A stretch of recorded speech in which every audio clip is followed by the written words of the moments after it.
This young man is Sano Haruto, a hunter known as the Mana Gopher. As you can see, he is also part of a team raiding a dungeon. But the thing is, even though he's a hunter, Haruto only seems to support others by buffing their mana. Today, after defeating King Kalem in a low-level dungeon with his team, Haruto was so exhausted he sat down on the ground, panting heavily. Before he could catch his breath, another team member approached him, speaking with a tone full of annoyance. "Sano, Hunter, you didn't contribute much to today's purge, so why don't you get up and help clear the way?" Haruto nodded obediently and quickly got to his feet. The other hunters looked at him with a mix of curiosity and disdain. They started talking about him, even without lowering the volume. Isn't he the type of person capable of a critical hit? Why do you only know how to stand in the back and support? Oh my, he doesn't have many skills, but in reality he possesses an endless supply of mana. Don't you know? He can generate an infinite amount of mana. That person was so amazed he sat up straight, constantly marveling. Wow, this must be the strongest skill of all. Where's the strength in that? Even mages can absorb mana from healers. Only when defeating bosses do you need such a large amount of mana. Otherwise, he has no place to show his skills. That person kept criticizing with a condescending tone that couldn't be hidden. No wonder he's been dungeon crawling for 5 years and still hasn't reached level 30. Haruto heard all their gossip. Claiming he wasn't angry is a lie, but in truth, he's used to being whispered about behind his back. But no matter how low a hunter's rank is, they still possess abilities far beyond ordinary people. So Haruto is already stronger than most humans and also has an incredibly resilient will. So no matter what others say, Haruto is determined never to give up. People always think his skills are just about creating mana and transferring it to allies. But in fact, his ability is even more extraordinary, and Haruto has never revealed it to anyone. He possesses a unique skill called copy and paste. Like now, after grabbing that bowl of rice, a virtual window appears in front of Haruto with the message, "Do you want to copy the target using the Control-C shortcut?" After pressing that shortcut, another bowl of rice falls from the air as if by magic. This is his special ability. Control-C and Control-Y allow him to copy and clone targets. It is an ability he has never heard of before. So after discovering this ability, Haruto had high hopes when he awakened as a hunter, but he quickly realized it was nothing but a useless skill. Because it is a skill only I am allowed to possess. The copies created after leaving my hands disappear like illusions. So he can't copy money nor resell the equipment he has copied. Additionally, unfortunately, copying equipment is also limited by rank. For example, since you're at level 29, you can't copy gear from a level 90 hunter. Haruto's ability to generate infinite mana, in other words, his nickname Managare, is actually an endless copy of the small amount of mana he possesses. The copied mana doesn't disappear and can be transferred to other hunters. Haruto also tried copying skills this way, but it requires a bunch of complicated conditions. For example, you might need to defeat a high-level monster, which is almost impossible to do. Haruto feels very exhausted. If you could level up a few more times and copy some equipment, you could join any hunt you wanted. But Haruto just couldn't reach level 30. Haruto, while angrily devouring his rice, scrolled through his phone and saw a hot news headline about the Kalia sword arriving in Japan. His eyes immediately lit up. The longsword is a weapon with 2 special skills and a defensive boost effect, and the reason it became the only unique item is because it itself has a level. The moment this sword is used for purification, the wielder's level will jump by 200. Most importantly, it is highly sought after by anyone who reaches level 30 as they can use it. Even though he's not yet level 30, Haruto immediately started dreaming when he saw the longsword. In the future, if he can copy this sword and become a level 230 high-level hunter, hunting high-level monsters will no longer be a challenge. Haruto immediately made that weapon his top priority. According to the information in the article, the dragon longsword will be exhibited in Japan for the following week. But its durability is only 10 now, so even if he can copy it, he can only use it for a few more hunts. Therefore, it's no longer suitable as a weapon, and the idea was to display it around the world to make money. For Haruto, this is truly a golden opportunity. If he can just touch that sword even once, durability won't be an issue. You can copy it and use it forever. Now the most important thing is to accumulate enough experience to reach level 30. So Haruto continued hunting. After being kicked out of the Great Guild, he joined an unregistered dungeon hunting organization to supply mana for them. Today, everyone went hunting giant king spiders. Haruto continued to do his job of endlessly transferring mana to the other hunters so they could freely fight the boss. During this time, Haruto reconnected with a cute junior named Ikanaga Aoi. Although Aoi still teases his level on the surface, Haruto knows he's a good person overall. They have known each other since they were in the Great Sage Guild. And he also joined this unregistered dungeon-breaking hunter organization because he's a money-hungry demon. Although unregistered dungeons are very dangerous because they haven't been reported to the hunter organization. But thanks to that, Haruto had the chance to team up with high-level hunters like this. He and Ao Hanhuyen hadn't exchanged many words before they had to get back to their work. The dungeon boss is the queen spider right in front of it, even with her own name, Alessa, a level 80 monster. As soon as he saw it, Haruto felt an overwhelming sense of danger. He had the feeling that just a simple kick from it would send him flying away. Haruto couldn't help but swallow nervously several times out of tension. Io took the opportunity to tease him a little. "Senior, you're just a spectator, what are you afraid of jumping into the fight for?" At this point, Io switched to a serious tone to remind him, "This monster is actually easy to defeat. But you still need to be careful because once you're caught in these spider webs, your movements will be sealed. Aoi also warned you to watch out for the eggs in the nest because if they disturb its offspring, the spider will become even more ferocious. A king spider in a berserk state is much more terrifying than other monsters." Hei Ikanaga, a hunter who is also a bad sorcerer in the group, suddenly screams, "Why do you have to explain so much to someone who just watches from the sidelines? Are you a tour guide or something? We don't have enough time, so stop doing useless things." Aoi awkwardly apologized, while Haruto was furious but couldn't do anything. That wizard was still grumbling, muttering insults at Haruto as he walked, and it was this very attitude that led the team into a serious situation. Because he was walking without paying attention, the wizard accidentally kicked a stone that just happened to hit the spider silk, waking the king spider. As soon as it opened its eyes, it saw many visitors. It immediately responded with a deadly attack, arguably the most lethal. The frontline hunters with strong defenses are fighting back fiercely. They initially planned to ambush the king spider while it was still weak, but now everyone has to jump into the fight. Their team had already divided the tasks, so after the initial shock, everyone quickly regained their composure and returned to their positions. The perfect team effort made the monster's defeat progress swiftly. Haruto watched from the side, very satisfied. He felt that if everything went smoothly, after this monster was defeated, he could steal enough experience to level up to 35 without joking. When cornered, the giant spider suddenly retreated. The frontline guy quickly realized its plan to spit silk and shouted for everyone to fall back behind the pillars to avoid the attack. That wizard wants to seize this opportunity to take credit and step forward to show off his skills. His ability is fire magic, which he can use to burn the spider silk. But the opponent was an level 80 king spider, not as easy to defeat as the normal small spiders. And his fireball was blocked by the spider silk. His pride wouldn't allow this to happen, so he continued to gather his rage to unleash an even stronger attack. Wait a minute. Haruto sensed something was wrong and shouted a warning. "Idiot, what if you broke its proof?" The guy from the team also realized the problem, but it was already too late. The fireball spell has left that wizard's staff. The spider is still there, but its fragile eggs have all been shattered by magic. Things quickly spiral out of control. With this swarm, the spider will soon go into a frenzy, and they won't be able to fight back anymore. And the first to pay the price was the wizard himself when he was hit by the spider silk. "Senior, hide behind those pillars quickly." Aoi, running anxiously, called out to Haruto. Once it enters a berserk state, it will start shooting webs wildly everywhere. The wizard was entangled in spider silk, unable to control his staff or cast magic. As the king spider drew closer, he was frantic, begging for mercy and then shouting at it to go away. But obviously none of it worked, because right after that, a loud scream could be heard from the spider den, estimated to be over 160 decibels. Then, Haruto was also hit because he couldn't run fast enough. "You are wrapped so tightly in spider silk that you can't breathe." Haruto muttered a curse under his breath. Until now, to ensure safety, he only participated in low-level dungeons. I never expected that just for a level up, he would face such danger. In a blink, the spider charged straight at him, and as its leg came down, Haruto immediately felt a pain sharp enough to tear through his flesh. That was a complete critical hit, but with only the strength of a level 29 hunter, he's still alive and kicking. This can also be explained by his own skills. It's not entirely a limitation either, because although the items he copies and clones can disappear, he himself will never vanish. So just before entering the dungeon, Haruto copied himself. Like in a game, every time he dies, his next clone is pasted in and the old body disappears.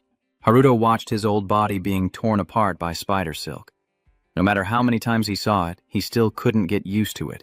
Right now, besides that move, you have no other way to stay alive.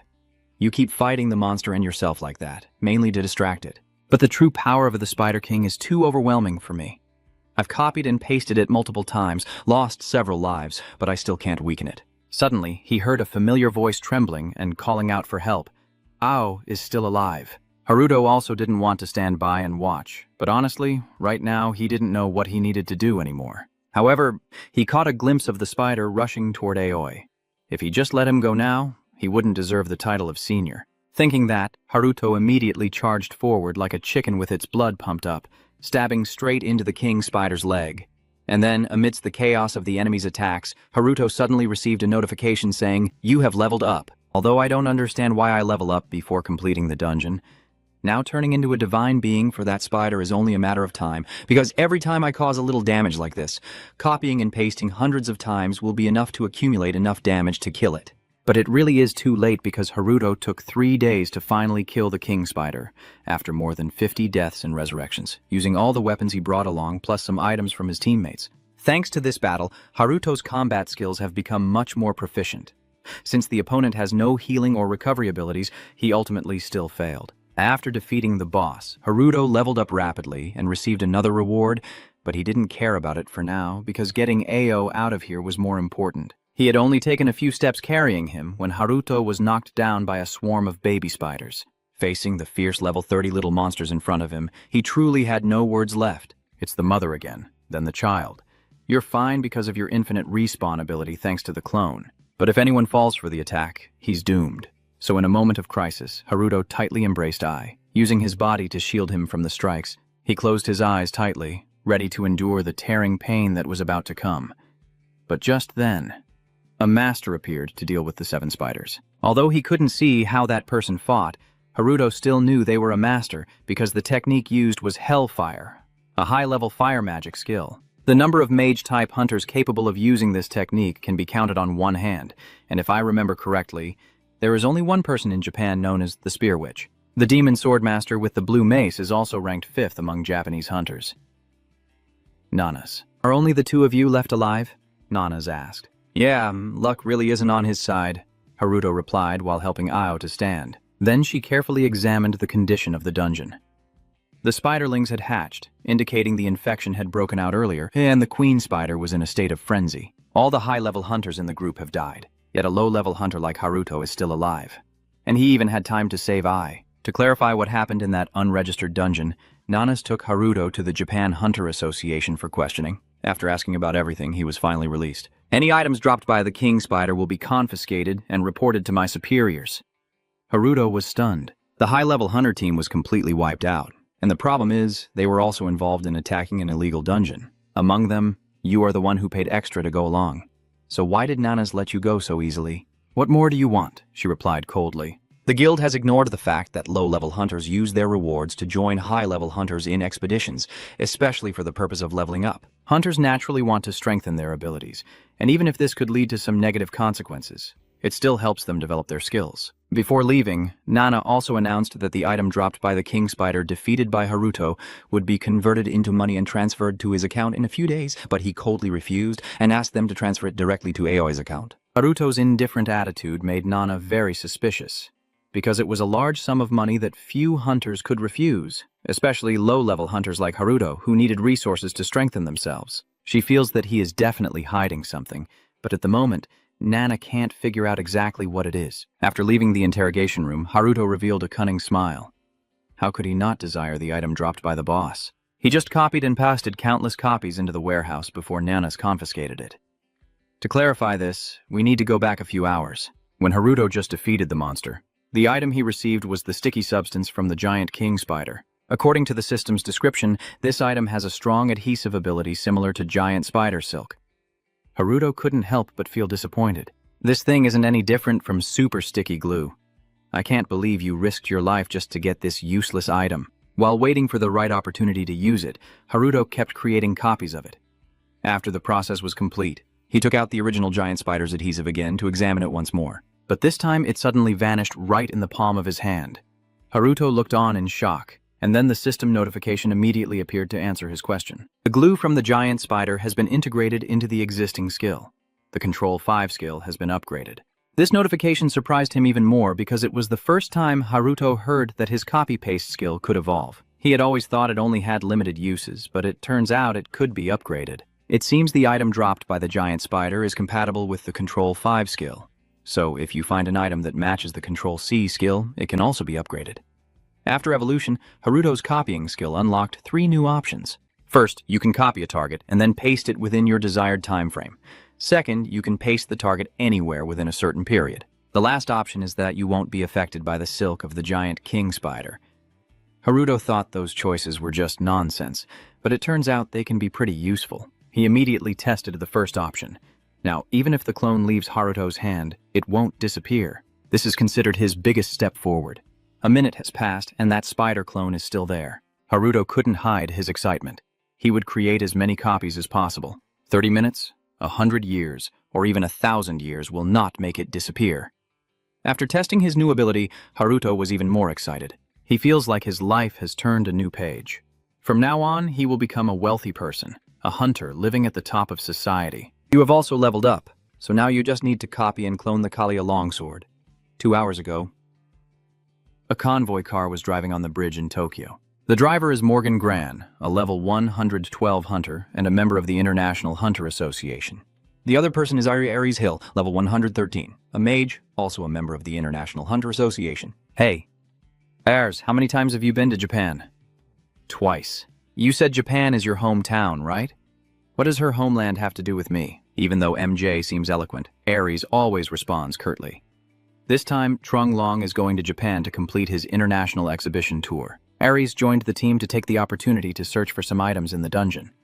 While the two were arguing, the vehicle started passing over the bridge of the dungeon, causing it to creak. This is the first time M has seen a dungeon right on the sea, so he couldn't help but be curious and rush over to see.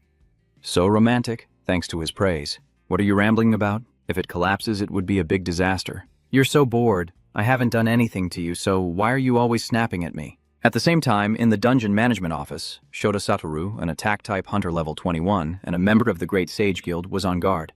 Satoru kept yawning repeatedly, complaining that managing this dungeon was too boring. The coworker next to him warned him, "Be more serious about your work. You only got in here through connections." At this moment, something fell onto Satoru's foot.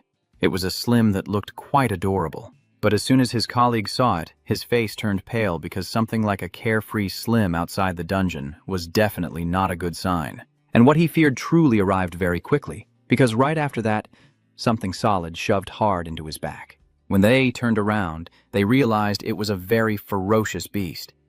Even though they raised their swords and shields to defend, the air afterward was still filled with the smell of fresh blood. Those are the noisy events that happened 2 hours ago. While currently the main character Haruto is still taking hits without knowing what's going on. It seems you're very satisfied after defeating that queen spider and gaining quite a few skill points. You're just a little short of reaching level 50. Hunters above level 50 will find it easier to join dungeon raid parties because, aside from low-level dungeons for beginners, the mid-tier monsters there are all above level 50. However, in mid-level dungeons, hunters can gain more experience points and rewards, and over time, rare items may also drop. That's why hunters above level 50 find it quite easy to level up.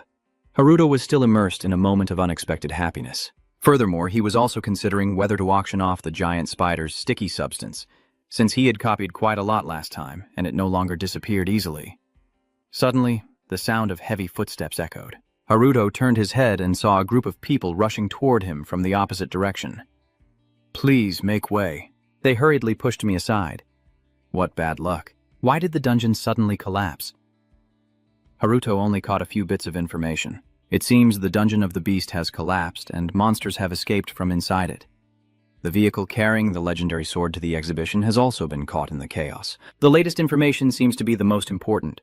The Kalisha longsword that Haruto is targeting is under threat, so the International Hunters Association has issued an official cooperation request. Some hunters quickly gathered on the rooftop of the Japan Hunters Association building, with their top priority being to protect the transport vehicle carrying the Kalisha sword. It was Nanas herself who gave that order, and due to the sudden situation, they also had the duty to protect the civilians. As Nanas and her team prepare to board the aircraft, they are drawn to a young man who, despite being stopped, still tries to rush forward, and that person is none other than Haruto. "Nana's hunter, please let me go with you." I saw everyone executing the plan. Nanas looked surprised to see a low-level hunter like Haruto here, but there's no other choice, because your goal is that longsword. Since Nana still has many things she doesn't understand about Haruto, she ultimately agrees to let him go with her. Although they knew that your actions were entirely driven by your own goals, the other hunters on the plane looked very serious because it's been less than 3 weeks since they stabilized the Renba dungeon, yet it has already collapsed. Only Nana's has remained calm all along.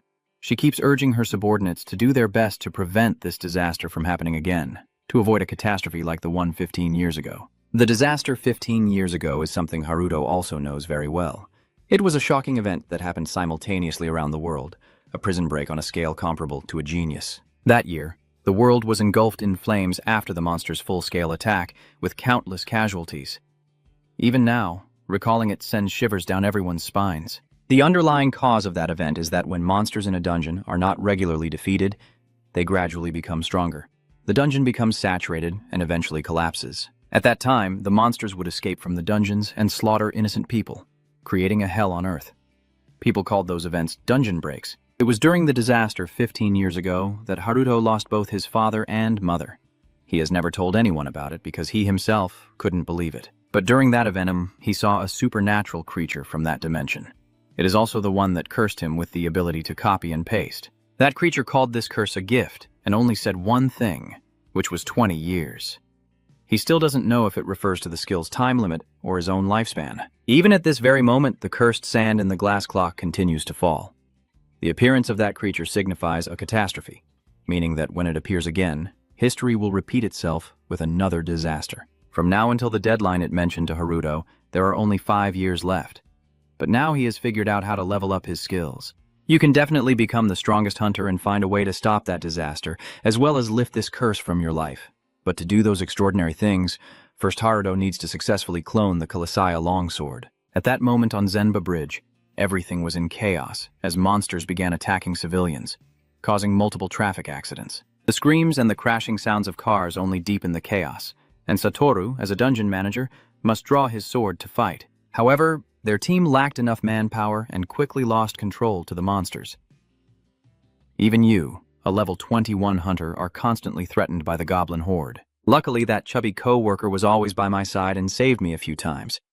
Although he's pretty rough, just like the sword he wields, and he always looks down on Satoru, calling him the spoiled kid. But just now, he was the one who saved you from the monsters and the goblin as well.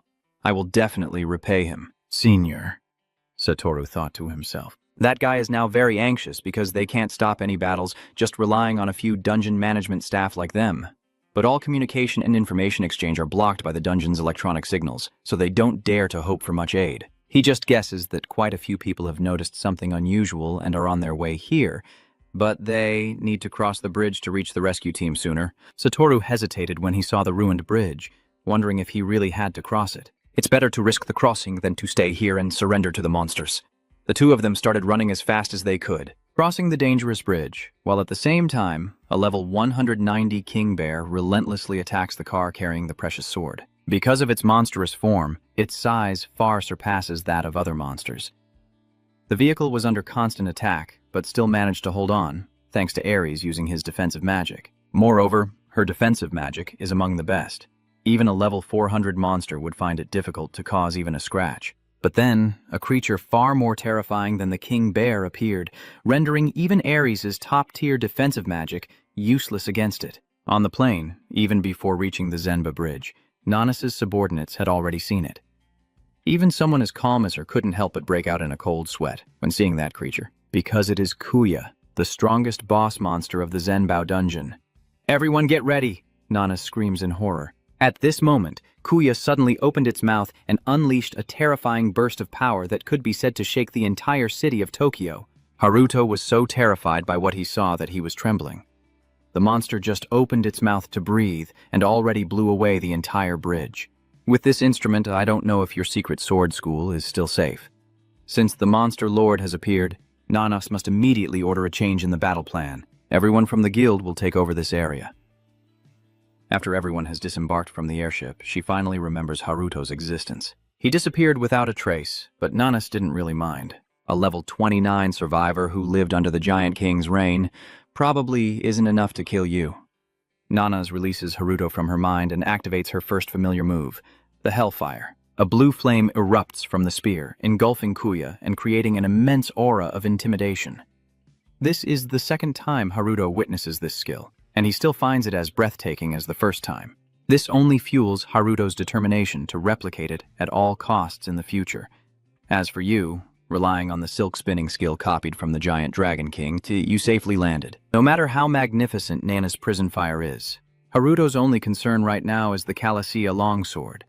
But he didn't expect that this chaos was part of a plan by another mysterious group whose goal was also to steal the longsword. Although Kuya's appearance was unexpected, and that monster could take anyone's life, their team leader was confident that Nanaz and the Hunter Guild members could control it, so he wanted to seize this opportunity to steal the treasure. Meanwhile, Haruto was cautiously moving across the monster-filled bridge. Judging by the fatal wounds on their bodies, he was quite sure they were the work of another hunting group. The most concerning issue when fighting this type is that they usually follow a trail. I don't know why, but Haruto has a very bad feeling. "It's okay, just run away." Suddenly, someone shouted loudly, making him jump in surprise. So it turns out, he's the rich kid Satoru. I don't know where this young man gets his motivation from, but he's been fighting the monsters all this time. His colleague was badly injured and no longer able to fight.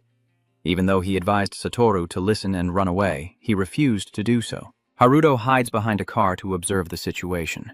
Although he doesn't know the enemies well, he still recognizes these two as hunters from the infiltration office. He also saw the wound on that guy's arm.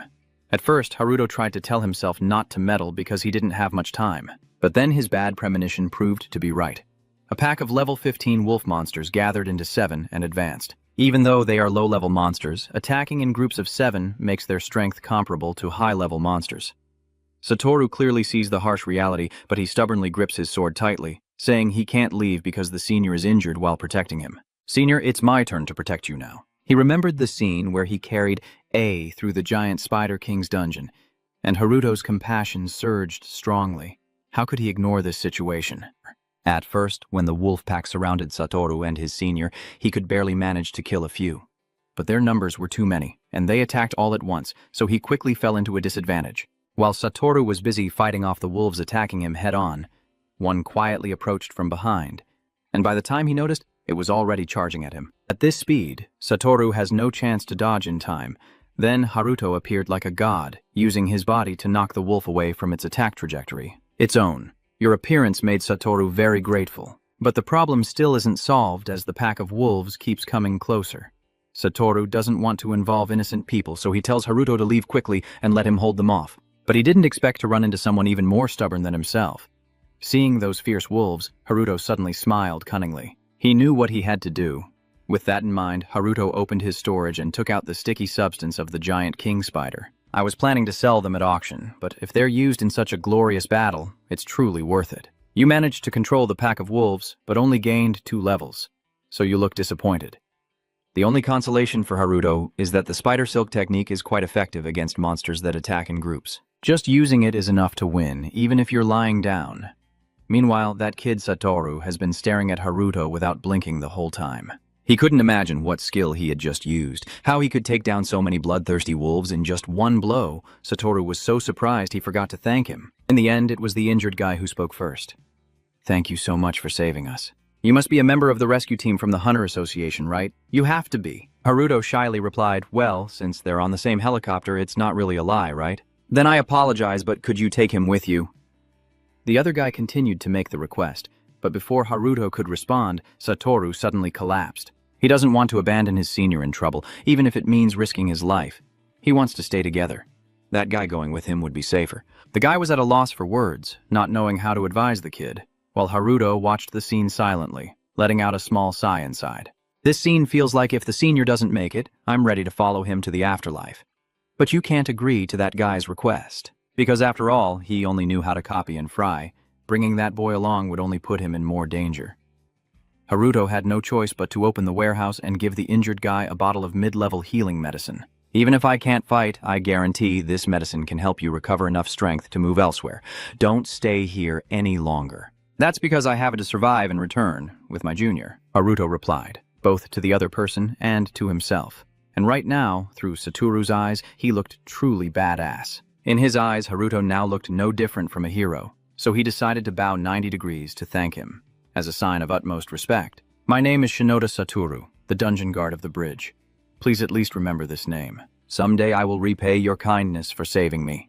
Haruto was about to leave, but he stopped because of these words. "Instead of waiting for someday, you should repay me today." So Haruto asked him to help find the transport vehicle for the guild's long sword. Because you are truly a blind man when it comes to directions. Haruto's target, the sword transport vehicle, is still being attacked by that Beast King right now. Ares was too tired of constantly casting defensive magic, so he decided to lull it to sleep.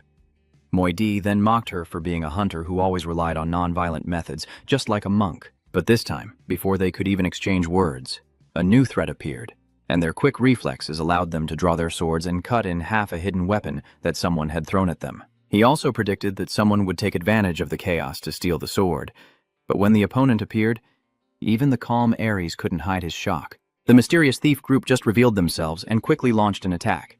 Not to mention their strength, but their numbers already outnumbered the two of them. It's just MI, but he still maintains his Chiu-Gai appearance.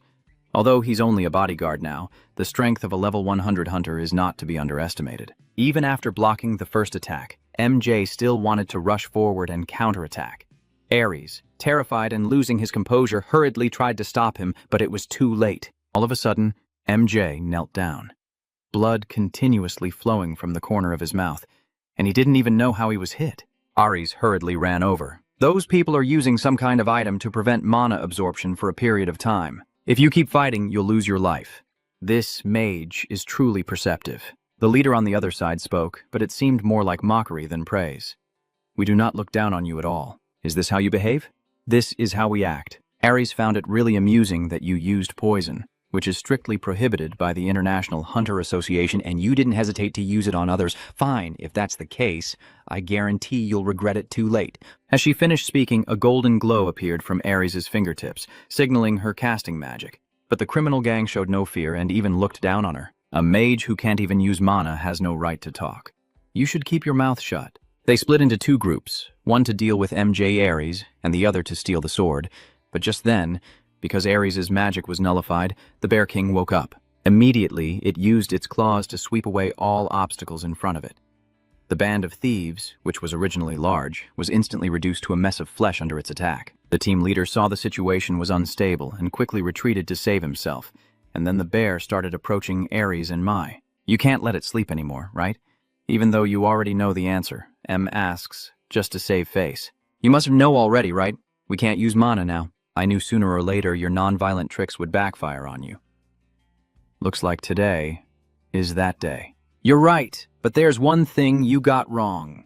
Ares suddenly charged forward, trying to cast his magic, but no matter how hard she tries, she still can't use her skills because she can't absorb mana. Mori is terrified, but Ares is already in a difficult situation. With this instrument, she is charging straight into the enemy's claws.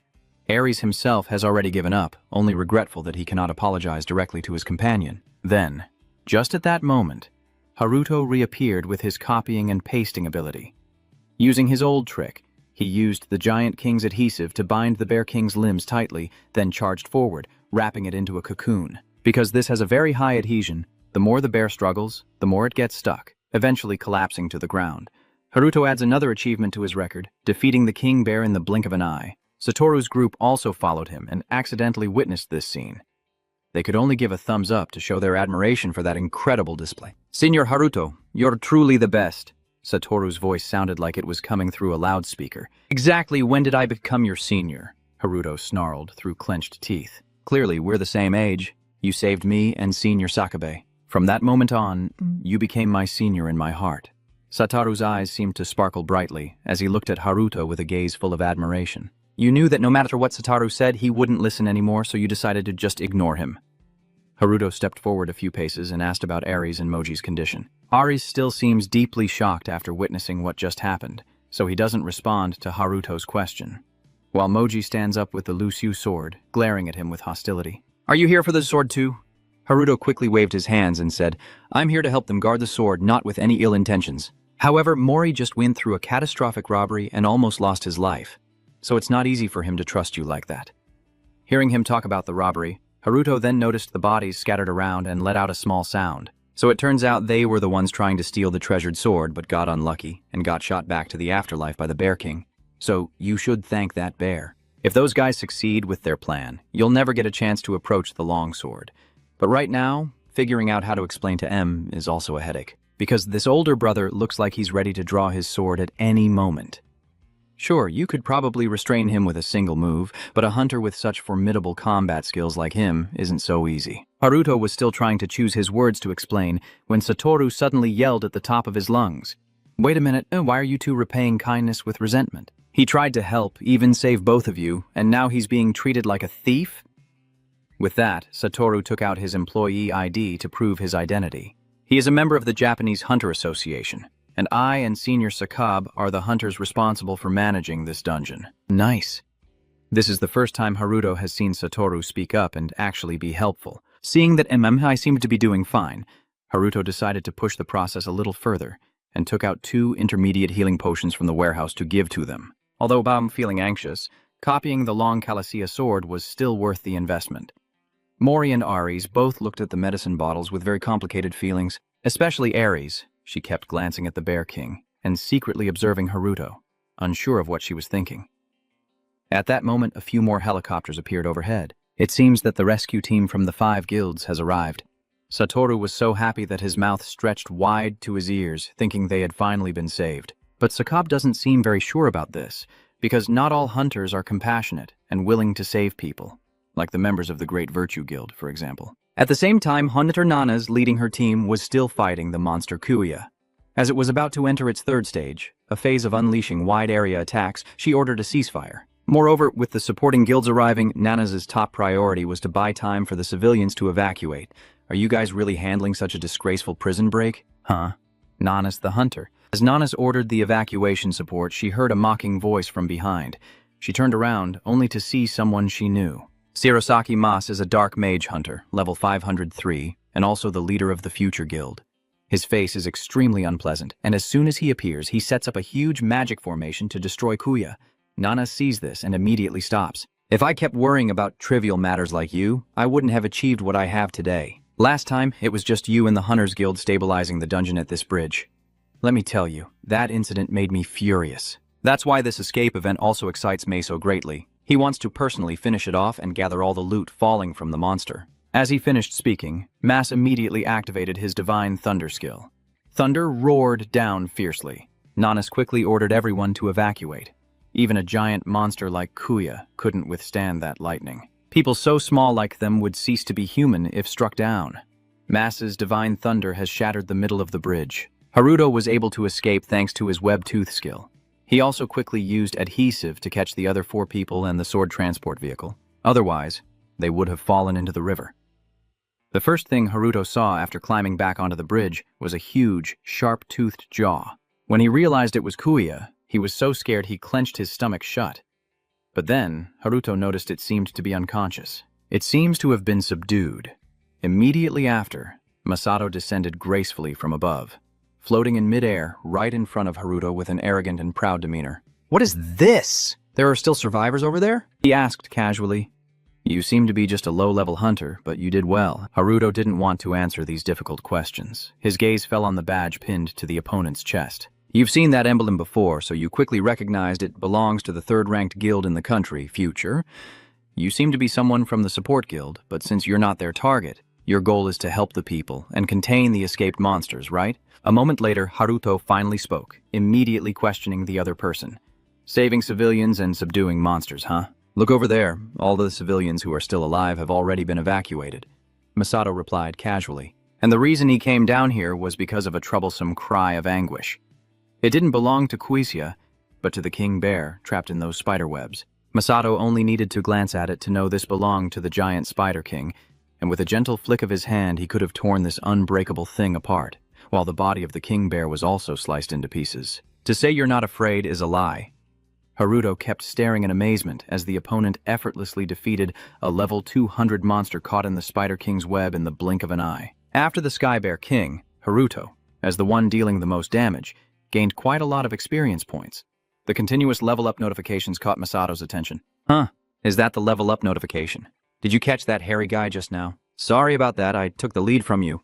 Masato's tone is full of contempt, and he openly mocks Haruto with disdain. The reward for delivering the finishing blow to the Bear King is a bear claw. Masato approached Haruto as if giving a gift and said he didn't need it, so he was giving it to him. Even though the opponent is a level 503 hunter, Haruto couldn't stand his arrogant attitude. He opened his mouth, about to retort, but Nanas appeared suddenly, looking eager. Seeing that Haruto was still alive and grimacing, Nanas let out a sigh of relief. As she suspected, the series of dangerous events couldn't take Haruto's life. As for Masato, after seeing that the two knew each other, he assumed that Haruto was a member of the Japanese Hunter Association, which only made him more annoyed. The rescue team is guiding the evacuation of the civilians. You should go over there now. If that dragon wakes up, it will launch a series of wide-area attacks. Nanas couldn't be bothered with that bastard. He turned to remind Haruto. He found it hard to understand. Wouldn't it be better to just kill him while he's unconscious? But Nanas just shook her head with a look of regret, saying that was impossible, because bosses and monster lords are classified based on their power levels. When their life energy, or HP, drops below 30%, they activate their special move. This move has two forms, Berserk and Wide Area Attack, both causing the monster lords to attack chaotically. Lower and mid-level boss monsters usually enter that Berserk state. In those cases, just be careful around them. And the Berserk mode doesn't necessarily have to be divided into separate stages. However, high-level bosses like Kuya have very high HP, so they can activate both deadly skills, Berserk and Wide Area Attack.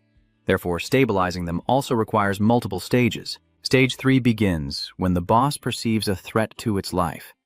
It is said that they will unleash extremely fierce attacks like atomic bombs capable of destroying everything around them. Right now, this Quassia is in Stage 3. It absorbs mana from the surrounding area and creates a protective barrier. Throughout this time, no matter how strong the attack, it was useless. So the only way was to quickly evacuate the people to avoid casualties. As Nanas finished saying this, Kuya suddenly opened her eyes and she clicked her tongue in surprise. This monster woke up even earlier than expected. Masato remains very confident, aiming to make Kuya his prize before the shockwave is unleashed. Sansano, I believe you will also survive this shockwave. Nanas changed her tone to warn Haruto to be careful, but Mas thought this was just a joke. How could he possibly survive? Even if he's lucky, don't blame us. Anyway, low-level hunters dying in dungeons is just like ordinary people dying in traffic accidents. After saying that, both Meso and Nanas charged towards the monster. Only Haruto remains, quietly tucking the king bear into his inventory. At this moment, only one thought is in his mind. Are you the leader of the future guild? I never planned for this, but it looks like I have to take down Kuya before you. That bastard Shirasaki-mas! Let me settle the score for what you just did. Haruto then pulled Satoru and Ares up. Then he said he had a favor to ask Mori and Ares because their lives were both in danger now that Kuya had entered the third stage. To save everyone, the only way is to eliminate it before it launches a wide-area attack. Haruto wants to be the one to do this, and the prerequisite is to purge the Kalisa longsword. Haruto also promised with his honor that he would return it to its proper place after defeating it. But honestly, this mission is not easy at all, especially when facing someone as stubborn as Moji. He believes that Haruto's success is impossible and that he's just making up stories to steal the sword. Ares also refuses this request, but to unlock the transport truck, a huge amount of mana is needed. But right now, neither she nor MJ can use mana because they've been poisoned by those bandits. MJ was stunned to hear Ares say that, because if she had enough mana, she would gladly open the transport box for Haruto to borrow the sword. Coincidentally, you're not lacking in mana. After all, your nickname in the dungeon is Mana Gear. With his endless mana regeneration ability, Haruto caused the mana to flow abundantly throughout Ares' body. She herself broke the seal of the suspended transport truck using spider silk, and Haruto quickly rushed toward it. Watching his figure fade into the distance, Mori still couldn't understand. Ares, why did you do that? If you show mercy to him, what if something happens? Don't worry, he only stunned the king bear earlier. He didn't kill it. M sighed heavily. Is that all it took to get her to react? You really are naive. At this moment, Haruto has opened the transport truck completely, but another unexpected event occurs. The gang leader who stole the sword suddenly appeared behind him. It turns out that after the old plan failed, he secretly followed Haruto and waited for this moment. He couldn't react in time and was stabbed through the stomach by the opponent's sword. The Ares on the bridge saw everything, but couldn't do anything because the truck was still hanging precariously, extremely dangerous. Haruto was pierced through by a sword and immediately fell straight to the bottom of the truck bed. That bastard also followed him, his filthy hand reaching for the sword case. However, just at this moment, the spider thread that was holding the car in place snapped. Because its owner had died, it was also rendered useless. The car immediately lost its grip and plunged straight into the river. Of course, with the protagonist's aura, Haruto couldn't just slip away casually. Just like before, he had already copied himself. waiting for a fatal blow to instantly attach it and save himself. When the thief saw Haruto appear behind him again, he was startled and shivered, and before he could react, I drew my sword and pierced through his chest. I am the kind of person who holds a grudge. If someone attacks me, I will definitely strike back. That was the last thing the thief heard before collapsing. Haruto, after all his struggles, finally managed to touch the legendary Kellia sword he had dreamed of for so long. Haruto hurriedly tried to copy it, but then the system sent a red alert saying, "Your level is not high enough to copy this item." Haruto felt like he'd been punched hard in the face. Is the system mocking me? Clearly level 30 could already equip the dragon sword. You're now level 50. Haruto hadn't even had time to react to this when a voice rang out from behind him. Watch out, buddy. I almost slashed the face of the Blood Tower Guild, and before Haruto could even turn around, a long wound was already drawn across his back. It turns out that bastard still hasn't run out of luck because he possesses a healing skill that's not bad at all. The sword in your hand has been taken again. Sorry, but I'm the kind of person who repays evil 1,000 times over. To ensure you will never see the sun tomorrow, I will use your very own dream sword to end you. As soon as he finished speaking, he plunged Kellia, the long dragon sword, into Haruto's body once again. This time, he hadn't had time to copy his true form, and Haruto felt his consciousness gradually fading away. But he's the main character. How could he end his life here? As expected, the system notification then appeared again, stating that the Kellia longsword had merged with its wielder. Its abilities were being copied and absorbed. Haruto immediately felt himself regain clarity. Although he didn't understand what the fusion meant, he was subsequently absorbed with the passive skill that increased his defense by 35% from that sword. Then Haruto also gained its first secret move, Blood-Sucking, and the second, Berserk. In addition, Haruto's current HP is below 25%. The long dragon sword immediately activated its protection mode to defend him, and its second deadly move, Fury, was also forced to activate. At the same time, the monster Kuya also began a wide-area attack. The situation was so dire that even that guy Mask could no longer maintain his disguise. Nanas is still struggling to fight back, but the disparity in strength between the two sides is obvious. At this moment, a terrifying surge of power rises from beneath the river. Before Nanas and Mazo could even figure out what it was, Kuya was split in two by that wave of power. The monster was defeated. The purge is also over here. That night, the news on TV was all about the escape of the beastly creatures howling in the sky. Although there were casualties and significant damages, the Hunters Guild and the other associations managed to control the situation within 2 hours. The management office is being heavily criticized by the public for their lax handling of the dungeon. At the Japan Hunters Association headquarters, everyone looked tense as if they were at a funeral. To break the silence, Fuat Tokuo, the president of the association and a professional hunter priest, had to speak up. Everyone, now is not the time to make that sour face. We need to review and discuss how we were defeated. I heard that 3 months ago the guild purged the cave of the bridge, so why did this happen? The one who responded afterward was Takigu, a level 701 swordsman and the leader of the Midas Guild. Purge or not, it doesn't guarantee it won't happen again. This time, Sonoda Makoto, a level 6 healer and leader of the Great Virtue Guild, spoke up, and immediately the room erupted into noise. Everyone thinks he should stay silent because this incident largely falls on the Great Sage Guild for not properly managing the dungeon. They also threaten angrily that after resolving this matter, they will definitely submit a report about transferring the responsibility of managing the bridge to another guild. Nanas was also present at the meeting. But the heated arguments didn't seem to concern her at all, because she was busy wondering whether Haruto had escaped from that disaster, because she still hasn't had the chance to meet him again. Suddenly, Gu slammed the table and stood up roughly, then asked in a gruff voice, "What I want to know is, was the last time the Demon Lord appeared around the year, right? If you, Nanas the Hunter, were there at the scene then and couldn't handle it, what would happen?" Seeing someone call out her name directly, Nanas snapped out of her thoughts and followed Gu's example, smashing her fist down on the table with all her might. The already fragile table shattered completely under Nanas's force, and Masato, on the opposite side, seemed to have anticipated this, quickly raising his shield and calmly continuing to drink his tea. Those who react too slowly will only suffer from shards of the broken table hitting them. Nanas's actions are like a retaliation against Gu, making him furious. If this weren't a serious meeting, the two of them would have already gone at each other. Chairman Tak, I apologize. It seems one of my members just behaved rudely, so I apologize on her behalf. Moreover, President Tokuo also spoke up, so Gu couldn't really settle scores with Nanas and could only grumble loudly. If he kept showing off like that, he would end up losing his life sooner or later. Under the pressure from a top guild leader, Nanas, even as a woman, remained fearless, calmly stood up and said, "They say seeing is believing. If you want to convince me, just show it quickly, so please don't misunderstand. The move I just used is the reward for defeating Kuya earlier, called Shockwave. Guild leader Shirosaki, who also contributed to bringing Gokueisha down this time, can vouch for me." Masato was still calmly drinking tea when suddenly Nanas dragged him into this matter. In front of everyone's eyes in the room, he almost choked on his tea.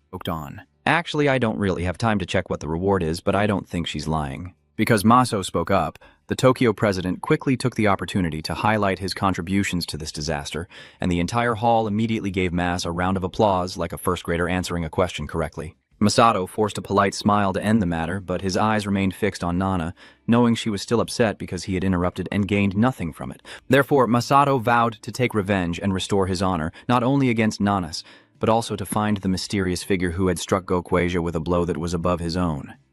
Nanas didn't want to stay in this noisy chaos any longer, so she made an excuse to leave first. Regarding the cause of the recent escape, she also took responsibility voluntarily and conducted her own investigation.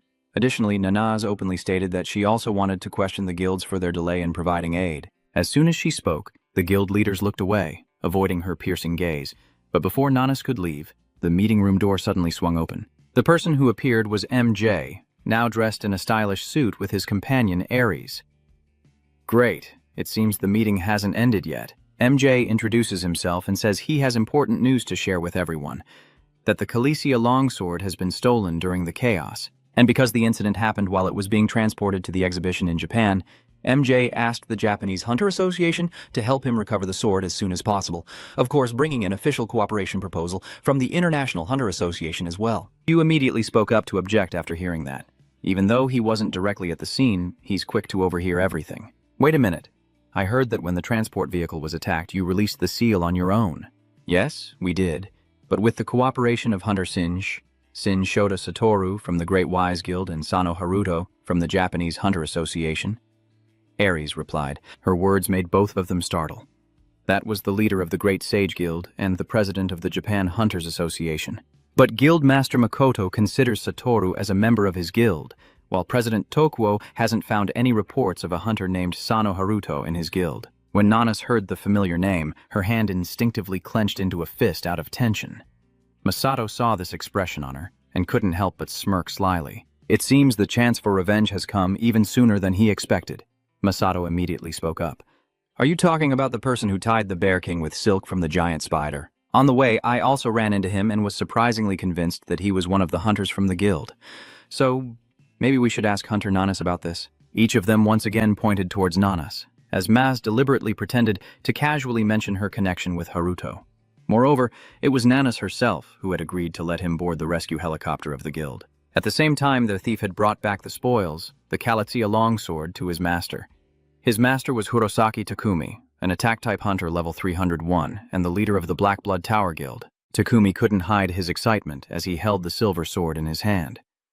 Is this the sword that supposedly can help the owner level up by 200? Maybe it recognizes its owner by fingerprint? That's amazing. Spending hundreds of millions to stir up that dungeon was truly worth it, he muttered. It was only then that the thief realized that the person behind everything was his guild leader. At this moment, Takumi mentioned that the entire raiding team had been wiped out, leaving only the captain himself. He thought the boss wanted to blame him, so he bowed his head in fear and said, "I'm sorry, during this action I encountered a strange guy, but please rest assured he's definitely dead." Takumi paused for a few seconds before throwing a bag of money in front of the guy, saying it was his reward as well as for his fallen teammates. Once this is over, he will be free to do as he pleases. The captain quickly thanked him for the money, but before he could grab it and run, Takumi burst out laughing. "But I guess this mission failed, huh?" He jumped in surprise. "Huh? What did you say? This sword is only part of it. Who would be stupid enough to sell it for just $1 million? You also plan to make money from the sacred treasure sword." That guy doesn't understand what deep meaning Takumi is trying to convey, but he knows he's implying murder to silence someone. In a panic, he grabbed his bag to run, but Takumi's sword swung, and in an instant, the person right in front of him was cut in half. Because of this, the durability of the Khaleesi Dragon Longsword has decreased by 2 more points, from 10 to 8. Takumi held his head and sighed. "Dad, if it gets destroyed before I can fix it, that would be really dangerous." In another place, after a nightmare about a mysterious creature cursing this ability onto him, Haruto awoke in terror. Before he could fully recover from the shock, something suddenly threw itself into his arms. "Senior Haruto, you finally opened your eyes. You've been lying there forever, making me worry sick." So it turns out he's that annoying kid Satoru. Haruto thinks he's just good at making everything seem worse. But according to Satoru, the scene was truly terrifying. After Haruto finished off the monster, a huge beam of light suddenly appeared from the sea and then exploded. The shockwave caused chaos all around. At this moment, a man lying nearby overheard their conversation and sat up to ask, "Are you guys in the dungeon praying?" At that moment, Haruto realized that both he and that troublesome kid were wearing patient's clothes, as if they had been taken to the same hospital. After hearing the man ask, Satoru excitedly recounted everything from start to finish. Haruto couldn't keep up with the kid's pace, so he got off the bed to take a little walk. "He may look like that on the outside, but he's the one who saved you." San Haruto paused, realizing Sakabe was also in the bed next to him, even though his injuries seemed much more serious. According to Sakabe, at that time Haruto had disappeared, and it was Satoru who stubbornly saved him at all costs. He even pressured the guild's reconnaissance team. This incident caused a huge commotion. In the end, they found Haruto unconscious by the beach. Haruto kept feeling that something was off. Sakabe said that Satoru pressured and forced the survey team of the Great Sage Guild to find him at all costs. But could a simple dungeon staff member really do that now that I think about it? Come to think of it, Satoru also seems to have the Shinoda surname. Is it possible that the leader of the Great Sage Guild, Shinoda Makoto, is related to these two people? No way! As soon as that thought appeared, Haruto himself dismissed it. Life's not a play or a drama with twists like that. Meanwhile, at the Japan Hunter Association headquarters, the situation remains tense. Nana's President Tokuo, along with Moi and Aries, have gone into a private room to talk. The two of them reported that after the transport truck fell into the sea, Haruto had died. There was no change in Nana's expression. This has really been bothering MJ. She doesn't look that surprised, does she? He inquires, after all, hunters are still human and can be on the brink of death at any moment. Nanas calmly lifts her coffee to drink. Mori sighs, feeling that the other party and Haruto really don't have any connection at all. Regarding the cooperation proposal to find that sword, Chairman Tokuo has agreed and promised to do his best to support the process of bringing back the Kalisha Greatsword. Aries was also straightforward, directly asking Tokuo for a few high-level hunters to assist, because she already has the direction of the sword herself.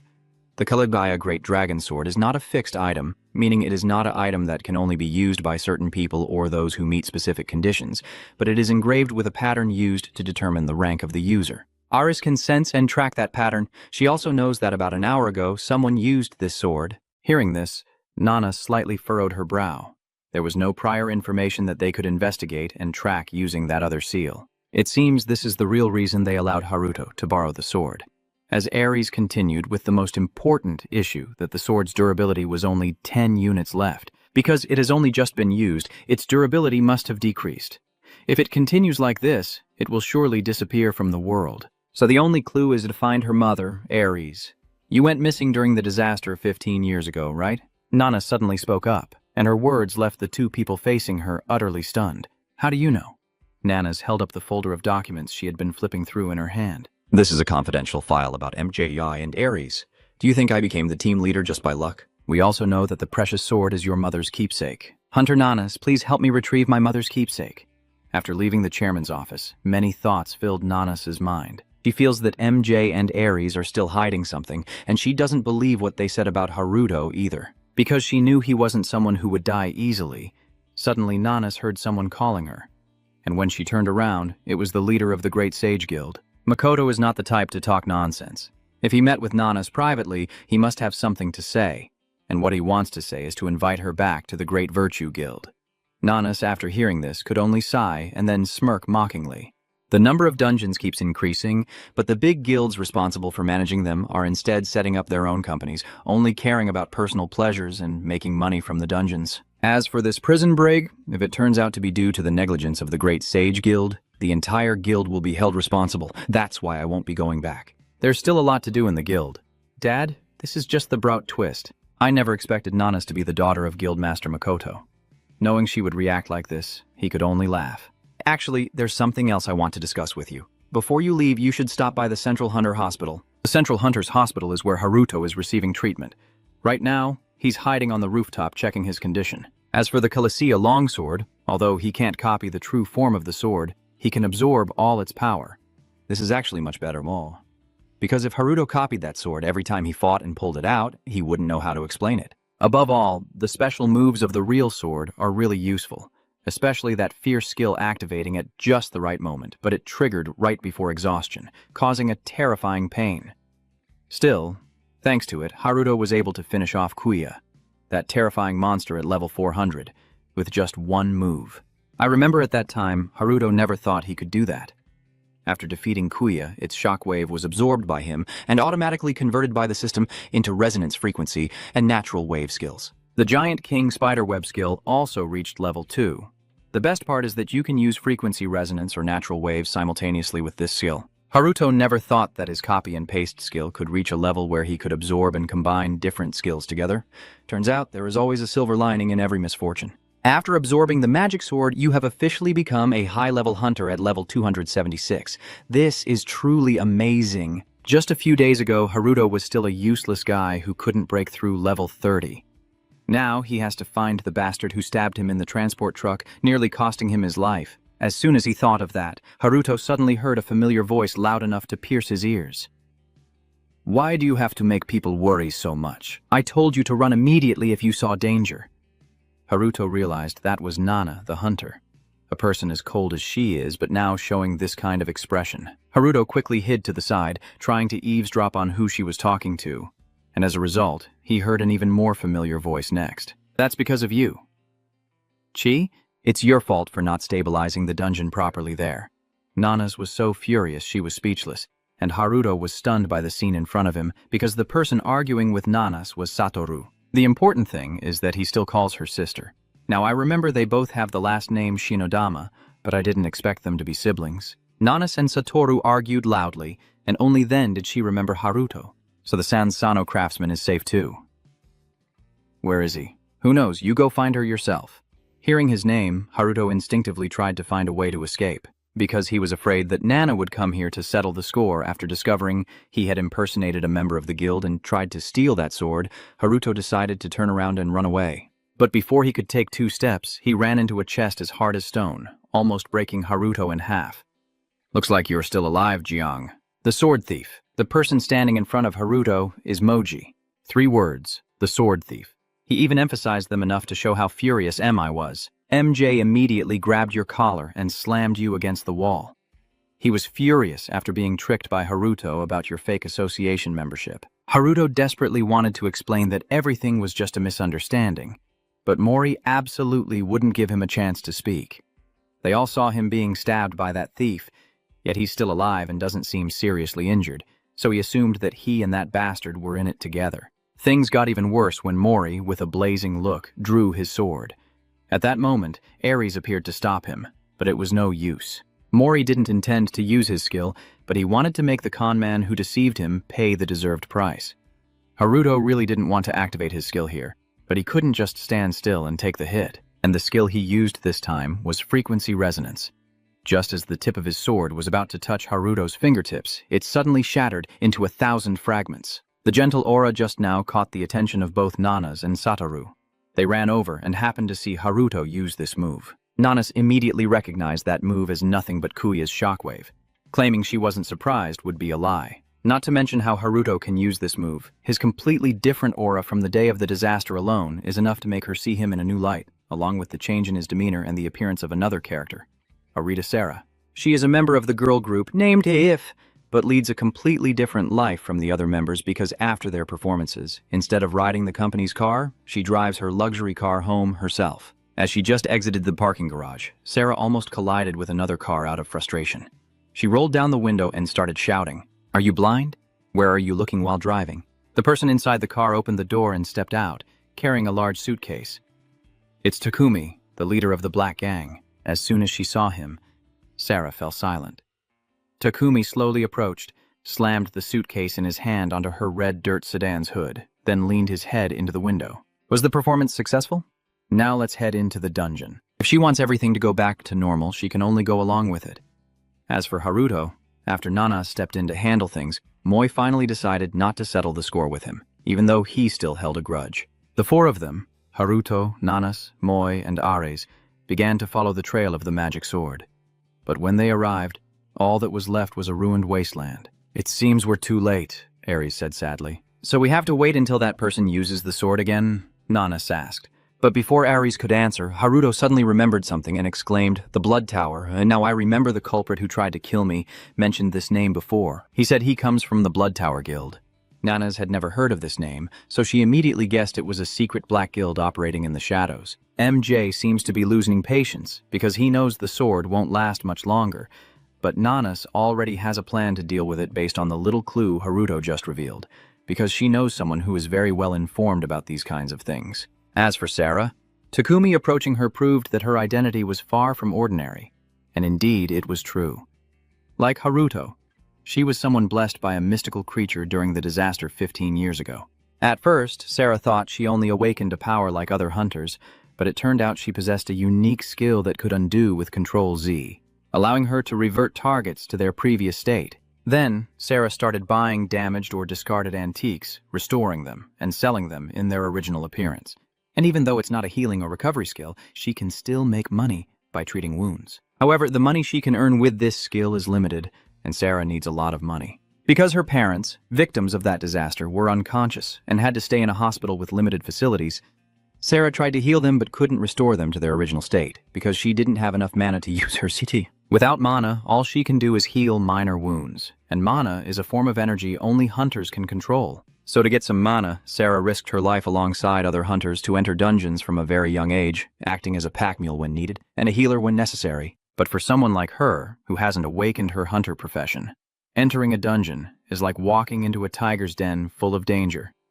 However, what hurts Sarah the most is the contempt from others in the team. Because after each expedition, she always asks each person for a little mana in exchange for her efforts, and every time Sarah is met with ridicule, contempt, and scorn. Until one day, when she was badly injured and utterly desperate, exhausted with this cursed skill and ready to give up everything, she met someone. That person was Takumi. Back in the present, Sarah had no choice but to bring Takumi to her house.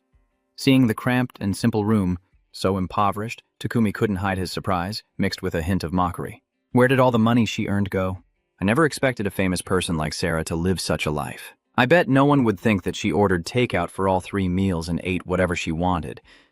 Takumi kept rambling about how Sarah ate whatever she wanted. While most female idols desperately try to lose weight and stay slim, Sarah can eat freely because even if she gains weight, she can always bounce back to her original self. After rambling for a while, Takumi started to recall the first time they met, when even though someone was killed right in front of her, Sarah only thought about stealing valuable items. At that time, he called her a thief and boasted that he and she were the same kind of person.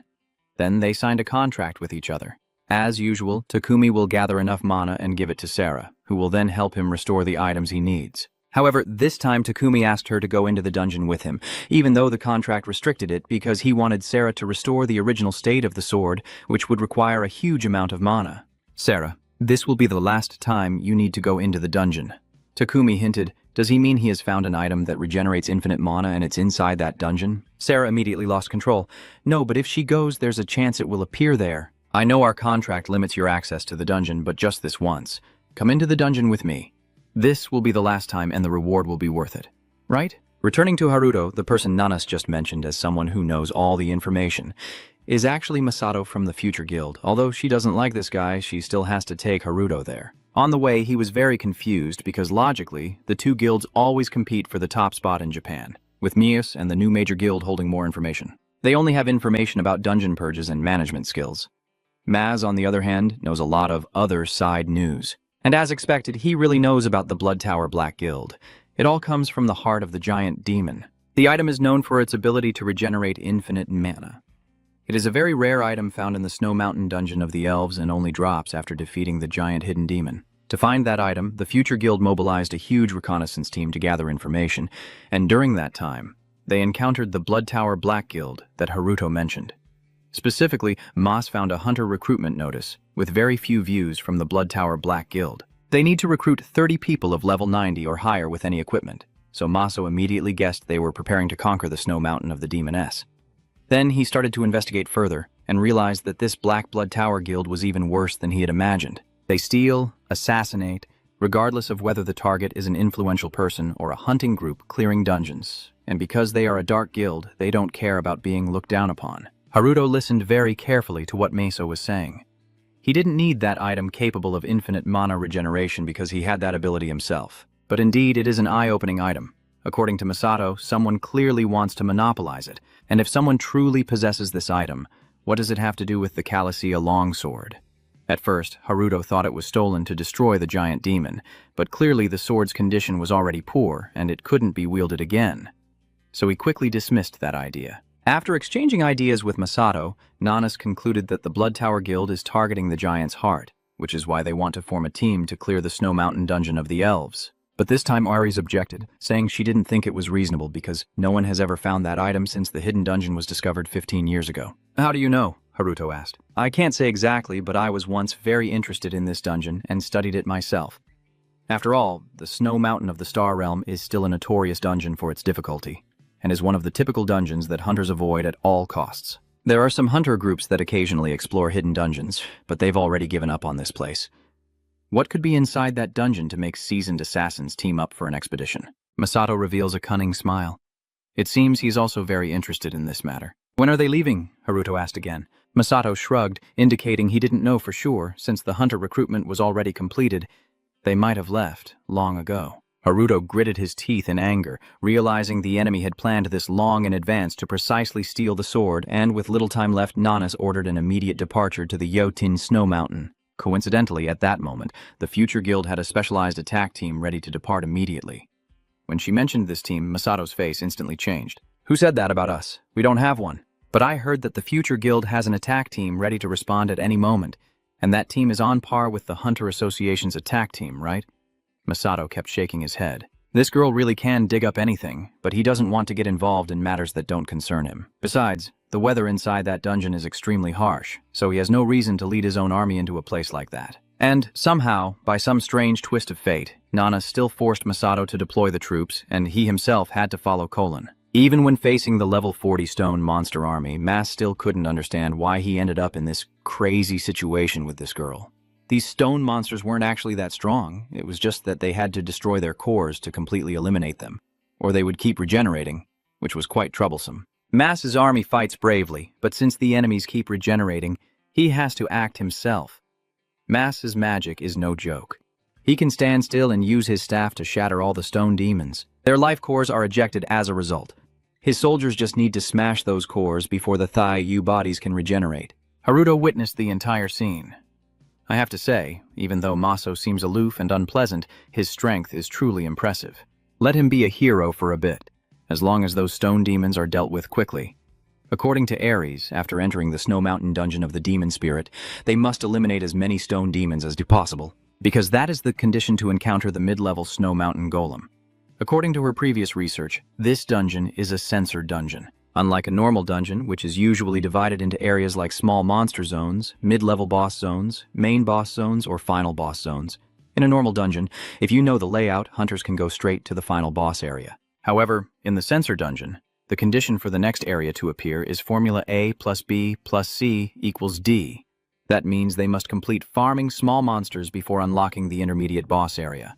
Just keep moving forward, and if you fail to meet any of the necessary conditions, the remaining areas won't appear either. Ares suspects that this is due to the chaos caused by the disaster 10 years ago, which disrupted the dungeon's process. So that's also why the hidden dungeon inside the Snow Mountain of Utin has never appeared until now.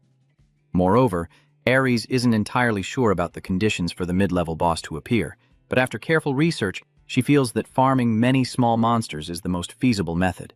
Moreover, they also need to seize the opportunity because if the reward item from that monster is the key needed to open the next area, then the Black Guild is definitely also targeting it. Therefore, they need to obtain the key to open the hidden dungeon door before them. Haruto doesn't need to know what the Blood Tower group's goal is, but he is definitely determined to find the Calicia longsword to return it to MJI and Ares. So he also joins the battle against the rock demon. This time, Haruto decides to combine the giant spider's silk with his ultimate wave attack. The spider silk tightly binds the stone demon's legs, while the shockwave shatters them into many pieces.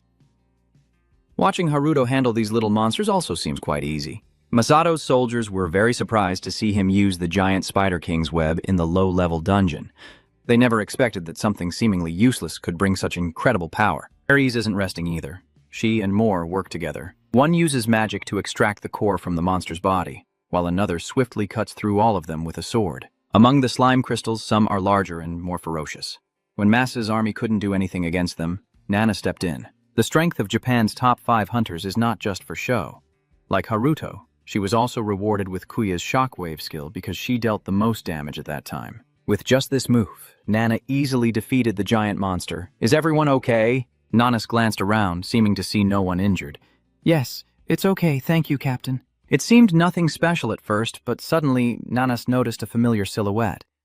Although this person was fully covered from head to toe, she ultimately caught sight of them. If it's not your cursed little brother Satoru, then who else could it be?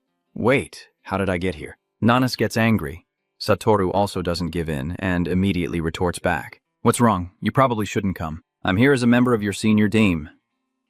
"Your senior?" Nanas skeptically asked again. Turns out, even at the hospital, Satoru used all sorts of tricks to throw a tantrum with Haruto, including lying on the ground and kicking around, just to get him to take her along. Satoru even used the excuse that Haruto is bad at directions. Maybe he got lost in the dungeon himself to prove he's useful. Even though Haruto didn't go alone and obviously isn't afraid of getting lost, this kid was throwing a fit so much that he still had to agree. Moreover, he's very good at finding his way, so he might actually be useful. After hearing Satoru explain that it was Haruto himself who agreed to let him come along, Nanas could only hold his head and sigh. What is Sano thinking? He's a low-level hunter himself. How can he protect anyone? She muttered, not expecting her little brother to hear her, and Satoru immediately retorted, "Don't underestimate Sano. I saw it very clearly back then. Both you and President Shirosaki are not the ones who split the Kuya in half. It was him," Satoru said confidently, watching how he protected Haruto. "Nana really doesn't know who your sibling is anymore." But Satoru's words aren't entirely unreasonable either. This time when she met Haruto again, she also realized that he was completely different from when he was at the spider den just after landing on the bridge.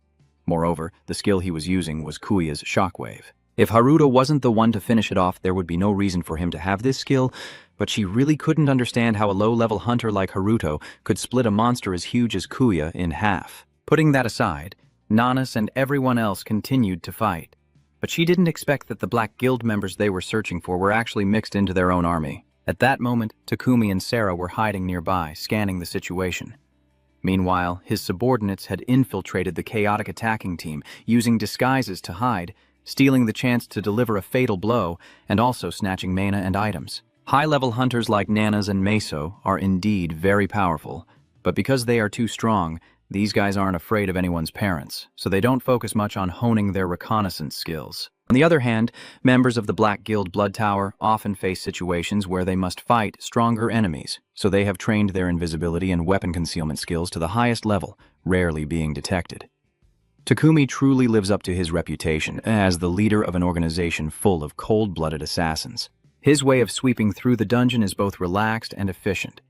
This is also the main approach of this guild. He and Sarah just stand and watch, waiting. The mana collected by Takumi's subordinates is now being transferred into the device she's holding. It's a mana generator, a piece of junk. To fully charge a mana bar, you need to defeat at least 100 small monsters, but that much mana still isn't enough to restore the Khaleesi sword. To do that, they must defeat the boss of the hidden dungeon, which has never appeared before. But Takumi has heard many rumors that within the hidden dungeon, there is an extremely strong barrier, and the only sword capable of breaking it is the Khaleesi longsword. Here, Sarah seems skeptical, unsure where Takumi got this information from, but he doesn't bother to answer. Because for him, Sarah's only task is to restore the sword. Don't ask too many questions. He said nothing. Sarah could only sigh. It's been a while since I last entered the dungeon, so I'm a bit worried, but your strategy this time is too sneaky and cowardly. After hearing those words, Takumi's face immediately darkened. Sarah also noticed that expression, so she quickly tried to reassure him, "Don't mind what I said. As long as the contract is still here, I won't care what you do." Actually, she didn't like Takumi's unscrupulous way of working at all. But to save her parents' lives, Sarah also wanted to get the infinite mana regeneration item. Down there, the situation was becoming more and more tense. Haruto was starting to lose patience as the number of monster cores they had defeated reached 200. But the conditions to unlock the next area remained unclear. Suddenly, he saw a different monster core from the others. Out of habit, Haruto was about to copy and paste it, but the core in his hand suddenly shot away and sank straight into the ground. The ground started to shake violently, so mass landed right behind him. "So it's starting, huh?" "What do you mean it's starting?" Haruto asked, confused. "The stone demon has been defeated. Next up is the appearance of the mid-level golem. The midsection of the Yutin's snowy mountain is here. This level 150 golem is quite powerful. It appears in a fiercely aggressive state, immediately attacking as soon as it identifies the enemy. Because the opponent is too large and keeps launching relentless boulder attacks, Nanas's fighter team is having a hard time. Even Haruto, who has escaped the low-level hunter stage, is still being overwhelmed. In this situation, of course, high-level hunters like Mas have to step up. One strike from him shattered the giant golem in front of him into thousands of pieces, immediately revealing its core. But his subordinate hadn't even had time to celebrate when the golem quickly regenerated, leaving them no chance to deal with its core again. Masato launched another attack, but this time the result was the same as before. 2 chances slipped away right in front of him, making him furious, while Haruto came up with a new plan. If at the exact moment Maso separates the opponent's core and then uses the giant spider's silk to fix it in place, wouldn't that be perfect? They quickly try again. Haruto did manage to use his spider silk to catch the core, but the giant spider silk was quickly covered by the reformed golem's large body. The giant silk also failed to have the effect he hoped for. As Haruto was still trying to figure out a way to solve the problem, he suddenly heard a scream. "Sano, retreat quickly!" Haruto instinctively stepped back. Almost immediately after, Nanas unleashed her special move on the monster. This is the 3rd time Haruto has witnessed her hellfire, and each time it's as impressive as the first, with the giant golem engulfed in a mesmerizing blue flame. Nanas says that close combat is useless against this thing. They have to melt it down. Masato, who was robbed of the spotlight by her, couldn't hide his resentment. "I know, that's why I'm trying to think of another plan. If not, we'll have to melt all the remaining stones, or else we'll vomit blood." Haruto looked around. They had already defeated more than 200 golems. The shards broken from their bodies are really numerous. I remember Ares warned us before we set out about how terrifying this mid-level golem is. It is the most troublesome and terrifying aspect of the sensor maze. The maze reveals the next area once the conditions are met, and this next area also changes based on the previous one. When the conditions for defeating a regular rock monster are met, the core of the intermediate golem will appear. The remaining parts of the rock monster's body will gather and reconstruct into that intermediate golem. In other words, they will have to fight the remaining parts of the stone monsters they just barely managed to defeat. The usual outcome for previous hunting teams is exhaustion or even the complete destruction of the group. Compared to a normal maze, this mid-level golem is as tough as a final boss. At that moment, Nanas had an idea, which was also the method she just used. That is, if they can't break the core, they must melt all the stones, so it has nothing left to regenerate. But the stones making up the golem's body are truly numerous. Nanas poured a lot of mana into melting it, and soon she was exhausted. The important thing was that just as her flames were still blazing fiercely, the mid-level golem suddenly disappeared and then reappeared right behind her. She once again uses hellfire on the opponent, but maintaining this way is too exhausting. It's not a good method. Haruto understands that clearly. You want to use Calicia's Dragon Sword ability, but Ares will notice right away. And if we keep this frozen standoff, they won't be able to break the core. In his moment of desperation, Haruto suddenly remembered an item he had thrown into the warehouse that had never been used before. The claw of the king bear that Masato had thrown to him while they were on the bridge. This item grants 2 skills. First, it can immobilize any target for a certain period. Second, it can reach any target and deal damage to them. Haruto smiled with satisfaction. This is it. The key to breaking this deadlock is right here.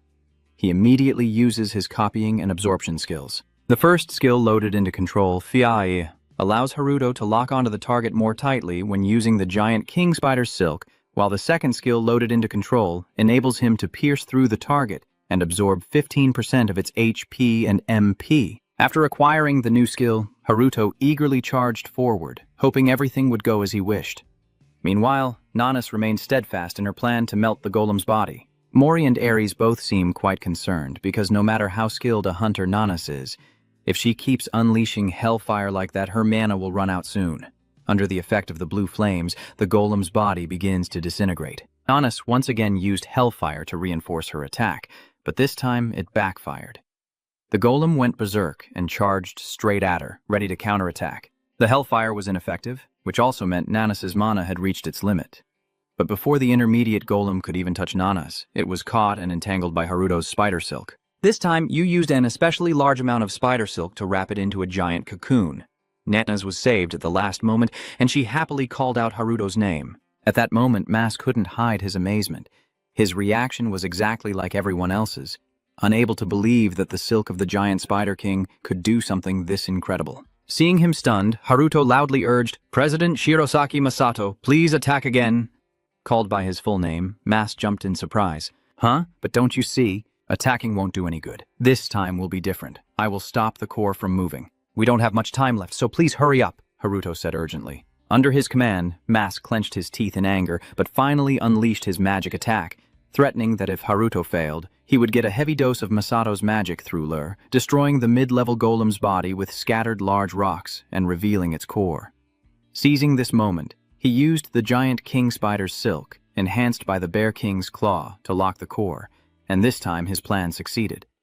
Both Masato and Nanas watched in amazement, but recalling past boss fights, Haruto always arrived just in time at critical moments. It seems she really can no longer see him as a low-level hunter. The Claw of the Bear King is truly a combat strategy only Sano the Hunter could come up with. Aries also praised in admiration. The attack team kept cheering as they witnessed this miraculous scene. It seems that besides Satoru, no one believes that Haruto and that seemingly useless spider thread could achieve such a miracle. Unlike their joyful and excited expressions, Takumi and Sarah look as if they are choking. He immediately ordered his subordinates to stop gathering mana to speed up the plan and carry out the campaign. After putting on his mask, Takumi instructed them all to get into position and prepare for battle. "What's going on? Is the situation so serious that you have to step in personally?" Sarah looks a bit panicked. "Yeah, that strange guy seems to have made getting the key to the core a bit more complicated. You should also get ready." Sarah quickly stands up on the white snow after receiving the order. Satoru is now hiding behind a large tree using stealth to observe, and he's starting to wonder what's going on inside. What should Satoru do now? It looks like the leader has already left. What is that kid planning to do with the mana she collected? Should I report this to the senior? Then Haruto handed him a gem and said, "Take this. It's a high-level stealth skill." Satoru was surprised. "Are you sure it's okay to give me something so valuable?" He scratched his head and declared, "This job is that important." Satoru was stunned. "This is an important task." Your eyes become more serious. "Tsunoda Satoru, this time you don't need to fight the monsters. Instead, use stealth to follow them. If they find the hidden maze, let me know immediately so we can steal their plan." Remembering your advice gives Satoru more courage, and he once again thinks of Haruto and quietly reassures himself. "That's right, both you and President Mas are there, and most importantly, Senior Sano is also present." My voice sounds full of surprise. "I have to destroy it." Masato turned and confirmed, "Yes, if you catch it, you should be the one to destroy it." Nana smiled and said, "Yes, because this is the achievement of the Sansano craftsman." He raised his sword and took a ready stance. "So I'm really doing this." Haruto was a bit surprised inside, the first time he was treated like that, and it felt strange. "I've finished copying it, now let's destroy it quickly." Then you thrust your sword straight into the red orb, causing it to crack. The sphere instantly shattered into pieces and disappeared. A brief notification appeared. "The transformed golem has been defeated. Done." A series of level-up notifications appeared around the character, followed by another system message. "You received a reward item for destroying the transformed golem core. A golden key appears and falls into Haruto's palm. That is the sealing key to the heart that opens the door where the giant golem's heart is sealed." He raised the key high and shouted, "Got it!" The key has reached the hidden maze. Mo cheers on behalf of Haruto. "I never thought I would see it with my own eyes." Seeing this, now that I've taken a step closer to your mother, Aries shows a confused expression. "It's just a key. The real challenge is only beginning now." Despite everyone's lively discussion, Haruto only focused on looking around. His whispering call caused a notification to appear. Checking the status. A corner of his mouth couldn't help but curl into a smile. Wow, delicious.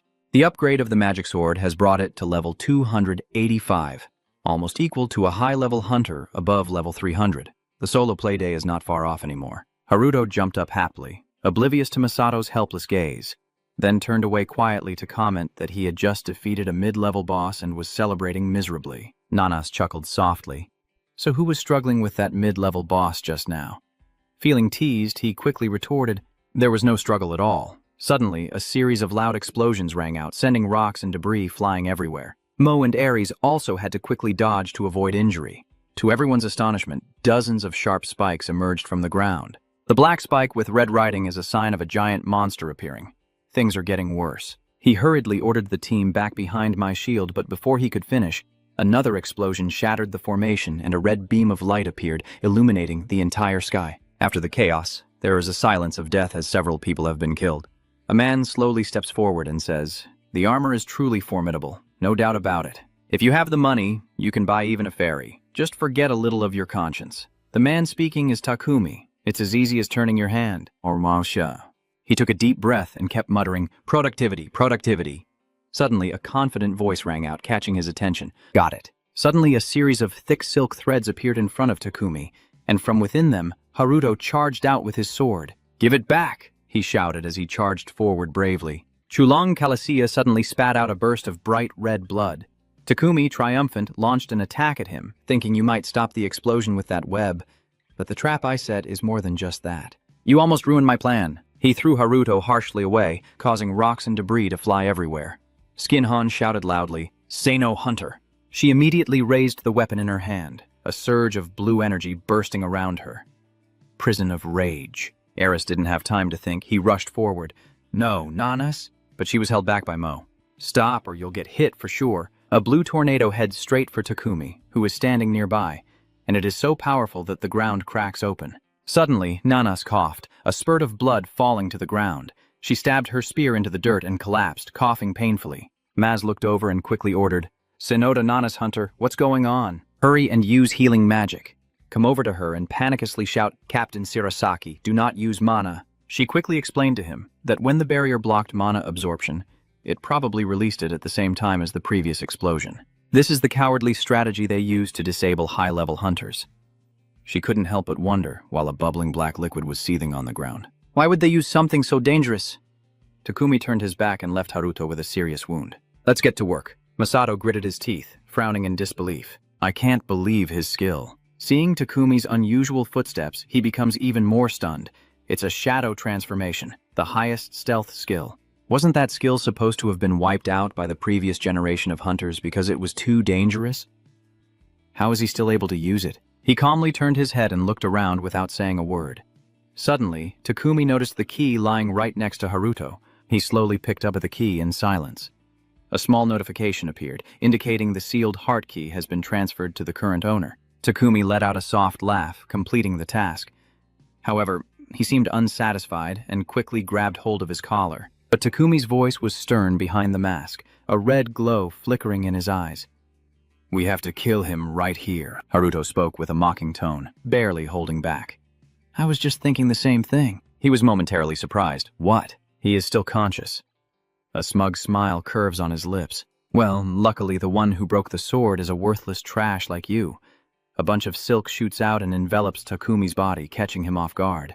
Gradually, the thickening threads swallowed the screams of the guy, while a notification appeared alongside sharp spikes protruding from the silk of the giant spider, activating the skill of the Bear King's claw with jagged teeth emerging from the threads, making it look like a giant monster, causing Takumi's followers to panic.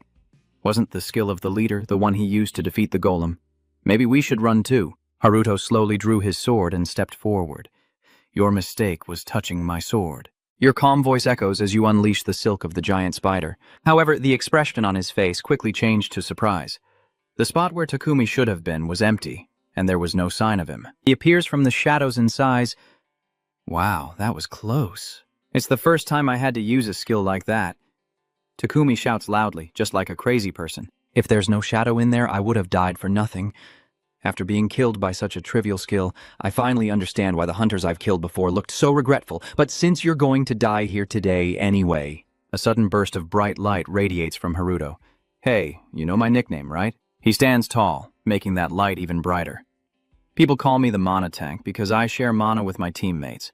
This was my first time trying such a long distance, but it still worked." Takumi was surprised. "What did you say?" The boy coldly declared a statement that surprised him. "That means your life is over now."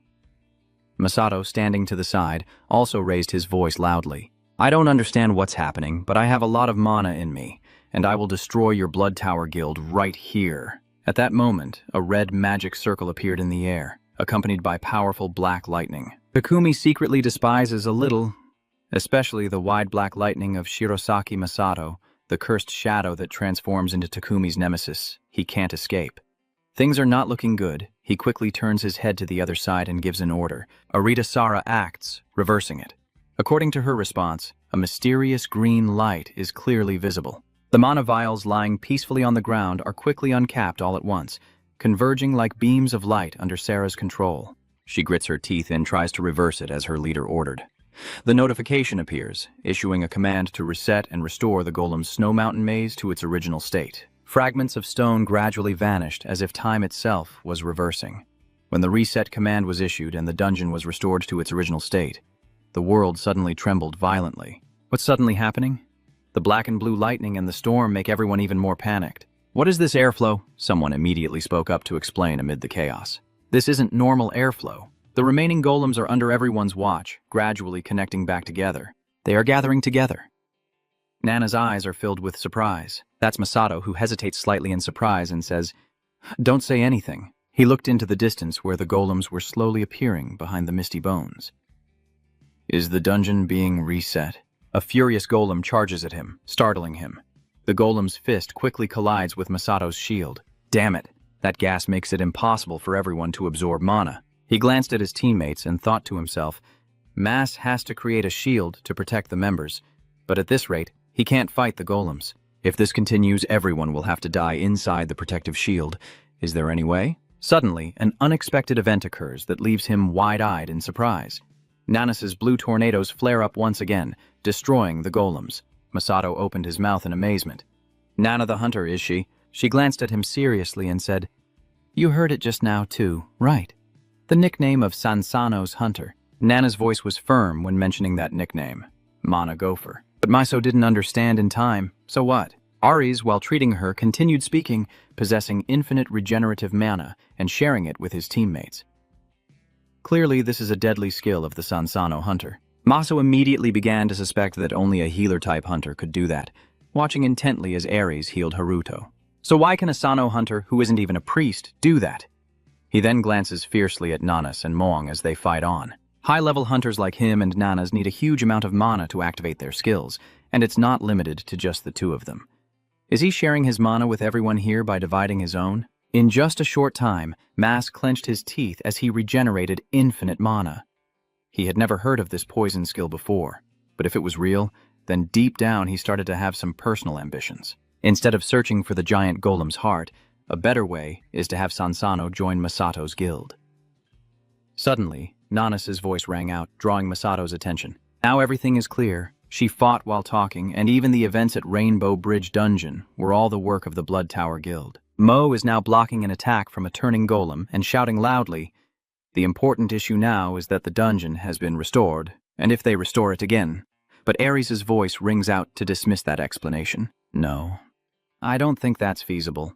The reason the hidden dungeon hasn't been explored yet seems to be due to a logical issue with the dungeon itself." She focused on her own task and explained slowly.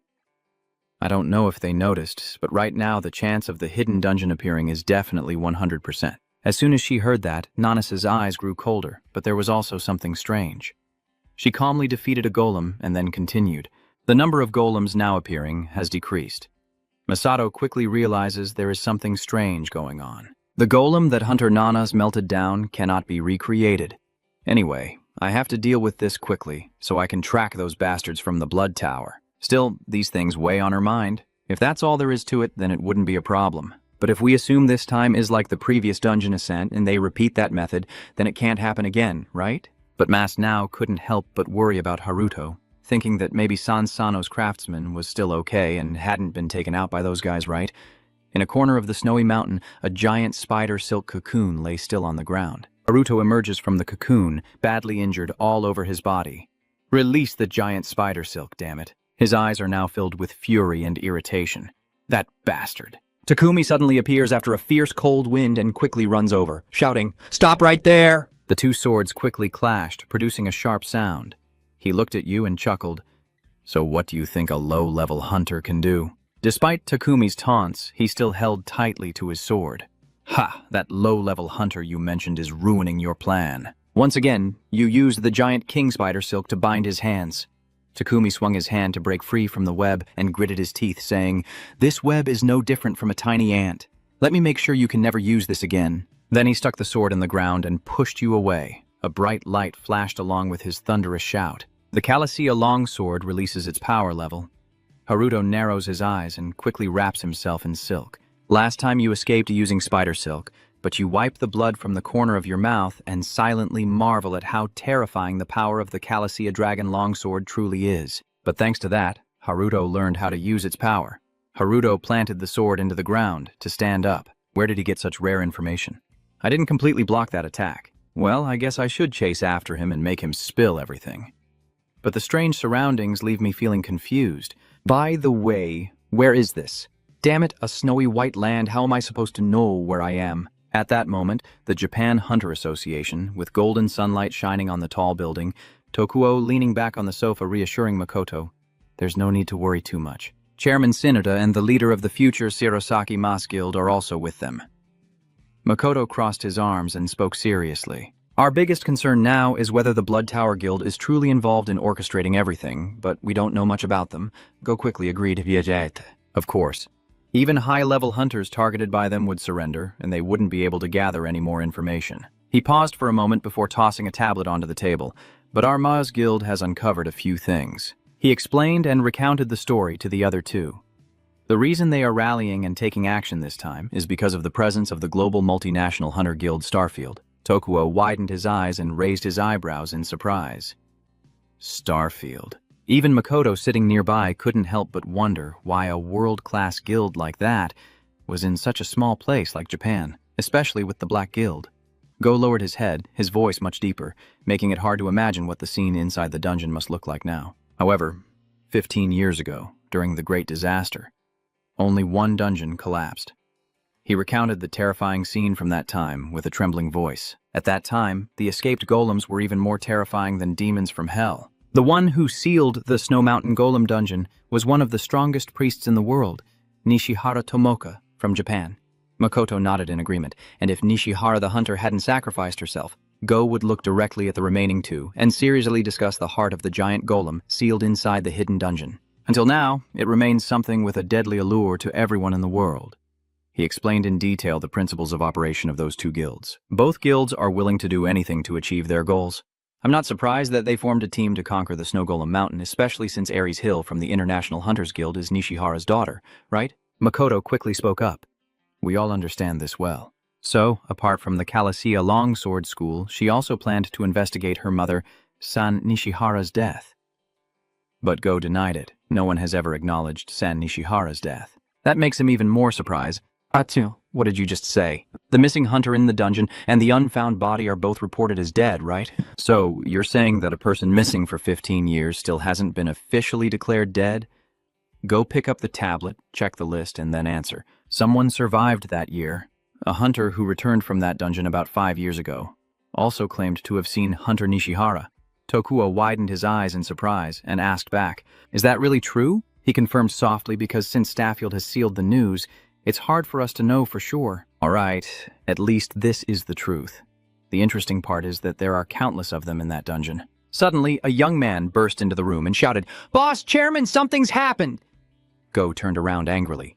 What's going on? We are in an important meeting right now, the young man stammered as he grabbed the remote. Now the prison break is happening just as the TV is turned on, with the sound of a golem howling. You!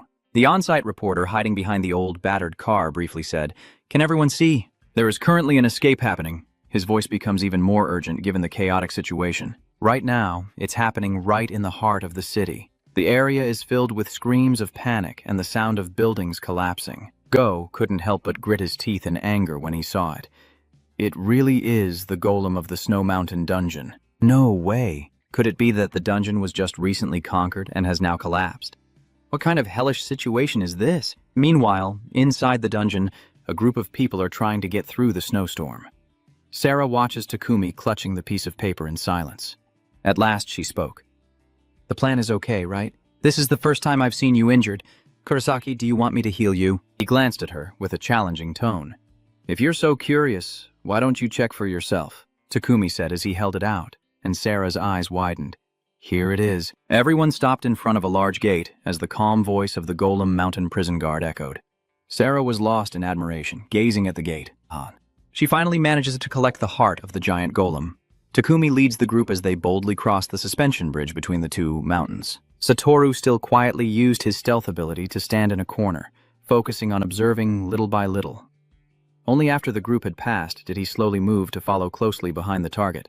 So, this is the hidden dungeon. The people following him also carefully covered their faces to hide their identities well.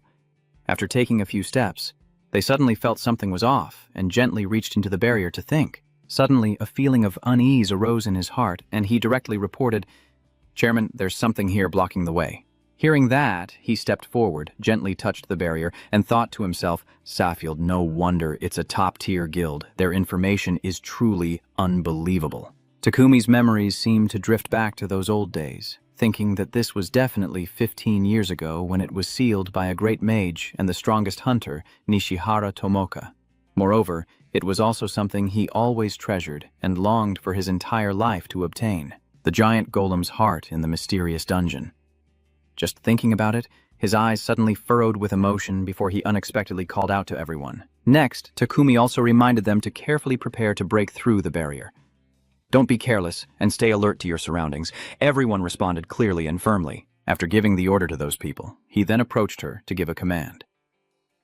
"Sarah, restore the Longsword School's settings." But Arita Sarah hadn't had time to react when his gaze suddenly turned cold, and he frowned, saying, "Wait, it seems there's a sneaky rat following us." And these words only made her more confused, standing there in shock. At Satoru's place, he could still hear every curse he shouted, making him feel like he was about to fall out. Thinking to himself, he's really stupid, daring to use stealth to follow the blood tower. His face turned pale, fear overtaking him as he clenched his teeth tightly. Jang silently thought, "Senior Haruto, he's in big trouble." Takumi didn't say a word, directly rushing to the source of the noise and shouting, "You are making me angry. The Snow Mountain Golem's beast lives near the mysterious narrow cave of the level 30 Snow Mountain Golem. A hungry and aggressive rabbit-shaped monster. Defeating it will earn you a magic stone." Hearing this, Haruto was surprised and exclaimed, I didn't know there were other monsters besides Golem here, and now I see it getting beaten up." A new challenger has appeared and defeated it with a single decisive blow. Near the cock, though, a striking red gemstone has also appeared. Seeing that, the Snow Mountain Golem gently picked up the gem and then suddenly ran very quickly towards you for some reason, with an innocent expression and eyes full of affection, as if curious about something that needs explaining. Haruto simply glanced at it and gently patted its head, asking, "Are you asking if you can eat that stone?" "Go ahead, kid." After copying it, the Snow Mountain Golem was placed into the nigh hole and enjoyed happily, making him chuckle mischievously. "After all, I've already copied it." Haruto, still clutching the treasure in his hand, marvels in awe, unable to believe the transformed golem core possesses such power. The core of the golem transforms. You can create a golem by pouring mana into the core. Skill 1 allows you to create a level 1 golem identical to your imagination.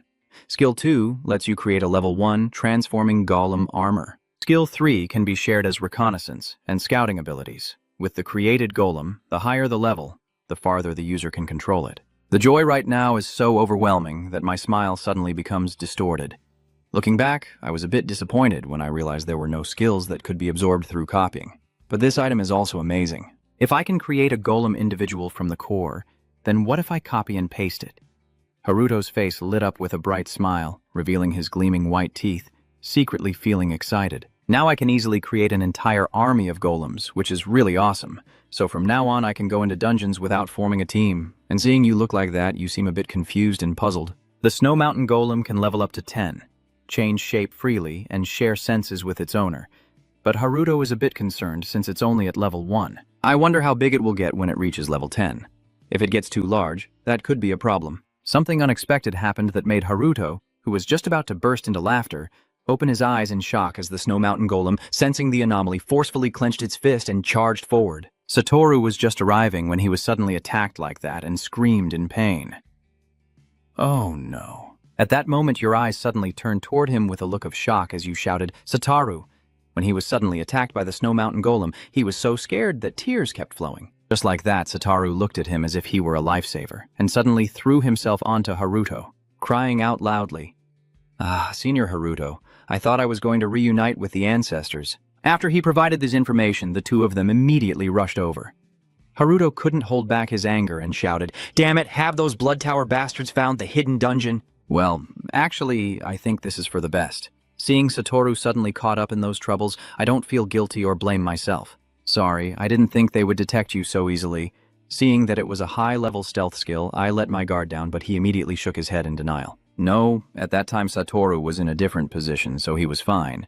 But the person they detected was probably a hunter from the Future Guild, and the one who was actually spotted and dealt with on the spot was someone else.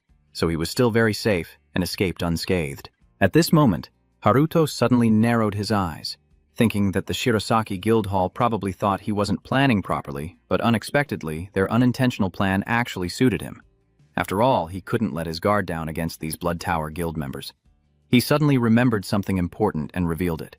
And in the process, among them was a girl who made Haruto open his eyes in surprise and exclaim, "Huh, a girl?" Satoru also decisively confirmed that it seemed like she had focused her mana on the bottles and started doing something. And then the dungeon was restored. In that moment, he clenched his sword tightly, but was too scared to charge forward, now feeling deeply ashamed and choking on his words, saying, "I did consider stopping him, but I told him that if I didn't speak honestly, it was because Satoru was too frightened. I'm sorry." Seeing him so sad and tearful, Haruto gently patted his head to comfort and praise him. "Don't worry, you've done very well." Satoru hesitated for a moment, then suddenly remembered an important detail and hurriedly recounted, "Oh, right. That girl looks familiar. I've seen her somewhere before." So, with that, his eyes suddenly became cautious and curious as he asked, "And that thing just keeps following us all this time. Is it okay?" Haruto also knew exactly what he was worried about and simply responded calmly, not caring about his younger brother. Hearing this, Tuinu's eyes lit up with admiration as she spoke. "So another golem is your subordinate? So you can control the entire golem family too. Senior Haruto, you're really impressive." Soon after, they moved to a hidden spot to observe from a distance. Satoru kept reminding everyone that the hidden dungeon was just across the bridge. But those inside were hiding and guarding everywhere. "If we make a move, we'll be caught immediately." At this point, he fell silent for a moment before suddenly looking serious and suggesting, "Satoru, go bring the hunter Nanas and the leader Shirasaki here," which made him feel uneasy. So he asked, "Huh? But that means you'll have to stay here alone." "Senior, you also know that the enemy is holding the longsword." But Haruto still calmly stroked the Snow Mountain Golem's head and replied, "Don't worry about you. You have a way to track their movements from here." In the end, he had no more arguments and had to reluctantly agree. "Fine, if you say so." Senior Haruto, before Satoru left, you carefully handed him an item and warned him about it, which made him curious and ask, "This is the core of the transformed golem. Is this golem's core?" It startled her, and she looked at him sharply. As expected, Haruto only gave him a few more important instructions. "From now on, it will be your subordinate. You like it a lot, right? Don't judge by appearances. Its combat ability is quite high, so it will be pretty useful." He was so overwhelmed with happiness that he almost cried and asked again for confirmation. "Senior Haruto, are you really giving him such a precious item? It suddenly made you feel helpless and you responded that way. I guess so." Then he swallowed back the words he was about to say. "He's precious, but he has a whole bunch of them." With that, in just a moment, Satoru was filled with renewed enthusiasm and ran off confidently, declaring, "I thank you very much, Senior Haruto. I will make sure to bring her back along with the others as soon as possible." Haruto also couldn't help but laugh in disbelief at his appearance, secretly thinking he's a member of a big guild but pretty naive, probably mainly because Hunter Nanas has taken on most of the responsibility. Getting back to the matter at hand, he also quietly identified the right moment. Now, it's time to create a new subordinate, thought two, as the golem's core transforms and is used to create a new golem. During this crucial moment, Haruto kept a close watch, planning that if it could create a golem according to his imagination, he would give it some mana. Finally, after waiting for a while, this golem also began to undergo a powerful transformation, while Haruto kept a close watch. A moment later, the system issued a notification. The golem core is transforming, and the three skills can share reconnaissance and scouting abilities with the created golem. I can't believe it. My eyes wide with amazement, I silently exclaim in joy. "Wow, this thing stands on the roof." With the reconnaissance and scouting abilities, that golem quickly flew to where Takumi was. Haruto's only task is to focus carefully on observing, so he doesn't miss any important details. From the images transmitted, he can vaguely recognize that there is a girl beside the man, and only then does he realize she is the girl Satoru mentioned. What is she doing with the Kalitia dragon sword? With all these strange actions, Haruto can't take his eyes off her for a second, afraid of missing something. Soon after, Arita Sara's actions ended, and she remained in a dazed, wide-eyed state of confusion.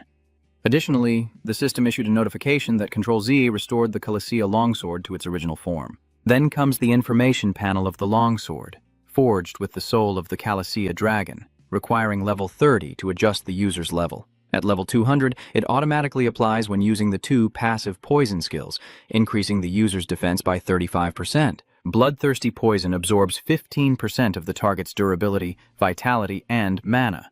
Passive skill. The 2 berserk poisons automatically activate when the user's HP drops below a certain percentage.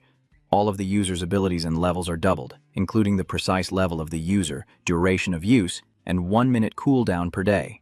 And so, after a while, the durability was again shown as 6%, but that number quickly faded away, giving way to significant fluctuations. Yet in just a moment, that number became hazy and then shot straight up to 100, setting a new record. Along with it came the system notification Control-Z, indicating that the durability of the Calicia dragon sword has returned to its original state, now at 100%, an increase of 94%. Now that the reconfiguration is complete, Arita Sarah finally collapses to the ground, exhausted and unable to stand, her breath ragged from the immense effort it took to forge such a sword. But her reaction made him very pleased, and he said with a tone full of admiration, "Well done." Takumi's face shows no sign of joy as he grips the sword tightly and smirks coldly. All right. Now durability is no longer an issue. Is this a joke, God? The durability of the Calicia Dragon Longsword has been fully restored. Can such a skill really exist? Suddenly, a possibility flashed through Haruto's mind. Wait, no. If it's true, then that girl must be like me too, the cursed owner of the treasure. The system keeps flashing the words in red, slowly revealing the number 6. Then, very quickly, the number displayed turns to 100, cold and piercing red, like signaling a decisive change, and once it reaches 100, the system immediately shifts to green. On the screen, a message appears with the Control-Z key combination, indicating that the durability of the Calicia Dragon Sword has returned to its original state, and notably, this reverse move pushed the durability up to 100%, increasing by 94% without any obstacles. This change felt like a stone being dropped onto Haruto's head. You're so surprised that you're muttering to yourself. You can't believe it. I didn't expect there to be someone else besides me suffering from the same curse.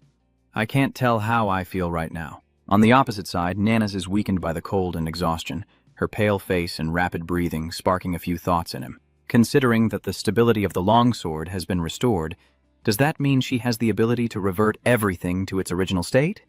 In short, this is a power opposite to mine, but I quickly thought that if that's the case, I would copy her skill. The snowstorm is getting worse, and Haruto is already exhausted.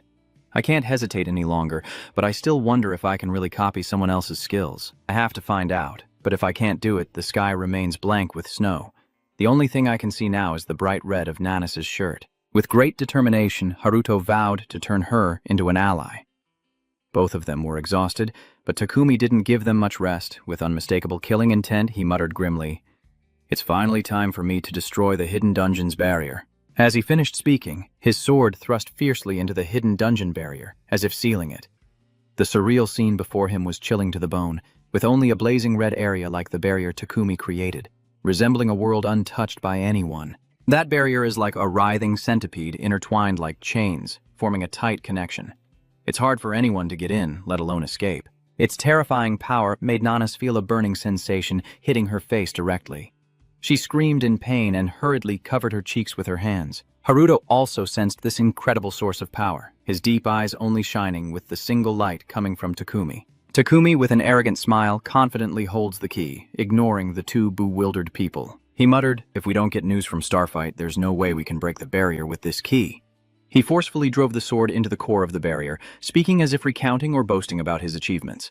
It was created 15 years ago by the great mage Sa Nishihara, which is why only with this sword can the seal be broken. Nanas asked anxiously, "What do you mean?" The original owner of the sword was Nishihara's husband, Frederick Hill. He disappeared in this dungeon 15 years ago. Master Nishihara set up a barrier that could only be broken by his husband's sword so that no one else could enter. Everyone was stunned by this information. Truly, even Nanas and Haruto think the owner of the great dragon sword is the world's top hunter, Frederick Hill. His wife is the great mage Nishihara Tomoka, and their daughter is Ares, so that's why she's so obsessed with that sword. Takumi didn't care what they thought at all. He was in a rush to break this barrier. He thrusts the Manthan sword into the barrier and shouts loudly, "All right, let's break the seal." Then he screams. The longsword, Kalasaya, unleashes its power, channeling all its energy to break the barrier, which immediately releases a surge of magic that leaves everyone gasping for air. The earth and rocks are swept away by that enormous power, shattering into pieces. That deadly red color feels like a sea of blood drowning all life around it. The resilient birds fighting against the cold snowstorm were suddenly scorched by that burning red color. Both Haruto and Nanas instinctively took cover behind a nearby large boulder, relying on its weight to withstand the attack. Haruto squinted to avoid being blinded by that light.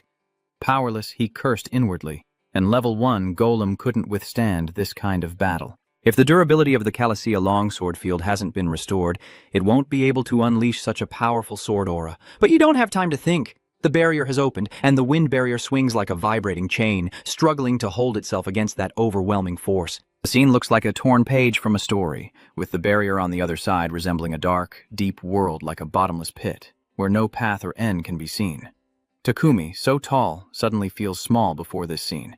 But he is a proud and arrogant man who only sneers and mutters, surprised that the hidden door and dungeon are actually projections of space. She must have been through a lot. Well, I don't care. After 15 years, the hidden dungeon of Golem Mountain has returned. With that, he shouted loudly, like giving an order, but also as a rallying cry for everyone. It is time to hunt the giant golem's heart.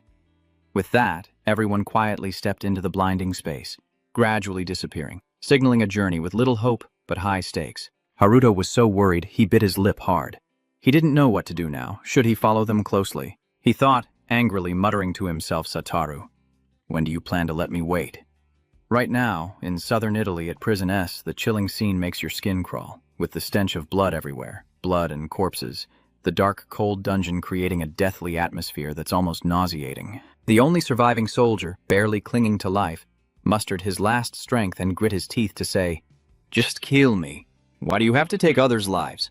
The opponent flicked his finger lightly, showing indifference and inhumanity in every gesture, speaking in a nonchalant tone as if he didn't care. "If I do that, I'd be considered the one who harms others, speaking innocently as if it's not my fault.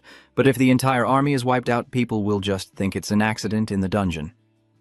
After that snap of the fingers, the poor soldier's life was also ended, and the horrifying scene before us was so gruesome that everyone could only turn away and vomit. That ruthless system displays cold, pre-programmed words. Control. A. When the user dies, the skill is transferred to the next user. In short, this is a type of ability that steals others' lives to become stronger, and this guy has absorbed all the power of those unfortunate soldiers. He grunted, trying to absorb the enormous surge of power. Immediately, a bright red mark appeared more clearly on his neck. This guy radiates a disgusting, murderous aura, and his face gradually ceases to look human. Everything seems pre-programmed. Control X. Everything has been selected. The unfortunate soldiers are like useless goods being packed away. With just a Control X command, all selected targets are cut. They all vanish as if they never appeared, as if they never existed. The value of human life at this moment is pitifully cheap. A steady sound breaks the atmosphere. A blonde demoness with a strange appearance keeps clapping her hands. Her cold voice speaks. It seems the Control A skill has improved. Compared to deleting each target one by one, the scale has expanded. That guy responds without emotion. The annoying part is that I have to kill the target for the curse to finish me off. But what annoys me the most is that no matter how many times I use the skill, it doesn't improve, and it drives me crazy. The female vampire steps closer and scolds, "Didn't I tell you before? You can't improve your skills without hitting the target first. It's the only skill you can acquire and upgrade without killing your enemy." She paused for a moment before emphasizing Control C. The mysterious man irritably asked, "Do we really exist?" He asked in despair. The blonde demon girl with a charming smile explained, "It's a bit different in our space-time dimension. I'm sure there's someone in this world who holds it, and Control is to find people with the right control skills." The other guy calmly pulled up his hood and muttered, "What if it's Control Z?" The other person replied, "Based on the information we gathered, currently there are reports in the Blood Tower Guild about the seal barrier created by San Nishihara being broken. Both of these guys are involved. Control Z is important, but remember to get the giant golem's heart. It's an item that helps cursed skill users unleash their full power." "Got it." The opponent responds, and the two seem to vanish into thin air. At this moment, inside the dimension, the Kurosaki group is slowly exploring the interior. After a while, Mass begins to leave his irritable attitude behind. he shouted. What the hell, did we rush all the way here just to find only this icy wasteland? There's no sign of a struggle anymore, are we lost? He asked suspiciously. Haruto, smart as ever, replied, They haven't gone far, your instincts are really reliable. The two of them disappeared without a trace. The others began analyzing based on the situation inside the cave. It seems there are no monsters here. Since there's only one path, we'll catch up with them soon. They started to speed up. Nanas ran and asked, do you have any idea where they might be getting their information from? This is just my personal guess, but perhaps their support comes from Starfield. Her face gradually turned serious. Nana's was like stepping on nails, she shouted loudly. Starfield in this incident made everyone turn back in worry, including Haruto. She asked in disbelief if the United Nations of the world had colluded with the Blood Tower. Ares hesitated before saying, I think it might be because of my mother. The Rainbow Dungeon requires the longsword cable, and he begins to piece together the clues, realizing they have planned everything. He anxiously turns to Ares, thinking that maybe their target isn't what he thought. But if it is, he's truly confused. Haruto seriously concludes that their target is not the golem transformation key, but Ares herself. Mass starts urging, hurry up, if we catch a known member of the Blood Tower Guild and force them to reveal themselves, it will be faster. He is also quick-witted, realizing that if Stafi is backing them, then Kai might be able to use the teleportation spell. The rest, he grits his teeth and mutters, capture him and make him confess himself. Everyone sped up, including the sluggish golem, which shouted loudly, Wait for me, I'm coming! As Mas approached Satoru, curious to ask. I've seen it all along, what are you carrying there? Satoru cheerfully replied, It's a gift from Senior Haruto. Nana asked curiously, Why did you give Satoru such a valuable item? Haruto stammered, Because it's precious. I gave it to him to ensure he has a bodyguard. You didn't notice the faint smile on Nana's lips as suddenly a strange light burst forth beneath your feet. Haruto was caught off guard, not understanding what was happening. The surprise was right beneath their feet. A golden trap had been triggered, revealing an irresistible temptation. And that was a trap. In an instant, everyone disappeared into the blinding yellow light. Except for Haruto, he immediately reacted. He shouted loudly. Satoru Nanas quickly rushed past Sano Haruto, worry etched on his face as he called out his brother's name, Satoru. All four of them stepped into the magic circle where the three Satoru had disappeared. A flash of golden light enveloped Haruto, leaving him utterly stunned. In the blink of an eye, they all landed inside another magic circle. He crouched down, touching the ground with his hand with a thud. Nanas immediately stood up and shouted loudly. Satoru Haruto also looked around and yelled, President Shirasaki, you raise your sword in defense and shout loudly while looking behind you. What is going on? We were supposed to be right behind them, but suddenly they just disappeared. Suddenly, a loud roar echoes, and Haruto reacts instantly. Appearing before him is a massive monster, with fierce eyes and sharp teeth rushing straight at him. Damn it, where did that thing come from? While I was still stunned, Nanasa had already grabbed her spear and charged forward with determination. She shouted a sword technique and slashed down, separating the monster's head from its body. It fell heavily to the ground, dust and smoke rising, blood pouring out nonstop. Haruto was still trembling as he asked, Why is there a dinosaur-shaped monster in the Snow Golem Mountain? Ares sat down to examine the monster's body and replied, This place feels like we're in a completely different world. She looked at everyone with a determined gaze, sure it was a multidimensional dungeon. The group gasped in unison. A multidimensional dungeon! What is that? Anas then spoke up to oppose Ares. That can't be true. I heard that all multi-dimensional dungeons were cleared out during the Great Disaster 15 years ago. Aris explained to us that my mother had sealed all of them, but for some reason, it seems they have reopened. She continued to explain that the hidden dungeon of Snow Golem Mountain is also one of the sealed dungeons. The magic circles placed in these dungeons are what allow them to connect to countless other dimensions. Imagining the scene of terrifying monsters being summoned, Ares concludes that when the circle activates and the teleportation gate to another world opens, it's also possible that we have been transported to an extremely dangerous dungeon. After hearing this, Nana seemed to understand and stroked her chin, saying, So that's why San Nishihara's craftsmen set up protective barriers around this place. Ares also added, My mother also hypothesized that the great catastrophe years ago was actually the fury of a multidimensional dungeon. If that's the case, then where are Satoru and Chairman Shirasaki who were teleported away? She replied, You must have been transported to another dimension. She also seriously told the three of them, If we clear out this dungeon, we will reach the heart of the giant golem. So it can be considered a blessing in disguise. Hearing that, he clenched his sword tightly and said, Let's act quickly. Haruto nervously looked ahead, where a horde of dinosaur-shaped monsters was charging forward, breaking trees and approaching, sweating and seeming tough to handle. Nana takes a breath and assumes a fighting stance. The scene shifts to the heart of the city. The tall buildings are shattered and engulfed in smoke and flames reaching the sky, as a stone golem frantically chases and attacks the civilians. They could only scream and run. The hunters fought together, each delivering a strike to successfully destroy it. But the core is still there. The golem quickly recovers and someone says, "Damn it, there's no way we can destroy the core like this." The hunter next to him turned back and shouted for help. "Mage, we need a wide area attack spell to cover us." "Not now. We can't absorb mana easily outside like we do in the dungeon. I'm busy defending myself right now. Where's my hand to help you?" Another hunter is smashing the golem's arm and shouting, "Damn it, when we need him!" That mana-absorbing idiot disappeared.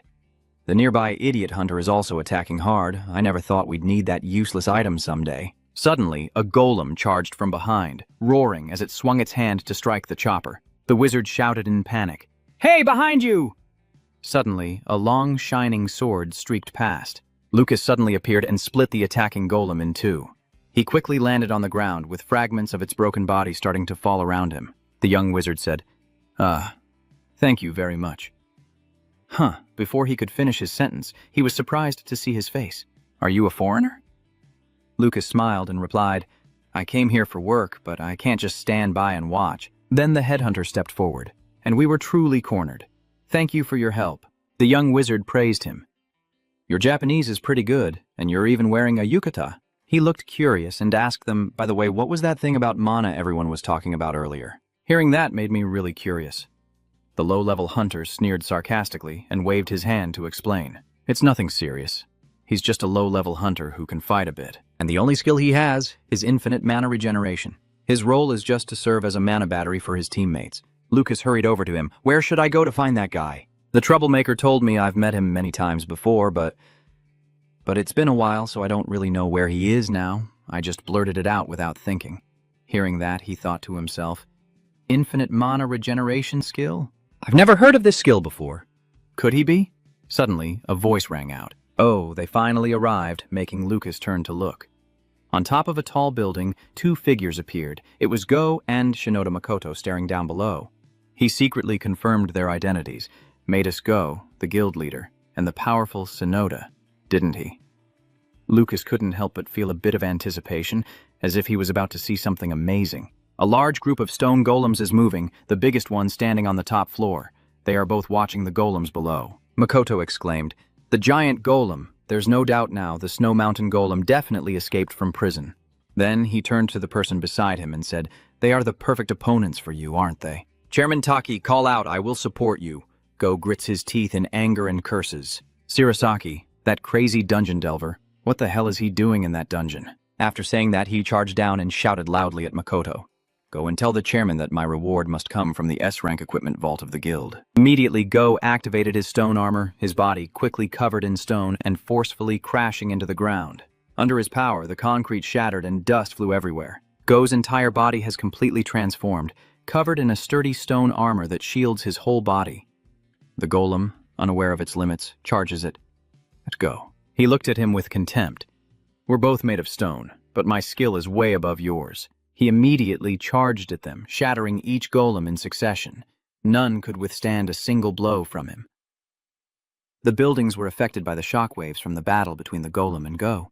On this side, a hand is gathering power, with beams of light appearing as Shinoda Makoto raises his arm to cast a spell. The multicolored ring quickly takes shape, spinning around as he points his hand forward, and the magical energy surges out at the speed of light.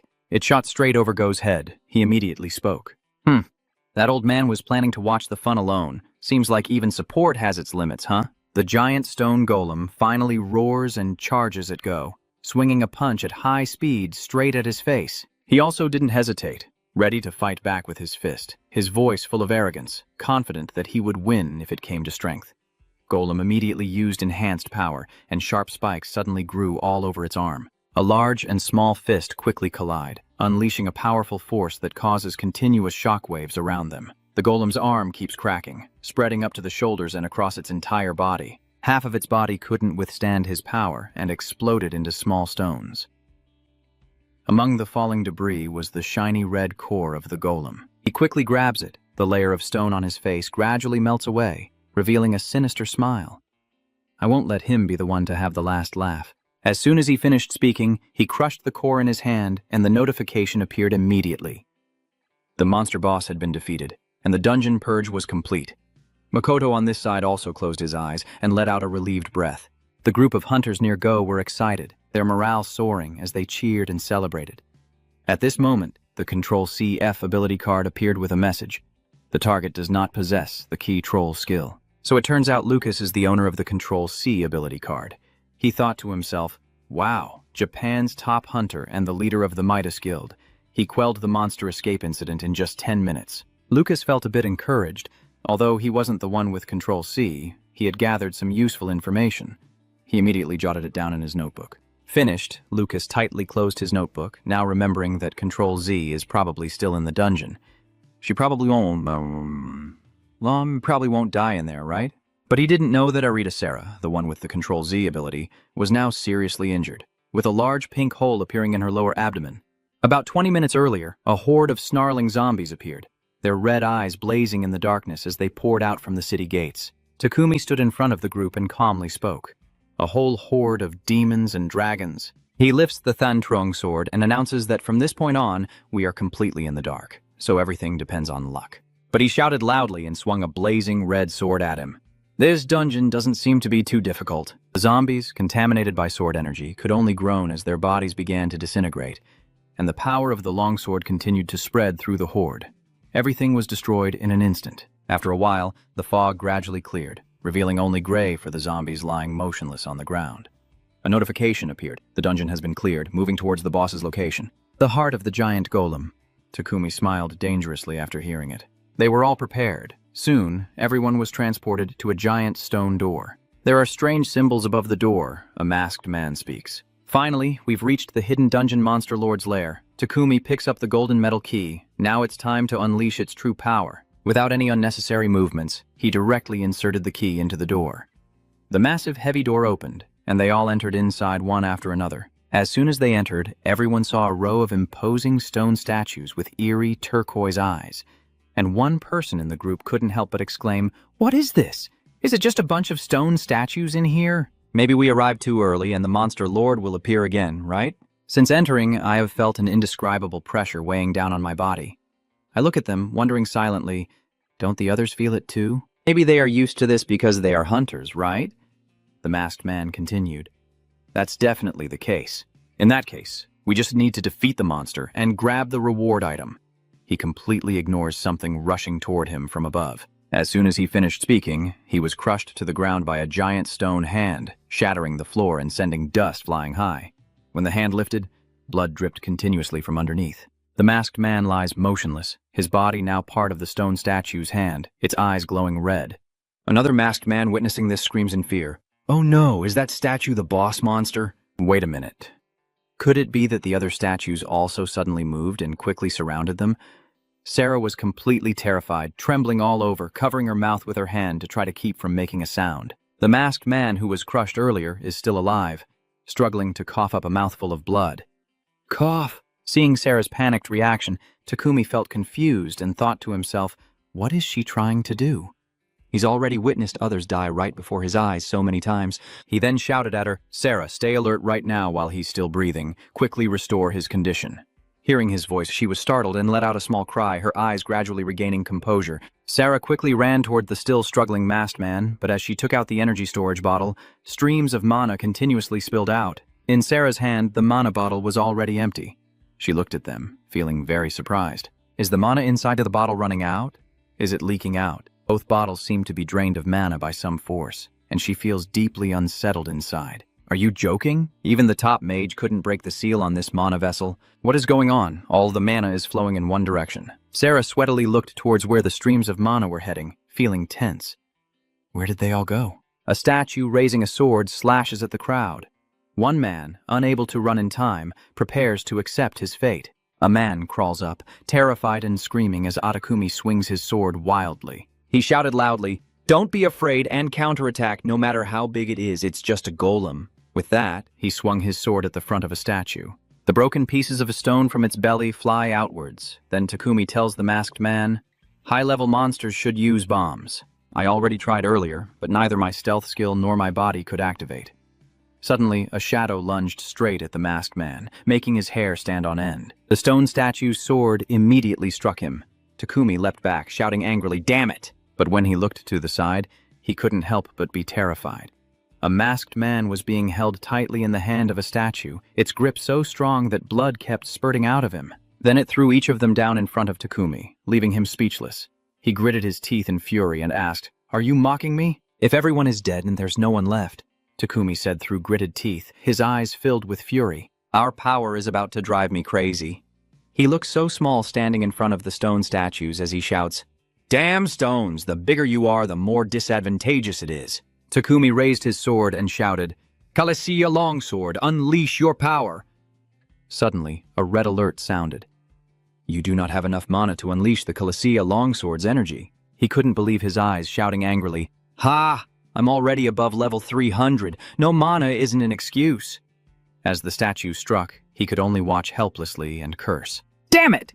The huge stone sword is swung down with incredible force, causing the ground to crack open instantly and shards of stone to fly high. Ignoring the situation over there, Sarah stepped on the stone steps, following the path where the mana was being drawn in. She finally arrived, feeling relieved. "I see it. All the mana has gathered here."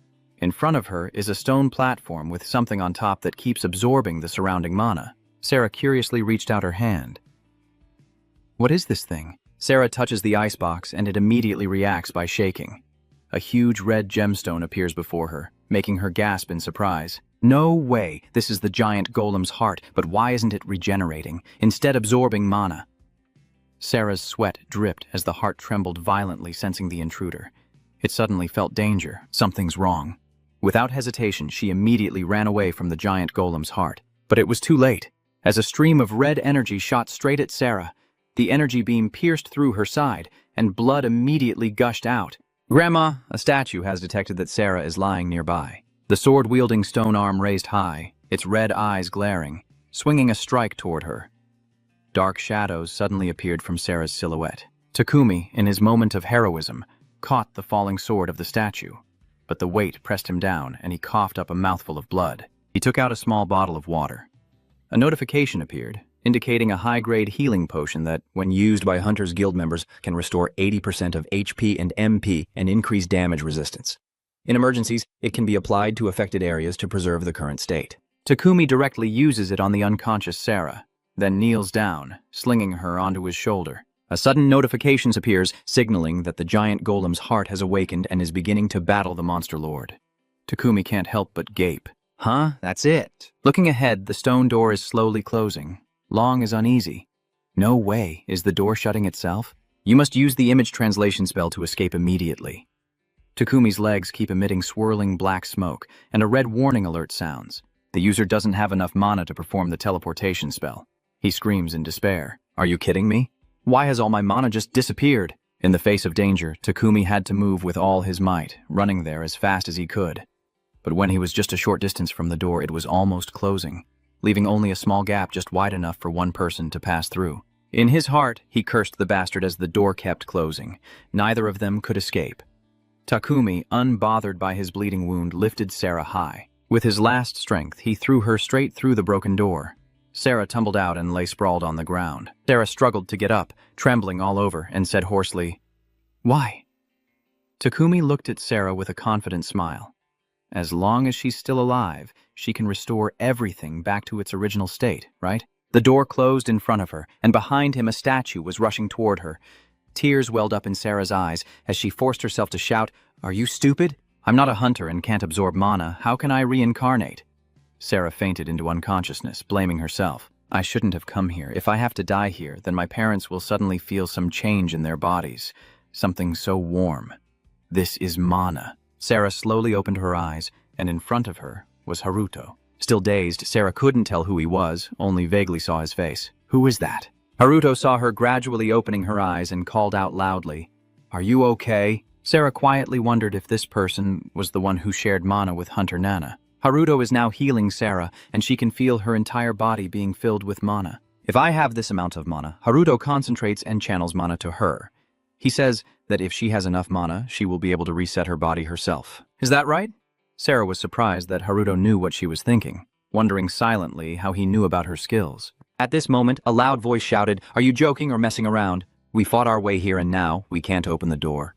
Ares calmly approached the door and told everyone, as long as there is a hunter fighting inside, outsiders can't open the door. We can force it open with the key, but I'm sure everyone remembers there's only one key. Masato, the leader of the Future Guild, cursed angrily and said, "Fate is really a bitch. If I had known, we would have defeated that resurrected mutated golem before coming here."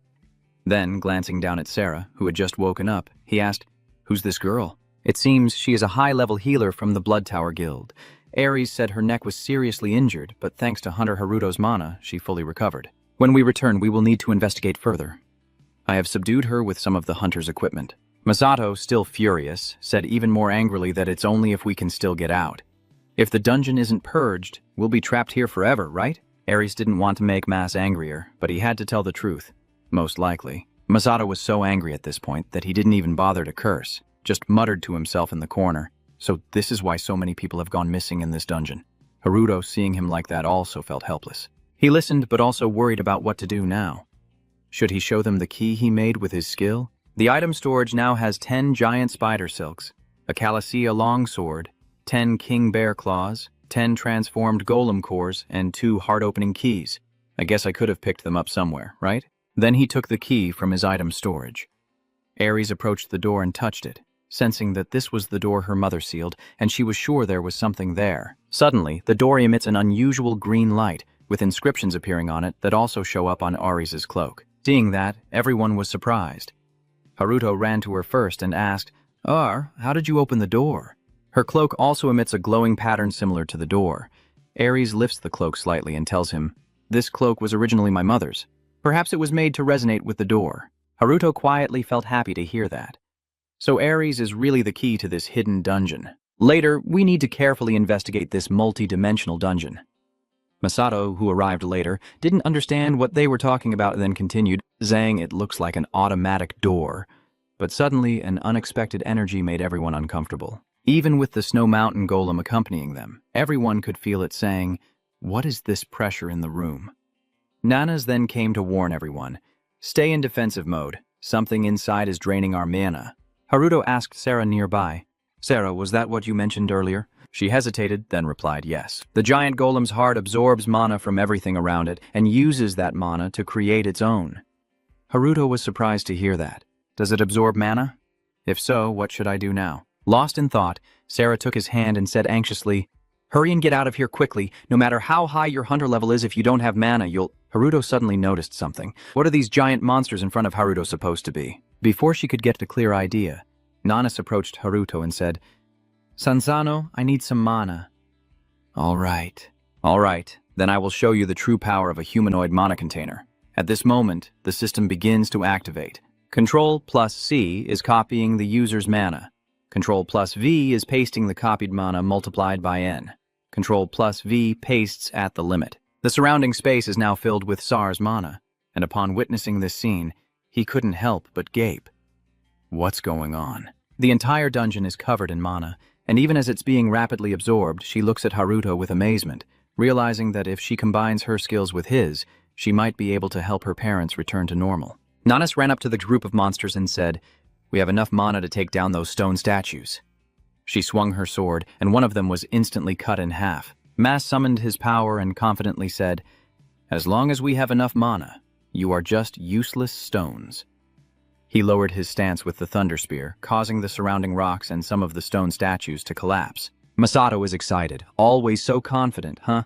After being stuck in this dungeon, I'm about to go crazy. Now I'll vent my fury on you stones. Mas's power is so immense it covers the entire dungeon area, destroying one golem after another as someone shouts, "He's here!" Sarah looked around in response to the call, seeing someone injured and leaning against the wall, still breathing. The person had a stomach wound and had lost an arm. Sarah stood from afar, quietly contemplating her demon transformation skill. Suddenly, she sensed something unusual. Alicia the longsword, Haruto, is now approaching the guy. He stood there in silence, observing it for a moment before picking up the Calasia sword to examine it thoughtfully. In the end, he managed to retrieve it. I knew it. The balance has been reset. This girl is definitely a cursed skill holder. I'll copy that skill. He thought for a moment and then looked at Sarah, startling her. But now he had to try it. As he spoke, he reached out and touched Takumi's head. Control+C is copying the target's true image translation skill. Cannot copy because the target's level is higher than the user's. Haruto silently thinks he was right. Even with the bonus level from the Dragon Sword, I still don't have enough level. The target is extremely hostile towards you. In this situation, you have two options to acquire skills. One is to eliminate the target and absorb their abilities. Option 2 forces you to absorb the skill only if the target's HP is below 15%. This will make the target unable to use skills. Haruto was a bit surprised. Huh? If the target considers me an enemy, I just need to kill him to steal his skill. But wait, from the look of it, his HP is already below 15%, so I can absorb it without killing him. Forcibly absorbing. As for defense purposes, I'll be using this move a lot in the future. Masato approached Sarah and asked, "Are you the older sister? Go heal him, but just enough to keep him from dying." There, Sarah activates her healing ability for Takumi. Masato, standing, says, "We have many questions, so if he escapes, it'll be troublesome." Sarah looked back at Haruto. He nodded, telling her to go ahead and treat him. Sarah then begins the healing process. Takumi's arm regrows instantly. Haruto suddenly thought to himself that his severed hand had regrown instantly. This is the 1910 skill with the ability to copy his own body. Takumi finally wakes up. Sarah asks him, "What are you laughing at?" "See? Neither of you are dead yet." Sarah, seeing Takumi wake up and speak like that, no longer cared and walked away. Then he was also handcuffed by Nanas. She said, "Don't do anything unnecessary. You let the chairman Shirosaki live, not me. He doesn't care what you say, and always thinks he's better," mocking her. "If we survive and get out of here, it's something I should do." Then looking around, I say, "This dungeon is only just beginning." Then Takumi decided to run away.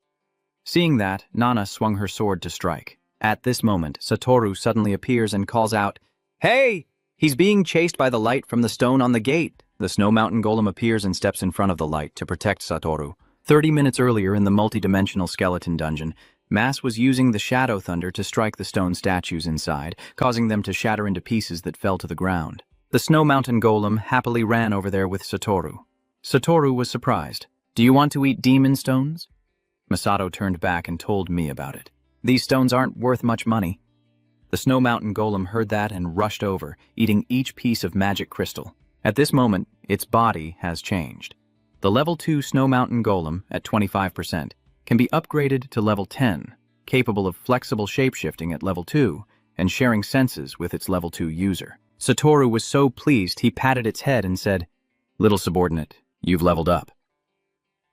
When he touched the body of the Snow Mountain Golem, suddenly the stone transferred from its body to Satoru's. He suddenly shouted, "What is this little subordinate?" Returning to the present, Satoru's body was also protected by the Snow Mountain Golem from attacks. Haruto watched in amazement. Did that little runner fuse with Satoru? Has it already leveled up after such a short time, I wonder? No matter how I look at it, this seems exactly like the stone armor technique of the Midas leader. So that Golem Core's evolution works like this? I need to study it more carefully when I get back. Masato creates a protective barrier around himself in the dungeon. Suddenly, a powerful strike hits his shoulder, causing Masato to feel a bit uncomfortable. Ariz is also defending and warning Masato. The leader of the future guild is cautious. These attacks are all made with pure, concentrated mana, and the sharp beams can't be blocked by magic shields. Nana steps out to tell everyone. On the contrary, that's why the best method is to counter with physical attacks. She then strikes. Vusword never expected that attack to be blocked. At this moment, Haruto looked at Satoru and thought, just as Hunter Nana said, because of the intense mana concentration, we can use normal swords and shields to block the attack. On Satoru's side, he's worried about the golem protecting him. His subordinate Mai, really? That's why Satoru's subordinate can successfully block the attack.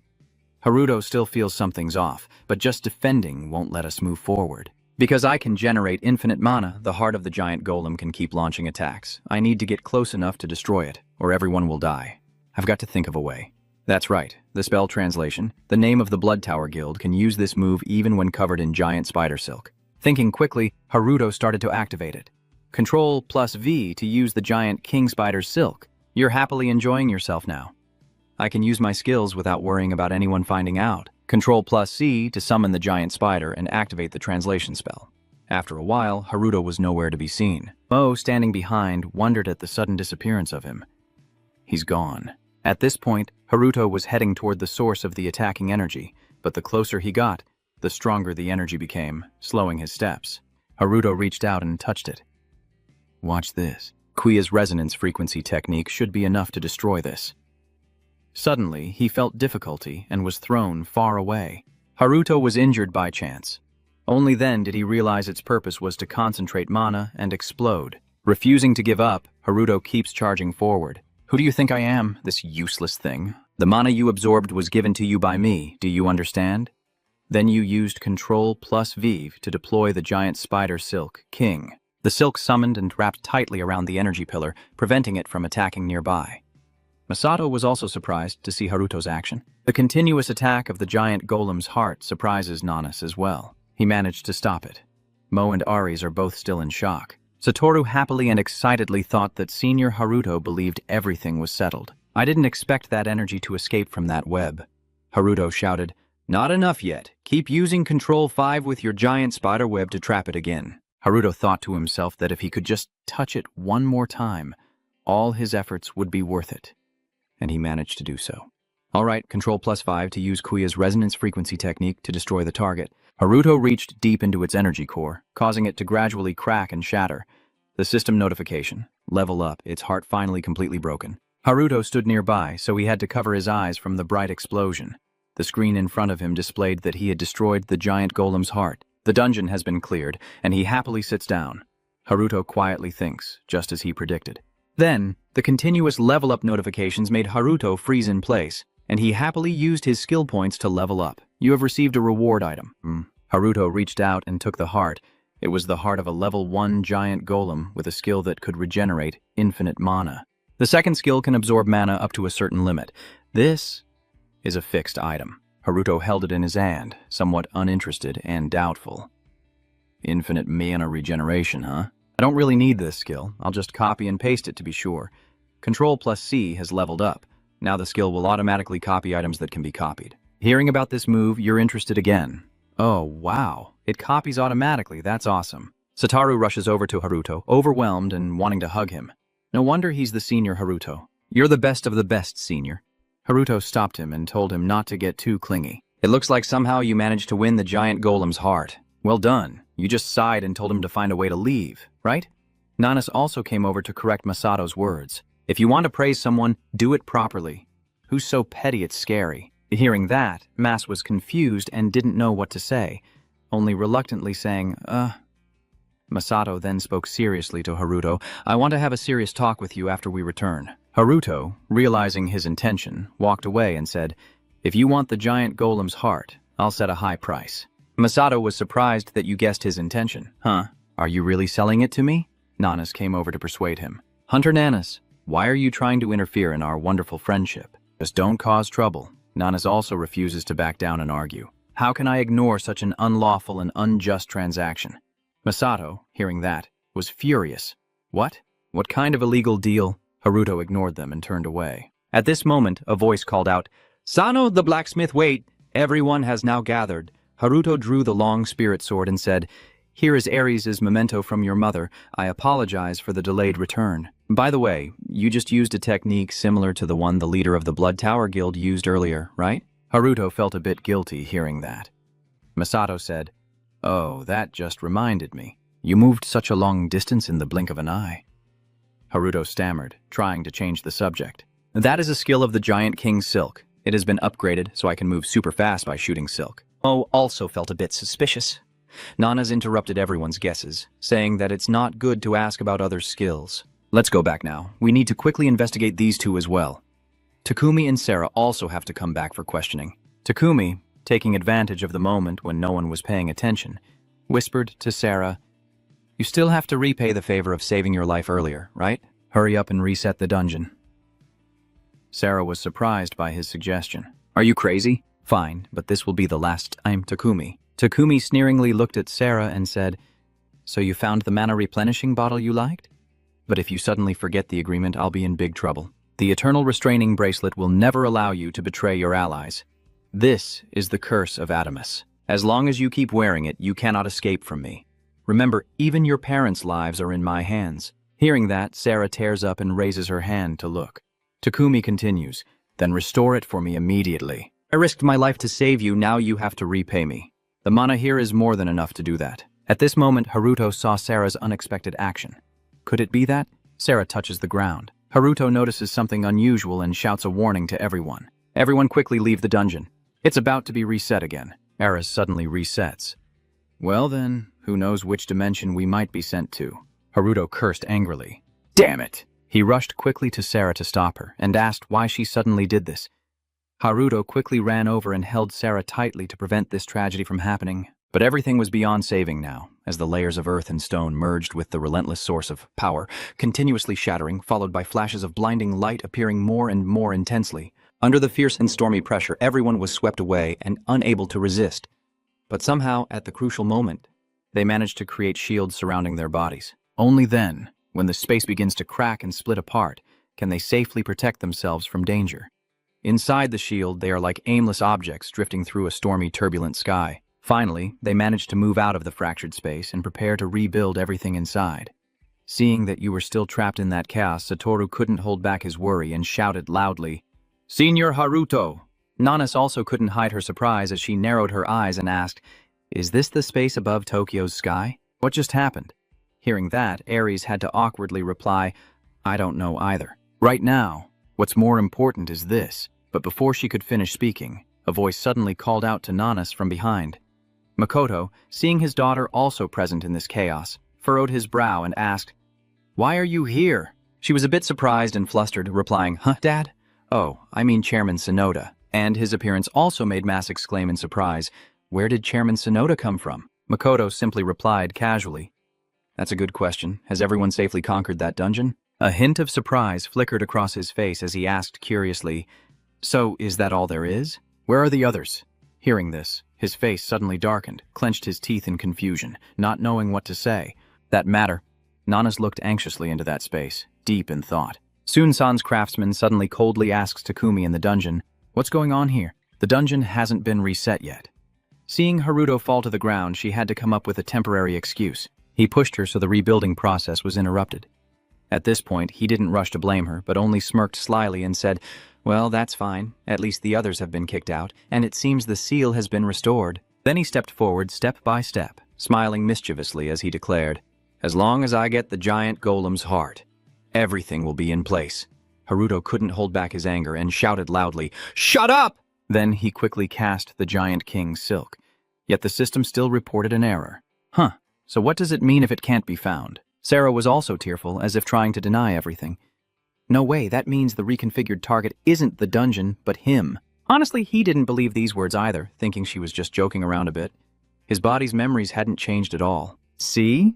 But Haruto still wanted to prove it to himself by opening the status window. Soon after, your information also appeared. Haruto Sano, level 1, HP 15/15, MP 20/20. Level 1 profession, level 1 skills. Basic defense, level 15. Haruto couldn't believe his eyes and was lost in thought. Level 1 means I have returned to the original state right after awakening. But what about my skill? It hasn't been used yet, and the system keeps showing it repeatedly. Pressing Ctrl plus C level 1 and Ctrl plus V level 1 makes an unidentified item available, which only makes him more despondent, wondering if there's anything worse ahead. My skill has returned to its previous level before the upgrade. Then it appeared again with a notification.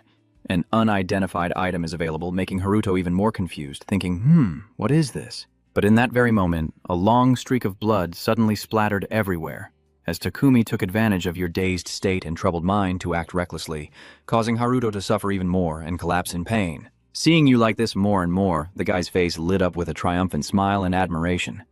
Look at your confused and tangled appearance. It's clear your rank has been reset, so just go and pay your respects. In that moment of danger, Haruto still tried to reassure himself that his cursed skill hadn't disappeared yet. The unidentified creature in the warehouse, if it was me before I got that skill, then the best move is to pretend to be a pig and eat the wolf. Yet something unexpected happened when the sharp clash of two swords rang out loudly. Moan, whom Haruto thought had already left, appeared just in time to block a strike for him. Seeing his appearance, Takumi became even more furious, sarcastic, and mocking. "Hey, you're just a low-level hunter from the International Hunter Association, right? You're still here?" Haruto couldn't help but shout in horror and panic, asking Mo, "Why?" Yet his face was full of determination, as if he was doing his best to protect you, and earnestly begged, "San Sano, run away, leave him to me. Your only job is to get out of here now." For someone who values loyalty like Haruto, he wouldn't bother to refuse directly. He couldn't do that. Just then, a touching brotherly display of loyalty made him smirk coldly with sarcastic mockery. "You bunch of brats. You look down on me, huh? Even with such a clear rank difference." Then he directly pressured him and asked in a harsh tone, "What will you do now that you are not even qualified to fight?" But even if he didn't want to admit it, this guy's true strength was just too great. Mo couldn't hold on anymore. The sword in his hand also broke in two and took another blow. Suddenly, he became powerless, knocked back forcefully by the opponent and unable to resist. But Takumi had no intention of letting him go, and immediately charged viciously, saying, "I might as well kick you out of the International Hunter Association anyway." Mo's face turned pale with panic, thinking to himself, "Too fast, I can't dodge." If he takes this blow, he's surely doomed, but Haruto, ignoring the danger, rushes to protect him. With that fatal strike, he can no longer hold on and collapses into a pool of his own blood. Mo stared blankly at him, unable to speak. "Why?" Haruto struggled to reply.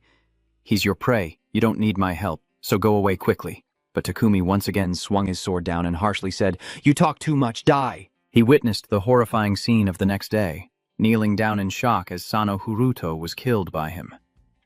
The cruel man was so vicious that his body was left in tatters, causing Sarah to panic and quickly cover her mouth, sobbing uncontrollably. Finally, Takumi's goal was achieved as he grasped the heart and spoke with satisfaction.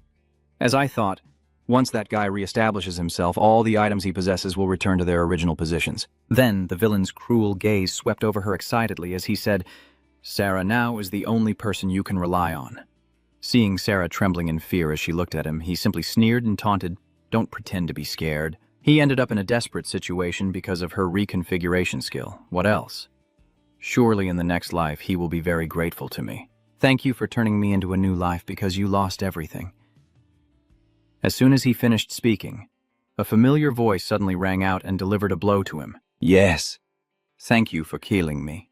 Takumi, overwhelmed with pain, tightly clutched his wrist before he could even understand what was happening. The pain from his wrist made him collapse, drop his sword, and scream loudly. From the light, Haruto calmly steps out, sneering coldly, "I was worried you might forgive me."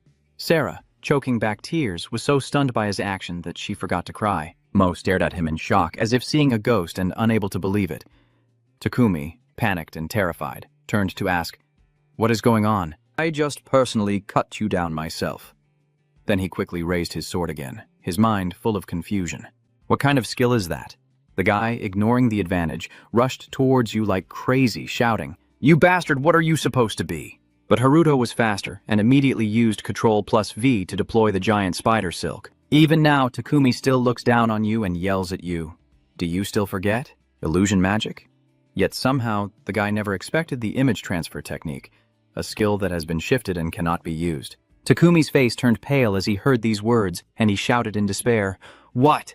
Damn it, Sarah, set up the dungeon again." Unlike before, Sarah now shows a determined refusal to his request. She doesn't want to. Takumi was tightly wrapped in spider silk, still shouting and cursing. "You damn bug, have you forgotten the Ademus agreement? If you don't want to die, act quickly." Tears streamed down her face again as she helplessly followed his orders. Haruto's eyes suddenly flashed, wondering why she would obey such a command. Then he focused his attention and finally understood.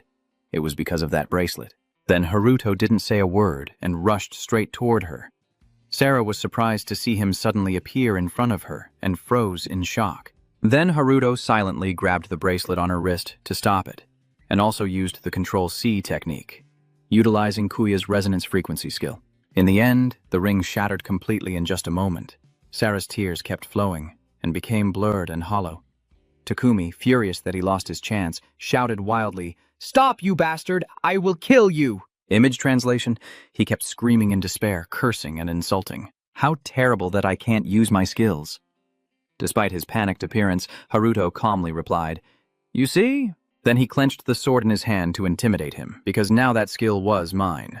And after that, Haruto mercilessly sent him to his rest. In the end, this is the fate he deserved. The cruel Takumi has received the punishment he brought upon others. Haruto grew colder as he approached the golem's core. He slowly grasped it in his hand, filled with sorrow, and asked. It was because of this that the escape happened. Sarah also instinctively looked on, forgetting to cry as she heard your words that had taken so many lives. Hearing these words, Mo was stunned and confused, not knowing what to do, until he saw Haruto once again press Ctrl+C to carefully read Kuya's resonance frequency. Then he coldly questioned someone unworthy of possessing this and directly crushed it in front of everyone. Along with the system notification, you have destroyed the hidden dungeon reward item, and then it suddenly congratulates you. You have received this poison artifact. Haruto looked at the diamond in his hand, surprised. The system now displays a message. The Snow Mountain Golem hidden dungeon has been cleared. The large door slowly opens, and those outside immediately lean in to look inside. The door is opening, so does that mean someone has cleared the dungeon? They each stepped through the door and spread out to search.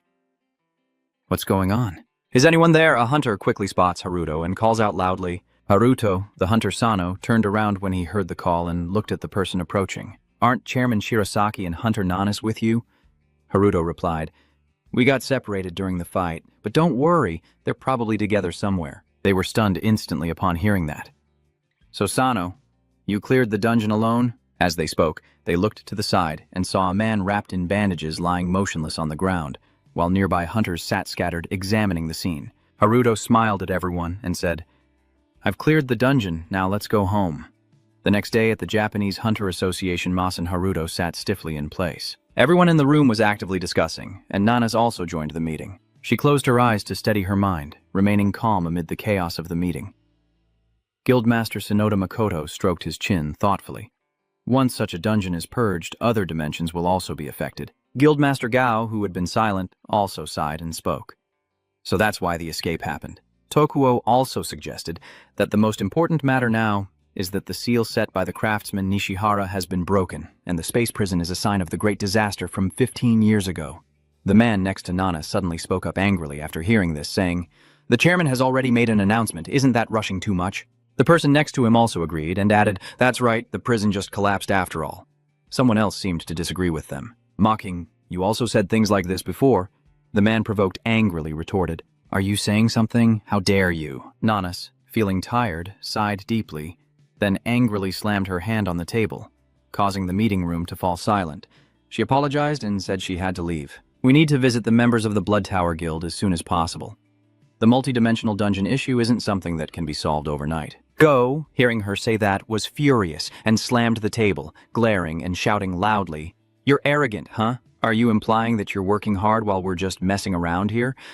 We're also busy dealing with the prison break. Mez saw the atmosphere getting too tense and stepped in. Calm down, no one can predict what will happen. I also heard that President Taki and Sonoda worked hard to handle the incident.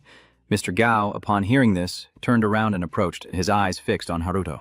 He bowed his head and leaned in close to attack you, saying, You're the star of the dungeon purge, aren't you? If you're so skilled, then I couldn't have not heard of you. So, who are you? I thought you were going to say something, but I just sighed in relief and calmly replied, I'm just a hunter. Seeing the other person's attitude, I feel like I'm being looked down upon. Do they know who I am and still act so calmly?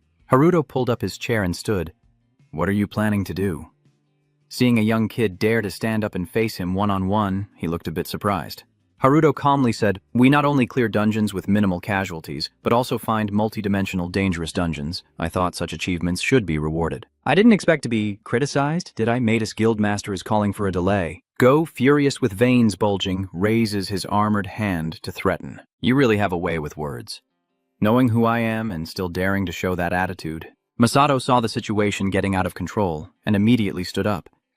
Those around him saw his arm and stepped back a few paces. Hey, are you planning to use the stone armor right here? Gao is now ignoring everyone and showing off his power. Suddenly, someone called out to him in a stern voice, What does our chairman want? Gao glanced over at the person. Tokuo clasped his hands together, his eyes full of murderous intent as he looked at him. If you keep acting out of line, there won't be any reward for this mission next time. He immediately retracted his power and returned his face to normal after hearing there was no reward, then angrily left the room in front of everyone's gaze, even muttering displeasedly, I only did it for the reward. So, Haruto just heard some pretty interesting details and wondered, Stone armor, huh? I wonder if I can copy that skill. At this moment, at the Hunter Association office, the president's team was called in for questioning. Tokuo cheerfully asked, Sano the blacksmith, which organization are you with? Haruto honestly scratched his head and replied, I used to be a member of a powerful guild, but I recently left it for personal reasons. Nanas was a bit surprised to hear that. He's a member of a powerful guild.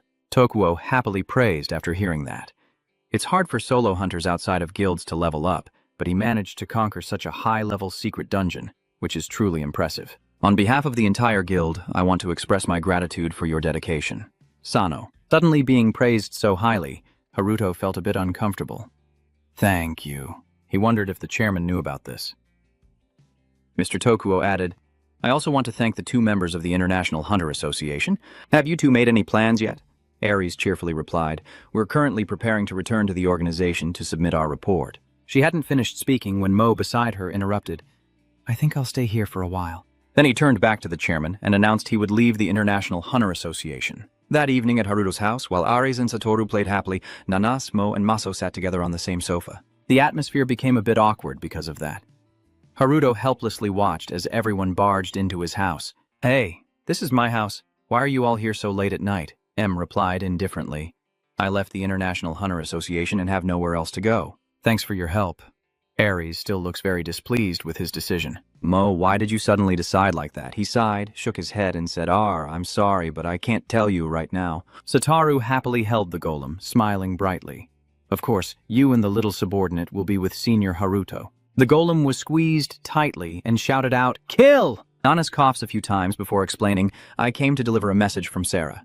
She shot him a look that said, Don't lump me in with them. Haruto suddenly remembered something and asked, So where are they now? Nanas recounted calmly that Sarah refused to use her healing skills on Kurosaki, so he is currently hospitalized for treatment and will be transferred to the detention center for interrogation once he regains consciousness, while Sarah remains held in the association's interrogation room. Until now, she has remained silent and refused to answer questions, only asking to meet you. Sans Sano. Haruto remained silent for a long time, then pondered deeply.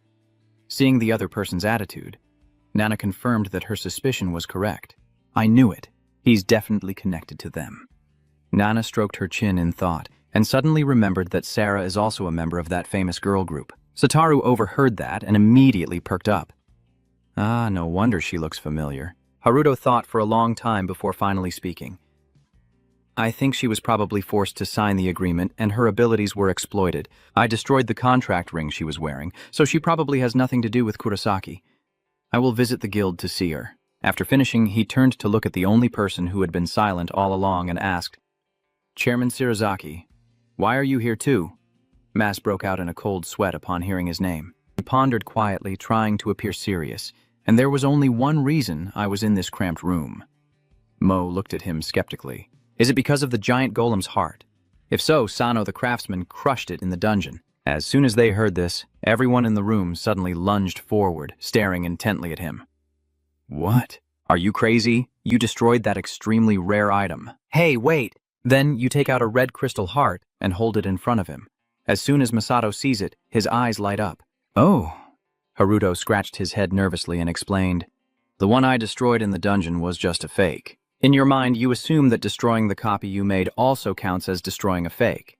This time, Mao is the one who's stunned and terrified. Is what's inside the dungeon fake? No way! So if that's the case, does that mean the dungeon has been purged? And if not, then what's really going on? Just as you thought, he's really doing it. Masato stood up and switched to negotiation mode with him. 5 billion, you said you would sell it to me, right? The price is set at 5 billion. Haruto was startled and amazed. 5 billion. Nana slowly explained to him, Don't be too shocked, Sunan Sano. This item is worth more than 5 billion. Even the small guild would pay you at least 8 billion. Satoru suddenly grabbed your collar, looked at the phone, and said, Haruto Sr., look at this. Among the auction events, rare items start at 10 billion. Seeing the two of them excitedly discussing, Nana and Mas both looked annoyed. What's so funny? Masato, grinding his teeth in anger, gritted out. What do you think I came all this way for? And I was promised priority in transactions. Seeing that you remained silent, he couldn't wait any longer and offered an outrageous price. Damn it, so what if it's 20 billion? Haruto was startled for the second time. 20 billion? Mas is about to lose his temper, he shouted loudly. Isn't that enough? Go ahead and make your offer. After everything is settled, when you're alone in the living room, Haruto leans back on the sofa, smiling with satisfaction, surprised that he actually spent 2 billion to buy it. Thinking of this, a wicked idea crossed his mind. So if he secretly sold the giant golem's heart that had been copied and duplicated at foreign auctions, the more he thought about it, the more excited he became. quickly grabbing his phone to search. Thinking about the possible outcome, I couldn't help but cheer that I would become incredibly rich. Haruto was so happy he rolled around on the bed in delight. And above all, after this, I've reached level 300. Remembering the diamond I obtained, Haruto immediately sat up. Oh, right. I was so focused on the family's finances that I completely forgot about that cursed item. Take a look at that sparkling diamond. The system now displays information that the item is either sealed or being unsealed by pouring mana into it. And after reading this, Haruto smiles. Pour mana in? Easy as pie. You just poured mana in, and the diamond immediately shone brightly, dazzling like the sun. Then it flattened into a gold triangle with the Roman numeral 5 in the center. The system then continues to display a message. Collecting enough multiverse shards will create a multiverse key that allows you to access any dimension. Multiversal fragments have the ability to attract other worlds. Their rank and the number of dimensions they can open depend on the level of the multiversal key. Haruto looked at the triangle suspiciously. Is that a multiverse fragment? If the real medicine has all the pieces, it will create a key to another space. But you only have one of the 5 pieces. So we're missing 4? Why can't this item be copied automatically? You just tried Control-C and Control-V. The system warned that this isn't available for this item. Haruto's getting more and more annoyed, feeling frustrated that he can't copy. So I have to collect everything myself? That's so frustrating, damn it. It's annoying when you have skills but can't use them. Suddenly, there was a knocking at the door from outside, and you looked up and said, "Come in." Mo opened the door and politely asked, "San Sano, I have a few things I want to confirm with you." Haruto asked in surprise when he saw him. "Mo, are you still awake?" But he didn't answer my question. Seeing something strange in his eyes, he quickly became alert. Sure enough, a second later, Mo drew a sword and directly threatened him. Haruto stood up suddenly and shouted, "What do you mean by this, Mo?" But it seemed he paid no attention to his words and decisively thrust his sword forward. There was a hint of danger and suspicion in his eyes. The sword piercing Haruto's chest made him scream in pain as blood kept spurting out. The scene shifts back 15 years to Europe during a widespread catastrophe, with streets under attack by dragons. One dragon, around level 500, is considered low tier among dragons, but its combat ability is on par with higher level dragons. After fighting it for a while, the hunters ran away from its fiery breath and agreed, "This dragon is a fire type. Let's first hit it with some ice attacks." Got it. After agreeing with each other, they began to attack it with a powerful ice strike. However, the dragon's power is so strong that the ice melts upon contact with its body, and some hunters are even thrown back into the air by its enormous wings. They stood there witnessing everything in shock, saying they didn't hurt it at all. Unexpectedly, an S-rank monster suddenly appeared, and we can't handle it on our own. At that moment, the dragon spat fire from its mouth, burning some nearby hunters to ashes. A desperate scream echoes from everywhere. At this moment, 2 people are standing on a building witnessing the scene. One of them ran away and called out to the other, "Hurry up and run! We can't fight this thing." The world suddenly plunged into hell with the appearance of countless monsters that... A newly awakened hunter, ready to accept death, seems frozen in place, standing in a fighting stance as the dragon's flames intensify and engulf where he stands. It seemed like he accepted his fate and closed his eyes. Suddenly, a voice asked, "Are you okay?" The rookie Mo was startled and opened his eyes, thinking his life was over. In front of him was a mighty hunter, fully equipped with armor and weapons to destroy anything dangerous. Suddenly, Mao remembered that this person is the world's top hunter, Frederick Hill. I'm saved. The dragon earlier, which was spitting fire, is now pierced at a vital point and bleeding out. Its blood splashes onto Mo, startling him and making him step back. At this moment, it saw Mo about to attack it. It roared angrily, then its body swelled with lumps as if about to explode. After a while, Rat's body truly exploded, and the blast was so powerful that even hunters standing far away could feel the shockwave. Frederick still stands calmly there with a slight smile. Mo, witnessing everything, can't help but gape. Frederick was amazing. He then looked around but saw no one, surprisingly. But he was just here. There's no one else. What's going on? Suddenly a woman comes from behind Moi. "Frederick, I clearly told you not to use that trick in front of others, right?" Mo suddenly turned around and looked at her, thinking to himself, where did she come from? Was she the one who just stepped in to protect him from the explosion? It turns out Mo was protected by a dome created by that woman to shield him from the blast waves. And only then did Frederick appear. "You told me it was an emergency. This is the fastest way to handle it. There's no other option." That woman went to check on Frederick for any injuries and didn't blame him either. After all, that thing was at the level of a high-level dragon. If we ignore it, this entire country will be destroyed. Frederick then turned to Mo and spoke. What you just saw, you'll keep it a secret, right? Rookie. Mo was startled and quickly replied, "Of course, only now do the hunters arrive to check the beast, and they are stunned To see its body torn into pieces before saying, wow, where did you come from to defeat that beast? They even tore it apart like this." Mo's group was on the other side, with the creature's head blocking their view, so the other hunters couldn't see them. Frederick calls the woman with him. It's time to leave now, isn't it? Yes. Mo then calmly stepped forward to introduce himself. I am a newly awakened hunter. My name is Mo of the Mo tribe. Please remember my name. Frederick then smiled and said, I won't forget you, Mo. Seeing that, Mo couldn't help but feel happy inside. Frederick Hill, the top hunter and the one who possessed the skill of death transfer. At that moment, I couldn't have imagined that I would regain that exact skill after he disappeared. Returning to reality, Mo wanted to verify his hypothesis. It's too reckless, but I want to see it with my own eyes. Oin. Please, if my guess is correct, then Mo will be shocked and panicked about what happens next. Haruto has been behind him for a while now, sword at his neck, asking Mo what this is all about. Mo doesn't panic, only sighs softly and smirks inwardly. I knew it. The Sansano worker actually has skills similar to Frederick. He then said, I'm sorry, but I really want to see that skill again myself no matter what. Haruto angrily asked him, so you really had to suddenly stab me with your sword like that?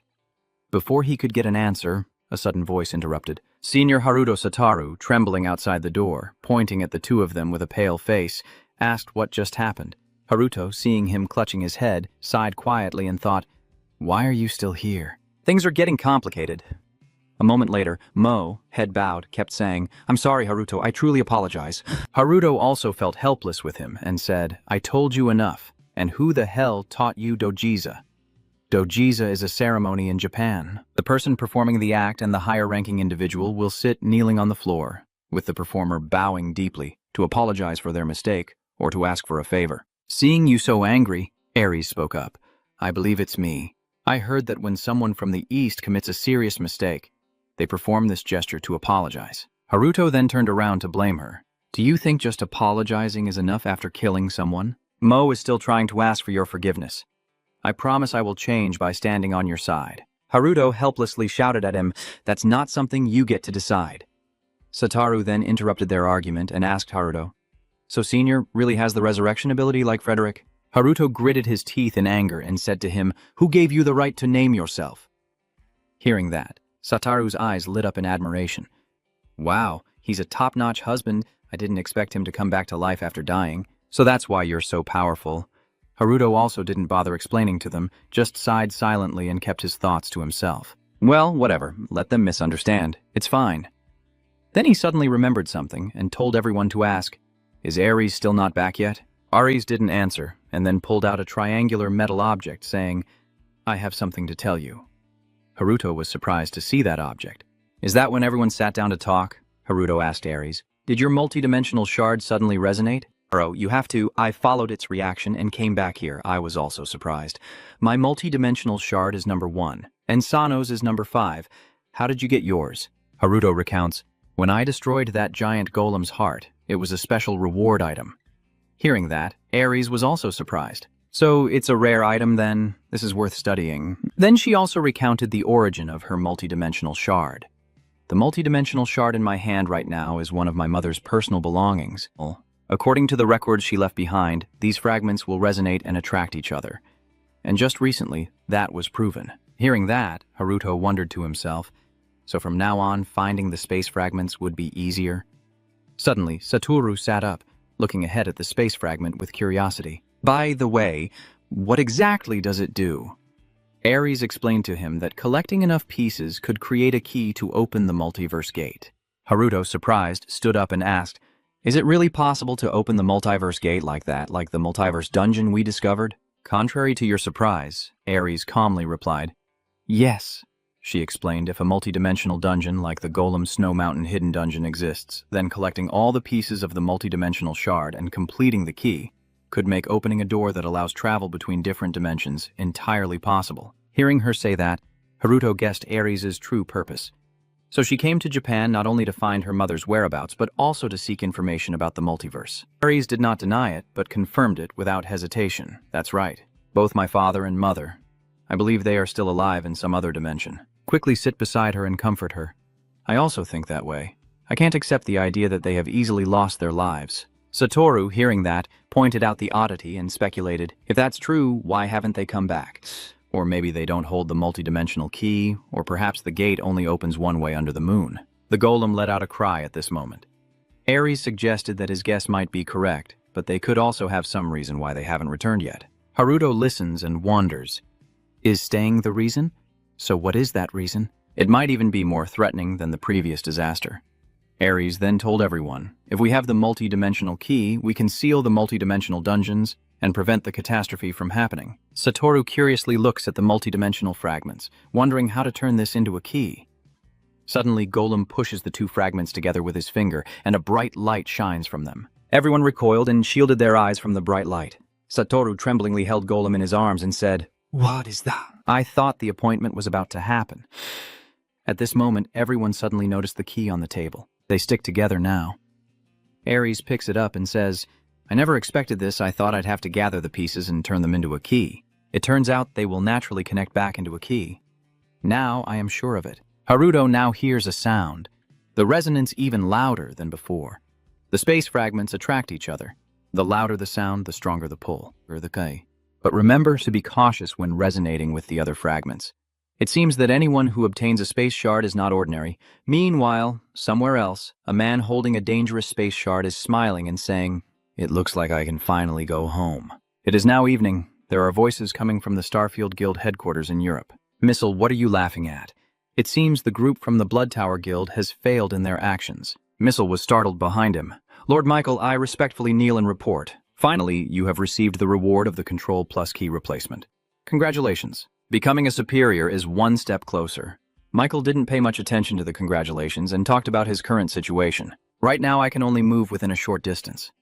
Ultimately, only by gaining the power of the Control Kong C skill can I upgrade. Missile stood up and approached Michael to reassure him that it wouldn't be long before everything would be fine. Seeing her so confident, Michael asked again, "What evidence do you have to say that?" Missile recounted his discovery about the space fragment. The space fragment has begun to resonate for integration. 2 space fragments are now linked together. The piece we have will reveal the location of the other pieces. Seeing how carefully you're investigating everything, Michael suspiciously asked, "Are you saying that all 5 pieces of space have owners and it looks like you'll be going home soon? Does your homeland's space fragment not have its own key?" No, actually there is one, but currently the space gate can only be opened from one side. 15 years ago, it was all because of that damn wizard Nishihara Tomoka, as all the space gates connected to Earth were sealed, and the space key on the planet was divided into 5 pieces and scattered across various locations. Michael guessed and said, and just collecting those pieces will unlock the gate, and the space portal will open again. Missile confirmed it exactly. I will continue to explain my plan. First, we will go to the fairy realm, my homeland, and open the gate to the sacred tree. There is something similar to the Control Plus C skill gift there. If absorbed, you will be able to upgrade other skills. Michael also found it interesting, but still asked cautiously. That sounds good, but is it really the same as Control Plus C? First, you were clearly amazed by my skill. Seeing him realize my scheme, Miss was flustered. That, Michael angrily approached Miss to question her. Oh, I thought I didn't know your calculations. The world is your homeland. The space of the Utin. The sacred tree there was polluted hundreds of years ago and was called Yo Dark to make the world more beautiful, to Miss. The tree is on the brink of extinction. During the great disaster 15 years ago, Earth and the demon world first connected through a portal. And you, Utin, tried to transfer all that toxic pollution to the Earth, but failed because Nishihara Tomoka blocks you. What are you really planning to do? Are the Utin still determined to continue those failed actions and connect Earth's space with theirs? And are you using me to achieve that? Miss realizes her plan has been completely exposed in front of Michael's questioning. Well, I don't know what to say. That, Michael then continued. I don't care at all. Mile was surprised and looked up. Why the flag? Miss also reveals her plan now.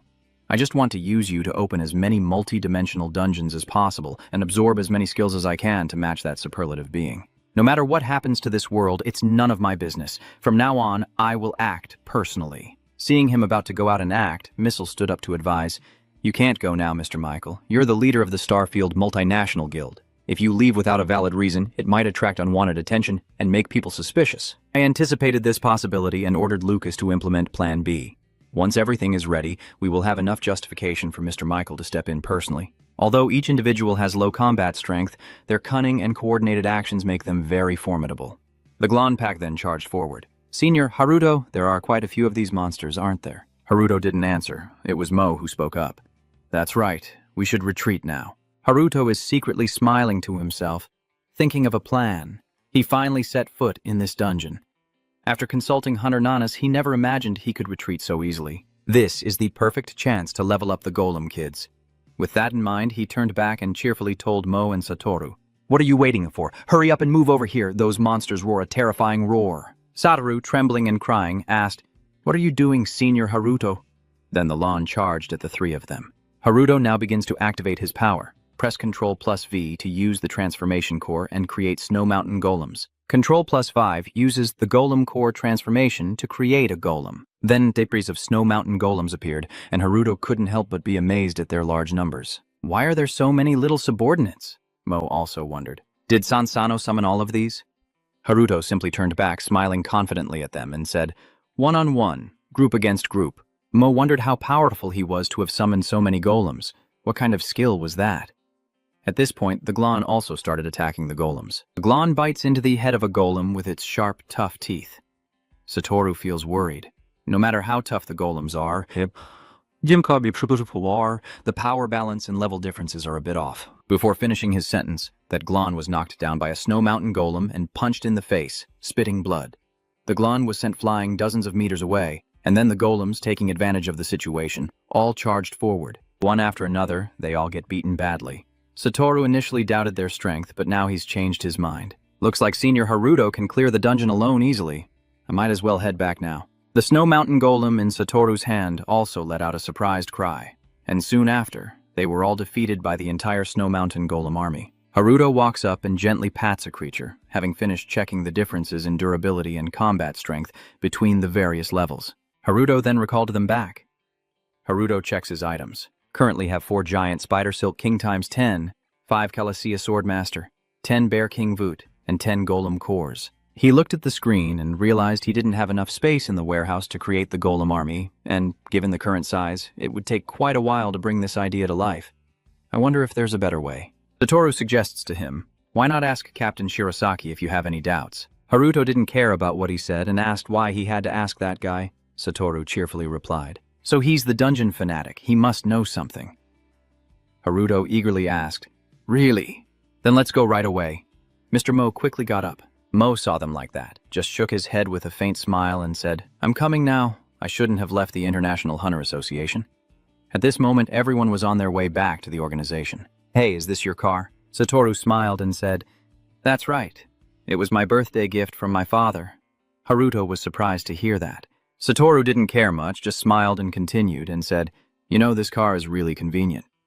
Haruto, seeing how calm he was, silently thought to himself that Duong remembered this kid was the son of the Sonoda chairman, the head of the powerful guild, that young master. Someone is calling Haruto now, and he's on the line saying everything will go smoothly. "Miss Nanas, are you planning to go to the association now?" "I understand. I will be there right away." Satoru wondered why the call came so suddenly. "What's going on?" Haruto said while looking at his phone.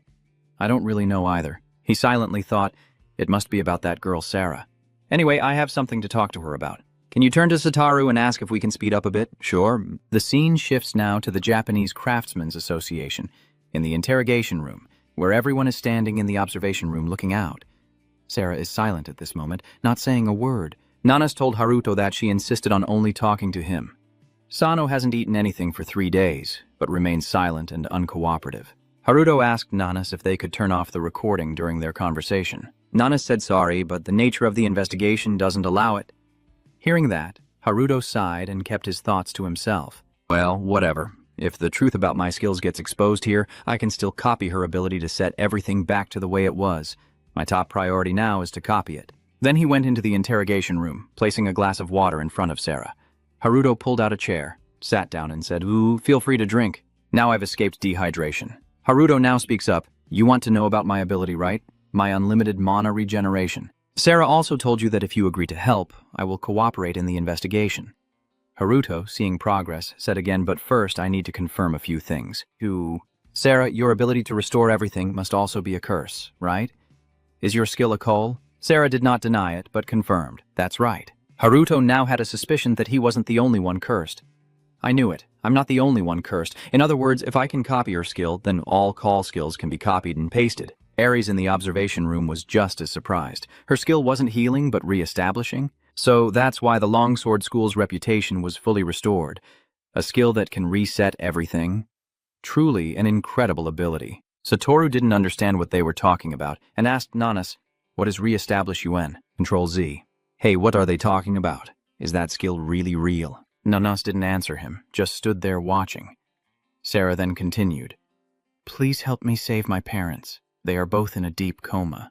The only person who can provide the massive amount of mana needed to save the critically ill is you." Sansano Haruto then stood up to reassure her and said, "I understand. I will give you the necessary mana in exchange. I might be a bit rough with you. Sorry in advance." Then he took Sarah's handcuffs. Everyone in the room watched in surprise. Satoru shouted, "Senior Haruto, what are you doing?" A bright purple light burst out. Haruto's system notified that Control C plus C was copying the target, then Control Z. The system screen then displayed a message saying copying was impossible. Haruto, upon seeing these words, was shocked and shouted out loud, "Oh my God." He originally thought this would be simple, but it turns out this skill makes the system fail. I had considered the possibility that there might be abilities I couldn't copy, but I never expected I couldn't copy this skill. Haruto grabbed Sarah's hand, his whole body trembling and his face darkening. "Is this really true?" Sarah, noticing your unusual behavior, asked suspiciously, "What are you doing?" Haruto only then realized that his actions were not quite right. He hurriedly let go, looking at her with a hint of confusion in his eyes. "Oh, sorry about that." "Seeing you like this?" Sarah immediately froze in surprise. Before he could calm down, the system once again displayed a message in front of Haruto. "This is the red notification for the Control Z skill. The special ability cannot be copied, but if you exclude the target, you will absorb the skill. Satisfying the above condition, you will be able to copy abilities normally." As soon as Haruto finished reading this line, his face darkened instantly. Excluding the target means killing. His mind was now in a fierce struggle.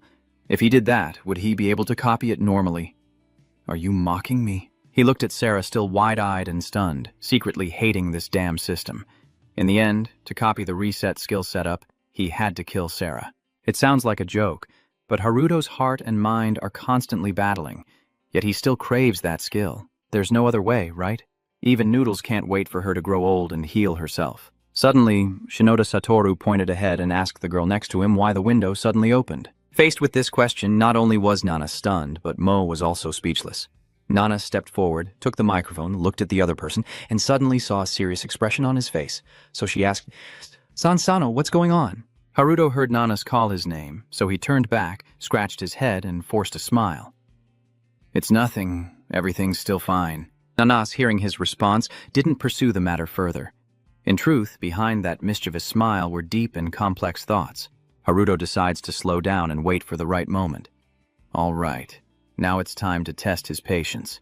First, you'll fulfill Sarah's wish and then quickly gain her trust, and soon you'll find a better plan.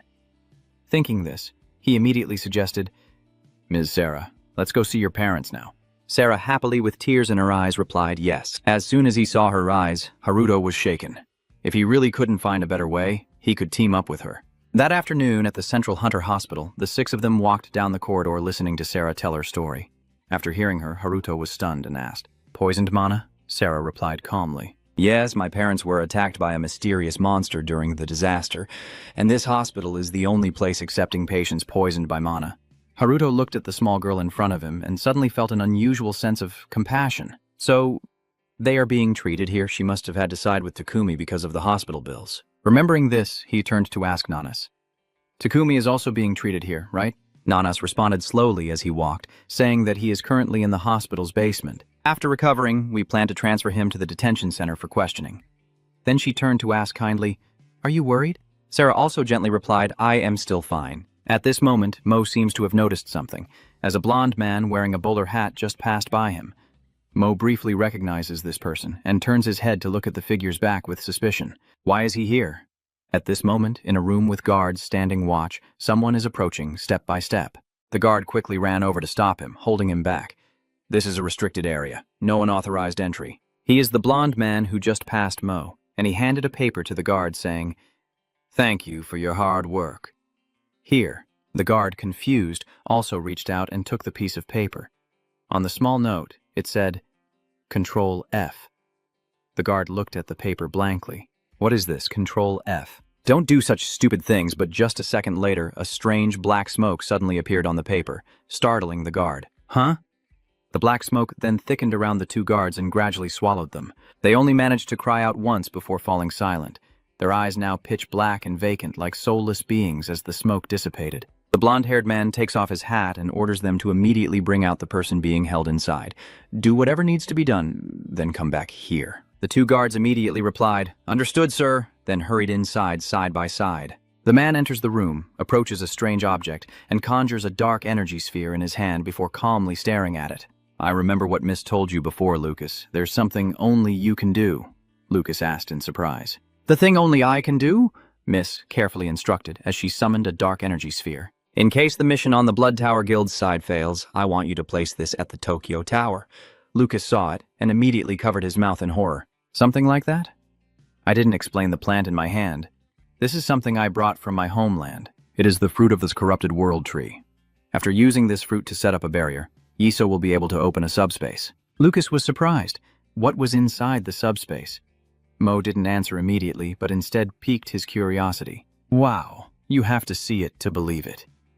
So Lucas's face gradually changed. His eyes widened in fear as he stared at the scene unfolding before him. The fruit in Missil's hand opens, releasing a foul stream of air with a terrifying giant demon behind him. Seeing the opponent's expression, Missil seemed quite pleased with himself, smiling. This is only the beginning, and I can only show you this much. I want to create a reason for Starfield and the day Michael operates publicly in the open. Returning to reality, Lucas looked at the object in his hand, wondering if he really wanted to orchestrate a prison break right in the heart of Tokyo. Lucas pressed the keypad, but deep inside, he still felt guilty. It is in this family that he has become too closely connected to Starfield, and now there's no turning back. In the hospital room, a patient awakens from a coma. He held the ventilator, looking around in disbelief. No way am I still alive? What the hell is going on? He turned to look at the bed beside him, where a crying child was clutching his mother on the hospital bed, and both of them were shedding tears of happiness. The man opened his mouth and called out, "Sarah, my child," and the girl responded brightly, "Dad?" Hearing that, Satoru's tears streamed down, and he was afraid that if the story continued, he would cry all over the hospital. While Satoru was moved to tears, Nana standing beside her showed a look of disgust and angrily smacked her younger brother on the head. "Why are you such a crying mess with tears and snot everywhere, huh?" Satoru cried out in pain. "Oh, wow." Satoru happily wipes his tears and turns to look at Haruto. I know your infinite mana is amazing, Senior Haruto, but I didn't expect it could revive someone in a coma. He was truly moved by Haruto. I wonder if the world's best healer can do this much. Unlike Satoru, Nana's is thinking deeply. Recovery? This is hard to believe. Just a small mistake could cause everything to fall apart. She must force the association to keep this girl. She looked at Sarah crying by the hospital bed, then thought again. She had to experience it herself. Suddenly, Haruto realized that someone was missing from the group. Speaking of which, do you know where Mo is? Ares was surprised and turned back when he heard, then said, "I just noticed." At this moment, on the other side, Lucas was following a man walking slowly down the hospital corridor. The man, wearing a hood that covered his face, moved calmly. Suddenly, a system notification appeared in front of Lucas saying a person with a Kan-Cholan ability was nearby. Lucas broke out in a sweat, suspicious. "Is there someone with a teleportation ability in the hospital?" The man in front of him immediately turned around upon hearing that. "What?" Then he just remembered something. "That's right, Sarah's parents are being treated here. Don't tell me that guy is with her." At the same time, a voice came from behind them, and Lucas glanced back. Mo coldly stepped forward, adjusting his tie and hat to hide his face. "I almost didn't recognize you." Lucas turned his head and was immediately surprised when he saw him. Mo just pointed at the two of them with a mocking look. "I was just wondering what could have caused the members of the International Hunter Guild to come to Japan when I found out you were following Takumi, Starfy's dog." And Lucas immediately retorted, "I heard you left the association. What are you doing here?" Mo drew his sword with a serious expression. "Takumi is a criminal, and you want to help him escape, so that makes you an accomplice." As soon as the commotion started, all the patients around turned to look at them. Lucas held out his hand in a conciliatory gesture. "You're still as arrogant as ever, huh? Isn't this supposed to be a hospital?" Takumi then stepped forward excitedly and said, Give me the weapons. All my items in the warehouse have been confiscated. Since you chose to sacrifice yourself, let me teach you a lesson. What can someone as weak as you possibly do? Appearing from the start isn't as good as showing up at the right moment. Suddenly, Haruto stands behind Mo, emanating fierce killing intent. I'm here too. Takumi, upon seeing this familiar power, couldn't contain his anger. You bastard, my skill, how dare you? Once again, a message appeared before Lucas. You possess Control C. Control Vive is right in front of you. Lucas saw this message and a strange smile appeared on his face, finally finding Control C. Before either side could fight, a female voice interrupted. Too bad, first Takumi, and now even an international criminal. A cold spear appeared, and Takumi turned pale as soon as he saw it. That is Wu Dao. Seeing Takumi's expression, Lucas also secretly guessed the identity of the person who just appeared. So, this is the final showdown to settle things quickly, huh? Nanas brushed her hair back, her tone tinged with anger. I just remembered my horoscope said I'm super unlucky today. She quickly made up an excuse to blame the series of events happening today and stepped closer to them. As soon as Nanas appeared, a large crowd outside gathered around them, eager to see what was happening. It's Nanas the hunter. Hey, he's got a weapon, what's going on? Takumi glanced at the person next to him and smiled. It looks like we won't get out of this peacefully. Lucas just remained silent, not responding. At this moment, 2 handcuffs were thrown onto the ground right at their feet. Looking at the strange bracelet on the ground, she quickly recognized it as a restraint device. Nanas said emotionlessly, If you voluntarily put them on, we can resolve this peacefully. Understood? This will end quickly so you can go home sooner. But unexpectedly, Takumi scoffed and laughed. So now you want to humiliate me, huh? Then he grabbed the collar of a girl nearby, causing her to scream in fear. Like this, understood? We are in the hospital, so I just grabbed a patient as a hostage. If you don't want anyone to get hurt, let this go.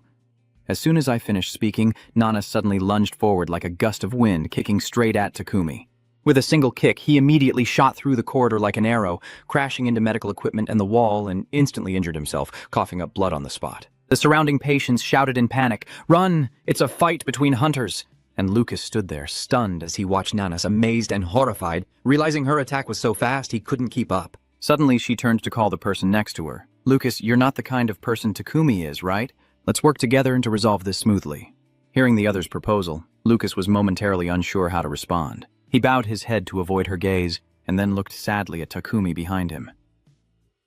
Takumi and I are not the same. He bowed his head, recalling a previous time when Missile asked him to bring the fruit from the World Tree to Tokyo Tower, and he asked, why me? Emle patiently explains that a contaminated World Tree produces Hamana, and ordinary people who come into contact with Hamana will be poisoned. I looked him straight in the eye and said, But you're not like that, right?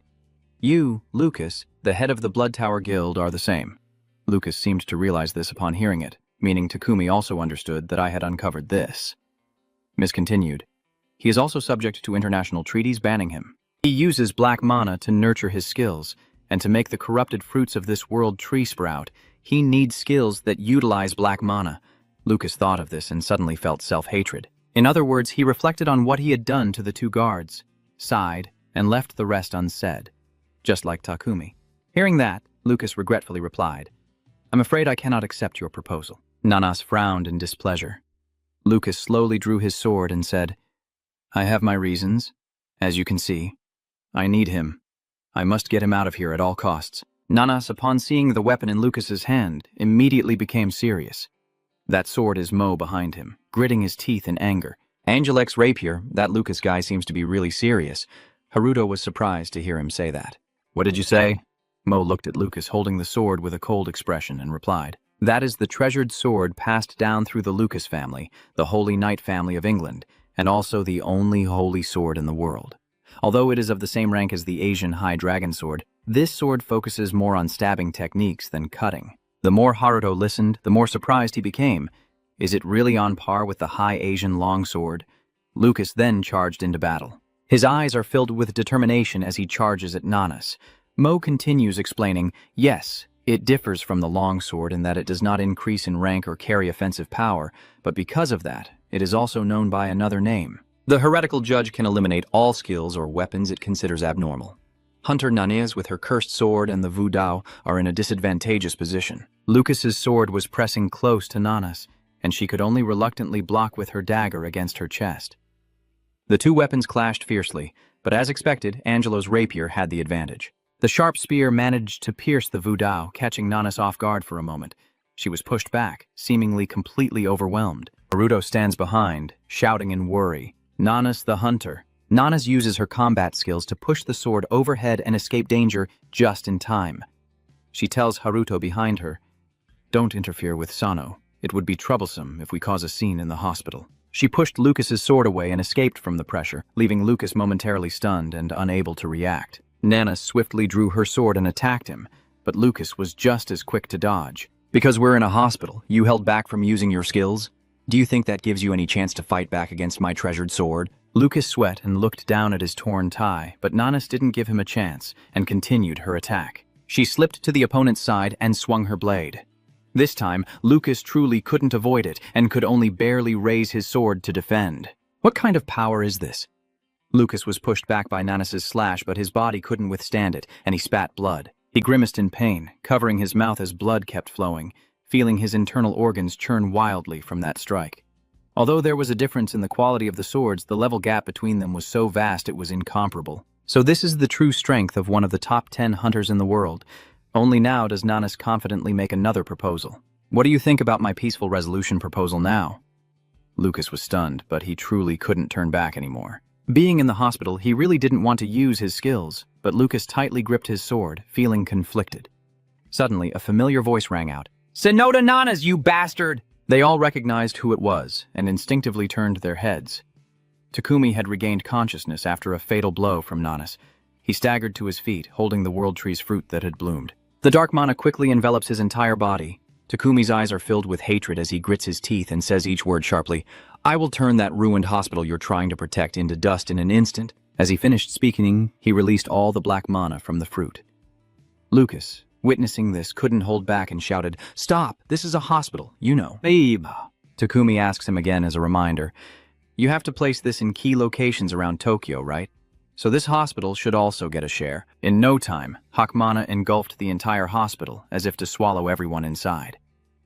Haruto, alert and ready to fight, nervously asked, "Takumi, what did he just do?" Mo also tightened his grip on the sword. "This is dark mana." Haruto furrowed his brow and held his hand in front of Hamana. Mo immediately explained, "This is something owned by those with dark abilities. It seems Takumi is one of them, but this amount of dark mana is definitely abnormal. If this continues, the ordinary people here will also be affected and poisoned by the cursed mana."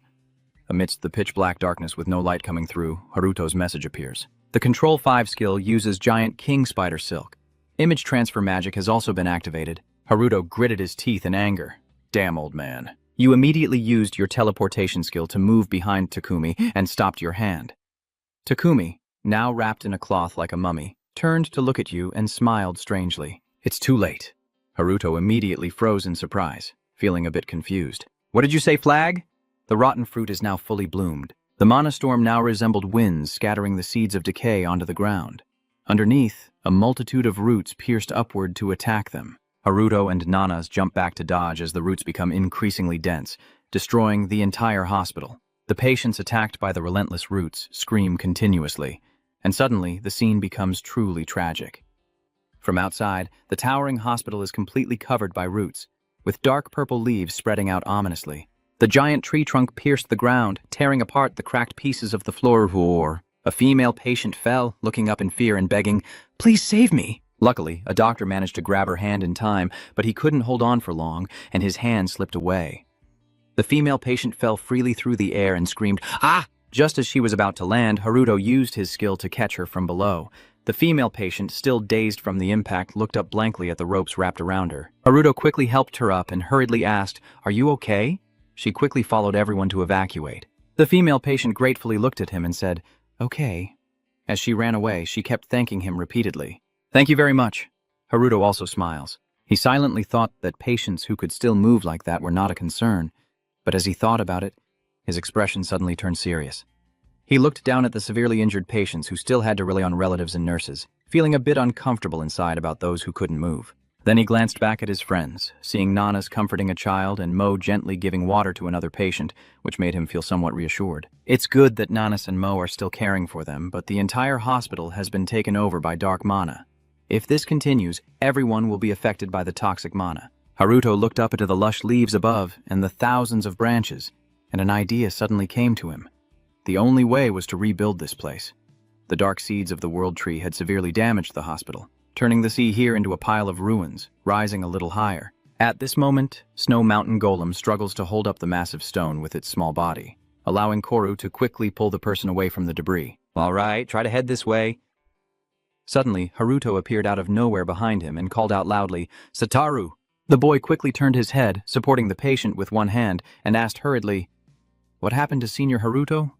Golem, seeing that he had rescued the person, then swung his arm and threw the heavy boulder weighing several tons aside. Haruto approached and asked how things were going. "Is everything okay here?" "Thanks to Ares, this area isn't too bad." Haruto asked back, a little surprised. "Why are?" To explain the situation, Satoru carried the young subordinate to a giant crystal pillar. Haruto lightly tapped the crystal with his finger. Suspiciously, "This is ice." At this moment, Ares and the other patients also appeared, and she explained, "It's a barrier of ice." Ares, while reinforcing the barrier, replied, "We can protect this area from destruction, but we can't completely stop the spread of mana." Suddenly, the ice outside shattered, shards falling on the golem's head, making it look uncomfortable. Haruto saw that Ares, Sarah, and the other patients were all safe, and he let out a relieved sigh. "I'm glad everyone is safe." Then he approached and briefly explained the situation to Sarah. "The entire hospital has been heavily damaged by that strange tree, and now the black mana is spreading rapidly. The situation is quite critical. The best plan I can think of is to restore the hospital to its original state. Can you do it?" Sarah looks determined and says firmly, "I can do it. I was able to distort time in the dungeon before. Moreover, with Sano here, I don't have to worry about mana shortage." After discussing, the four of them immediately moved close to the tree trunk. Satoru, holding the golem, opened his eyes in shock as he looked at the scene in front of him. "It's even worse than I imagined. Is this the cause of everything? Where did it come from, and how did it start all this?" Haruto turned back to explain to them that Takumi had escaped and summoned this thing. Hearing that name, the three of them all showed the same surprised and shocked expression. Satoru couldn't hold back and shouted, "Takumi has escaped!" When Sarah thought of him, she couldn't contain her anger. Mentioning him in her mind was only filled with hatred. Does he know her parents are inside but still choose to act? So he doesn't care about Takumi's parents' lives or deaths. Mr. Ares also seems to understand Sarah's mood. She lowers her head silently for a few seconds, then Haruto steps closer and softly says, "Then let's begin." She nodded firmly. "All right." Then Haruto stood behind her, continuously channeling mana to help her maintain her state. Sarah placed her hand on the tree and began to use her skill. The entire space suddenly trembled. Everything became chaotic. Even Haruto was overwhelmed by this power, struggling to keep himself steady. The tree seems to sense the danger, and the roots stabbing into the ground suddenly retreat. On the other side, Nanas also seemed to sense something unusual. Mo was no exception, standing still and watching the source of the disturbance as from the outside, the roots began to retract, revealing enormous pink holes. All the roots inside withdraw, forming a barrier right in front of Sarah. Dark mana begins to gather from all directions, then attacks towards Sarah. She tries to resist and prevent the black mana from invading Kia's body. Haruto immediately senses something unusual and feels worried. Did that tree just release dark mana? Damn it, Sarah's in danger. Seeing that she was under continuous attack from Haman, Haruto didn't hesitate and ran quickly toward her. Then, in the blink of an eye, he activated the copy-paste skill, pressing Control 5 to deploy giant spider silk. He holds Sarah as his web blocks the Haman attack. The Haman is repelled and blasts out, causing a huge explosion. Two streams of energy clash fiercely, forcing Haruto to struggle to hold on. Whoa! Not long after, the black mana also disappeared. Haruto held Sarah tightly in his arms, exhausted as he knelt down. You put Sarah down and slowly stand up, still emanating a large amount of dark mana. Satoru hurriedly runs over worriedly. "Are you okay, Senior Haruto?" Haruto looked at you and replied, "I'm fine." Sarah seems only to be unconscious, but it looks like the reinitialization plan has failed. Ares and Satoru both felt a bit disappointed, but also relieved that both of them were safe. Haruto, sweating and serious, gave a stern warning. "From now until the rescue arrives, you must ensure the evacuation of the patients. If you delay any longer, they will all be poisoned by mana." Satoru, though young, is very sensible. He quickly carried Sarah on his back and teleported away. "Understood, little one. Let's go. The golem may be small, but it runs very fast, and the vanguard will lead the way for you." Haruto turned to the international hunter. Ares, do you know what this is? Satoru pointed towards the thicket. Ares was a bit surprised by his question, but she quickly provided an answer. According to my mother's notes, it is a plant from another world, a different dimension from ours. Its role is to transport toxic pollutants from its home dimension to our world. Because its mother tree is in another dimension, restoring it to its original state is impossible. Ares looked at the shape of this cursed fruit tree and immediately made a conclusion. But this waste fruit also acts as a barrier, so they must have been planted in 3 or 4 other locations in Tokyo too. Haruto immediately panicked a little upon hearing this. 10 minutes later, outside the Central Hunter Hospital, the scene remained extremely desolate. Just a few minutes ago, this hospital was bustling with people coming and going, and now it's like the building has been abandoned. Emergency staff had already been dispatched to coordinate the work and quickly move the patients in need of urgent care. The others immediately responded clearly, while Mo inside never once let his guard down. He uses his skill along with another hunter to continuously filter the dark mana from the air, while a mage nearby keeps urging him on. "Hey, hurry up and filter out the dark mana. The opponent is just as quick." He responded silently, annoyed. "I'm trying, but I can't do anything. If this keeps up, it's like releasing all the mana outside." The entire hospital is covered by Mo's shield to prevent dark mana from escaping, but the dark mana inside remains unchanged. Tokuo looked at the scene before him, appearing extremely uneasy. A corrupted world tree right in the heart of Tokyo. Even witnessing it firsthand, it's hard to believe. At this moment, Haruto's group has also gathered and is now in front of them. Nanas bowed his head and apologized. "I am sorry, Chairman Tokuo. We issued a red notice for Takumi and Lucas." Go, still in a teasing and mocking mood, couldn't believe Takumi managed to escape right in front of the world-famous hunter Nanas. Is this Lucas's fault? Well, if he's involved, then we can directly present the case for questioning to Starfield or the International Hunter Association. Masato also remained silent, but spoke up to analyze the situation. Although this could be considered an international issue, ultimately Takumi and the Blood Tower still belong to the Japanese Association. They can use that as an excuse to avoid responsibility, like saying, why are they questioning us about an incident caused by Japanese hunters? Gong turned away annoyed when he heard that, and a second later, Maso, grinding his teeth in anger, added, "Well, don't worry, I'll just catch Takumi himself." Suddenly, the surrounding space trembled violently, and everyone nearby started to sense something was wrong and panicked, asking, "Is there an earthquake?" The wizard struggled to stand firm and wondered, "Is the hospital about to collapse?" At this moment, someone hurried over to report, "President Tokuo, something big has happened." Tokuo immediately asked, "What is it?" The man hurriedly said, "We just received a report about the second Dark World tree taking root in Kita district." Haruto gritted his teeth in anger, wishing he could tear him to pieces. That bastard Takumi! Has he planted another tree?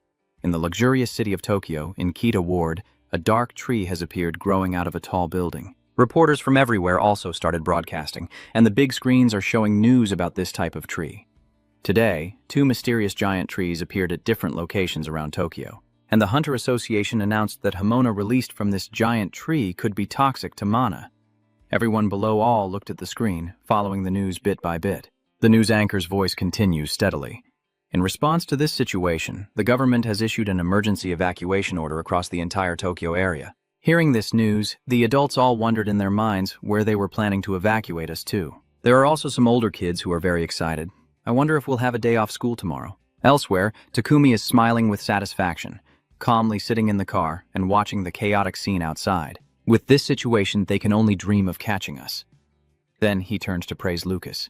"Oh, you're quite ruthless too. I haven't even considered using dark mana to control others." Lucas ignored him and bowed his head in silence. The streets of Tokyo suddenly became congested, but the news above continued to ring out. As long as they hide within 24 hours, everyone won't have to worry about being hit by toxic mana. All residents, please remain calm and follow the instructions of the police officers. Currently, the Hunter Association, the police, and the self-defense forces are working together and doing their best to handle the unexpected situation. Takumi looked up at the driver controlled by black mana in front of him and said with amusement, "You never expected to corrupt someone's mind and turn them into a puppet." Lucas couldn't hear another word. He angrily turned and shot him a furious look, the bastard acting as if he knew everything. "Don't be angry, I'm just praising you. They're probably already searching for us in different directions, but as long as I go with you, we'll never be exposed, and I guarantee they won't expect us to be traveling in a police car. Let's go deal with the remaining 3 contaminated zones." At the same time, in the office of the president of the Japan Sand Workers Union. At the same time, in the president's office of the Japan Craftsmen Association, Tokuo gathered everyone into the room to discuss the plan. In other words, everyone was suggesting that there might still be 2 or 3 more contaminated worlds. Are these contaminated trees going to appear all over Tokyo to form some kind of barrier? Ares looked at him and replied, yes, at least according to my mother's records. There is evidence that these corrupted trees also appeared during the previous catastrophe, and they serve both as a barrier and a gateway, with ferocious monsters flooding across Tokyo. Nanas and Maso, after hearing this, asked in surprise, have these trees ever appeared during the Great Disaster? Haruto's mood was different. He furrowed his brow as if thinking of something.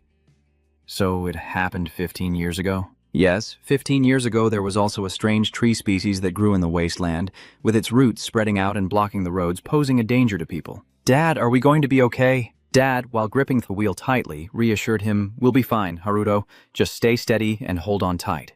We barely escaped that ordeal. The father looked at the roots outside, his nerves tense. So, this is what Tomuka was talking about. Who would use such things right in the middle of the city? The roots continued to cling to them, and if they slowed down even a little, the car could be pierced at any moment. Suddenly, young Haruto looked up and saw a root heading straight towards them. That little boy could only stammer and cry out in fear. Dad, what was coming finally arrived. The roots took away your life. The moment, my whole life, I will never forget. Haruto fell into silence, unable to understand why he suddenly remembered that event. But perhaps this incident is also connected to the curse. So the wrecked car back then wasn't a monster, but a cursed tree? Hearing this, Haruto couldn't hold back his anger, and a sudden wave of hatred surged within him. If the person behind these 2 incidents is the same, you will never let them go. Chairman Tokuo rested his chin in thought, and now recalling, he remembered that a great tree had also appeared in Tokyo at that time. But at that time, I was too busy dealing with the escape incident to notice. So, that was a barrier then? Ares adjusts his glasses, clicks his pen, and explains seriously. Yes. According to my mother's notes, the barrier made of corrupted trees acts like a portal connecting to another dimension, and it also opens a secondary space. Nanas was immediately startled and asked again, the subspace? Ares nodded, yes. The more Masato listened, the more questions he had. He asked suspiciously, but if that was the goal, then what's the point of creating a barrier? Why would they accept the obstacle of using examples from another space? Wait, isn't it to open the subspace of Hling Green Mo? Nanas also followed the other's line of thinking, adding that they must create a barrier using corrupted wood, or at least that's what I heard about this matter. The fairy's subspace requires a ham manana, that foul-smelling dark aura, and just 1 Ue Thu isn't enough. Ares expressed his concern, fearing that the subspace might not open, but in the worst case, a door connecting to the contaminated space could be revealed. Hearing this, contrary to everyone's worries, Haruto was strangely excited, as if he had just thought of something else. That's right. Talking about the subspace also means it leads to an infinite space. Why didn't you think of that before? If you use it properly, you might be able to handle the situation with the help of your personal storage. Then he could create an entire army of transformed golems. Haruto couldn't let this opportunity slip away. Whether it's mana or something else, you're sure to find the behind-the-scenes person and take over the subspace. Suddenly, Haruto was drawn in by Gao's voice. Why doesn't everyone talk about something more realistic? He sighed and put on a carefree expression. They've been talking about space keys and all that, but there's no way such a thing exists. I've never even seen one before, and I was furious at his attitude, so Haruto couldn't hold back, and now shows 2 yellow cards. Are you talking about this? Gao looked at it and was immediately stunned. He suddenly stood up. That thing really is a space key. Nanas was just as excited, unable to hold back and smashing the table. Ares quickly explained to them while holding it in his hand. This is a keepsake my mother left behind. It is being combined with the fragment that the Sansano craftsman retrieved from the Golem Snow Mountain. Gao quickly staggered and couldn't stand firm. So it really exists, but with only 2 pieces, it's not enough to do anything, huh? Ares continued to share what he knew with everyone. From my mother's notes on the Great Disaster, the contaminated space gate opened in England. I think Hu Thu and the space fragment didn't just appear at the same time by chance. It seems the one who brought the waste from another dimension here is also holding the remaining space fragments. Masato's mood becomes complicated upon hearing this, while Chairman Tokuo remains calmer than anyone else. Mr. Tsutsun said, as Mrs. Aries Day just said, the greatest tragedy will be when that contaminated space gate truly opens. This will no longer be just Japan's problem. I will immediately submit a request for the International Hunter Association and the U.S. Hunter Association to cooperate. Maz shrugged and denied it.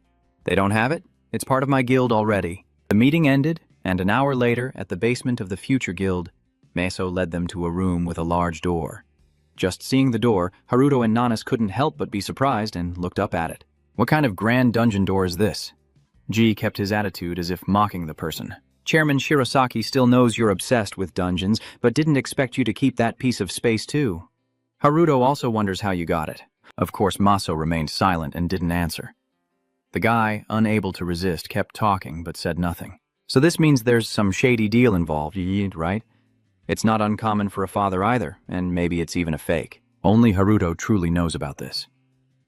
He opens his personal storage and observes the change in the key fragment. No, it's not a fake. Even though it's in your personal storage, the space fragments are resonating quite strongly. Masato reached out and unlocked the door, which slowly opened right before their eyes. The cellar was very spacious, but inside it contained only a single pillar, with a sealed energy sphere on top, encasing a piece of space. That is the fourth space fragment, as the other fragments nearby start to emit a brilliant light. Are you planning to go over there and keep talking? Is this big hole only for that one item? Such a waste of space? Haruto suddenly stepped in front of him, raising his hand to block, and said, "Only Shirosaki and I are going up from here."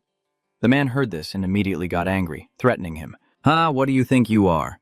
Luckily, Ares stepped in to help you this time. Merging the two space-time streams is quite dangerous. Who knows what could happen if we combine them with the third fragment? Masato agreed and added, "You're right. From this point on, let's go with Sans Sano and me. This is my guild, so you have to follow my orders." Even though I was annoyed and unwilling inside, I still stepped back. I saw it with my own eyes. So what's there to be eager about? If any strange space opens up, it will be because of you. I will kill both of you then, so remember my words. Haruto cast a cold, deadly glance at him through the closing door.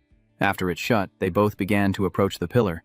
Haruto looked and said, "Chairman Shirosaki, your fragment is number 4. Mas stood to the side, arms crossed, watching him. The system also displayed a notification. Space fragment 1 out of 5, the fourth fragment. Haruto still refused to give up and wanted to find out the reason. "Can you tell me where you got it from?" Masato naturally still wants to avoid it. He hurriedly urges you to stop talking nonsense and proceed quickly. Haruto helplessly looks at him, then slowly steps closer to the fragment. "Don't worry." You slowly reach out your hand toward the fragment of space, intending to touch it. No matter what, Haruto still has the giant Spider King with the illusion magic, and he hasn't even taken it out of his personal warehouse yet. But things didn't go as planned. Just after breaking through the protective barrier, the space channel emitted a strange attack and immediately caused a shockwave that disturbed the surrounding space. The ground was torn apart into a large hole, and although Masato was prepared, he was still pushed back. Its attack was so powerful that it distorted the giant door, alarming everyone outside. Nanas immediately worried and wanted to run inside. Something's happened. The ground was torn open by it, and even the door was visibly dented. Masato looked around anxiously and called out for the worker Sans Sano. Luckily, a few seconds later, he heard a voice behind him. "Oh my god, I thought I was going to die for real." Masato looked surprised at him. The giant spider web still surrounded that area. Haruto sweat and marveled as he saw the 4 space fragments assembled in his personal storage, unexpectedly escaping the warehouse and coming together on their own. If you understand the summoning spell, then you definitely get it. The firepower is terrifying. You must be very careful when combining the 4th piece. Masato stared at you in horror. Sans Sano's work from start to finish leaves him utterly shocked. What is this? Who is this person that he just used the high-level concealment skill? Image shift. Carrying suspicion, he shouted loudly at you. Haruto turned his head back and playfully teased, "Oh, President Shirosaki, don't scare me like that." "Are you shouting at me?" Shouting so loudly? But what I didn't expect was that just as I turned around, Maz grabbed my neck, leaving me no time to react. Ugh. He directly pushed you to the ground, causing the earth to splatter from the force of the attack. Haruto was caught off guard and coughed up blood in pain, not understanding why the opponent attacked him. Why all of a sudden?" Masato, speaking in a low voice, held his weapon ready to strike.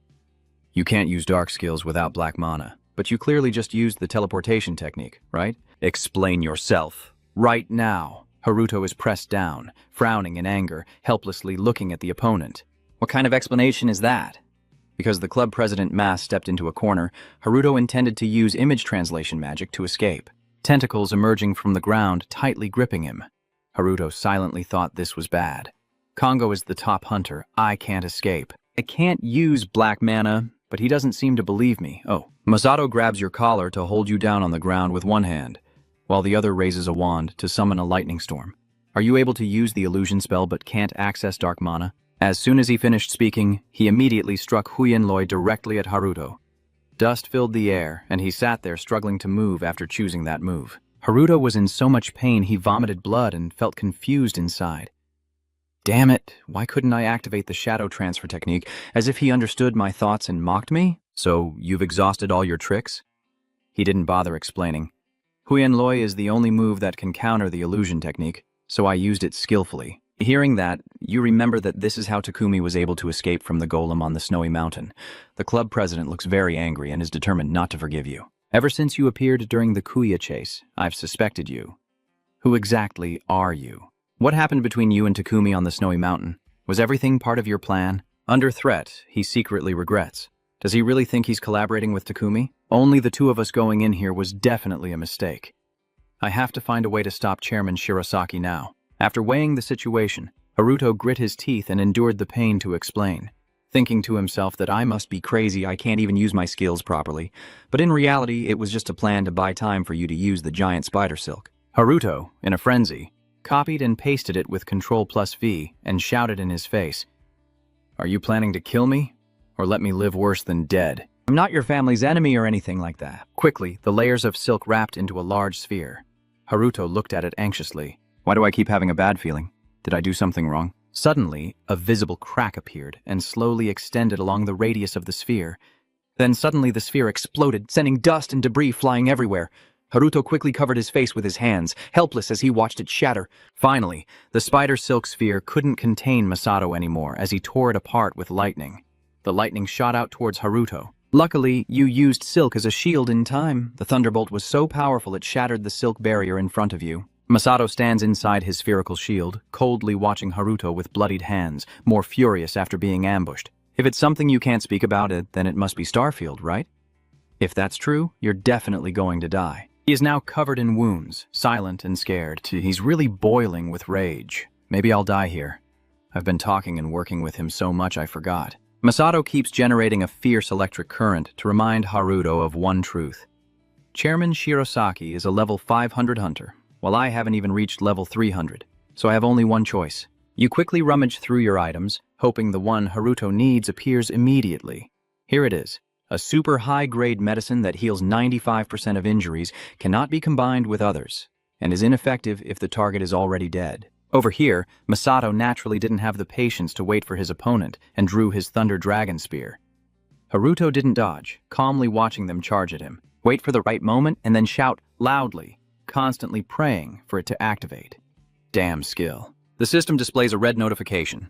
The user's HP is below 25%.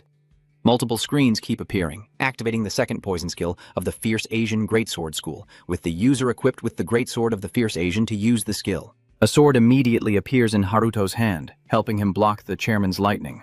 Then he slowly raises it, aiming directly at his target. As Haruto swings down, its fierce power creates a slash that blows away the sand and rocks rushing toward his opponent. Masato uses all his strength to hold his defensive barrier. Could it be that those two forces clashed, causing the lightning to finally give way? Masato stared in amazement at the immense energy of the great sword rushing toward him. A loud explosion shattered the area around its town center. Masato was in dire straits, spitting blood and already showing wounds on his face. Suddenly, a memory flooded back, a voice from the past echoing in his mind. This one's name, meaning hope, is to become the strongest in the future. Let's just wait for the Foot Guild. Masato agrees immediately. If you like, make our guild the #1 in the world. The person he remembers is his younger brother, Shirosakuta. But first, brother, I will help you become the top hunter in the world. Masato laughed heartily and said, the strongest in the world sounds good. 10 years ago, he and his brother always fought side by side, never afraid whether their opponent was a demon or even hell itself. Until one day, during another monster extermination mission, Suwa warned him, "Hey, do you have a bad feeling? That unidentified hunter is watching us." But Masato convinced his brother Suda that this dungeon is not yet controlled by the Midas Guild or any powerful organization. It's an underground dungeon, super famous and nobody has control over it. This is the key for the future guild to join the top 10 guilds in the country. He confidently said, "Why are you afraid now? Your teleportation skill can save us from hell itself. Don't worry, I'm here to protect you." Even though that bandage looked suspicious, Suda couldn't stop his brother. Just as he predicted, after defeating the last monster, a terrible thing happened. Mass's curse-filled voice rang out. Hey, you bastard, are you crazy?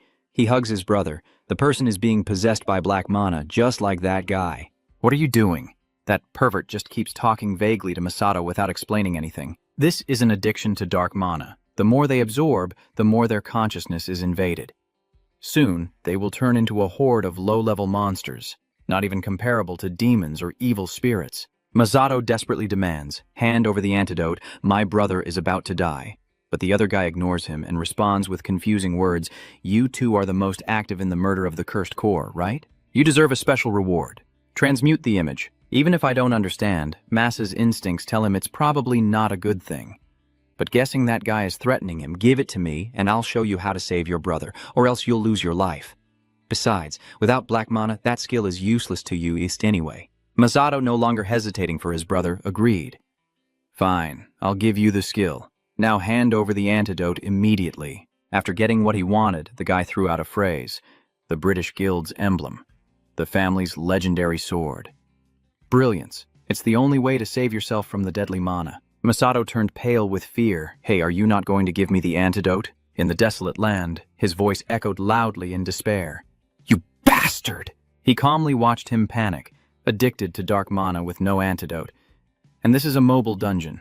Once the purge mission is complete, it will move elsewhere, and the entire space will collapse. As he spoke, he began to teleport away. Even if he had an antidote, it would be meaningless if you couldn't survive out of here. Now he obviously knew he had been deceived. "From the start, you wanted to kill us." That guy smiled eerily, not denying it.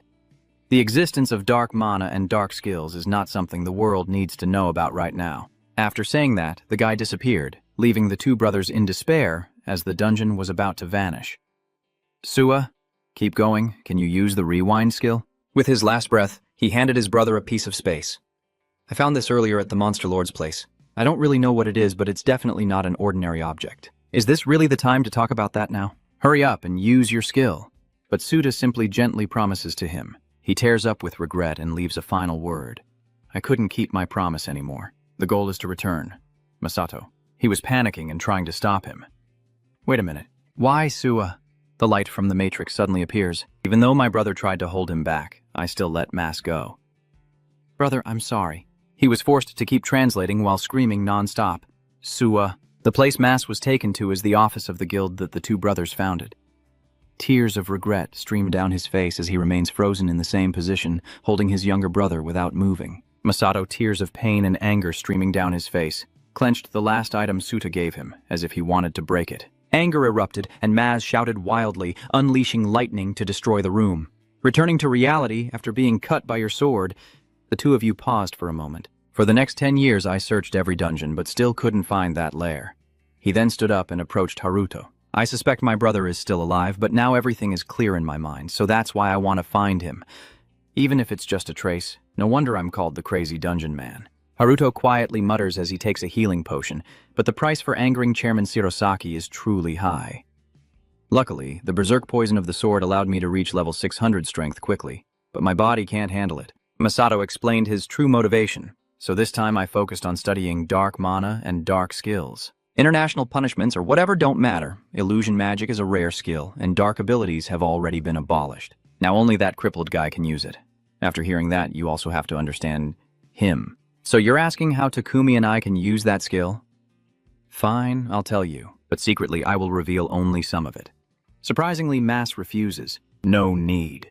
Haruto froze in place. He explained further, "The skill you just used is from the Kalishan longsword school, right? How come you can even pull off that move? Where did you learn those flashy techniques?" Just like the longsword school, the image translation technique was also stolen by you.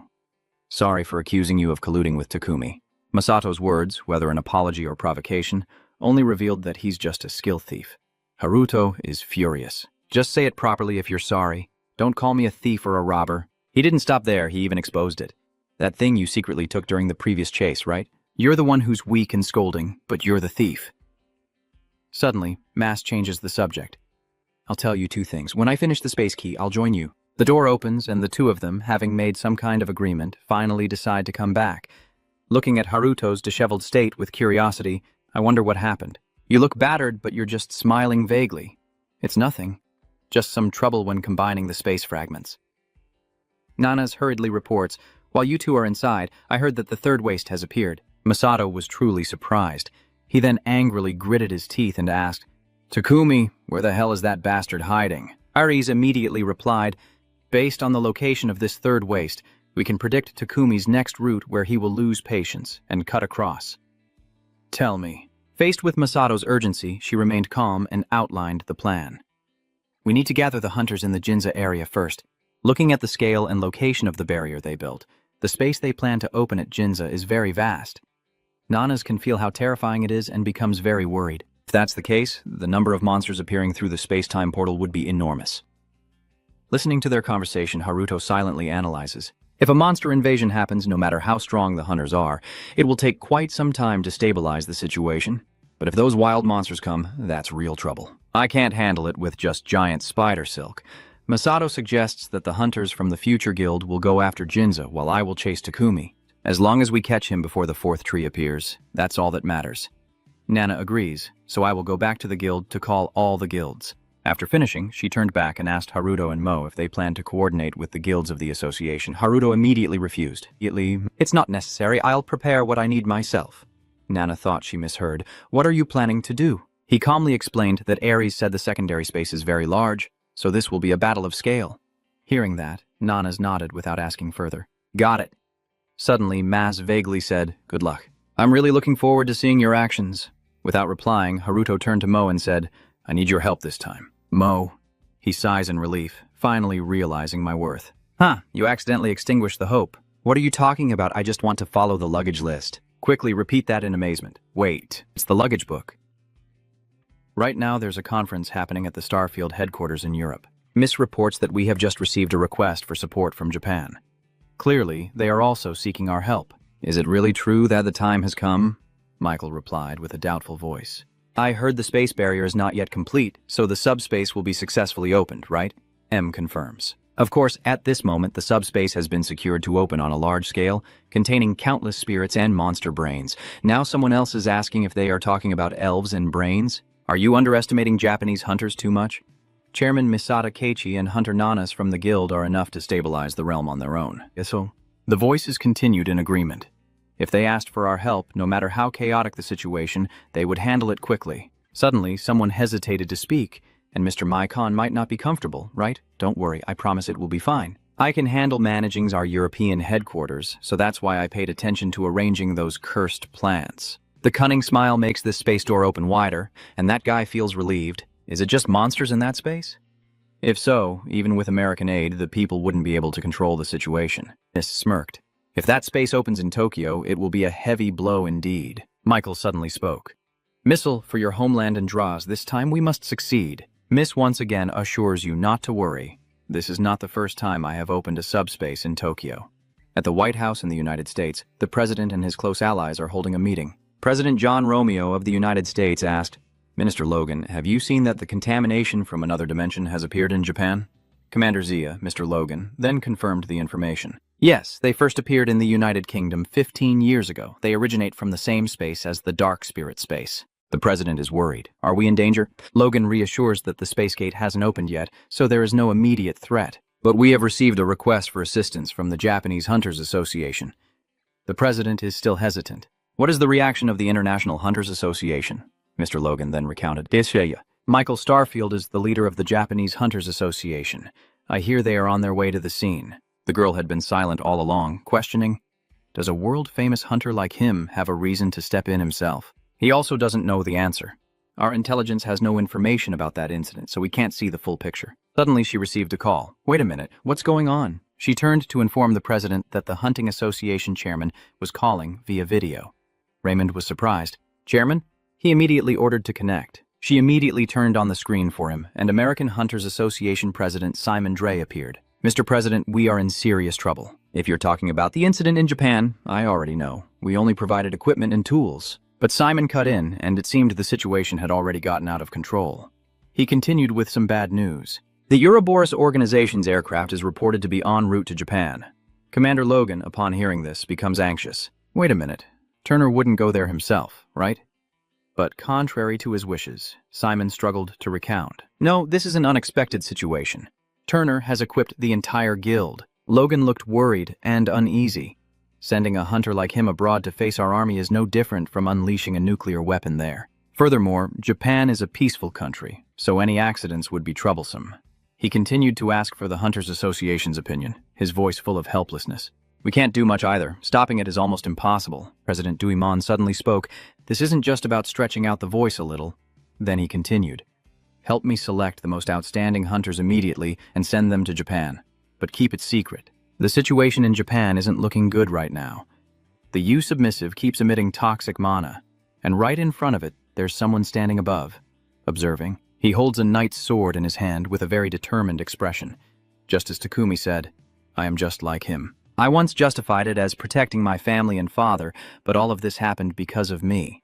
It all started when Lucas accepted the cursed call imposed by some higher being. Then all kinds of information from the media, human hatred, and their desires flooded into his mind like a tide. Lucas even sensed the consciousness and mortality of the monster. After a week, he lived in a daze, unable to do anything. In the end, Lucas tried to kill himself to break the curse. But ironically, that was also when he found his will to survive. The Lucas family has a family heirloom displayed in the hall, the Angelus Rapier Holy Sword. Just holding it in his hand, the curse control plus F will be pushed back. Now he can control the power of the curse, and from then on, Lucas was saved from hell. Since that day, I have always regarded the Holy Sword as my inseparable companion. Eventually, the portal to another dimension opened in England. He heard that San Nishihara wanted to borrow the sword, but his father didn't agree. As expected, Lucas's country suffered a terrible loss. The Cooper family lost both their status and power. Then, to control the Cole plus F curse, he tried countless possible methods and discovered he could manage it with HCK Manana. But it can easily cause Lucas to lose control, so he always keeps the sword nearby. During the absorption process, he met Michael and Missile. Thanks to them, the Lucas family regained their strength, but the cost was too high.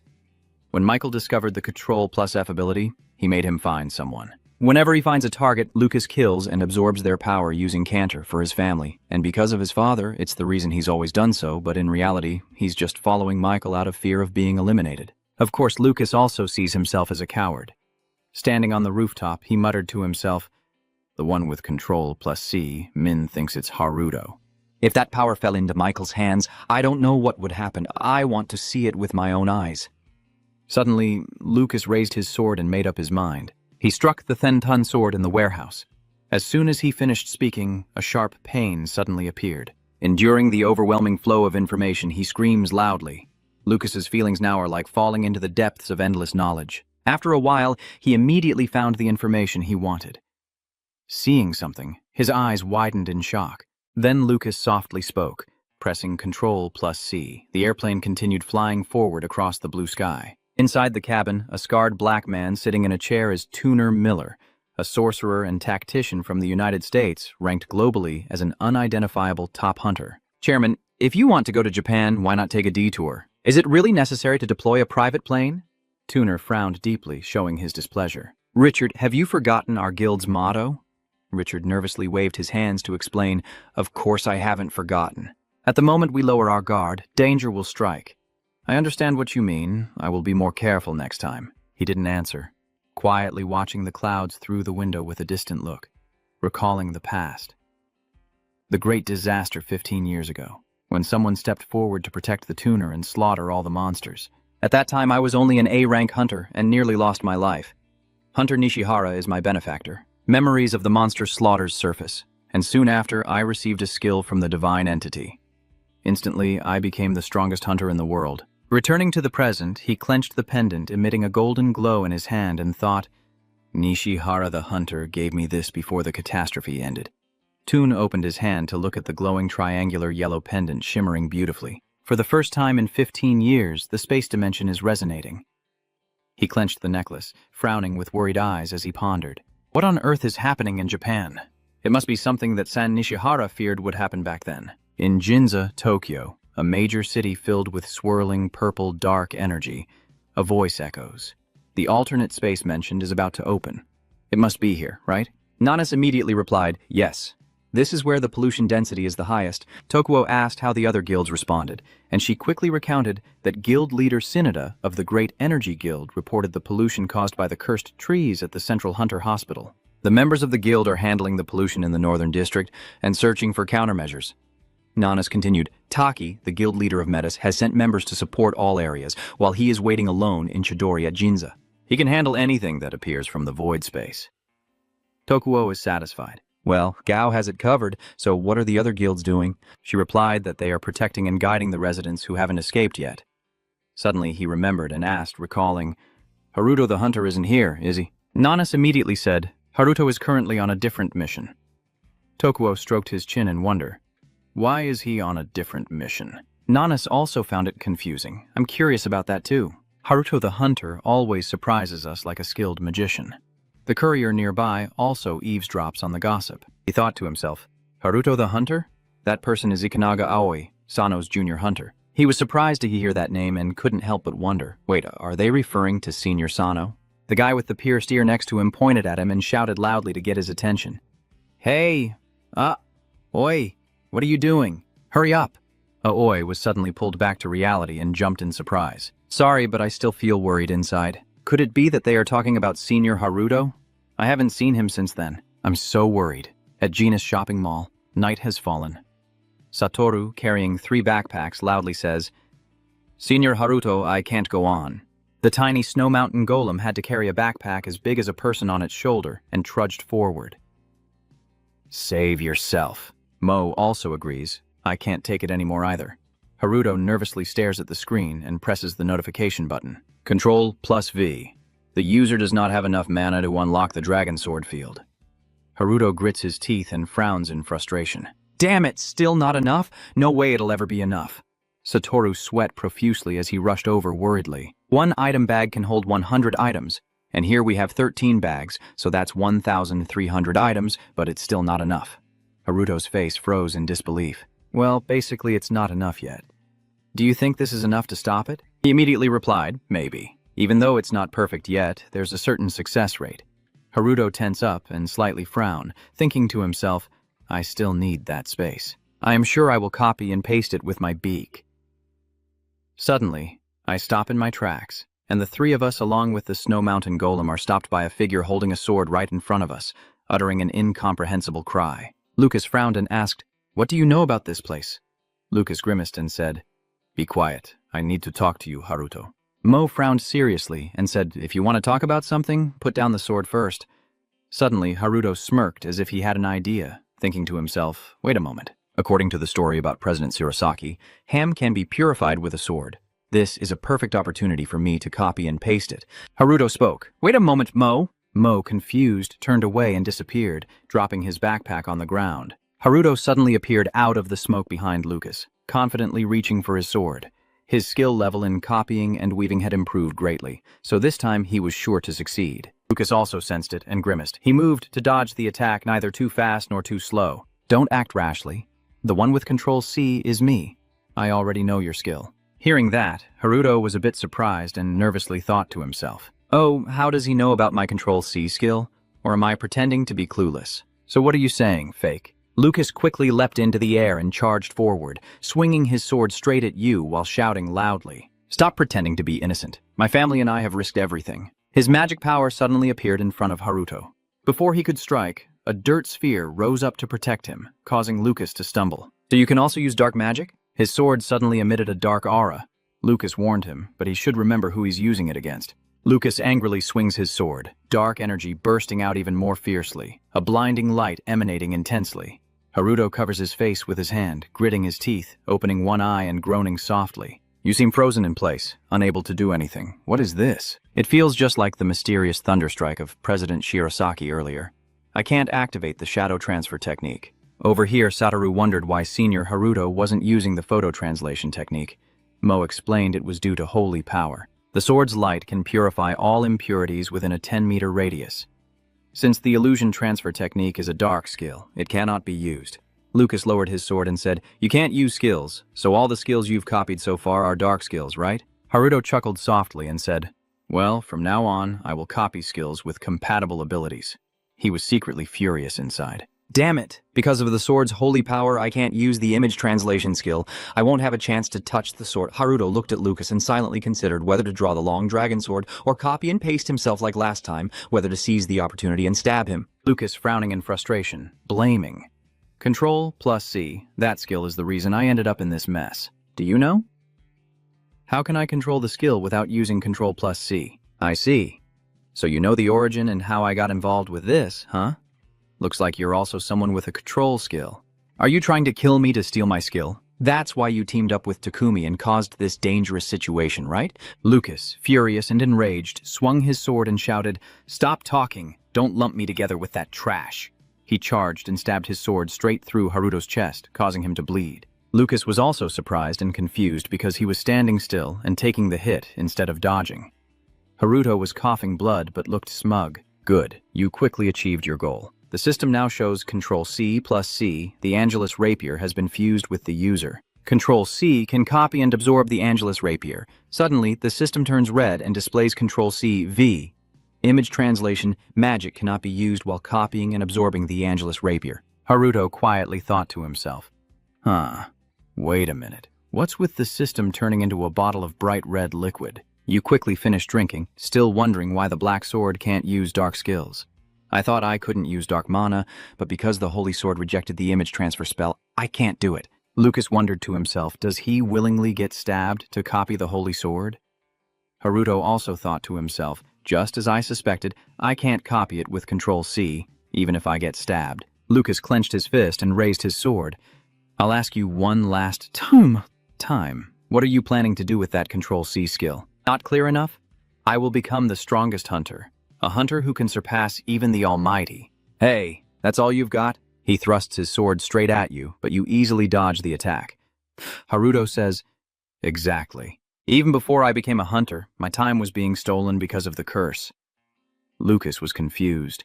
Time! You shouted. Wait, didn't you hear that when the curse was cast? Only 5 years left before the disaster happens. Lucas became even more curious. What disaster is left? He frowned slightly as he looked at the hourglass on his neck, thinking to himself that he was overwhelmed with too much information at once and didn't have time to pay attention to that. Does this hourglass represent the remaining time? Is it counting down to the next disaster day? Suddenly, the screen appeared in front of Haruto, startling him as he asked, "What are you planning to do?" System notification. Press Control+C to copy again. The time limit has expired. Haruto frowned, clearly displeased as he pondered. Snap! I even sacrificed myself by getting stabbed to copy it. Try again. Suddenly, purple magic gathered in the sky and beams of light slowly descended. Haruto was startled and looked up.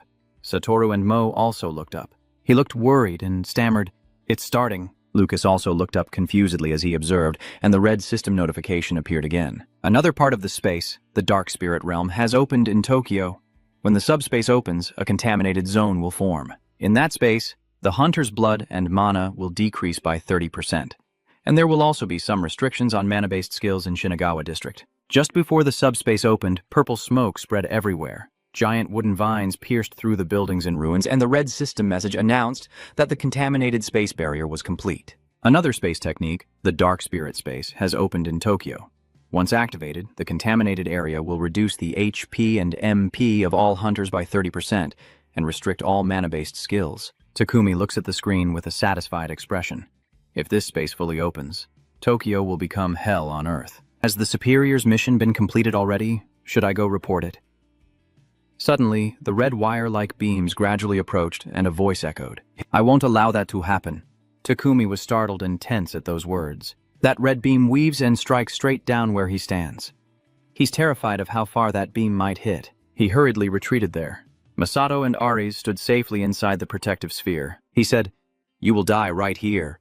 Takumi replied, "Masato, sorry you had to chase all the way here." He grinned maliciously, but it was already too late. The delivery line made from the cursed tree had been completed. Tokyo is doomed. Masato, angry, split the protective sphere in two, catching Ares off guard. He shouted, "So what? My target is you, Takumi." The last red sparks of Mass's magic radiated out as he shouted, Looks like black mana has no effect on me. Takumi was no less confident, drawing a sword from the middle gate with a smirk. You think you're the only one who's an exception? The purple-black aura around him also radiated fiercely, his eyes turning pitch black with a mocking look. Let me show you the true face of dark mana. Somewhere else, within the city, the hunters all appeared on their own notification screens. Wow, I've never seen anything with such powerful control before. Restricting all mana-based skills clearly means we're forced to fight unarmed. A bespectacled fool also tried to cast magic, but failed. You're right, none of my mana skills are working. The short-haired girl with the hat also tried casting a spell, and then said, no way, my healing magic isn't working either. Another one explained, if we use medicine now, it's useless. Our strength and magic power are leaking out. Just one hit could kill us. Nana looked up at the sky in amazement. President Tokuo also looked up with a serious expression. This was completely unexpected. We need to deal with even bigger monsters. A purple portal slowly opens in the sky. A loud voice shouts, look there! A foot steps out from the portal. Nanas is a bit stunned. Tokuo also gasps in surprise. Flickering in and out is a blonde-haired person, and the magic aura expands into a vast space in the sky, growing stronger. The people below couldn't help but wonder what it was. Mo slowly stepped out, and the others there started to discuss a demon. Are they just looking up at the sky? Is there really only one goblin emerging from this chaotic space? Another person, scared, points ahead and says, look down there. The demons emerged in various shapes, some large, some small, flying or crawling, humanoid or beastly, all with furious red eyes, causing the hunters to retreat in fear. Oh, you're messing with me? Damn it, there are too many of them. It's terrifying. You've been glaring and smirking with pride. It's been a while, huh? It's been boring for 15 years, hasn't it? So today, live wildly to the fullest. The monsters below look like they've escaped from their cage, their predatory eyes flashing as they growl. The ferocious monsters jump straight at Gao, who is sitting. He grits his teeth in fury. So you are the one who caused the control and tried to overpower us with numbers. They underestimate us too much. The crystal armor system has been activated, and Gao's eyes burn with intense anger. His entire body was covered with a strong armor. The monsters jumped forward, opening their mouths wide to bite. Suddenly, a large hole appeared in front of Yu Tin, and it cried out in fear, Skrek.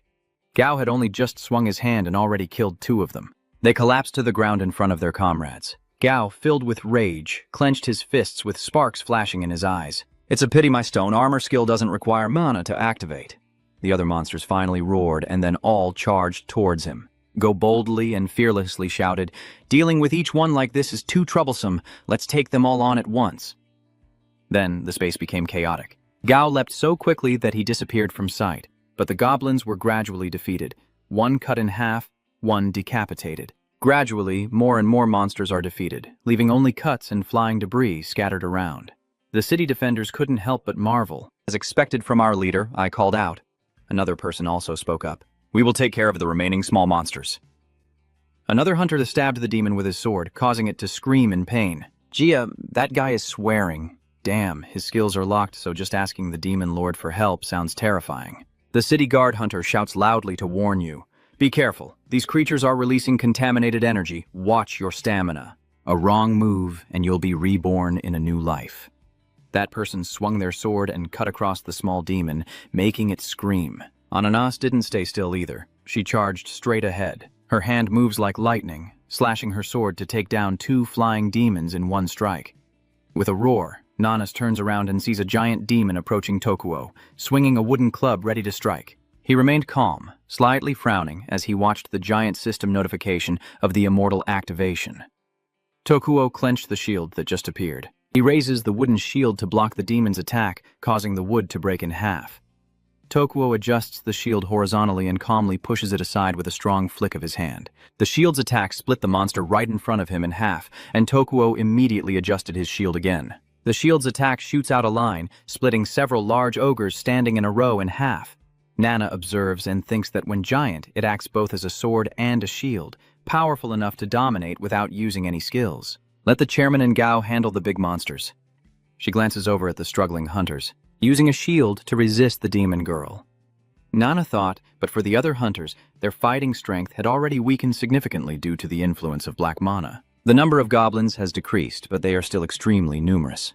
She analyzed that no matter how many monsters Vita defeats, they seem endless. If things continue like this, even reinforcements won't be able to save us. Suddenly, a giant eagle flew overhead. She was startled and stared up in confusion, not missing a beat as she quickly chased after it. A giant, fierce eagle swoops down to the ground. Nanas is a bit surprised. She looked at it and thought to herself, a giant eagle with a boss-level monster already appeared? The bird with glowing red eyes has a blazing yellow breath. It is a level 150 boss-grade eagle, unlike typical monsters. Nanas assumed a fighting stance and thought to herself, the lone eagle isn't too threatening, but its fiery breath is the real terror. The eagle exhales a flame like burning fire, and she thinks it won't stop until its target is completely incinerated. Nanas didn't hesitate or fear. She jumped up quickly and swung her sword straight at it, calculating carefully. In a situation where her recovery skill is locked, if it targets any hunter, they will be killed in one move, so she must stop it before it starts using its fiery breath. The eagle, seeing her leap up, immediately unleashed its fierce, fiery breath, and a huge blaze spread everywhere, burning fiercely and obscuring where Nanas was. Haruto looked up and saw the sky had turned pitch black. Satu screamed in panic while Mo clenched his teeth. It's starting. Lucas also anxiously stares at the sky. The notification board kept flashing red. Another space spell, the Shadow Spirit Realm, has opened in Tokyo. Once activated, the contaminated area will reduce the HP and MP of all hunters by 30% and restrict all mana-based skills. Satoru stared blankly at the new notification. Huh? Is this a control? This isn't even a real dungeon. Mo sighed softly. Well, this isn't entirely impossible. It could happen within the dungeon boss's domain. However, the chances are very rare. He clenched his teeth, feeling very frustrated, but why focus specifically on mana usage skills? Too cunning. Where did Takumi get this twisted idea? Just then, Haruto snatched back his backpack and said, I don't have time to mess around with you. Lucas, who was not convinced, stepped in to stop him. Hey, I'm still here. Suddenly, the flapping of a creature's wings echoes. From the sky, countless dragons appeared and swooped down to destroy everything around Satoru.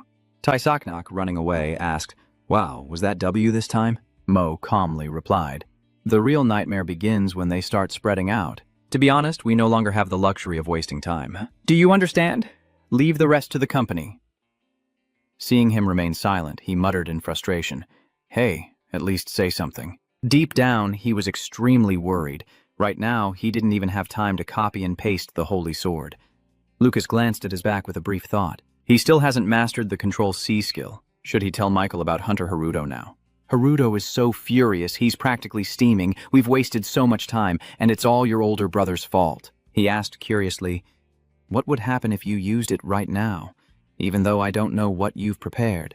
Haruto shouted, I want it to, but this has a specific process, so I run while thinking. At first, Haruto wanted to upgrade using monsters from simpler lands, while Nana's was now rushing straight into the blazing fire. Thoughts kept flooding her mind. Nana's was too slow. She had already used the fiery breath. But at this level, she doesn't mind taking less damage. But with the hellfire, Nana's will win. Suddenly, a figure flashed past Nana's, surprising her, and the Eagle Master unleashed another wave of fire. Just as she was about to react, he moved faster and stopped. To Nana's amazement, he pulled out a large leaf. Just as the Eagle Master's attack was blocked to protect her, Nana's instinctively shouted out, Chairman Tokuo! He turned around and looked back, giving a serious order. Nana's, the hunter, cut off its head to prevent the fire breath from escaping. Her eyes immediately turned sharp. Understood. She rushed forward quickly to approach the eagle beast, which once again used its fire breath to attack Nana's, preventing her from getting closer. The flames from its mouth grew stronger with each burst, almost covering Nana's entire field of vision. But she suddenly points her toes to the ground, then uses the momentum to leap high into the air. She swings her weapon fiercely down, but it passes over the head of the phoenix. Seeing the blood spray through the air, she was momentarily surprised to avoid losing her head as it deliberately changed its attack direction to another part of her body.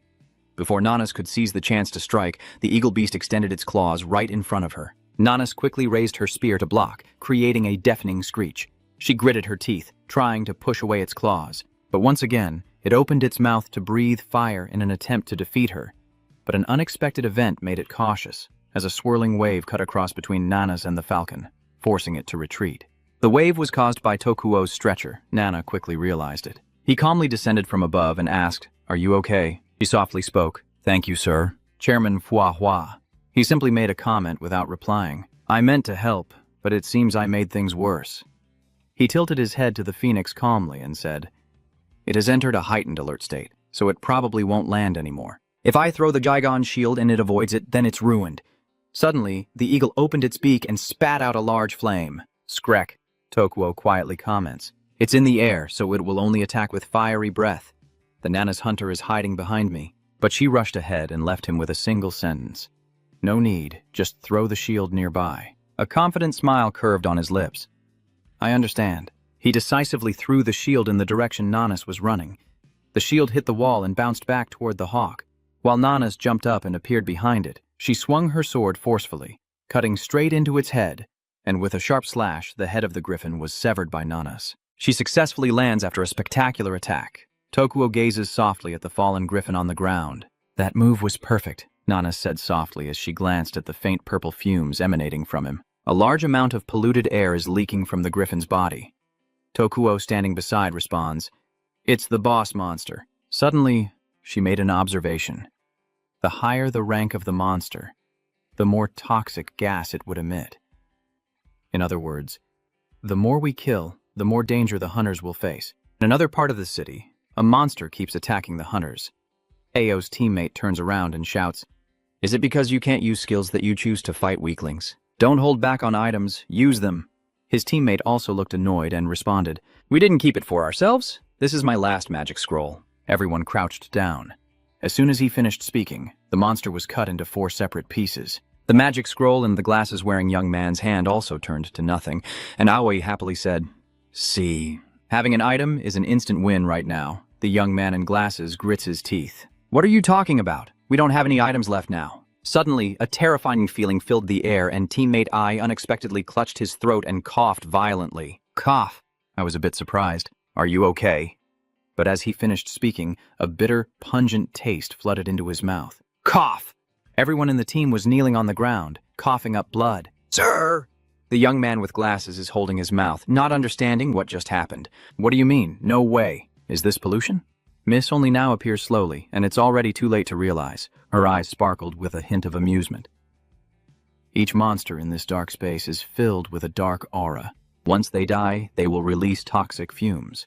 You think killing them will be safe, but you don't realize that their death will take your lives immediately. She pauses for a moment before continuing as more monsters appear. It's too late to give up now. Miss let out a triumphant laugh that tore through the air.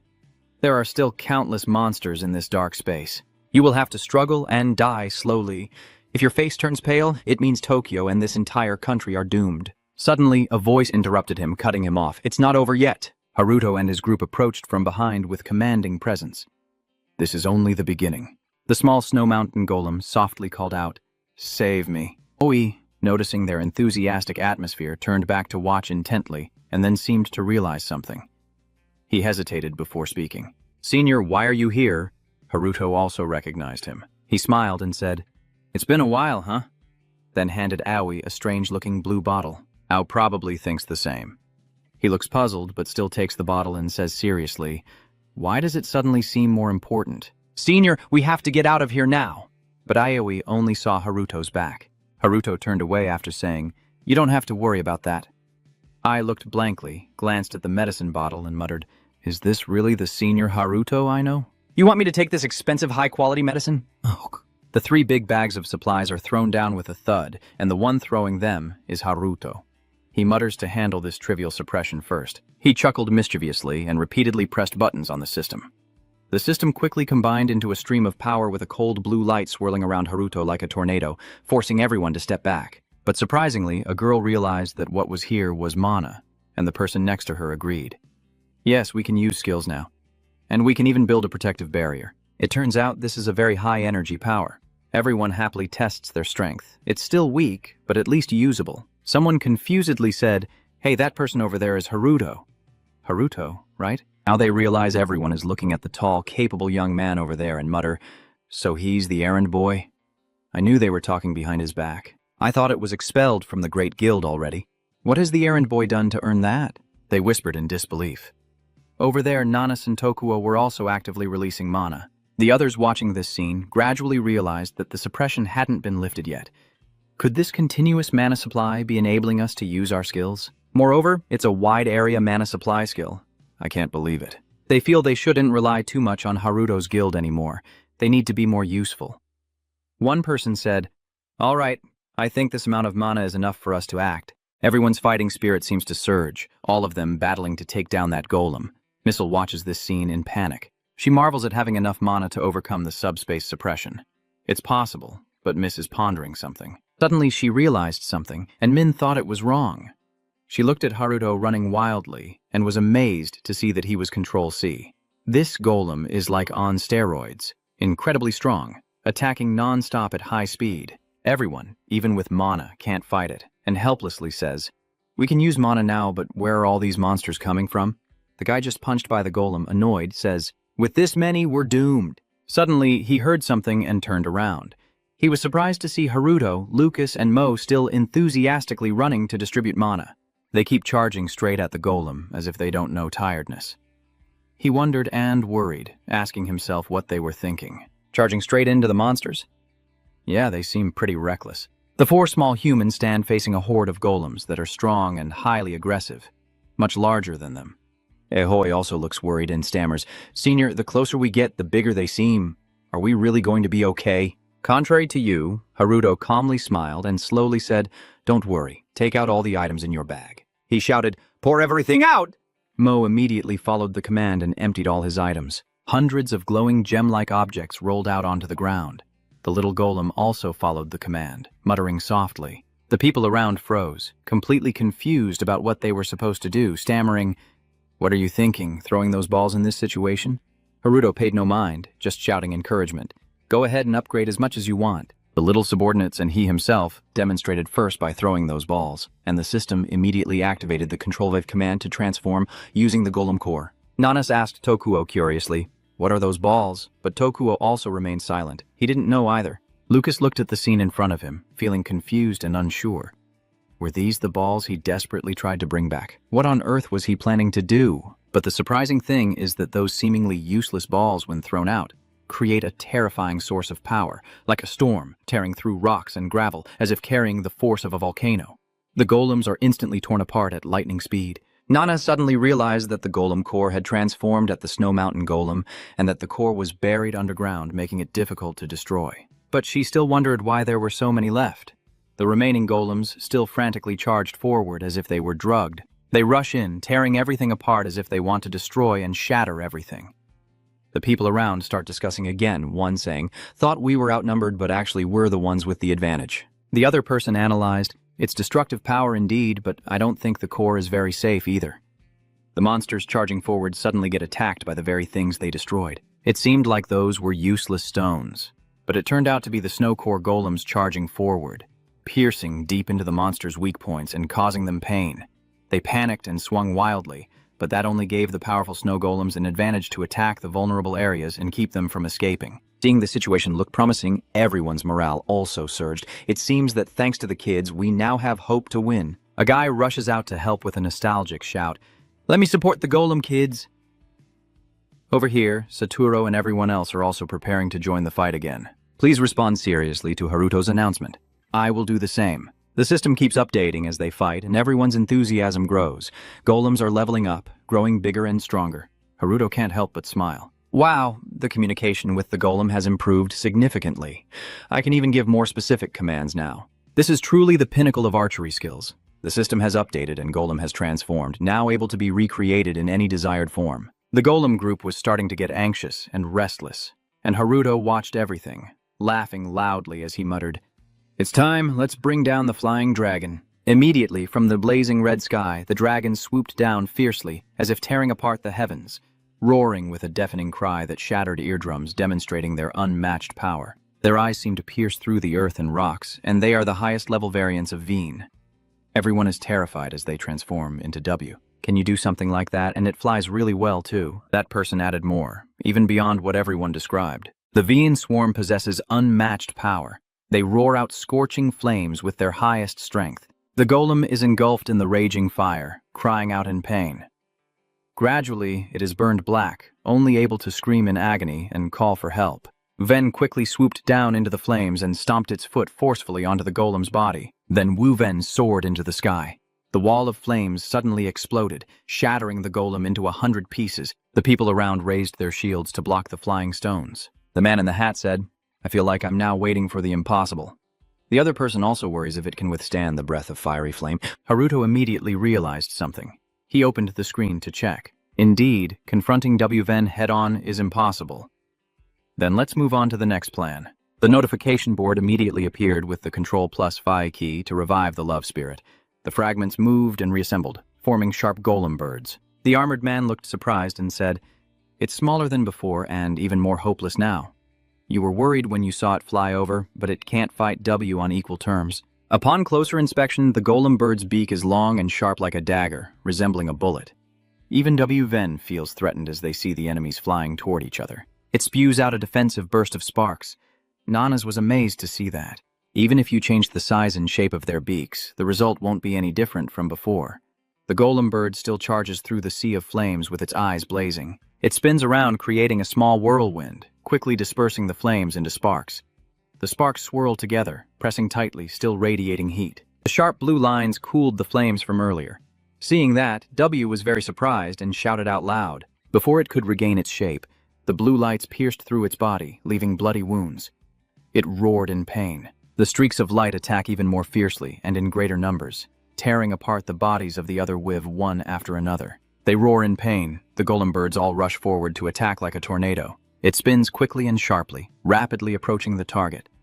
The aggressive weave from earlier is now just 100 shards under the sturdy golem birds. Notification screens appear one after another. "You have leveled up. You have leveled up." Haruto immediately smiled smugly. "If I defeat all of them, will I level up again?" That was awesome. Everyone looked up at the quiet sky, amazed and talking among themselves. It defeated all of one. I can't believe it. Even after witnessing it firsthand, Nanas grabbed a spear and ran to rally everyone. "Let's wipe out the remaining monsters!" Everyone responds clearly. Haruto crosses his arms and summons small golems. "You give the order. The sky around here is clear now, so let's deal with the pests on the ground." Haruto smiles brightly, excited, and from this moment, the automatic hunt begins. Gao charged straight at the monster and delivered a powerful punch that made it roar loudly. He jumped down, his strong, muscular body glowing with fiery red sparks like magma. Over here, the small golems have started to move. Their footsteps are hurried. Gao noticed that the little ones kept rushing forward in 7 groups. He realized they were golems summoned by the Sansano craftsman, small but effective. Suddenly, a loud collision occurred, as if something had just crashed into him. Go turned around and saw that the small golem was climbing on his back. The other small golems also leapt up quickly and rushed at him. He was surprised to see them climbing onto his body and exclaimed, "What?" While Gao was confused, Satoru and the small golems ran over. He explained, "The little golems are wearing stone armor like Chairman Gao, so they see him as an ally." He was also at a loss for words. Gao asked, "Is your thing a golem?" Satoru raised his hand protected by the golem and replied, "Yes. This is the first golem Senior Haruto gave me. If I upgrade it further, it will become a full body armor." After hearing that, he silently thought to himself, that golem armor doesn't resemble my crystal armor at all. Suddenly, a fierce monster is approaching. Gao carefully observes it and strikes with a jump that causes the small golem to fall into the 4 extremes, and also pierces through the monster's body. He declares not to lump him together with them. After finishing, he quickly drew more slashes to cut them in half. The terrifying monsters from earlier fell to the ground, lying still. Satoru was a bit surprised that they died so quickly. "I didn't mean it that way." I hurried after the golems and spoke without thinking. The scene shifts outside the neighborhood, with W corpses lying around Lucas. He observes its battered head, silently thinking that he copied and pasted to evolve the golem, even wiping out the W creatures. So this is the true power of Ctrl+C, far beyond us. His face darkens with concern. The evolution of the curse if Michael gains this ability. Before I could finish my thought, suddenly Lucas was called out. He was startled and turned around to find where the sound came from, and it turned out to be Haruto running over. He immediately asked who opened this secondary space. Lucas gritted his teeth, his face turning grim. "I risked everything. My family is hanging by a thread. Do you think I would betray them?" Hearing that, he stepped closer to the opponent and confirmed, "Yes, I don't want to do this either." Since the moment he faced me, Lucas was immediately startled upon hearing that. Haruto continued, "You seem worried about something, thinking about it." Your words made him fall silent. Haruto asked again, "Opening a subspace only benefits the evil enemy, right?" "It's okay. You don't know anything either." Hearing that, Lucas just sneered. The chaos hasn't truly begun yet, and suddenly he shouted, "What is this?" As he finished speaking, the ground where they stood trembled and cracked open, and one by one, purple vines erupted from the earth, pushing Lucas away. Missil's skill, the twisted branch. He calculated that if those corrupted branches caught you, the toxic mana would spread twice as fast while using this skill. Without thinking, suddenly a vine branch quickly approached Lucas. He could only watch its path and keep dodging. Seeing that, he tensed up. The situation seemed to be getting worse. Maybe this thing will throw itself out of the subspace. Lucas suddenly had an idea. His ability must be different from his sword, right? I will use light to purify this place. Sano. Suddenly, Lucas froze. Hey, what's going on? The two vines intertwined and attacked together, holding Lucas's hand, his face darkening with shock. Gradually, more vines appeared and held his feet tightly. Lucas's pupils dilated in shock and confusion at this scene. He used his remaining strength to raise his sword, intending to counterattack. But unfortunately, the vines quickly wrapped Lucas's body within the city. A large tangle of intertwined vines held the prey tightly in its grasp. The others saw this and panicked. "Weren't we done dealing with everything already?" That person replied. "This is not just a barrier." Nanas arrives and surveys the situation. It doesn't stay in one place but keeps moving. She widened her eyes in shock. The controller of this place is nearby. In front of Nana stands a figure in a cloak perched on a vine branch, and she is even more surprised when she sees their appearance and exclaims, "Elf? So I wasn't mistaken. But why is he in this dimension?" Over here, the thunder of darkness is activated, causing a significant shockwave, but it is suddenly shattered by Takumi's black mana. Masato suddenly felt a chill from this demonic energy and said in disbelief, "My Huyen Loi." Takumi smiled with satisfaction at his spectacular opening and slowly explained, "There is only one way to use black mana. That person must overcome their addiction to black mana and reach the abyss beyond it. So you can also control black mana." Masato hesitated for a moment, repeating the strange concept, overcoming his addiction. "What did you say?" He replied from afar, "Exactly." Then he suddenly charged forward like a lightning bolt and unexpectedly said, "Like me." Masato, despite being caught off guard, reacted quickly enough to create a sturdy shield to block the attack. But the power of dark mana is not to be underestimated. The shield, which was solid just a moment ago, shattered into pieces with a gentle collision. He stared blankly at the sharp sword tip close to his face, only able to be stunned. Luckily, at the decisive moment, he quickly escaped the life-or-death situation. Even though he almost got poisoned, Mass's mind kept wondering if there was a way to survive dark mana poisoning. Thinking of that, he began to remember Suta and ponder. So Suta, perhaps he also looked back at the continuously bleeding wound on his cheek, as Mass began to calm down and focus on the fight. Takumi was clearly in control, so he kept taking the opportunity to showcase all his skills. Unlike Masato's contemplative demeanor, he reminds him, "I don't know what you're thinking, but that's not something everyone can do. When you possess dark skills, you can absorb dark mana." Then suddenly, he fell silent and focused all his demonic power inside him, looking like he was about to fight a desperate battle. Ares also rushed to help just in time, not forgetting to activate his shield to protect himself. She nervously turned to ask Masato about this enormous amount of dark mana. No way, he has already gone through that moment of shock just like her, so he calmly replied, "Maybe my mysterious thunder has been absorbed." Takumi, pushed to the limit, kept smashing wildly everywhere, creating a chaotic battlefield. The guy charged forward like a storm, forcing both of the others to temporarily defend themselves with their shields. Masato shouted, "Get out of the way!" seeing the sword unleash a powerful shockwave like a cannon blast. Miss Ass? Both of them quickly dodged to the sides, while the sound of stones and gravel clashing echoed around, creating a thick cloud of dust that made visibility extremely difficult. Masato skillfully dodges the rocks, keeping his eyes alert for enemies, while Takumi fights more wildly, his power surging and causing his eyes and hair to change color. He smugly declares that your annoying skill is useless now. He completely ignores Masato and quickly shifts his focus to charge straight at Ares, who is still using his shield to block from all directions. But while still at a relatively distance from the opponent, Takumi was restrained by ice magic, temporarily unable to move. Ares seized the opportunity and, still under the effect of the ice, quickly cast more ice magic. Masato approached and asked if she had improved the suppression effect. She quickly responded, but remained alert. "No, I suspect it was done by Sansano. He can supply unlimited mana, so it's possible." The ice covering Takumi is growing thicker, preventing him from unleashing his full power, and Ares, regaining his composure, continues, "That's only about half of my usual strength, so I should be able to hold him off for a little while."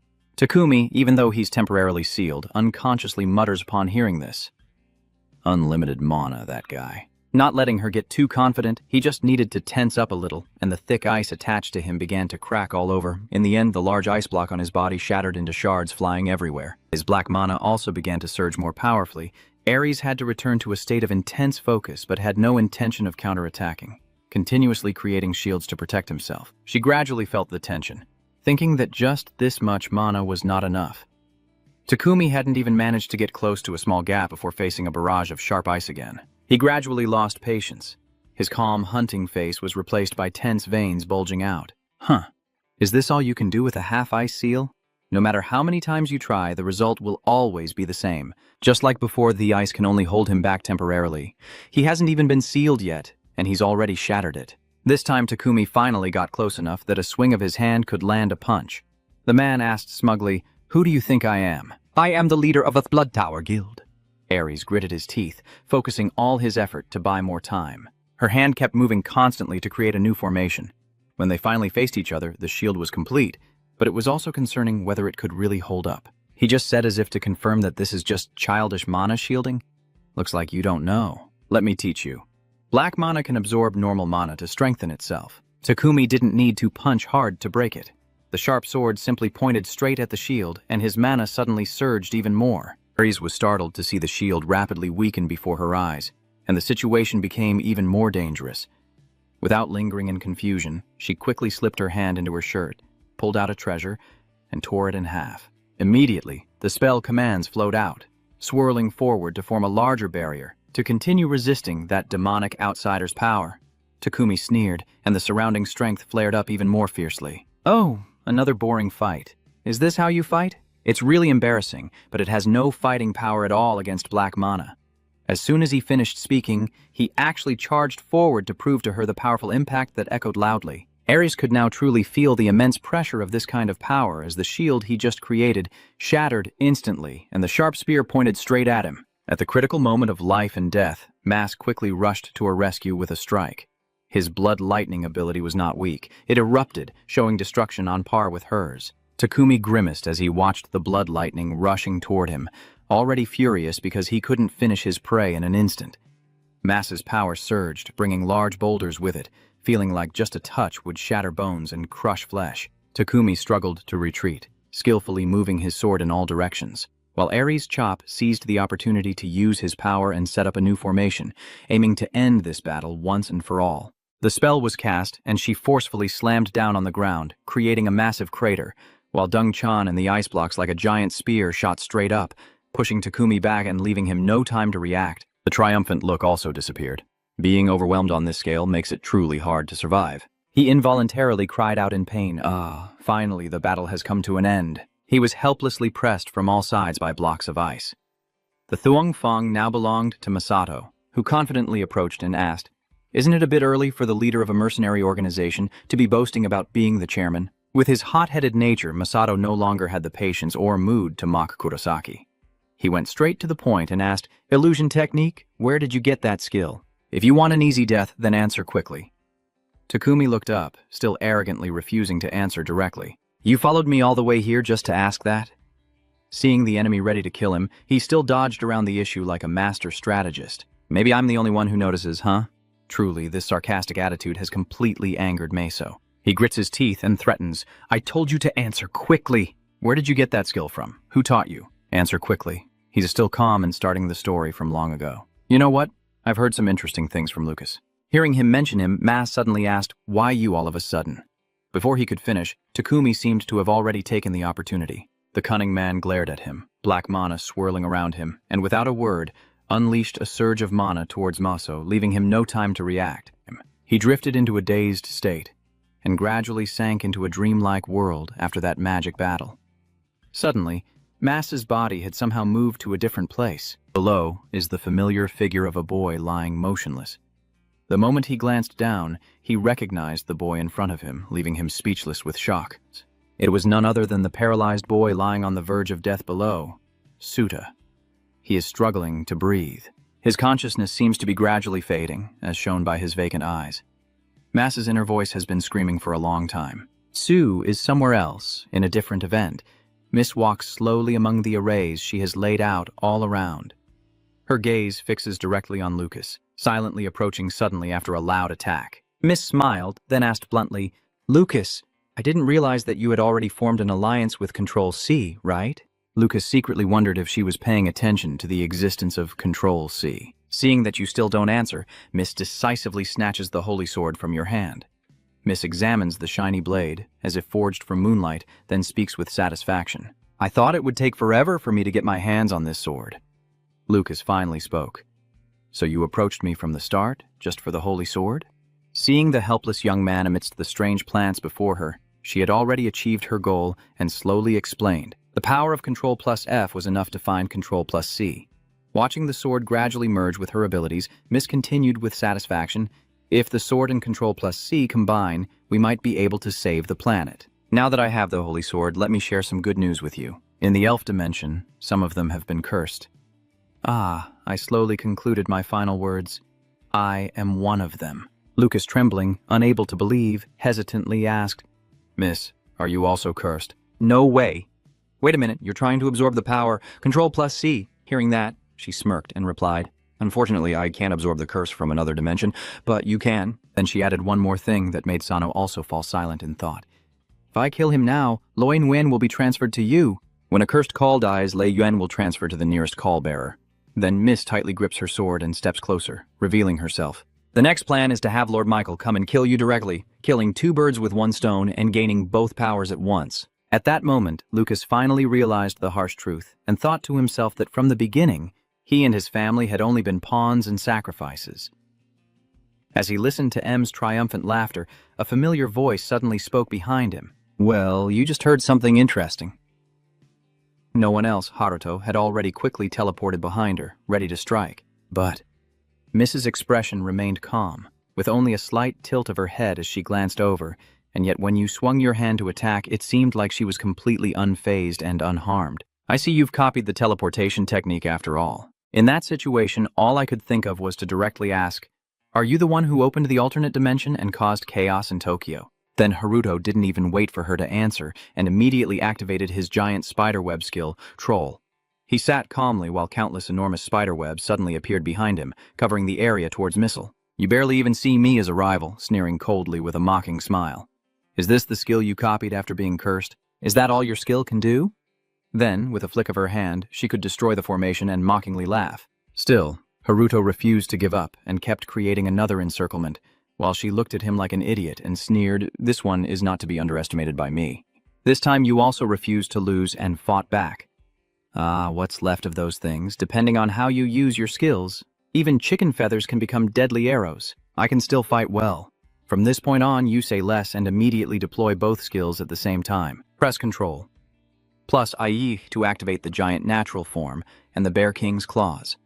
Press Controls plus V to use the blood-sucking skill of the Calician Dragon Sword. Soon after, Haruto's encirclement was further empowered, making it even more formidable. Moreover, the claws that grew out became even more ferocious as they directly clashed with Missile's dark energy source. Seeing her aura gradually being eroded, Missile suddenly fell into a state of panic and shock, because no matter how many times she could never have foreseen this. In the end, M secretly realized that he could not only merge techniques, but also strengthen them. No wonder he is called the most powerful curse. While she was still lost in thought, he suddenly charged forward again, sneering mockingly. "You were so loud just now. Are you finally silent? Did my skill blow your mind away?" Miss already looked down on him, and now she just sneered contemptuously. "How is that possible? You only make me crave testing that power even more." But Haruto suddenly rushed forward, grabbing her by the shoulder and smiling eerily, saying, "That's what I just said. The reason you did that is because you were secretly thinking of taking away her space. Then you continued to use your skills. Control plus C is searching for a subspace keyword from the object, but the system reports an error. Control plus C couldn't find an object to copy."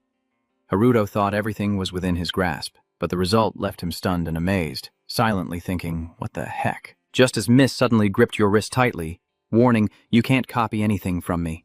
Then she used great force and pushed you backward. Even just that alone created an enormous shockwave that made the earth explode violently. And Lucas standing nearby was also shaken so badly he hurriedly covered his head. He was stunned and silently remembered the Control+C skill he was lucky to have encountered, but now his sword has been stolen. He can't control the power of Control+F. Suddenly, a series of strange hallucinations appeared in Lucas's mind, making him unable to resist. Bright streams of light continuously flashed within his panicked eyes. I don't understand why at this moment thousands of questions about Control+C and Missile suddenly flood into his mind, as if this thing is connected to Missile, with one thought leading to another, continuously invading Lucas's mind as if about to explode in that instant. He suddenly had a thought. Could it be a subspace of Missile, but how are they connected? And why is that? Even though I can see its skills and stats clearly, I still can't perceive it visually due to the curse's influence. The image of the sword also floods back, making him ponder even more. If it is considered an existing entity, then a divine weapon like the Holy Sword must be an item. This only makes Lucas more suspicious, and he wonders if Missile's subspace is an item. In the end, he finally seemed to understand that the Sansano craftsman had tried to copy Missile's skills, so there was only one way to do it. Meanwhile, Takumi with his pitch-black eyes and mysterious energy appeared, causing everything to seem to explode. Ares was also stunned into wide-eyed amazement by the sudden appearance. He looked at her with a slight sneer, saying, "If I don't finish this, Maz, you'll be stuck forever in that abyss. I will deal with this troublesome witch first and then come to kill you." And with that, he suddenly lunged forward, his voice low and threatening. "You are Nishihara Tomoka's daughter, aren't you?"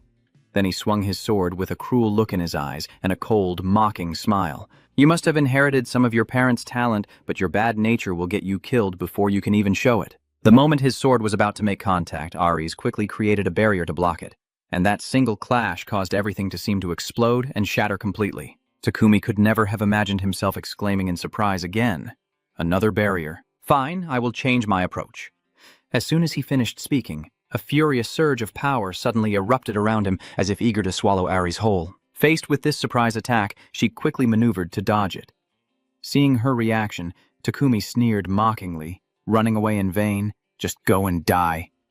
Go." Despite his constant chatter in her ear, Ares kept trying to build a barrier to defend herself. As he increased his attacks, she remained resilient and fought back fiercely. "Your dedication is so moving it almost brings me to tears." In the end, Ares couldn't hold back and sneered. "Someone with such a one-sided mindset like you is the most disgusting in the world. Only those who master a single skill can become true strongmen." Then she once again demonstrated her abilities, boldly declaring that Arisco was the only one capable of doing such a thing. At this moment, Takumi was almost in disbelief at what was happening before his eyes, as he couldn't believe she was so capable. Her power seemed to create a falling ice sphere above Takumi's head, making him tremble and admit he didn't recognize himself. Then suddenly, the sphere caused a terrible quake, making everything seem like it was about to explode in an instant. Takumi was also stunned by it and tried to raise his hand to block. I really can't believe how far-reaching Ares' power can be. Faced with such overwhelming power, he had to crawl and drag himself to stand, still cursing non-stop. Damn it. He struggled to get up and said hoarsely, Hey, are you crazy throwing something like this into the city? There must be a reason we let them live." Everything that happened was beyond Takumi's control, leaving him wide-eyed in amazement again and again. At that moment, Ares calmly said, "Everyone has evacuated, so there will be no casualties. Chairman Mass is just like her, he's only good at one thing." Surprised after surprise, Takumi couldn't believe his ears and exclaimed in amazement, What are you talking about?" Then he looked at Maz with a darkened expression, shaking his head repeatedly in denial.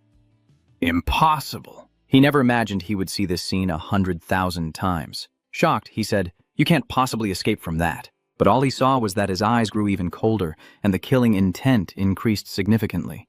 Takumi suddenly realized, wait a moment, has he absorbed the demon's heart? Hearing that, Mas did not deny it, but coldly declared, "I promised to end you myself."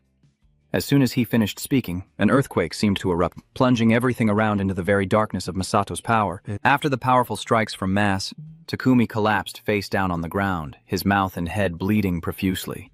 Masato, even after delivering the attack, still seemed unrelenting, with a murderous aura emanating from his body like a mysterious blue storm. His eyes burned with rage as he glared fiercely.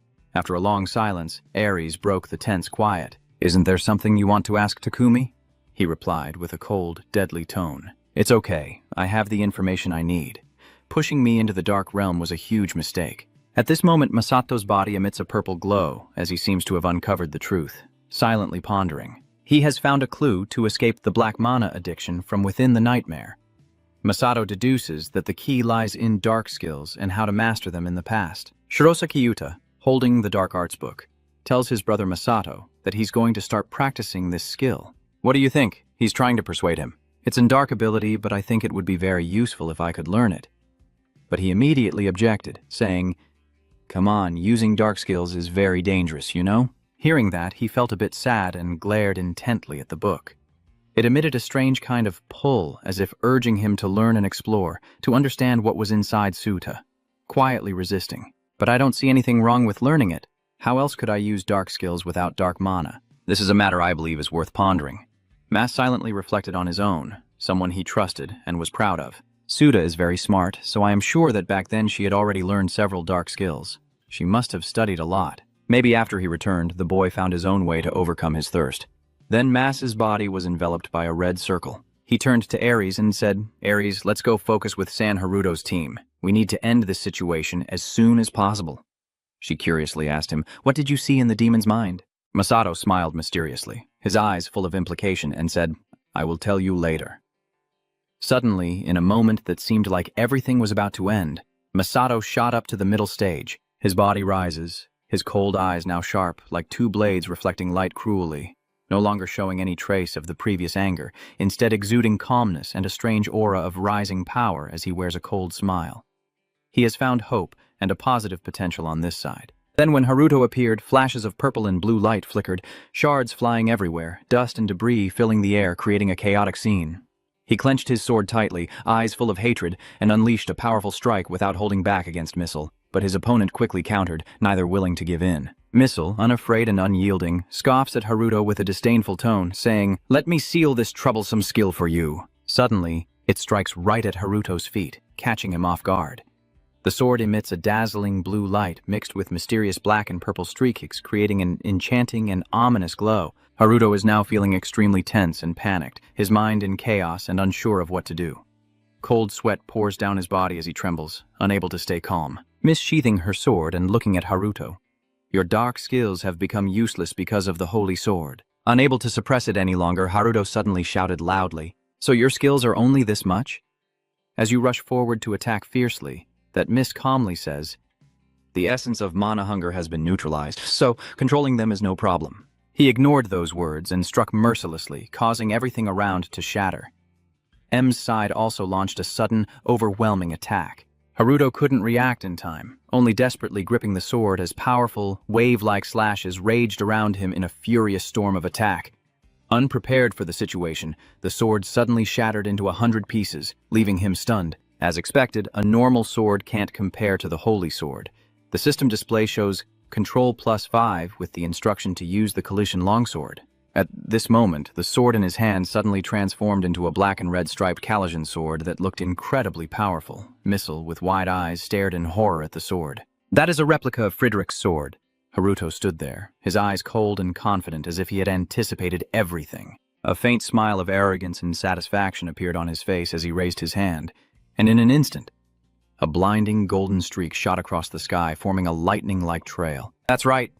In an instant, the dark and gloomy space shattered as a blinding light erupted from the sword, illuminating a vast area. Missile, wielding her sword fiercely and standing firm, with each strike causing the ground to crack and shatter, the blue light from the blade blazing like a challenge, smirks cunningly and says to Haruto, "The long dragon sword is different, its power is incredible. Without this holy sword, we're in serious trouble." At this moment, he roared in anger, "Don't think that's enough," then charged up, determined to strike with all his might to defeat his opponent. But it seems that your strength and the sword are no match. So, M.O. just looks on with a calm smile.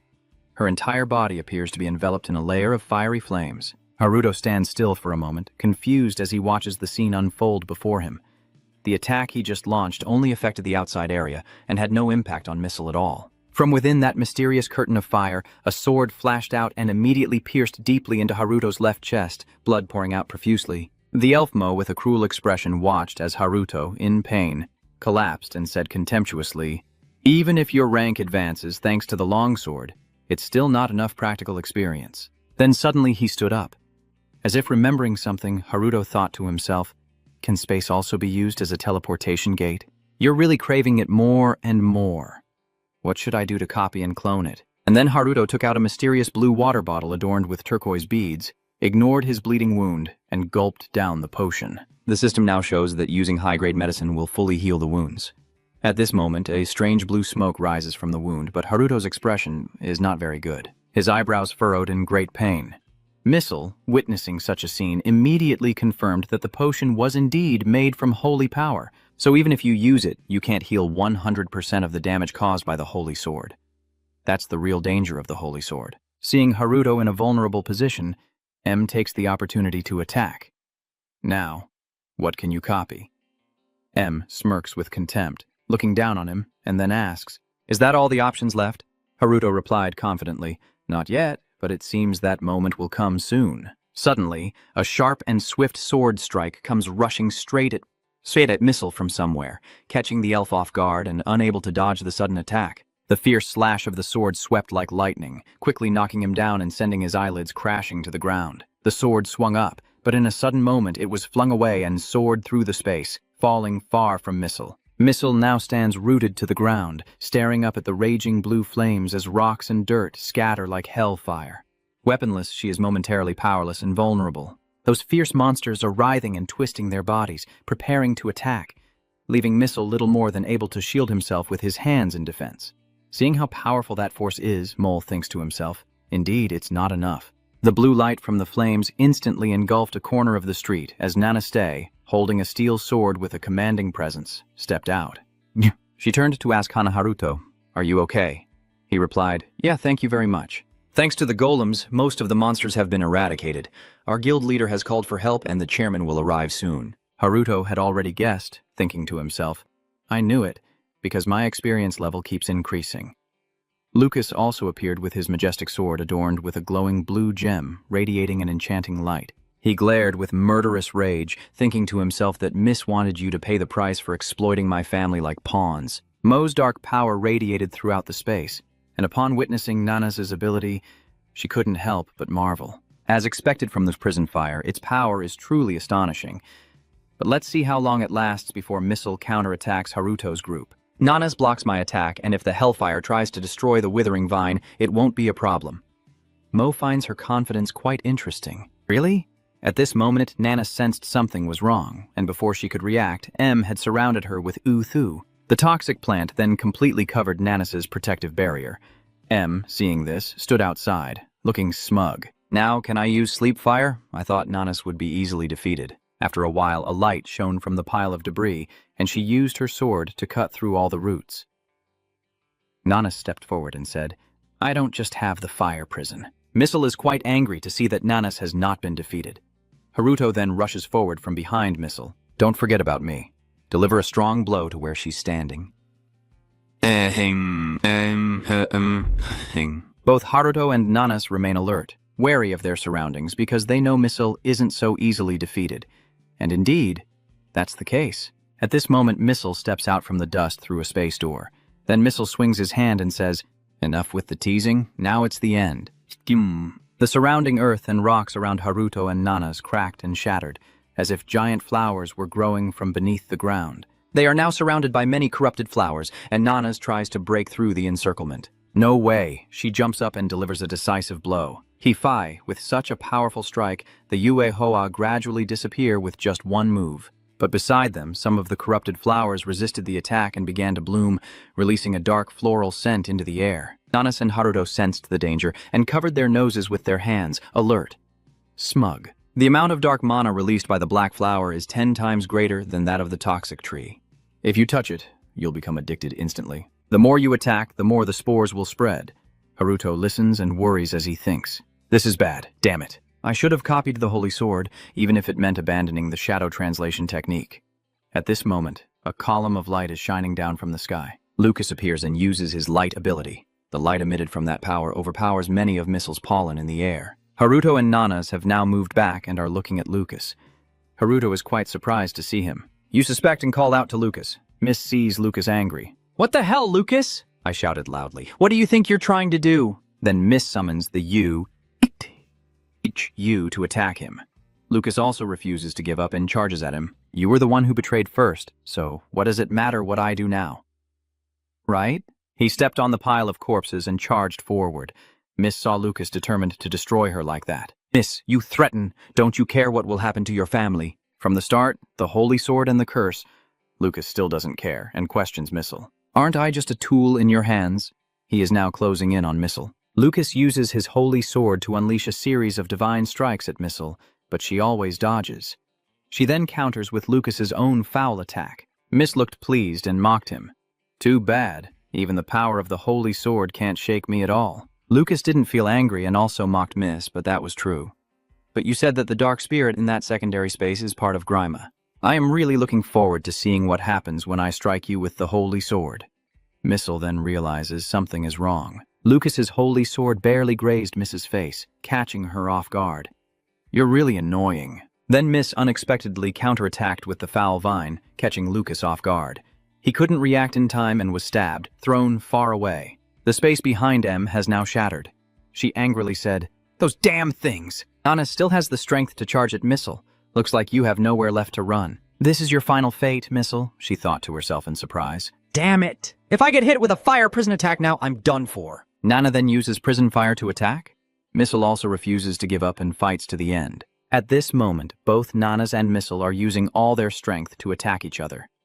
Haruto and Lucas stand outside, witnessing their battle. At this moment, Lucas speaks up, Sansano.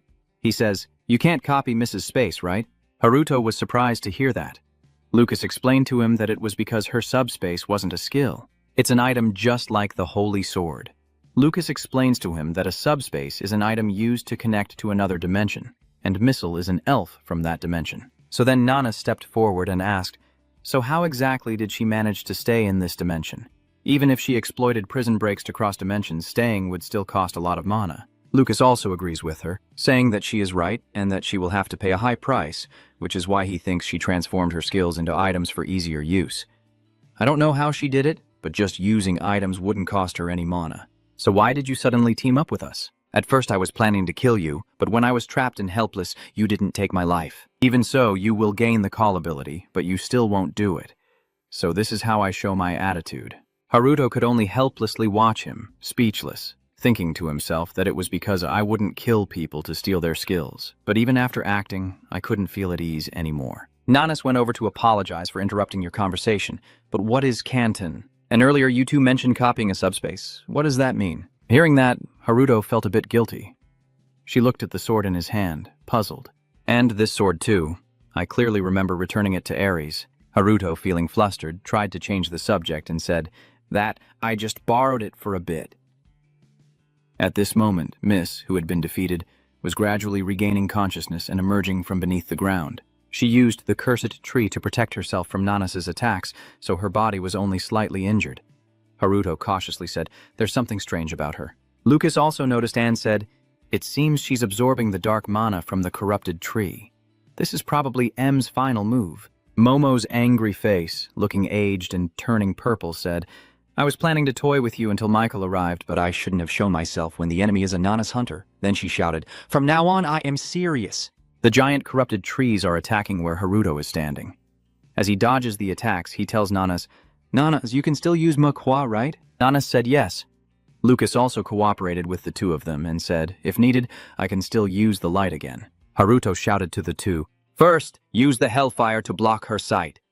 Hearing that, Nanas used Hellfire to block the giant before their eyes. Haruto observes the situation and thinks for a moment. If she has turned her skill into an item, then what if I copy this one too? He jumps onto the Yu-Thu to copy it, silently praying, please let it be real this time. Control plus C to copy the Yo-O-E branch. Press Control plus C. The item has found 1/3 ISO seeds. The item will be copied and integrated into the user's body. Prepare for an upgrade. If you collect all the seeds and make the tree flourish, you will receive a blessing from the life force of ISO. Pressing Control. Plus V can be used simultaneously with the giant spider silk. Control plus Phi because you have taken the ISO seed capsule from the original owner, that person will no longer be able to use the ISO branch. When the target's HP drops below 15%, the skill will be automatically absorbed. Haruto quietly smiles. Exactly the same. Lucas said she must be really exhausted. The alcohol concentration is increasing. The Yiso seed is beginning to sprout inside the user. At this moment, the corrupted seed has been successfully copied by Haruto, changing from dark purple to a bright ring. The tissue was suddenly illuminated by that light. Even the corrupted life form beneath her feet was copied and changed color. Did you suddenly copy the corrupted life form? Lucas ambushed her from above and said, "You don't have time to think about that now." Missile M refused to give up and fought back, saying, "That's too much." Missile at this moment realizes that his body feels a bit strange, and he cannot use Yo's branch. Why? Did Lucas's holy sword just graze her head? He reacted quickly and bowed his head down. Lucas kept attacking Missile non-stop. At this moment, the holy sword has struck Miss's body, injuring her in the chest. Miss curses angrily, "You bastard!" Lucas then calls Haruto Sansano, who is about to insert into that space branch. Haruto touches Yiso's branch to activate it. Control+C is activating Yiso's branch and to receives the giant, to restrains Miss's ankles, and Yiso's branch also appears to imprison Mai. Missile now realizes she can't fight back against Haruto and says, "The high elves, once they jump through another dimension, are unlike any monsters, and my duty is to deal with monsters to protect the people, yet they treat me like a monster." Nanas ignored her words and calmly told her to stop resisting. "I have no interest in torturing monsters." She struck with hellfire, burning Miss and making her scream in pain. Nana said, "After that blow, you're still alive, you're really stubborn." Miss just smiled and said, "It's not my time yet. It's a pity I can't personally cleanse my homeland, but instead," Miss screams in a terrifying voice, "I will make your world like mine so you can taste despair." Lucas suddenly realizes something. Miss summons dark energy from the sky, causing Nanas's hellfire to be pushed back. Lucas tries to stop Missile, but even Michael cannot bear that responsibility. "You are not only risking Tokyo, but the entire world, and its danger." Oh, I still don't care about trying to absorb that power's energy. Right now, a yellow light is rushing into that place of Misu. Nanas outside also guessed that the source of the light was who it was. Sansano Lucard was stunned to witness it. Haruto has now entered Missile's mind. He looks around and realizes that the branch space is like this, and you turn it into an item? Haruto then touched it. I'll just copy it now. Under Haruto's control, the system now displays step by step. Control-C has copied the space link. Control-V requires a space key to open a branch of another dimension. The continue of the Control-5 command shows that the user's warehouse is being synchronized with the subspace. Items stored in the warehouse can still be retrieved with Control-V, and the message indicates that a 3/5 space fragment is being inserted into the subspace. After completing the steps, Haruto quietly thought that he might really be able to use it like an item storage system. The system then displayed two commands, Control+V level 3 and Control+V level 5. All copied items and skills are now stored in the subspace.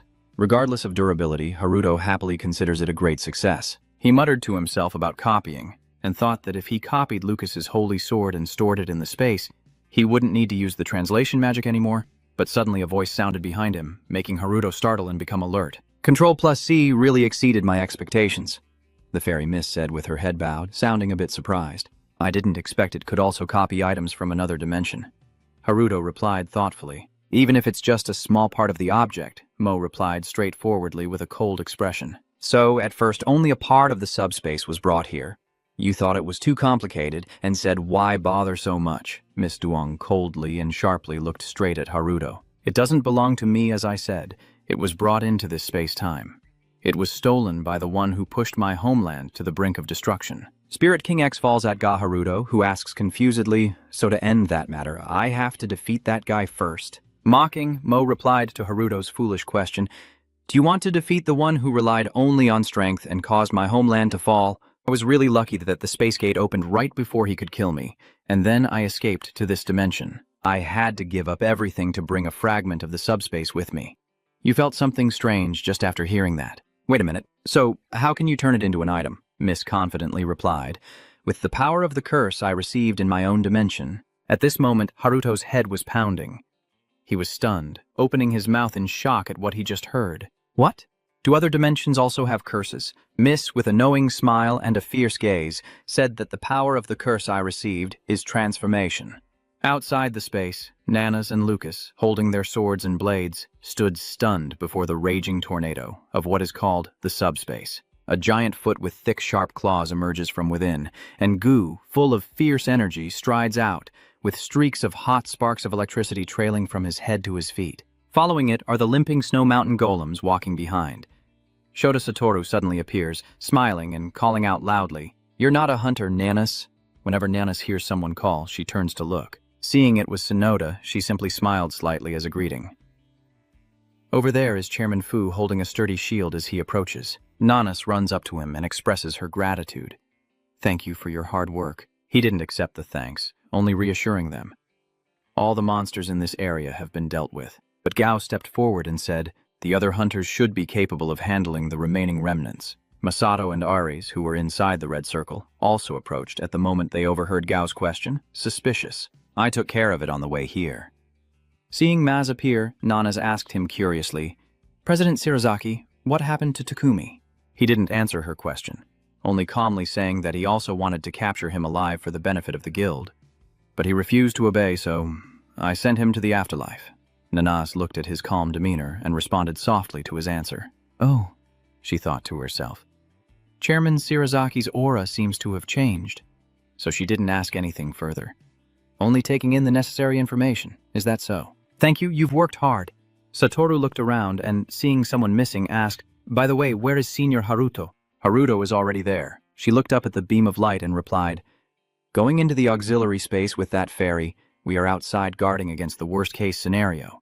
Satoru, hearing this, panicked and asked worriedly, "So, that means Senior Haruto is in danger." But she also reassured Satoru that the fairy was already in a dying state. Seeing the two talking, Lucas also approached to warn them. "Besides Micelle, we should close the secondary space as soon as possible. Gao, whose presence is beyond everyone's understanding, will soon appear." When Gao sees Lucas, he immediately asks, "Who are you?" Gao looked at the sword he was holding. "Is that holy sword from the Cooper family? Were you sent here to assist?" Nanas immediately objects. "No, he's an accomplice of Missile." Gao opened his mouth in disbelief upon hearing this. Seeing that Lucas didn't react, Gao suddenly grabbed his collar in surprise and lifted him up, demanding, "What reason would a noble family member have to cooperate with that Missile? How do you plan to take responsibility?" Seeing Gao's angry questioning, Lucas quickly replied, "I will go in there too. I have decided to take responsibility, so please, let me go." Gao's eyes sparkled with fiery determination as he looked at him. Bang! With a single shot, Gao didn't hold back and threw Lucas to the ground directly. Go turns his back and confidently says, "What do you care? When this is over, I will hold you and your family responsible. I swear on the honor of the Midas Guild." However, that's only if Lucas is still alive. Suddenly, he rushes off somewhere, looking extremely tense. If that thing steps out of the space, everything will be ruined. Lucas has to close it before that happens. Inside the subspace, Haruto is still in shock, so curses also exist in other dimensions. M, with a fierce expression, slams his hand on the ground, his whole body emanating a blue glow. I was also shocked when I found out, but I realized I couldn't tolerate the curse from those cursed in this dimension. At least that's how it seems after the switch. Oh, and I told Haruto, but if it's your Control-C, maybe I can even copy the curse from another dimension. So you're doing all this just to steal my Control-C? Missile, with a mysterious smile, explained, "Lord Michael will kill you and personally take your Control-C. If I open a space portal and connect it to the mother planet, Grima will definitely come to Earth," he said, with years of accumulated hatred and anger. "If it weren't for Nishihara Tomoka, I would have succeeded 15 years ago. You dismissively said that when M told you, but in the end, you failed again. Is it okay for you to spill everything like this to me?" Missile laughed loudly and replied, "Anyway, you're going to die anyway." Missile's eyes now widen as he sneers with a grin.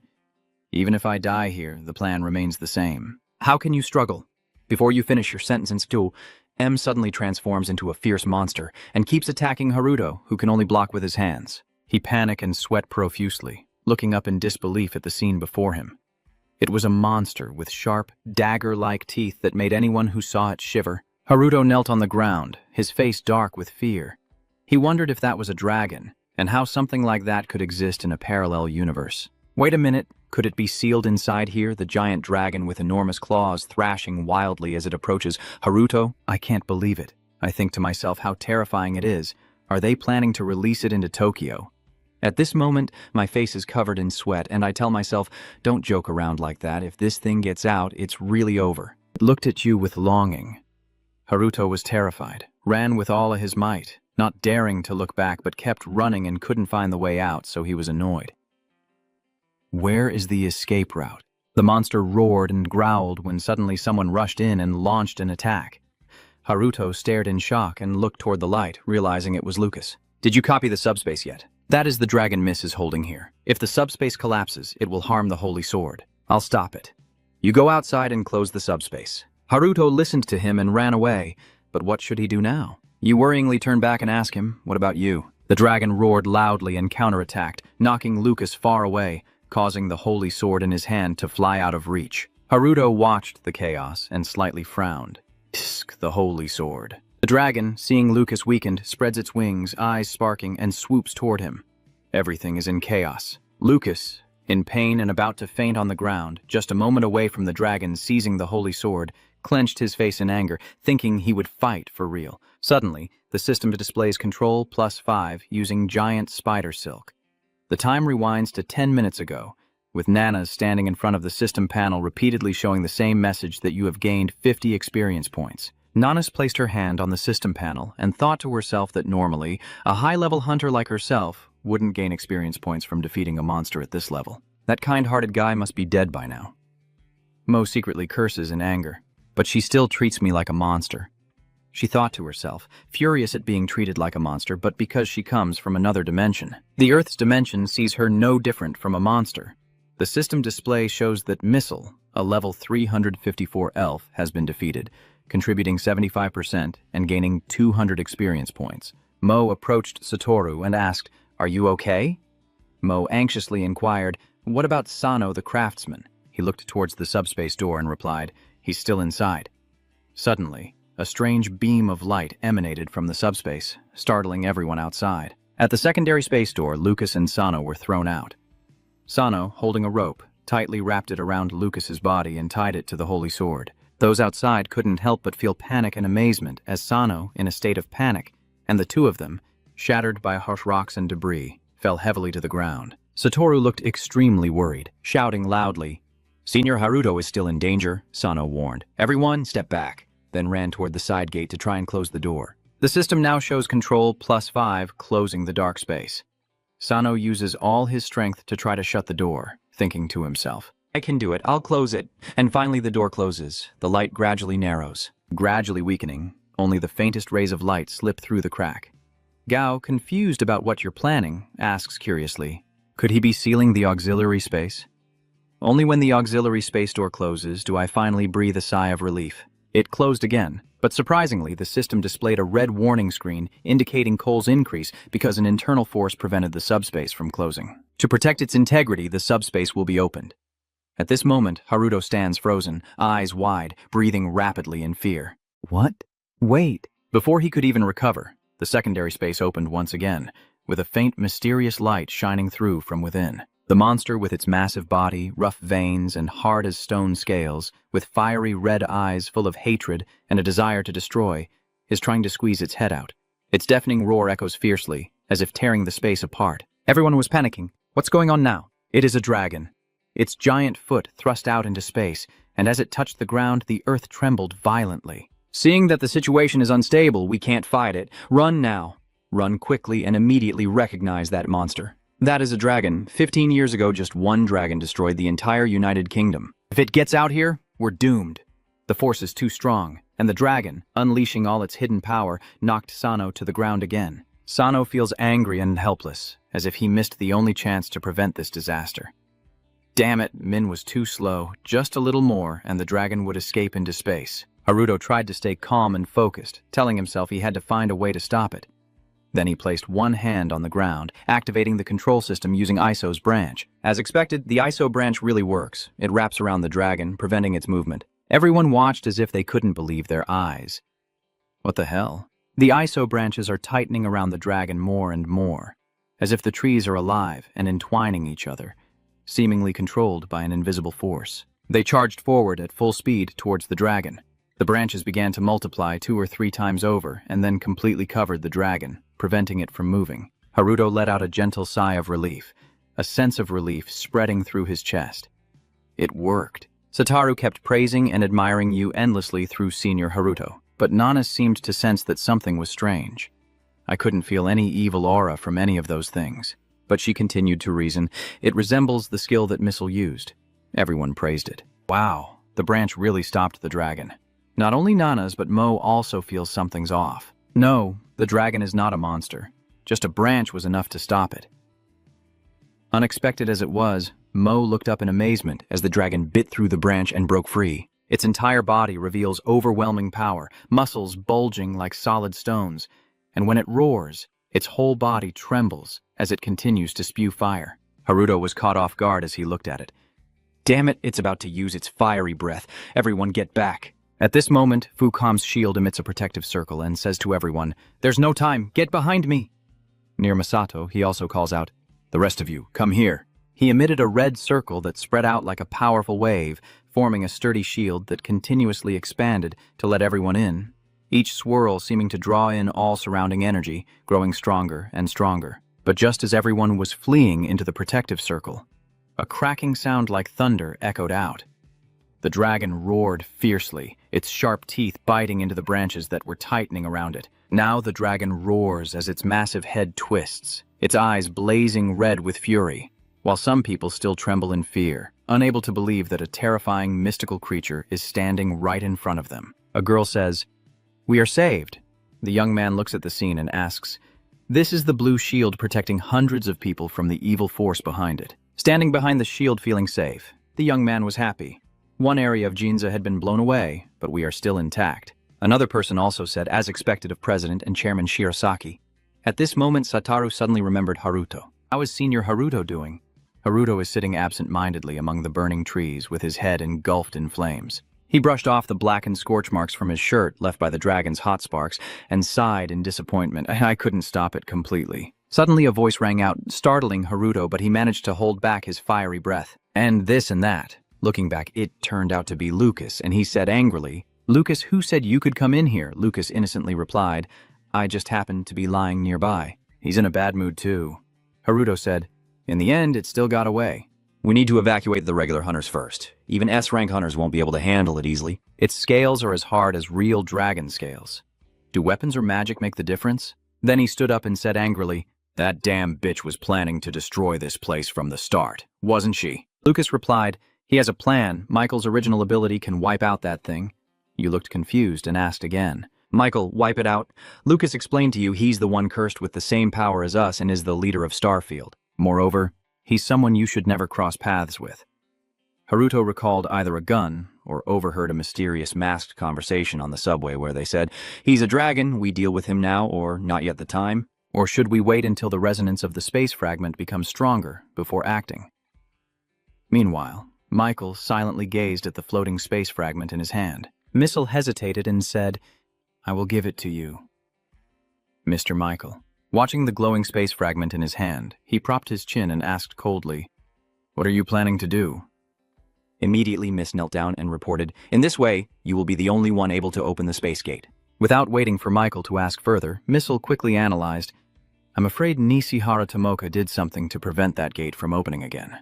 She tried to connect this space with the space of love after discovering what I had done." Listening to what Mo said sounds reasonable, he replied, "Fine, it's just part of the plan." Then he forcefully handed the space fragment to Missile. Missile respectfully bows and takes it, saying thank you. Then she presents him with a shimmering purple crystal and says this is a protective gem passed down to the elite of our clan. When I die, it will glow and inform you who was responsible. That will be the perfect moment for Lord Michael to launch his plan. In another place, the ground is burning fiercely, with thick smoke rising everywhere. Kuya, the strongest monster in the dungeon with blazing red eyes, is continuously spewing flames. In the sky, a fleet of warships is flying, with Masato aboard, his face darkened as he holds a purple crystal in his hand. A beam of light shines from the crystal, revealing the image of Japan's top 5 hunters. "Nanas," a thought crossed his mind that I guarantee there will be some revenge for you.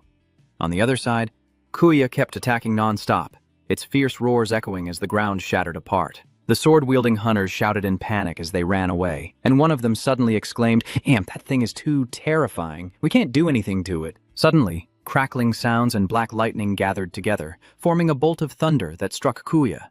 The space fell silent, but it seemed the attack had no effect on it. It glared its bloodshot eyes at him. Ares Hill, sweating from behind, spoke up. "It seems magic is completely useless now." Masato angrily looked at her. "In that case, we're at a loss," Ares Hill said with a serious expression. "It seems that physical attack might be more effective, but the disparity in strength is too great. At this point, the monster appears to have gone berserk. It roars and lunges its sharp fangs at the small group of armed people standing on the ground. Faced with this deadlock, Mass feels angry. If ordinary hunters try to fight it head-on, the casualties will be huge. Damn it. If Guildmaster Gao were here, he would know how to control it. Where did he go? After saying that, he turned his head to look around for his figure. One of the hunters among them then spoke up. Hey! Over there, he just looked at that pile of black goo and said, "The guild leader is standing right there, isn't he?" Another person replied, "I think so too." No way. Has he melted away? That can't be true. He couldn't believe what he was seeing as the thing with no clear human shape was bleeding out. The two of them trembled in fear, and one of them spoke. Hua's breath didn't hit him directly. The other person hesitated and said yes, but before he could finish, it seemed he realized something. The slimy mass suddenly moved, writhing as if alive, then exploded.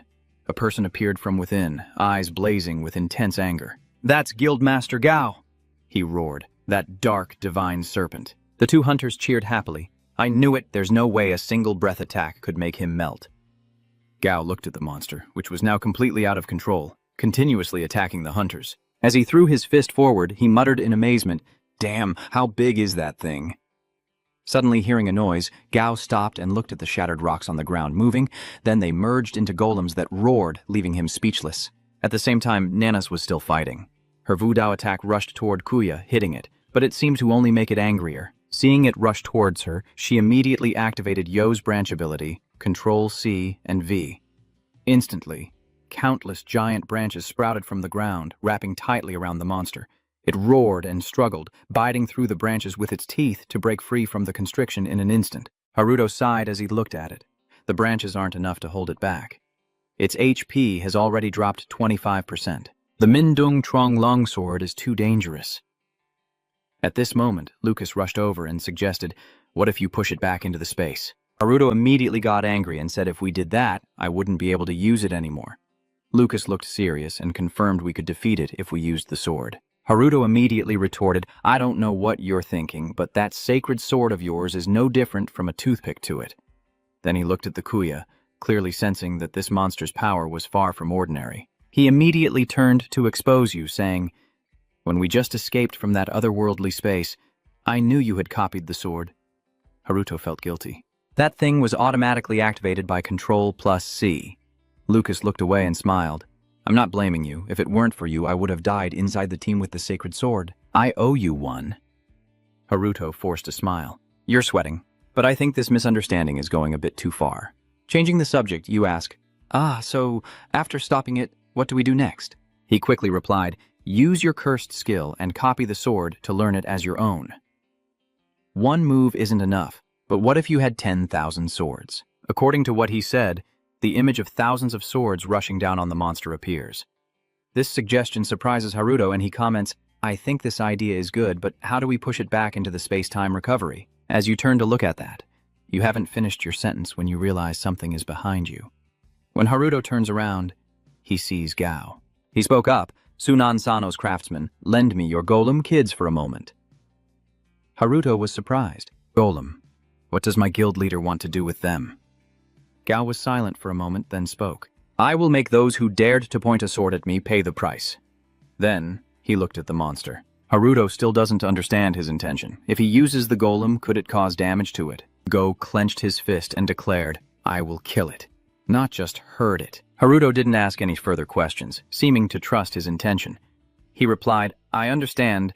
Then I will open the subspace. Please put that into the space." Go, in a massive form, crouched down beside the boy. "All right, I want to see how you plan to do it. Let's discuss that later." Haruto shifted aside. Hundreds of commands are executed, using the golem core to transform. Control, C, and Phi. Immediately, countless redstones appear along with shattered rocks moving beneath the ground. They merge together and in an instant form a horde of golems. O strikes the ground hard, causing the earth to explode. Rocks fly into the air as the golems rush toward him. A giant stone creature appears amidst the smoke and fire, catching Haruto completely off guard. The fierce battle between Gao and the monster is still ongoing, while the snow mountain golems are gathering in a circle to collect stones. Gao here is also preparing to smash with his huge hand. He quickly notices and roars before dodging. Gao, frustrated from missing, angrily says, "Wait, Then he seems to unleash a powerful punch with all his might. Gao aimed straight at the head and punched down, causing its face to tilt to one side. Masato, standing in the protective circle, couldn't help but admire. That punch was intense. Haruto nearby thought, iron armor, truly a perfect pair with Golem. Soon, I will definitely copy its skill. It will recover very, very quickly. It's angry, staring at the one who punched it. Go sighs inwardly. So one punch wasn't enough.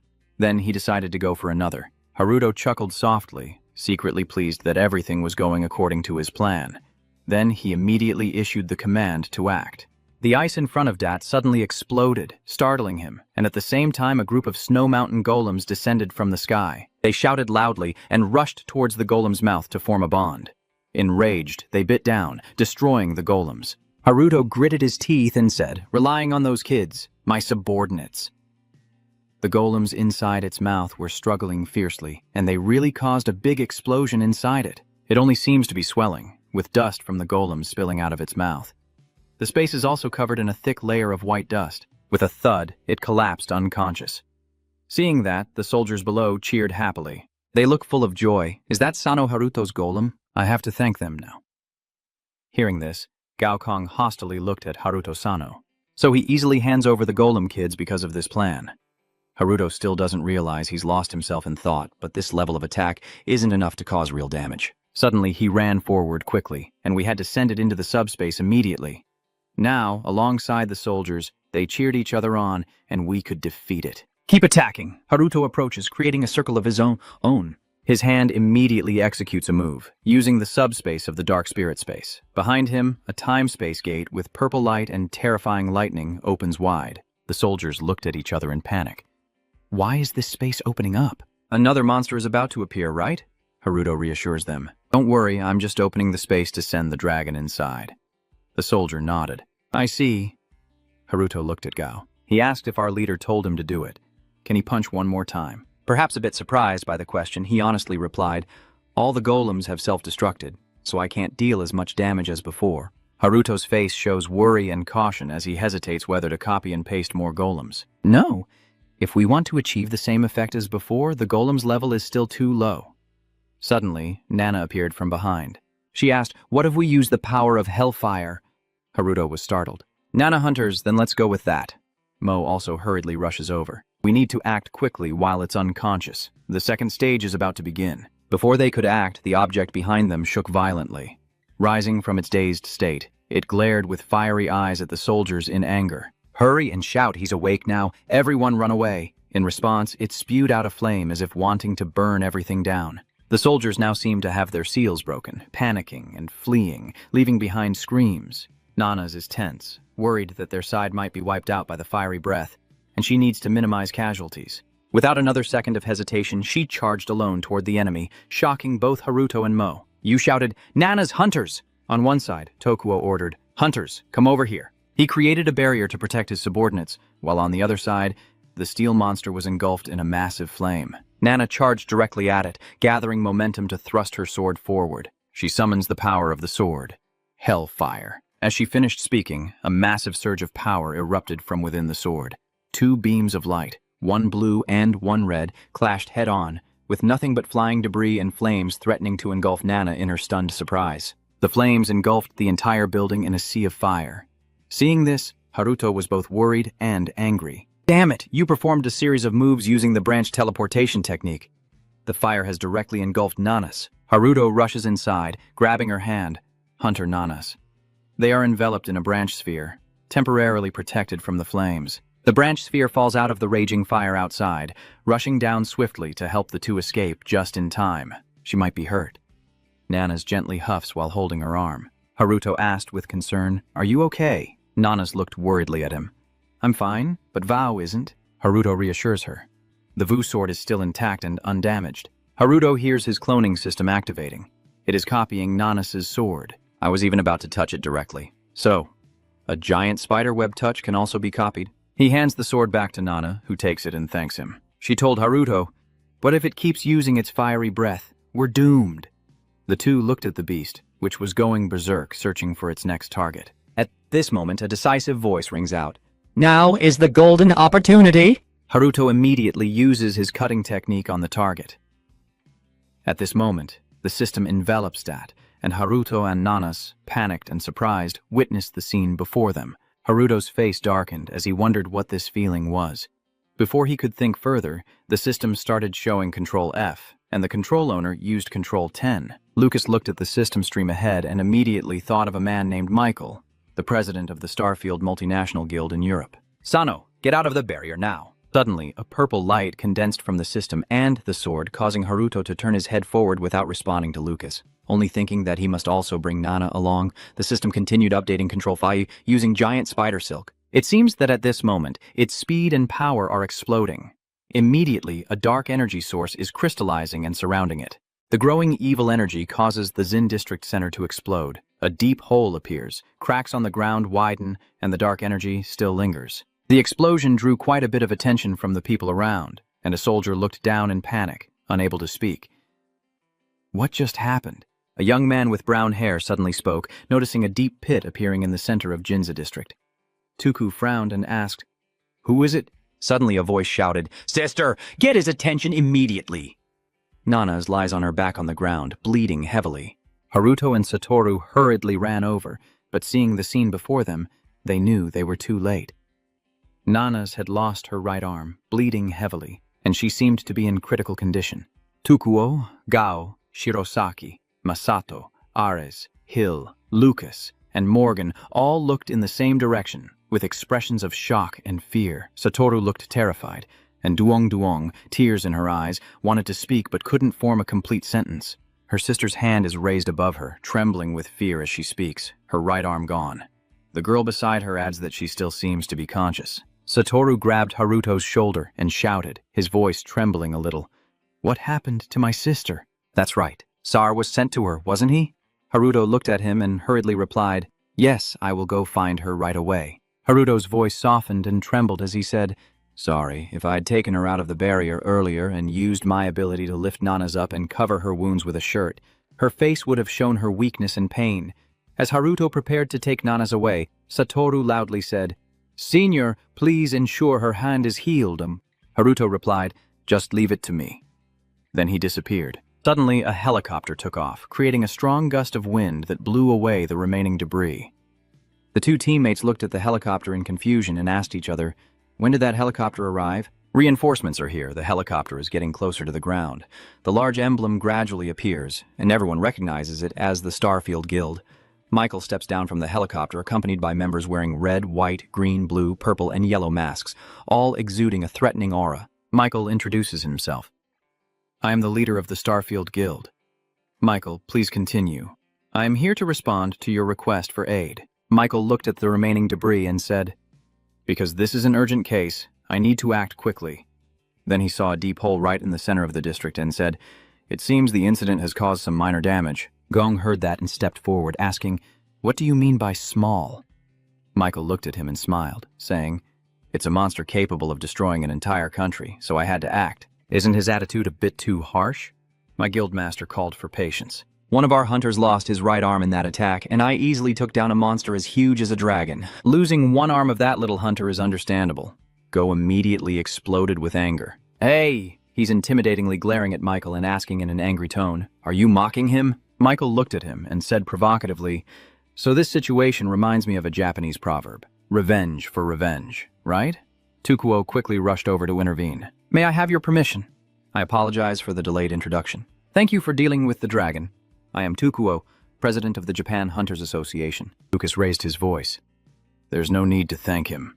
He drew the Angelus rapier and stepped forward. Everything was caused by him. Tukuo Gong was shocked and asked, "What did you say?"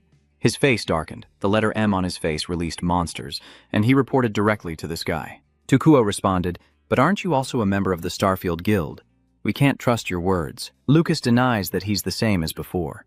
He looked at Michael and said, "I was outright eliminated because I no longer have any value." Michael naturally heard and smiled strangely before saying, "Lukat, you're talking nonsense about unnecessary things.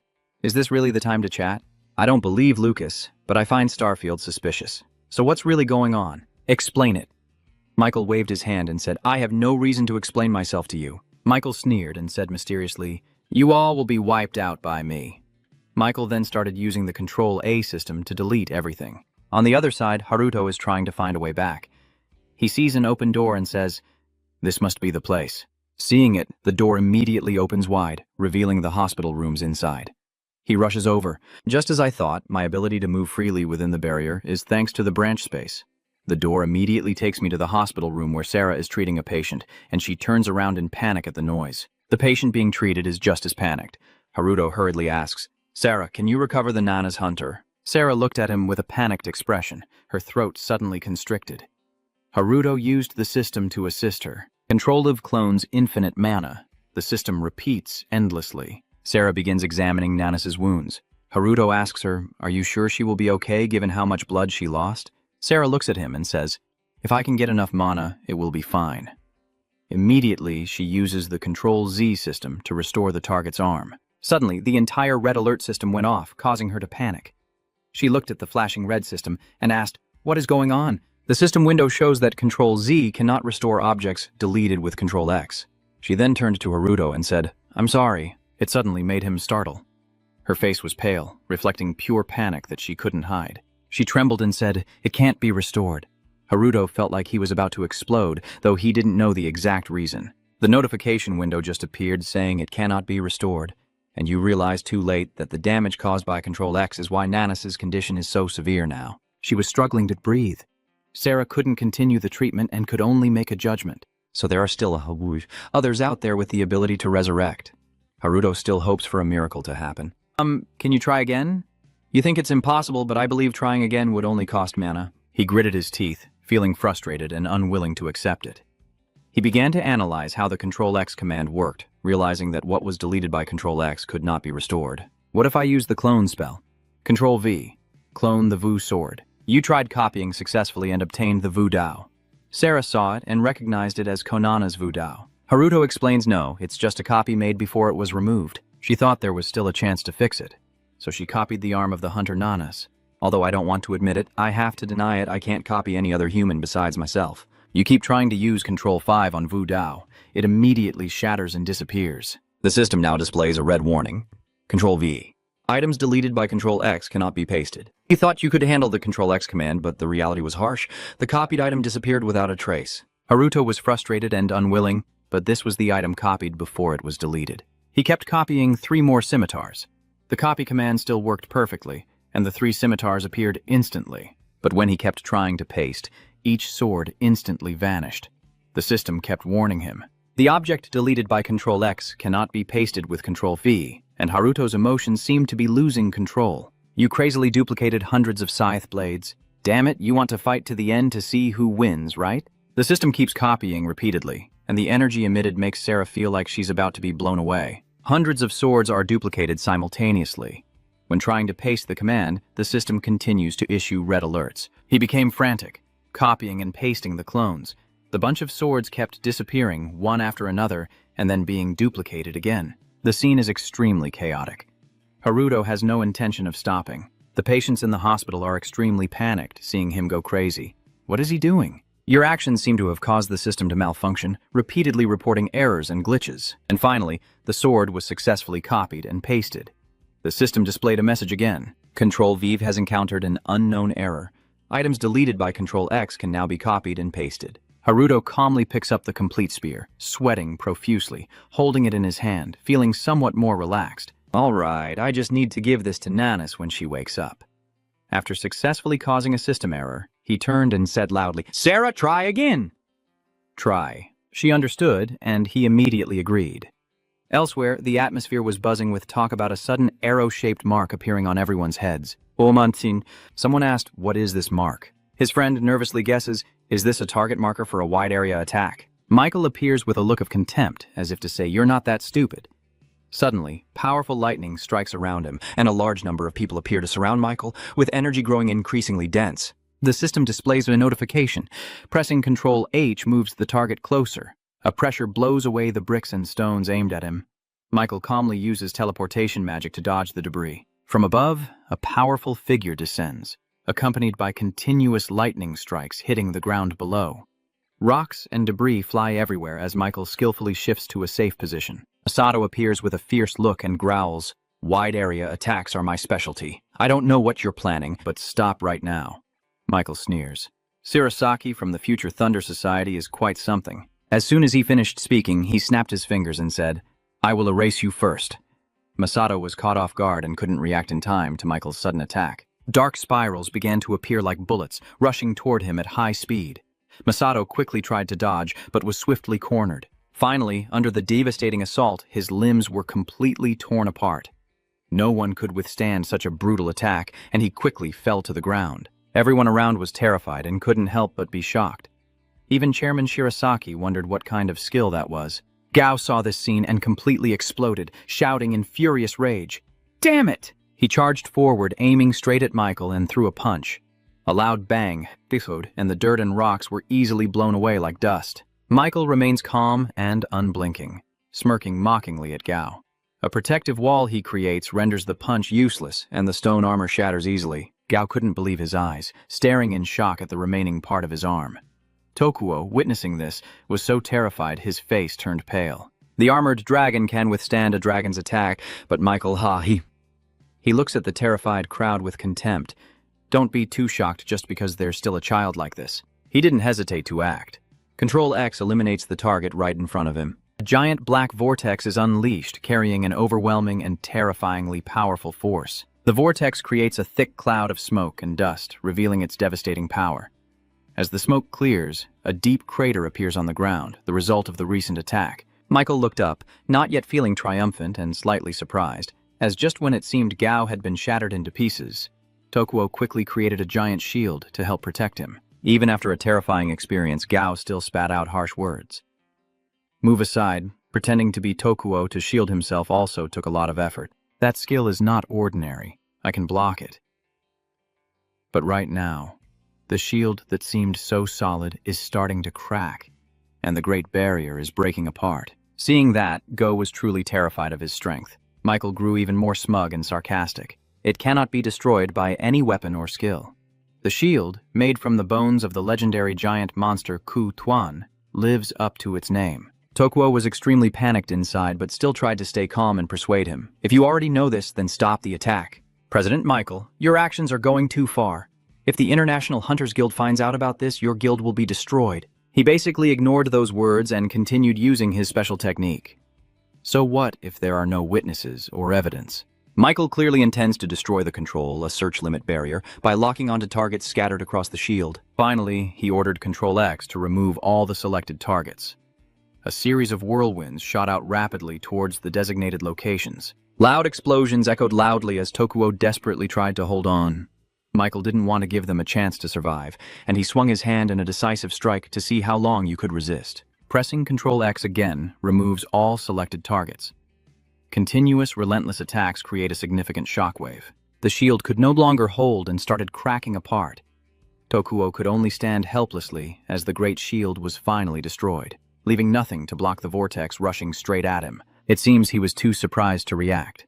Gao quickly grabbed Tokuo and pulled him back. Old Gao threw him to the back, choosing to use his body as a shield against the pressure from the black vortex. Tokuo struggled to stand firm after the shock, but the shield had shattered beyond recognition. When he regained his composure, he was extremely worried about Gao. "Are you okay?" Gao is now collapsed, half of his body completely shattered. Michael approaches and mocks him. It's embarrassing for a top 5 hunter in the world to end up like this. I didn't expect Gao's fighting spirit to still be so strong. He struggled to say, "Do you think you've won, even if my body is shattered into pieces?" Everyone could only watch in worry as Gao's current condition became clear, their faces showing a clear sense of helplessness. Gao struggles to say that this stone armor still won't break, but the stone layer on his body is shattering into pieces and falling apart. The stone armor of the Myos Guild leader is gradually being restored. Gao's stone body is now standing firmly in front of Michael.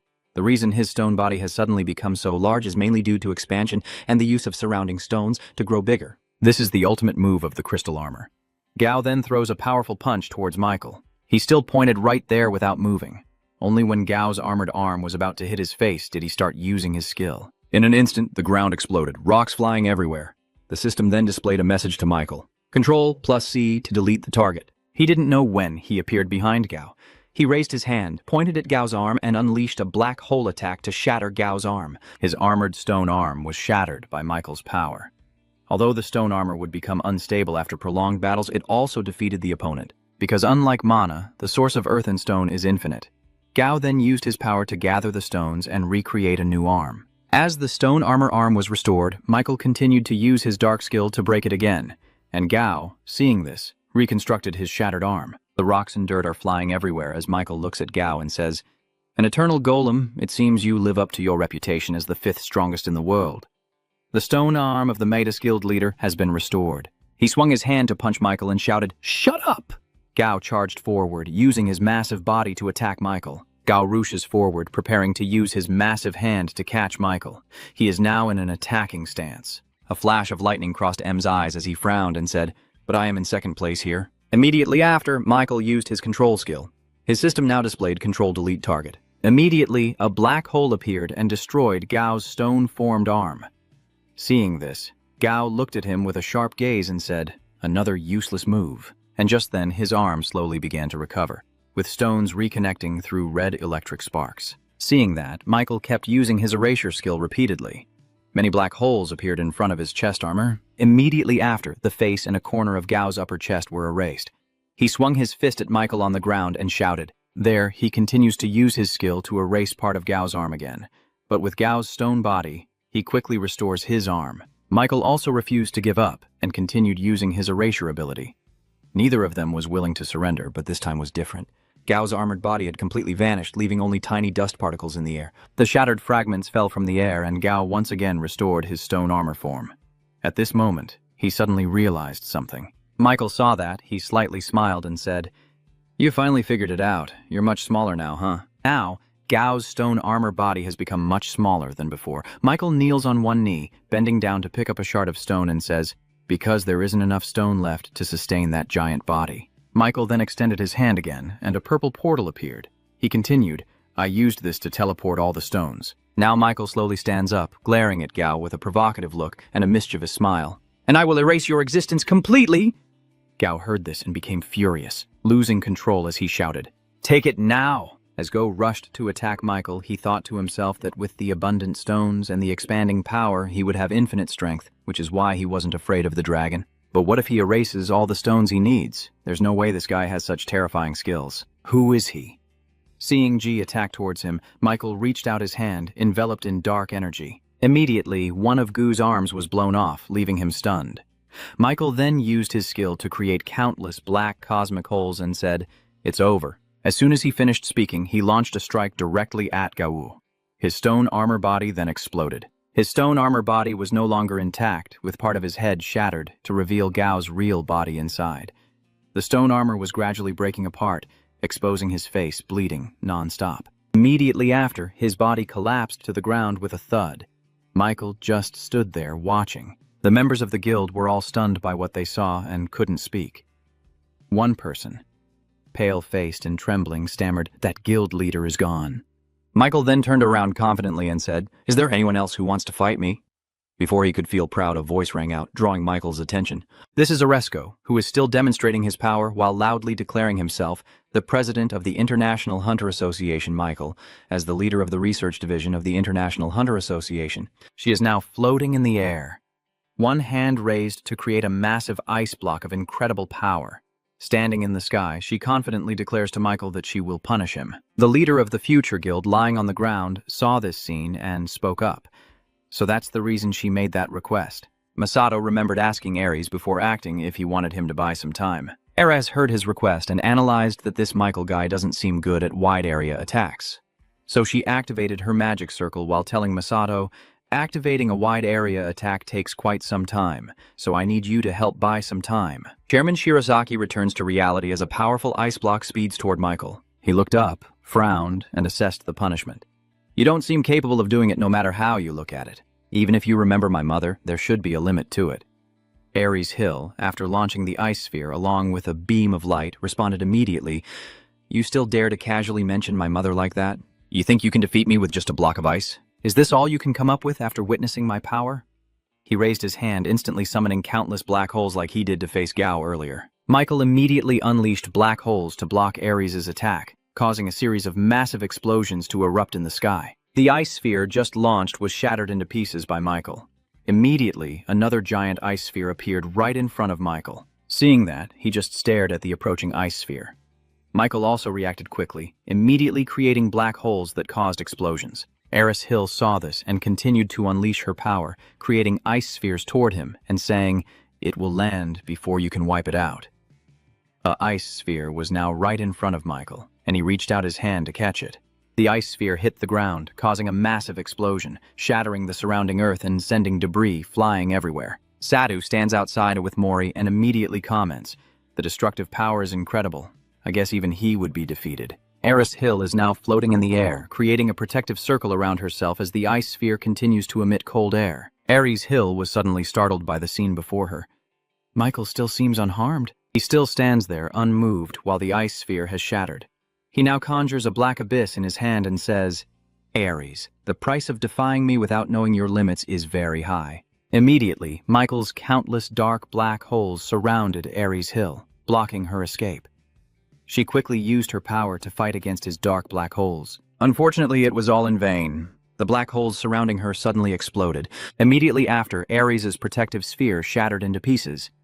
She could no longer resist and was thrown back, raising her hands to shield herself. Michael has no intention of letting her go. He raises his hand to control something. A giant black hole appears again, aiming to swallow Ares. Seeing this, she was also terrified and didn't know what to do except accept this destruction. The dark power was slowly swallowing Ares. Mary, standing outside, was stunned by the scene and shouted loudly for Ares. At that moment, a blue magic circle with surrounding symbols appeared again. It is immediately surrounded by a detailed protective sphere that shields Ares' body and pushes back the dark power, allowing Ares to be moved away from Michael's dark circle. Immediately, Ares' body crashes into a glass window of a building, causing an explosion and shattering the surrounding glass. Michael, witnessing this, was not surprised. He snapped his fingers and said, "The invincible cloak, huh? You probably got it from Nishihara Tomoka, but I wonder if it can withstand this hit." Immediately, Michael used his skill. The system also displayed Ctrl+X to remove the target. An immediate explosion shook the area, and Ares had fainted. Her entire body is still protected by the shield. As the dust settles, Ares' body remains safely guarded by the circle. Michael clenched his lips and thought, "The curse is ineffective." It seems that Nishihara Tomoka's story is engraved on her cloak, using a skill from another dimension. It's true. If I don't eliminate it now, it will become a disaster later. Just as Michael was about to raise his hand for the next strike, Mori charged from behind him. He raised his sword and swung it, shouting loudly, "Stop, you bastard!" Michael immediately reacted. He then cast a cold glance behind him. Michael subtly turned and summoned a black hole toward Mori. His arm was swallowed by the black hole, blood splattering everywhere. Mori shouted in pain. Satoru is running over anxiously, shouting Mori as he runs, and he has now fallen to the ground. Michael raised his hand, and a flash of light shot from his eyes. Dark energy streams appeared as he said, "Maybe I should deal with these weaklings first." All the heroes present here are targeted, and a notification appears above their heads. Press Ctrl+A to select all targets. Someone who is scared shouted loudly, "This mark has appeared again." Michael clenched his fist tightly now. He is extremely ruthless. Immediately, the heroes present here are targeted and swallowed by his dark black holes. Satoru is helping Mori to his feet, and when he sees the dark black hole above his head, he also fiercely lowers his head. Just then, the stones gather into something and roar loudly. A person is immediately covered all over by these stones and can only scream in fear. The dark black holes also start to appear. The targeted heroes, seeing this, panic and run away. Everyone screams desperately for help. Seeing the chaotic scene before him, Michael, on the other hand, feels extremely excited and then raises his hand to snap his fingers. Immediately after, a series of explosions caused by Michael's dark black holes erupted, and at that moment, someone slowly opened their eyes, realizing they had survived. There are 3 people sitting on the ground, looking terrified. Seeing Mr. Fuat Tokuo use his shield, they exclaimed, "Chairman," then he immediately turned back and loudly ordered everyone, "The survivors, get out of here immediately." "I'm not sure I can stop the next attack anymore." Everyone, hearing that, immediately stood up and left. Lucas now also draws his sword and approaches Fuat Tokuo, trembling as he grips his blade tightly. Seeing him like that, Fuat Tokuo glanced at him and said, "If you're scared, you should run away." Lucas froze and stood still after hearing that. "But you still have to admit your mistake for colluding with them. You have to let the international community know about his brutal actions. With Cooper's influence, that's entirely possible. You are not obligated to protect this country. Hearing Fuat Tokuo's words, Lucas fell into deep thought.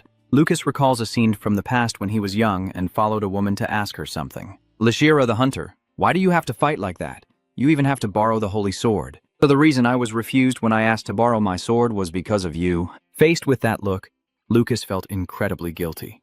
All he could manage was 2 words. What? Nishihara then told Lucas, soon, borders and races will no longer matter. An era where we all must stand together is approaching. And when that day comes, I will need to mobilize all forces capable of fighting. At that moment, you will also realize the importance of the holy sword. By then, even if you're afraid, you must not hesitate. After recalling Nishihara's words, Lucas now charges forward without hesitation, running past Fuat Tokuo and rushing ahead. Seeing that, he was a bit surprised.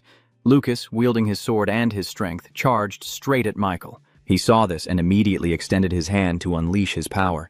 The system instantly displayed Ctrl+X to remove the selected target. The dark black hole reappeared in front of Lucas, ready to swallow him. Lucas was not afraid and charged forward, shouting loudly. His sword unexpectedly breaks through Michael's black hole, and 2 immense forces clash at this moment. Lucas is now thinking to himself that Lord Michael has absorbed control combined with teleportation ability. Now he's probably quite perfect, right? Not yet. Lucas remembered that he had asked Miss why that was, and he recalled her smirking and telling him it was because of the existence of the holy sword, specifically the Kwang skill. That is a skill that blocks all sneak attacks and shadow attribute assaults. Yuen's ability is also similar to a dark skill, so Kwang will have some effect on it, even if only a little. Back to reality. At this moment, Michael's dark abyss was broken by Lucas using his sword. He didn't stop this time, and Lucas continued swinging his sword at Michael, who immediately drew his weapon to block the attack. Lucas is trying to force his sword towards Michael, thinking that light and the curse will clash and pressure each other. Michael for the first time drew his sword from its sheath. Seeing how brave you are, he smirked and said, I never expected a coward like you could make me draw my sword. Lucas pushed Michael's sword aside and shouted at him, Shut up, you bastard! They kept fighting each other fiercely. Lucas was still thinking to himself that since they were so close, he couldn't use the curse carelessly. If it was about swordsmanship, he was stronger than him, so now he had a chance to win, just waiting for Sano to arrive. At this moment, Michael spoke again, interrupting his train of thought. You must have thought this through a lot, but this is definitely the worst plan you could come up with. He then continued speaking to Lucas, saying that it was a deadly mistake to judge, and unexpectedly, Michael was now using his control skill. The system immediately displayed Ctrl+C+X, removing everything in the surrounding area except the user. Around him, Michael is now shrouded in a dark aura. He raises his hand to the sky, creating a black hole, and then speaks. From this distance, the attack you rely on won't do much good. As he finished speaking, Michael's dark power almost swallowed Lucas. He stood there in shock as his black abyss nearly devoured everything. Just as Michael's dark hole was about to swallow Lucas, a scream echoed through the air. Quang! Immediately, beams of light rushed into the black hole. Lucas was immediately pulled by the power of his sword, while Michael's dark energy still tried to reach out and pull him in. Lucas has escaped.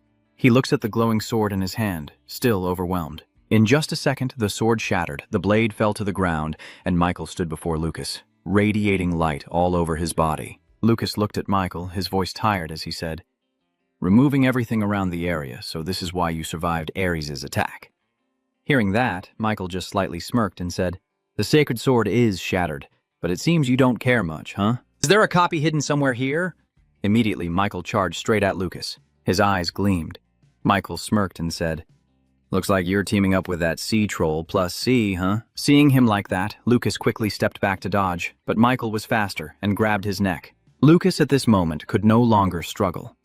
One hand was squeezing his neck, the other transformed into another dark abyss as he said, I no longer care about the holy sword or anything else.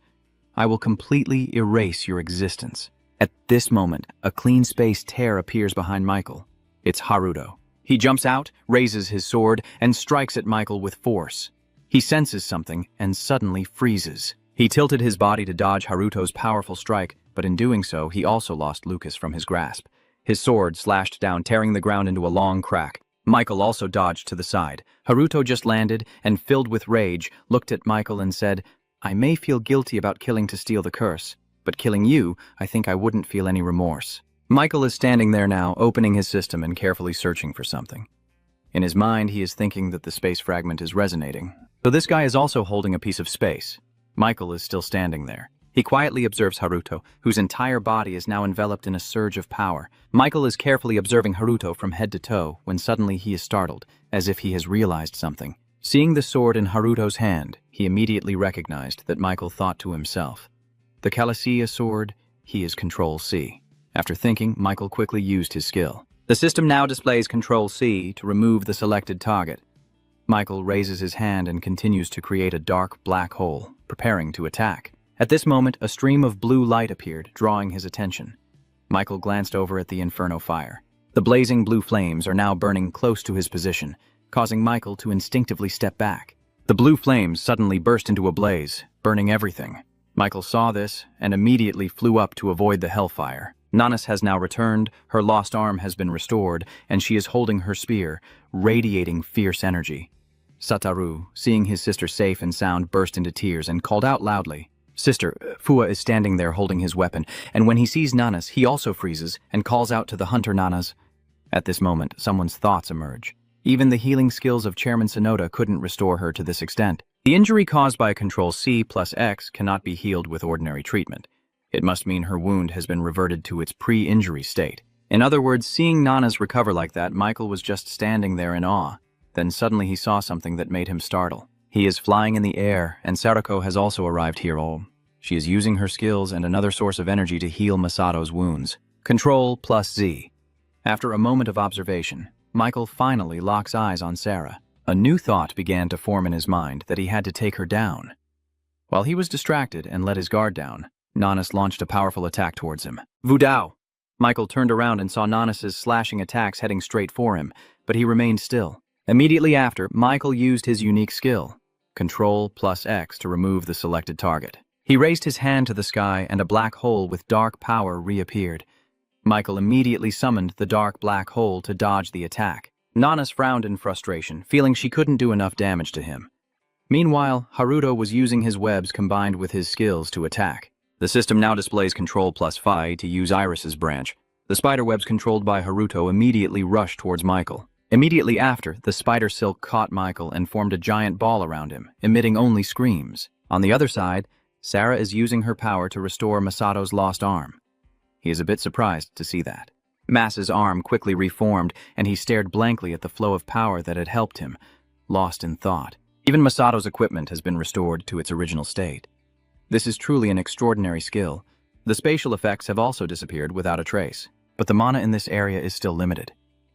While observing, at that moment, something caught Masato's eye, and he opened his eyes wide to look. Hey, is that the heart of a giant golem? Sarah hesitated for a moment when she heard Mas's question, then held the red stone to her chest and answered his question. Yes, Sano gave it to me. Mas was startled and thought, did that guy dare to copy it before selling it to me? While he was still thinking, Sarah suddenly spoke up. The first thing he told me to do was to treat Chairman Shirosaki. She held Golem's heart with both hands, her determined gaze continuing to speak to Masato. By utilizing your shield and moving into the space, we can also ensure the safety of others. At this moment, Sarah recalled her conversation with Haruto. Sano, I have something to ask. When you were in the hospital room, you spoke up to Haruto. I want to help these dependent members recover to a healthy state, so can you share your mana with me? Haruto looked at the people lying on the hospital beds breathing oxygen, and then asked, Are they in critical condition right now? Sarah asked, and he replied, No, their lives are not in danger. But hearing that, Haruto didn't hesitate and reached out to her, saying, So can you do me a favor first? Sarah quickly responded, Of course, I can. Haruto then took out the golem's heart and held it out to Sarah, saying, Take this. Sarah was a bit surprised and put her hand to her mouth, exclaiming, This is the heart of a giant golem, right? Are you sure you want to entrust me with something so important? Haruto responded after hearing her. You may not be a hunter, but I'm putting you in an even more dangerous situation. So at least compensate with this much. When everything is over, please help everyone recover. By the way, just so you know, you can only use it for about 10 days. I can set an expiration date for the copied items. Whether it's 1 day or 10,000 years, I'll adjust the time limit based on my trust in you, so I'm counting on you. Back in the present, Sarah is still using her skills combined with mana from the golem's heart to heal everyone. She is thinking that she will definitely obtain a heart with a 10,000-year effect. On the other side, Haruto's cocoon is no longer able to hold, and it has now opened. Michael's dark abyss has violently destroyed the silk threads. He suddenly appeared from within the cocoon, his entire body emanating a powerful energy. The ground beneath him has shattered into pieces.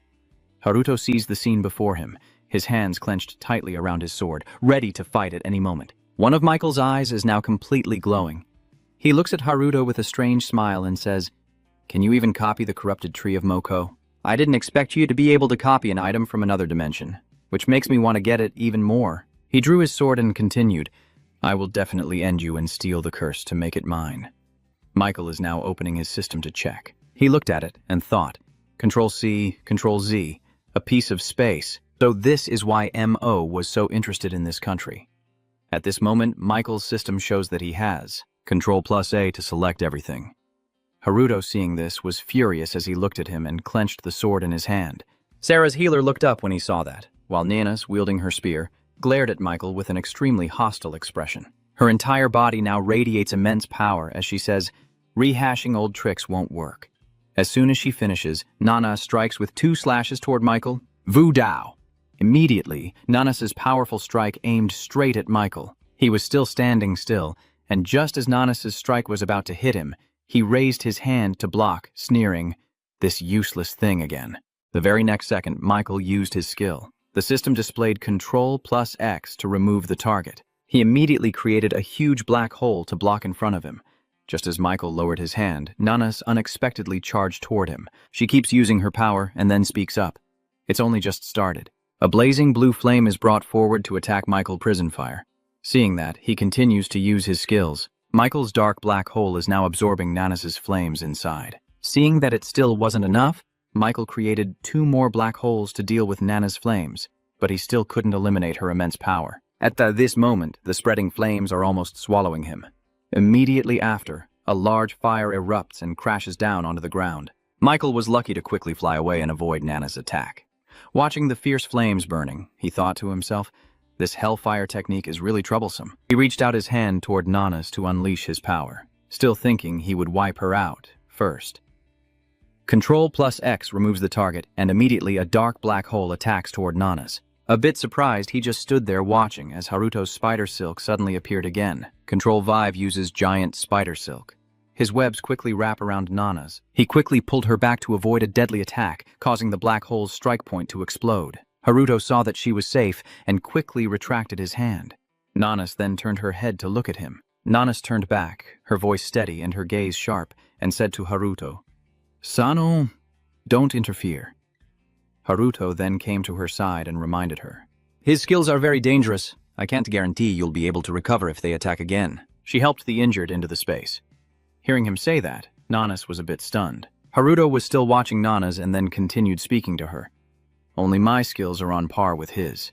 As soon as he finished, Haruto charged forward without hesitation. Nanas watched his back, thinking that Sano's skills are not ordinary. Then she looked over and saw Gao still lying on the ground, and she made a decision in her mind. "I must prioritize saving him." Thinking that way, Nanas turned around and ran away. She didn't forget to look back and say to Haruto, "So I'll leave it to you to handle. Now I can fight freely." The system immediately displays Control+C and V to use giant spider silk while activating the image translation technique. Immediately, his spider silk appeared. He rushed from behind Michael simultaneously with a strand of spider silk. Michael also seems to sense your presence. He then leans to one side to dodge Haruto's attack and says, "Did you copy this move too?" Seeing him dodge, Haruto couldn't believe his eyes. He immediately reacted quickly and struck with a burst of power at Michael standing behind. He then drew his sword to skillfully block Haruto's attack. The two immediately charged at each other. All around them was now filled with dust. Suddenly, Haruto managed to slash a cut across Michael's cheek. He immediately glanced and saw blood spurting out. Then he reached up to wipe the fresh cut from Haruto's slash and smirked, saying, "Even a fake is pretty fierce, but you're still going to die anyway." As soon as he finished speaking, Michael continued to use his skill. The system displayed Control-X to eliminate everything around him except himself, with dark energy now enveloping both him and Haruto to swallow them whole. Haruto now smiled slyly and said to him, "You're jealous, huh? Get ready for a gift." And then he activated his system to do something. Haruto's system now shows Control+Phi to clone the Holy Sword. Instantly, thousands of cloned Holy Swords all aimed directly at Michael. "You are not the only one who knows about the curse. Have you forgotten my curse?" Michael frowned and looked at him with confusion. Before he could say anything, a voice suddenly rang out. The area around Haruto and Michael immediately exploded, with rocks and debris flying everywhere. A large fire then erupted, filling the air with thick smoke and dust as Satoru helped the injured inside. He saw the loud noise and looked back, muttering, "If this is an explosion caused by dark magic, then it's over. I wonder if Senior Haruto is okay." Mori, holding a girl in his arms, approached Satoru and said, "If that person is Sano, then everything will be fine." Satoru felt somewhat reassured and replied, "That's true. Masato is protecting others inside his protective sphere." He looked down below and told everyone, "It's very dangerous here. Quickly get the injured into the space." Satoru, hearing this, turned back and looked up to respond. "Hunter Nanas, are you planning to go back there to fight?" "No, I will go with everyone." Nanas clenched her spears tightly. She stared intently at the spear, thinking that just now the power of the Inferno prison was clearly weaker than before. Was it because she hadn't fully recovered? On Haruto and Michael's side, Haruto's sword was now stuck in the ground, surrounded by countless fallen sword saints lying scattered.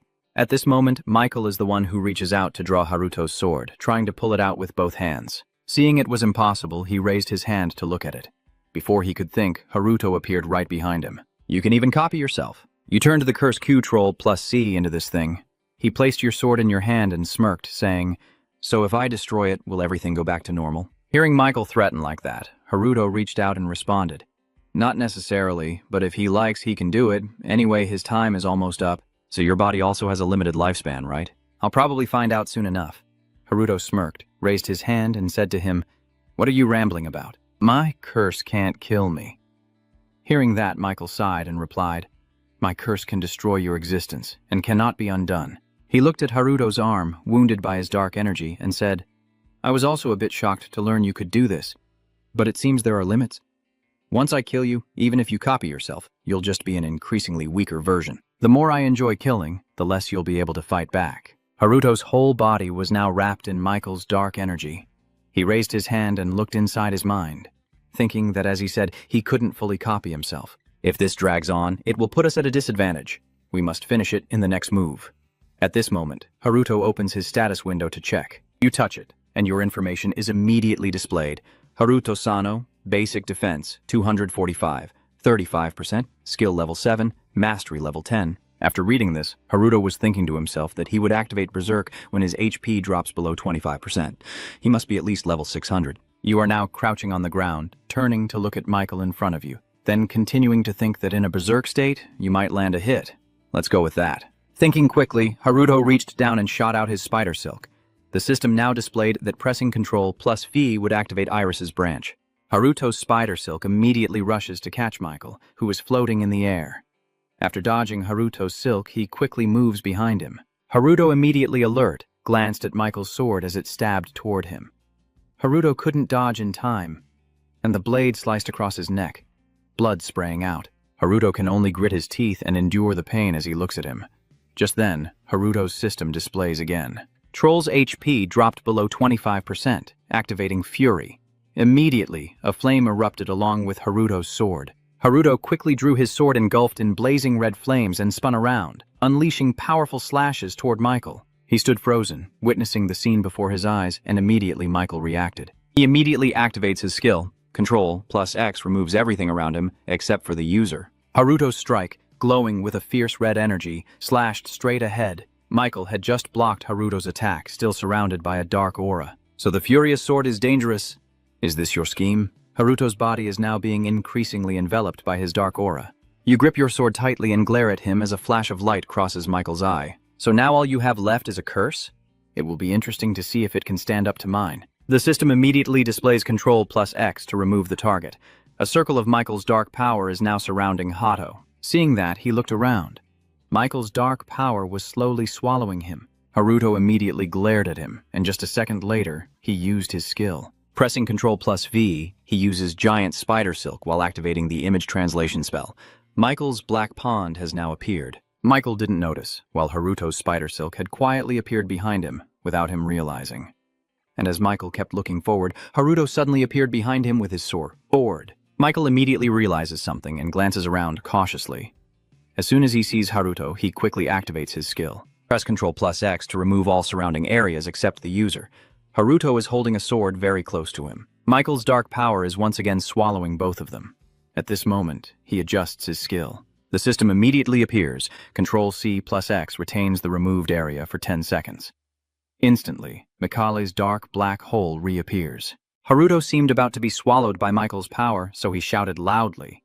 At a critical moment, Haruto used his skill again. Using Control-C and Control-5 to clone the user, when Michael sees the clone, he immediately transforms into a black hole. Haruto has now used Control-C to clone the user countless times as the scene shifts.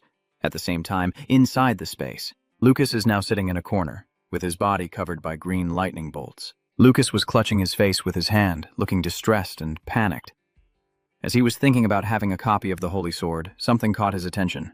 Lucas then looked up at him, a bit stunned, as Oresco approached and draped his immortal cloak over Lucas, saying, "This is the immortal cloak my mother left me." I don't know how it was created either, but it can nullify all curses and skills. You have to survive, and you also have to take responsibility for all this. Seeing that, Lucas silently thought to himself. Nguyen's words had been completely removed, and without saying a word, Lucas stood up and reached out to touch Ares' coat. At this moment, a voice called out, and Ares saw someone approaching. Lucas, slightly surprised, looked over to see Nanasco standing in front of him with a spear, and she said, "The skills Sano and Michael are using aren't ordinary skills, right?" Lucas hesitated for a moment after hearing her question, then stood in front of Nana, clenched his fists, and said to her, "You should ask Sano about his own situation. I can only tell you about Michael's skills." Just as she thought, that's not a normal hunter's skill. Michael's ability is to make targets disappear. In other words, their existence will be completely erased. When she appeared with Sano, I was very shocked and saw some hope. But I'm a bit worried about her spear. I guess you've noticed it too. Its fighting ability is no longer what it used to be. Hearing Lucas say that, Nanis raised her spear and stared at it for a long time without saying a word. Lucas then continued. "It seems it has weakened during the recovery process. If Sano keeps copying himself, he might not be able to maintain his own existence. So Sano's skill can't defeat Michael either, right?" Lucas then told her he only has one weakness, and to improve it, he is trying to obtain the giant golem's heart. Switch the scene back to Haruto and Michael. At this moment, Michael's dark space suddenly erupts again. Immediately after, his system displays Control plus X. The mana in the surrounding area has been depleted, and you can no longer use Control plus X. Haruto's steps are now unsteady, and the stone beneath his feet has shattered. Haruto's entire body is covered in Michael's dark power, and he looks like he can barely hold on. At this moment, Haruto seems to have discovered something again, so he looks up.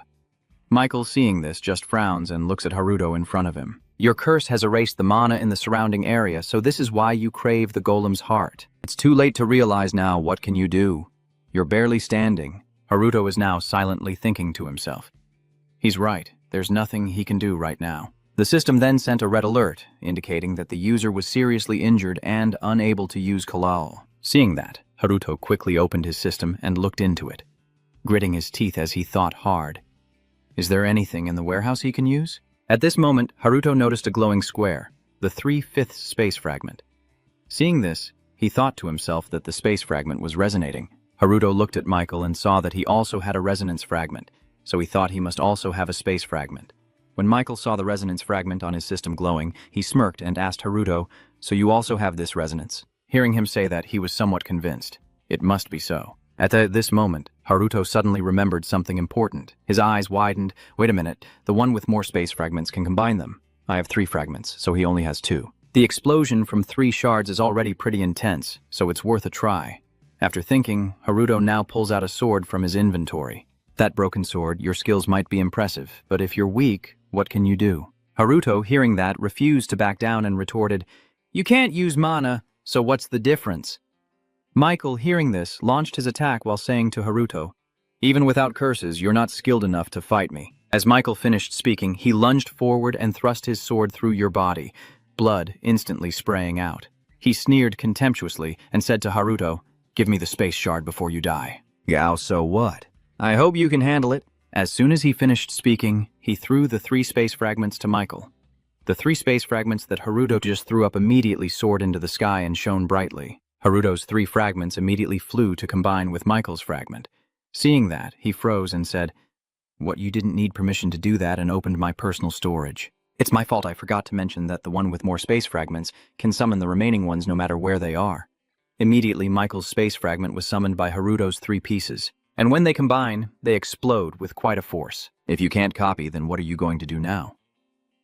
Hearing this, Michael begins to feel afraid. He clenched his teeth and watched the pieces of space coming together. After assembling all the pieces, a massive explosion immediately occurred. After the explosion, a huge crater now appeared here, with smoke still lingering in the air. Michael was now only wearing his tattered clothes, with no armor left on his body. He muttered to himself, "I didn't expect it to explode." Then Michael looked around, searching for something. From the pile of debris, Michael now sees the fragments of space coming together and emitting light. He then uses his teleportation magic to reach the pieces. He muttered to himself, with only the remaining piece of space left. He looked pleased, reaching out to pick up the fragment and saying, "It seems he's reached his limit and has disappeared." At that moment, a voice suddenly rang out, causing him to freeze in fear. There was no way that could happen. Michael's hand hadn't even touched the space fragment yet. Haruto suddenly appeared out of nowhere, quickly grabbing the fragment of space before him. He looked full of energy, holding a longsword in his hand, and said to him, "Looks like things aren't going too smoothly for you, huh? Are you okay, big brother?" Michael frowned upon seeing the sword, sweat starting to drip down. And before he could finish thinking, Haruto swung his sword to strike him. His slash now carried immense power, prompting Michael to leap away quickly to dodge the attack. Haruto then immediately swung his second strike, this time with even greater power than Michael's horizontal slash. Immediately, a long streak of power from Haruto's sword swing appeared. At this moment, Haruto held a sword in one hand and a piece of space in the other. He gasped for breath and said, "Add the space fragment to the personal storage. It will be immediately displayed. Space fragment 4/5." After storing the space fragment, Haruto suddenly remembered and pondered. "Now I realize that on the snowy mountain, Golem Haruto survived thanks to Kurosaki. And when he tried to kill me then, it was the same. So it seems I still haven't fully copied the sword." At this moment, Michael's voice interrupted his thoughts. "You're really troublesome." He instinctively looked at Michael standing in front of him, his clothes torn and emanating a powerful aura. One of his eyes lit up as he looked at Haruto and said, "I will erase you, so you can never appear again." As soon as he finished speaking, he used his skill, and the system displayed Ctrl+A to select everything within the limit. Michael was furious and shouted loudly, "I will make you disappear completely." Dark sources of power burst up from the ground, and Haruto, seeing this, can only tighten his grip on his sword, ready to fight. Michael's system now shows the Command Ctrl+Delete to eliminate the selected target. Haruto clenched his teeth at this sight. Is he enough mana to pull off this move? At this point, Michael has lost control. The source of his dark power enveloped his entire body and erupted. Seeing this, Haruto continued to wonder if he wasn't using mana from the environment, but was instead accumulating mana within his own body. The attack range is too wide. Even with the image transfer spell, you can't escape. Haruto now looks up, as he is about to be swallowed by his opponent's dark power. The dark black pool summoned by Michael also appears now.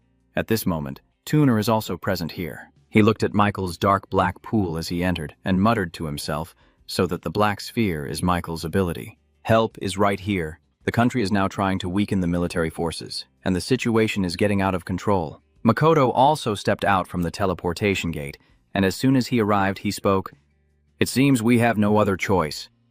Tuner, holding a piece of space in his hand, then said, "You're in such a hurry, I only show up if there's a reason, and I will intervene." He just stepped down and immediately caused a shockwave. Tuner swung his axe and said, "You can give me everything you've got." Makoto, hearing that, immediately transferred his mana to him and said, "I'm counting on you." Makoto's enormous mana was instantly channeled into Tuner. His system immediately displayed a notification. Ctrl+S started saving, stacking mana twice. 3 times, 4 times, 5 times, 6 times, 7 times, 10 times. Congratulations, you have achieved the Titan skill 10. After gathering enough mana, Tuner swung his axe repeatedly, unleashing powerful waves of energy. Tuner kept swinging the axe down, causing massive explosions accompanied by lightning bolts. Makoto stands outside watching him, thinking to himself that he's using his mana to cast a spell on the axe. But with this much mana, breaking that ball will be difficult. I will help him. Immediately, he gathers his mana. At this moment, something happened that made Makoto freeze in surprise. He looked at Tuner, who was now using his skill without knowing who was controlling it, and the system displayed Ctrl+X, removing all mana-based skills around. Seeing that, Tuner used his skill again, Ctrl+S, releasing 4 accumulated mana turns. The other person, seeing this, also used their Ctrl+X skill. Immediately, the two skills clashed. Seeing that, Tuner immediately activates Ctrl+S to release 10 stacked mana charges. His mana is now overwhelming, and even Tuner, unable to control it, screams out. He swings his axe with all his might and strikes down. At this moment, the ball also developed a crack, and immediately afterward, Tuner swung his axe once again. The shell of the ball instantly shattered, triggering a massive explosion that shook the entire city area. Seeing this kind of power, Michael also had to look up. With such immense mana, Haruto had to raise his hand to shield himself. Tuner has now landed on the ground and immediately sees Haruto in front of him. He is now wearing the space fragment as a necklace. Haruto lifts his face and looks up, and the necklace immediately catches his eye. Tuner is now approaching and asks if you have the space shard. Haruto has also stood up. You look at him and ask, "The world's top hunter Tuner, how do you have a space fragment?" Hearing this, Tuner glances down at the necklace around his neck and says, "This isn't the time for chatting. Can you give me the space fragment? But you have to wait your turn first. I need to deal with him first." Tuner then turned his gaze to Michael, approached him, and greeted him. "It's been a while, Michael. If you're here just for the space fragment, you can leave now." Hearing Tuner dare to talk to me like that, Michael burst out laughing. Damn this guy. Makoto also teleported to Haruto's location, saw him, and asked, "Nanas, where are the others?" Haruto turned around and replied, "I am protecting them in the space." Then Haruto raised his hand, and the space was torn apart in an instant, with the tear growing larger and larger. As soon as the space opened, Satoru ran over and hugged him tightly, crying and saying, "I finally found you. Senior Haruto, I'm glad you're safe.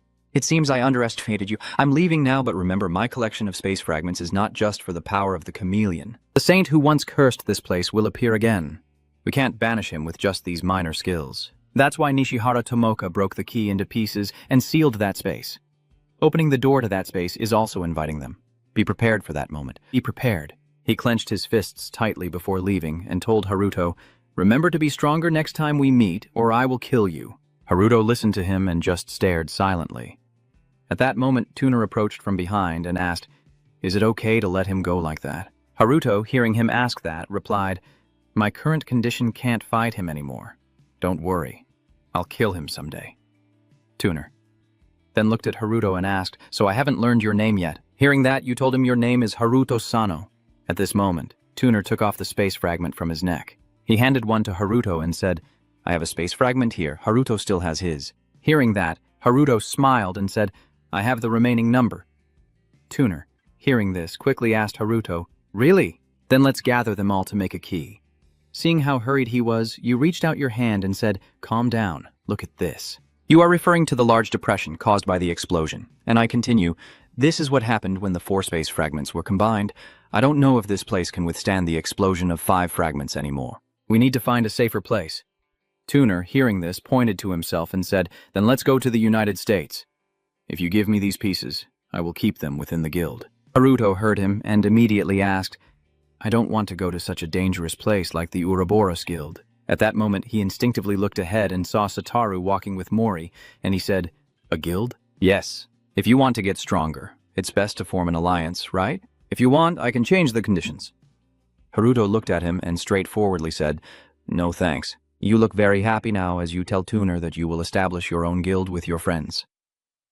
The convoy moves into a barren desert in Nevada, USA, 3 months later. The massive iron gates in front of them gradually closed. Haruto sat in the car, lazily gazing out at the clear blue sky. Satoru also keeps looking around in amazement, unable to believe we were assigned to the S1 area. "It's all thanks to Senior Haruto." Hearing that, Tuner immediately took credit and even confidently gave a thumbs up. "It's because I negotiated with those higher-ups since I'm the top hunter in the world." Hearing this, Satoru pouted and whispered some insults nearby. "Is he really that annoying?" Hearing that, Haruto couldn't help but marvel. Look at who's criticizing others for being slimy. Aoi, caught between 2 tense men, quietly asks, "Senior Haruto, is it really okay for me to come along like this?" At this moment, Haruto turned to smile gently and said, "Of course, you are also a guild member.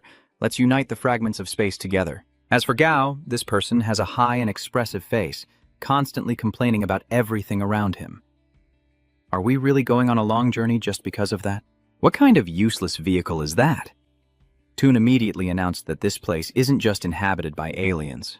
They're also hunting down hunters and exploring dungeons. He continued to give a brief explanation of what had happened.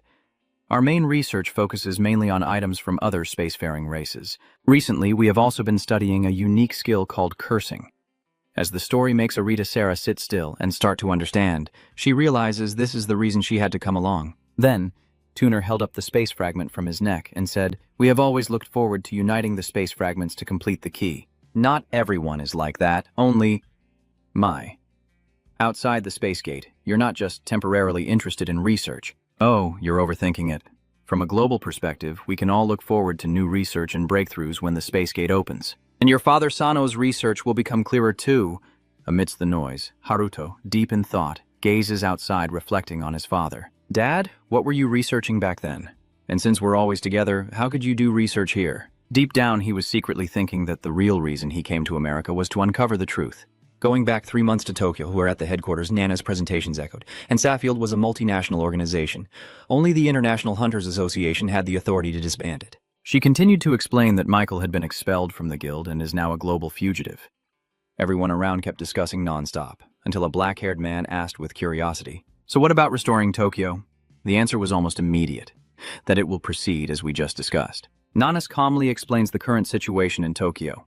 Chairman Sonoda of the Daikin Guild is overseeing the situation. The restoration is about 82% complete, and this made him gasp in surprise. In just a week? I didn't know Chairman Sonoda had this skill too. Nana sighed somewhat helplessly. I can't reveal details about confidential information, but she carefully added, "We have a special individual whose identity is not convenient to disclose." A statement of assurance followed. I can only say that Sano has made a tremendous contribution. Her revelation of the individual's identity caused the entire room to become even more chaotic. Is it that Sano again? Which guild does he belong to? Is he a member of the Hunter Association? At this moment, Haruto asked again, "What about Lucas?" She replied that his family has quite a bit of influence. He added calmly and without haste, "It seems their family is declining and his position is affected. But there's good news. The Holy Sword has been entrusted to our country." The listener was immediately surprised and asked again, "So they are willing to give back the Holy Sword, meaning they are now just ordinary hunters?" This person continued to speculate, "It seems they want to give up." You fell into deep contemplation, so this is why he decided like that. Haruto recalls what happened not long ago, see? I will do that. Lucas is handcuffed, but still refuses to speak. What are you doing? Showing off that you have a terrible curse or something? You confidently raise the sword and ask back, "Ares told me that you can't control the curse without the Holy Sword, right?" Haruto thoughtfully added, "So keep a backup just in case, and if you lose it all, let me know." Then Lucas took the sword from your hand, a look of surprise on his face. Masato sipped his coffee and kept muttering, "But why do we have to go all the way to America? Even you standing here beside me feel powerless." When the space fragments exploded in Wrong, you saw it too, right? The future guild must have an underground warehouse. Hearing this, he felt a bit worried, but if it exploded there, the whole building would be destroyed.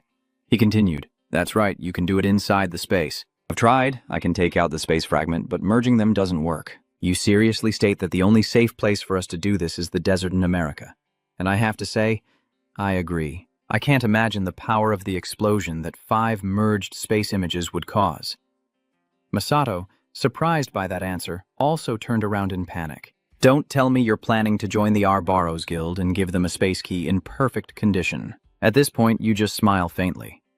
"What is the Chairman Sonoda talking about that's more important? I need you to help me with 2 things. As for him, he frowns with worry. "There was a time when the golem even tricked me into selling my heart." Haruto didn't explain much, just stood up and continued as if announcing something. "I will establish my own guild. Please support me." Masato immediately looked serious and asked with concern, "You don't want to join the future guild, do you? Your eyes still look so determined. Whether I like it or not, doesn't matter. I want to become stronger quickly with my friends. If I had my own chance, no one would interfere at all. You even added that. And I have one more thing," he snapped and shouted. "You're too noisy. Be quiet." The space is transported to the Hunter Association's office. Tuner speaks up first, surprised to meet her here in Japan. Ares, she also didn't hesitate to open up. "My mother went missing here, so I'm just following the clues." He sympathetically replied, "I understand. Hunter Lishiara went missing." Ares added, standing on the Japanese snow mountain. Golem looked at both of them with curiosity. "By the way, do you two know each other?" She openly talks about her connection with Tuner. "Before my mother disappeared, she had met him once. He was curious, but I still wonder who the Lishihara hunter met after seeing me. He is the director of the S1 Research Institute in Nevada. Do you know Sano Kazuya?" Ares now searches through a small notebook. "Wait. His name is in my mother's records. This person is from a research institute that studies objects from another world. Tuner continues to ask. The hunter, who was always generous like Nishihara and treated him very well, I thought he was family or something similar. I was surprised when Haruto appeared from behind and said it was about my father. Mrs. Ha looked surprised, as if she couldn't believe what she was hearing. Director Sano Kazuya is Sanoe's father. Time passes, and a week later, at the guild office, Satoru's eyes sparkle as he keeps rubbing the table with a delighted expression. Praising, "This is our guild office, and you're the second member, right? I'm the second member here. Why do you care about the order of joining?" In the office, Nanas happily congratulates him. "Congratulations on founding the guild. I knew all along that one day you would become the guild master." You also calmly accepted. "Thank you." Satoru suddenly appeared and suggested you should leave the guild and join us.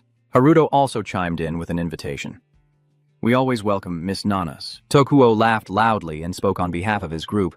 "I came to congratulate you, but are you trying to take my people?" She looked directly at him, accepting his goodwill but still refusing the invitation.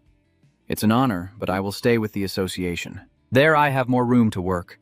Haruto is not angry, just smiling. "I see now."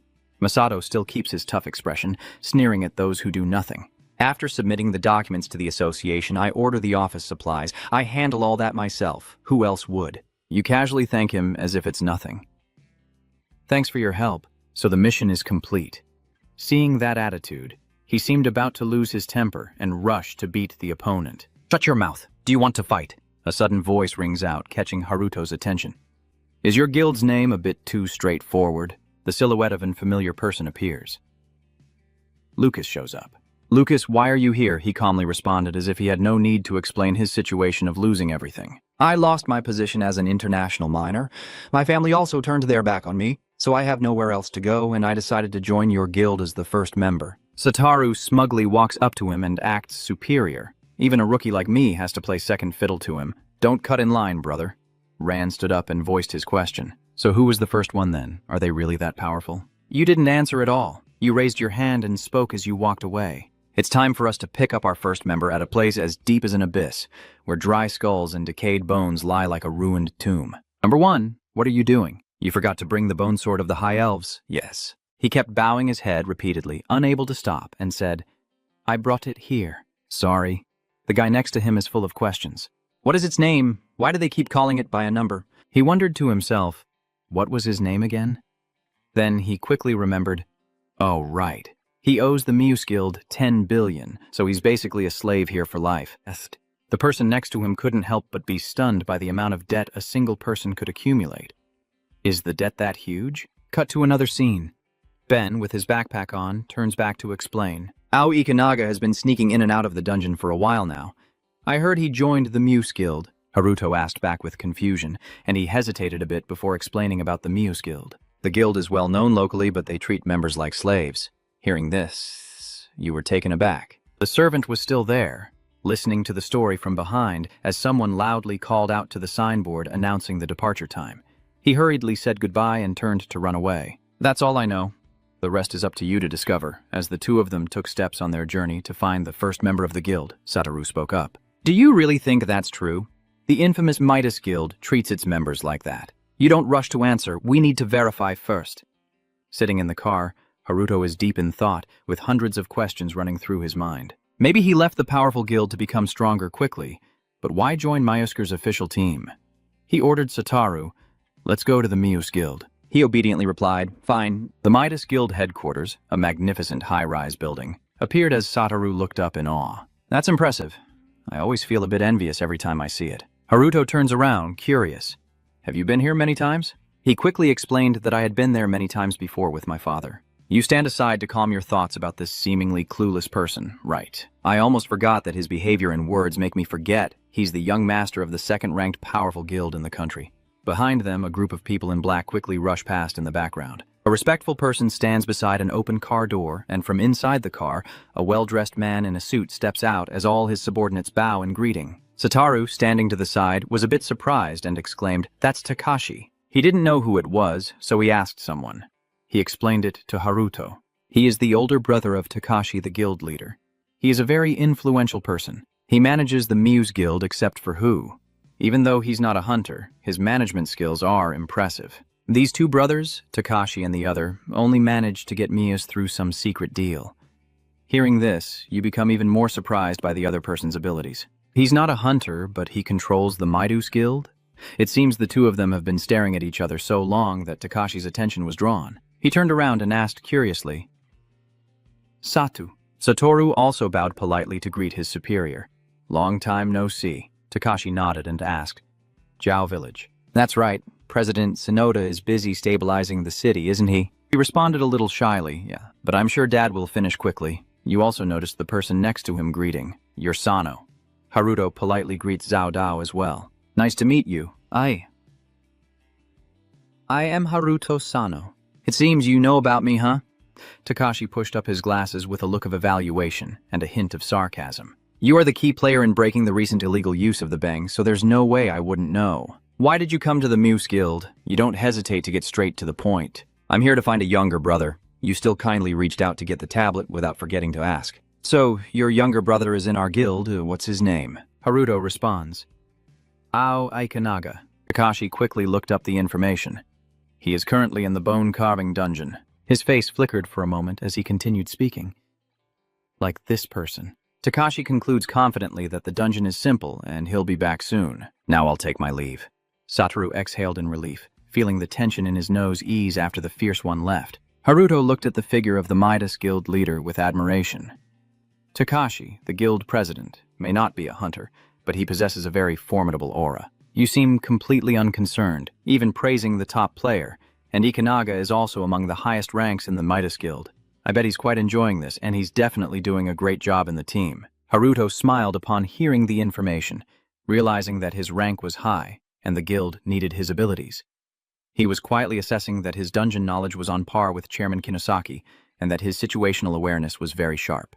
The captain, with a single precise strike, completely shattered the enormous skeleton in front of him, which couldn't withstand more than one blow and fell apart on the ground.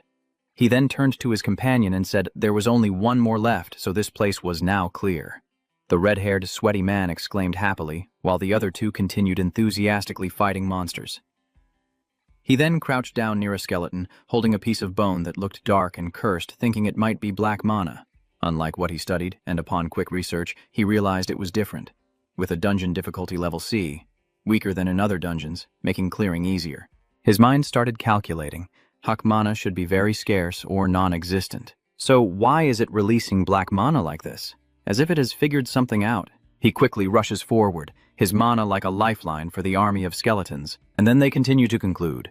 The moment they become immortal. The dungeon level will jump straight up to AI, but we're only a low-level team, clearing a C-rank dungeon. Everyone else is just fighting weak skeletons that pose no real threat. Take this hit. The curly-haired guy just swung and secretly smiled to himself. This dungeon is really something else, huh? The skeleton just defeated suddenly emitted a strange blue light, then reassembled into a bone warrior rushing towards me in a panic. Did I just kill it? The skeleton's slash was so fast it cut through like a sharp blade, and before it could do anything, a sudden splash of water hit it directly. A scream of pain echoed as the skeleton completely disintegrated. "Hey!" gasping for breath, asked his teammate. "Are you okay?" The curly-haired guy was a bit surprised. "Why do you have divine water if you're a slave?" He confidently replied, "We can't know when the dungeon might suddenly change. Better to be prepared." He approached the leader to report. "Captain, I think we should retreat. The mana here is too strong." Captain Hoshditch gritted his teeth and said, "The #1 slave. Don't tell me there's an immortal wizard here." Then why did the research team classify it as grade C? It's just a bunch of ordinary skeleton soldiers here. Are you trying to say the dungeon story is just a repeat of the car key story? Io shouted angrily, refusing to back down. "Captain!" The team leader also couldn't help but be startled and looked back, nervously expressing his deepest fears. "Once we venture in, we can never know when the dungeon will change. If we're careless and let our guard down, then it's Tung and the others. Then, I firmly declare, I never want to see the destruction of the team again." The captain wavered slightly, but had no way to turn back. Without clearing the dungeon, how could we use the stone to teleport? Aoi stepped forward and said, "I will take full responsibility." Those around him were a bit dissatisfied and started to mock. "So, we will share the blame together. Just like when you held out the bearer's key in the dungeon. I saw that those guys still wouldn't waver and kept shouting, hitting their critical weak points. Come on, owing tens of millions isn't a big deal, but losing your life is final. Now all the bones have turned like this. There must be an immortal witch nearby. The immortal witch is a monster. If we go any deeper, we're all definitely dead. All the skeletons from earlier shattered and start emitting strange blue light. The black smoke is enveloping everything, lifting it all up. Look over there. Everyone froze in shock at the unexpected event before their eyes. Are the skeletons merging together? Truly a sharp green gaze staring intensely through the darkness. A huge Kat Long, larger than any monster before, roars fiercely with ferocity. Ioi's face turns pale with fear as he thinks. The immortal witch created an S-rank skeletal dragon monster. Even with hundreds of C-rank hunters like us, we can't defeat it. The scene shifts to the Muse Guild Hall. The bustling crowd passes by as Satoru excitedly looks at the screen and shouts. The smaller group. He looked at Sarah happily and spoke. Sarah has recovered and is back with the group. As expected, she shines the brightest when she's on stage. Haruto smiled to himself, glad that her friends had come back, but there was a hint of sadness in his voice. He wants to recruit her into the guild, but my sister insists she stays with the association. Thinking back earlier, Nana said seriously that Sarah's punishment has now been reduced. But if her abilities are exposed, many guilds and organizations will hunt her down. It's better to stay hidden under the protection of the guild. He agreed immediately. All right, but I still need Sarah's ability to open the space gate.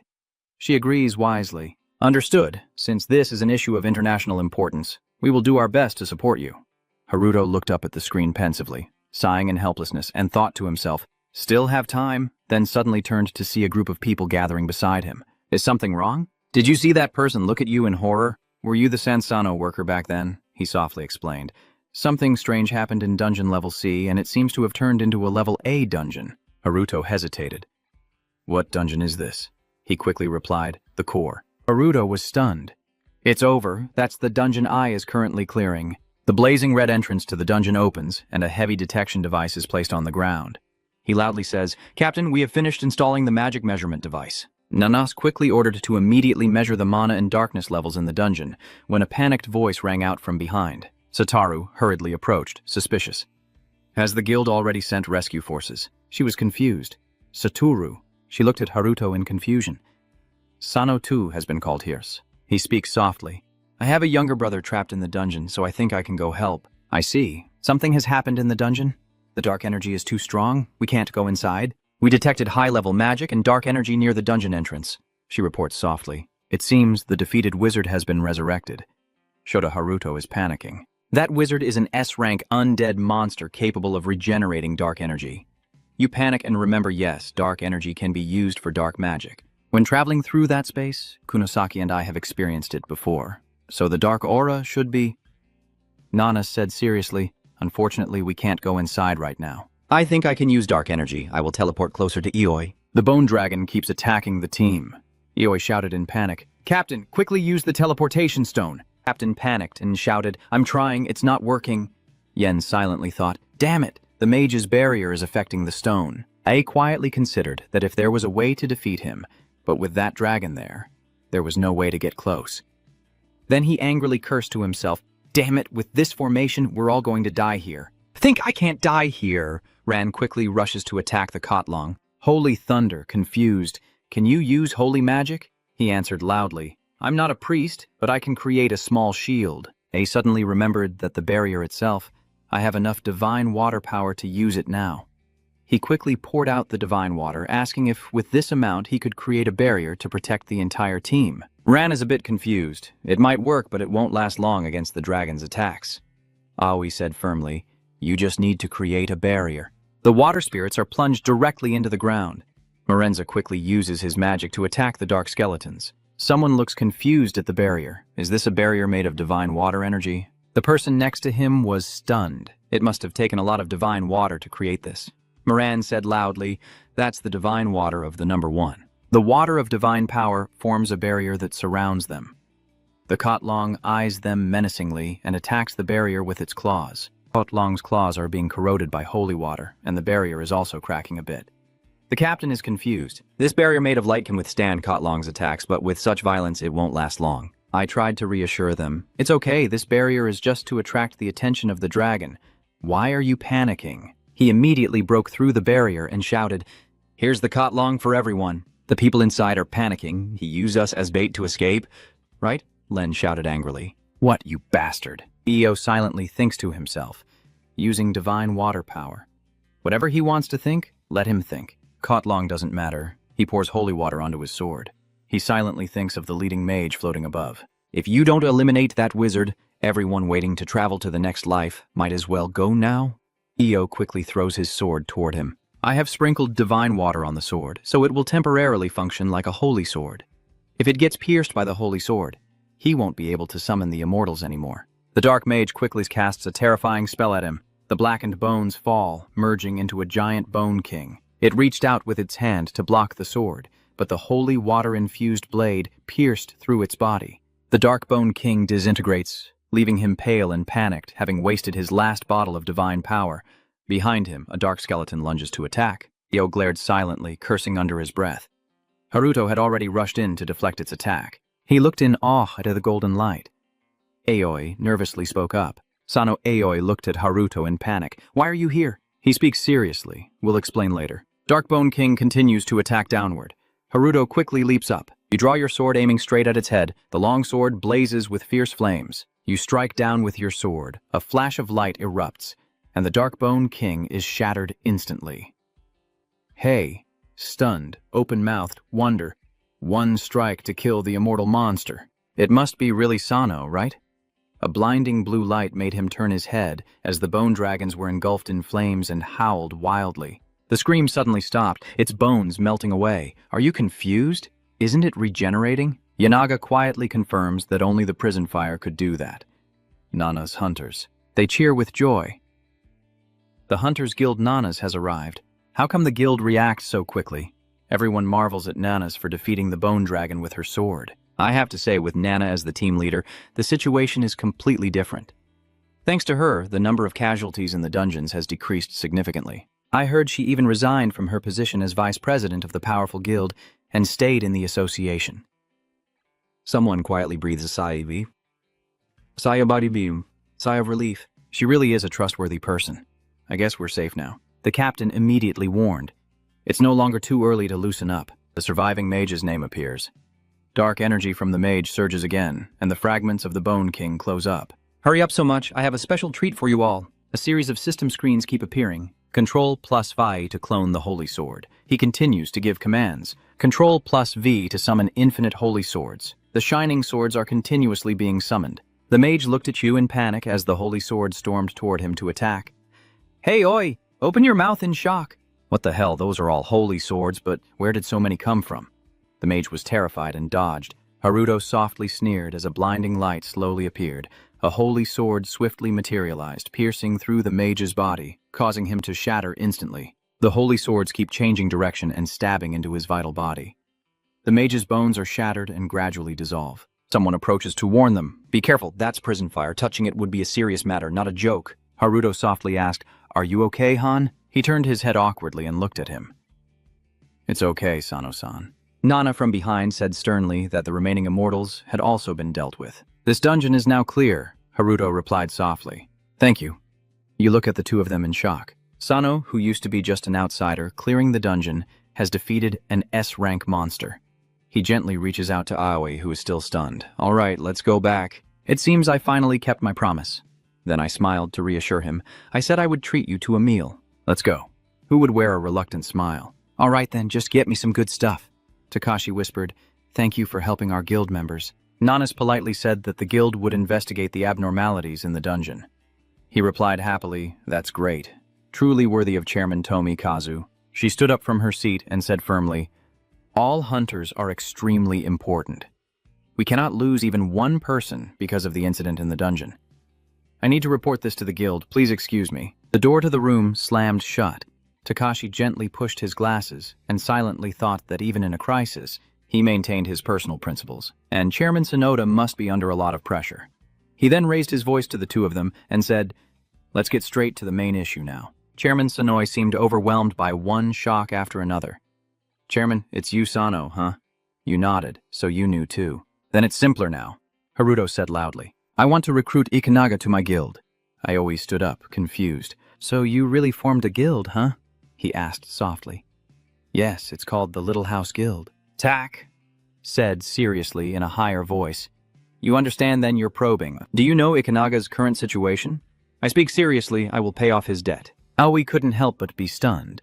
Sano Takashi sneered softly and said in a low voice, "So you believe that story is true?" The fact that you sold information about Golem's heart to Chairman Kinosaki for 2 billion yen. Ao went pale after hearing that. 2 billion yen. He put down his glass and said seriously, "Sorry, but this is impossible." Haruto was a bit confused, wondering why you all treat Aoi like a slave. Takashi immediately retorted, "No way. I personally highly value Ikinaga's abilities. That's also why you want to take him." "That's right, chairman of the boxing club." He looked confused after hearing that. "President Takashi thinks highly of me." Takashi then confidently adds, "Honestly, calculating the costs is quite difficult due to the natural nature of the dungeon." He was suspicious about the naturalness of the dungeon, so he explained, "To enter with a Barrow's key, you need a special crystal. There are only 3 crystals in the world and each can only be used once. If the raid to kill the boss fails, it's all over." He reached out to Ai and said loudly, "Ikinaga, during that dungeon run you used a crystal to protect your teammates." He spoke in a low voice. "Each crystal costs 100 million yen. Takashi pushed up his glasses and added sharply, "But considering he had saved the members of the guild and based on the premise that he could continue to contribute his judgment skills to the guild, I suggest we consider it as atonement. No reward involved." Haruto said softly, "That dungeon must have a hefty reward, right?" "Yes, the Barrow's key can open the portal to the spirit realm." He sneered and replied, "You must understand the space gate better than anyone else, right? It seems you're collaborating with Chairman Kinosaki and Chairman TER." Haruto immediately became alert. "I see. Their target is the space key. So that means the Muse Guild owns a piece of the space gate, right?" Taxi raised his voice. "You're right. This conversation is quite intense. Let's start negotiating." At Lie House in England, black smoke keeps billowing, and the guards lie unconscious all over the ground. A swift figure fights off an entire squad, the sword on his back gleaming as it slashes through the hood covering his eyes, tearing it apart to reveal Michael's face. He gently snaps his fingers, and a system command appears before his eyes. "Control, plus erase, target." A magic circle envelops them. It digs deep into the ground, leaving only the red bloodstains of the guard behind. Michael, sword in hand, stared intently at the person sitting in the office before sneering loudly. "Thanks for the hospitality." Lai looked at him seriously and said, "You came here for only one reason." Michael smiled triumphantly. "It must be because of the crystal from the spiral dungeon, the key to the Exius." LA pulls out the key with a serious tone. "I can't break your curse." "Take it, you want to find the spiral dungeon key, right?" Michael immediately snatched it from the old man's hand, his tone serious. "To be precise, I want to ship." The old man whispered, but it was ineffective when combined with Colonel. Elile was a bit stunned.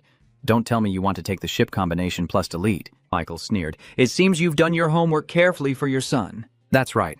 Only by completely erasing it can we stand a chance against the super virtuals." Hearing this, Lai immediately spoke seriously. "But do they care about us?" He raised his voice. "They're testing us." Michael chuckled softly and said, "We need to evolve the ship and coal, or we will be wiped out. They will come for your son Lucas first, so hope I succeed." Lai is a bit panicked, and outside the guards' voices are heard saying, "Lord at Lai is in the room. Call for backup." Michael quickly uses the key loudly. "If you press Control plus C here, tell him I took it." A blazing red light fills the room as the system notification appears. The Baru's crystal key enters the dungeon, initiating the dungeon event. A red glow envelops Michael Ailey's body as he warns sternly, "If you clear out the dungeon, you'll be detected." He sneers, "Have you forgotten the reward of the dungeon?" A blue system notification appeared. Barros car key entered the dungeon. 3 months ago, in present-day Nevada, USA, a ship hovered over the central hub. The people inside the elevator looked suspicious, thinking it was only 1 floor. But how many underground floors does this building have? Toon quickly replied, 20 from B1 to B10 are alien research labs, and from B11 to B20 are laboratories for otherworldly monsters. Go was a bit shocked to realize that extraterrestrials really exist. Mori raised his voice. "If there are monsters, there must be aliens too." Haruto pondered, "What is my father researching here?" Ao silently sighed in the corner, glad he followed Senior Sano, but he sweat and wondered if he was really okay being here, and if Sano had agreed to those conditions. Remembering earlier, Takashi said seriously, "Keep negotiating if you let the Midas Society get involved with the space key, then have Hunter Ikanaga join the Control Guild. What do you think?" "Of course, we will consider his debt paid." He was startled and asked, "Sano, is this really okay?" Haruto didn't hesitate and replied, "All right." Aoi panickingly raised his voice. "Sano." Calmly, he explained, "Aoi is also an important junior to you, so this price is already quite low." Aoi followed their group, wondering when Sano had become so strong, and suddenly noticed a crowded area on that side. He nervously wondered, are they not soldiers or guards? Are they government agents? But why are they here? Could it be? The elevator door opens and Tuner softly introduces, "This is the otherworldly laboratory." Haruto loudly says, "Let me see my father's research first." He immediately led the way here. Looking at the item in the test tube, Haruto was a bit confused. A piece of iron land softly explains they come from a place called the Spirit World. The former director discovered it. He calmly recounted that no material on Earth could be its source of power. The former director had died in a major disaster, so the research was abandoned. Haruto skeptically asked, "So my father is in Tokyo, so he can't come here then? How did he do the research?" He simply approached the teleportation gate and said, "He used Nishihara's space magic to move, but since Nishihara is missing, we can't use it." He glanced briefly at Ares, thinking they knew each other, then looked back at the gate and suddenly realized, that means Nishihara the hunter knew about the spirit world before the disaster happened. She must have known what was going on there. Haruto quietly believed that his father wanted to go there with him during the great disaster, but we couldn't do it. He looked at the suspicious piece of metal, realizing that Nishihara and his father saw something in that world. Is the answer hidden inside this fragment? I need to open the space gate to find out. He softly warned that it's very dangerous here. Haruto then suggested conducting the experiment in the desert testing area. At the same time, at the White House, the imposing building fell into silence. Ryono said quietly, "Are the space fragments all in the same place?" "Yes, they have been moved to the Nevada desert. Soldiers and hunters are monitoring it." Simon Dre then said, "We will ensure the test with the simulation key goes smoothly, but we are worried about a strong reaction from Master Tunner. He possesses the fifth key." Ryono's face darkened as he said in a low voice, "The future of America is in his hands. The soul space, skills, magic, and resources have the power to disrupt the balance of the world." On the other side, in the vast desert, a heavily guarded research facility has been established. Satoru looked around and sighed. "That's huge!" Haruto stood in the middle of a desert. He remained alert to the surroundings as distant protective barriers were erected, and a group of soldiers pointed their guns at him. Haruto sneered, thinking to himself that his intuition had also improved.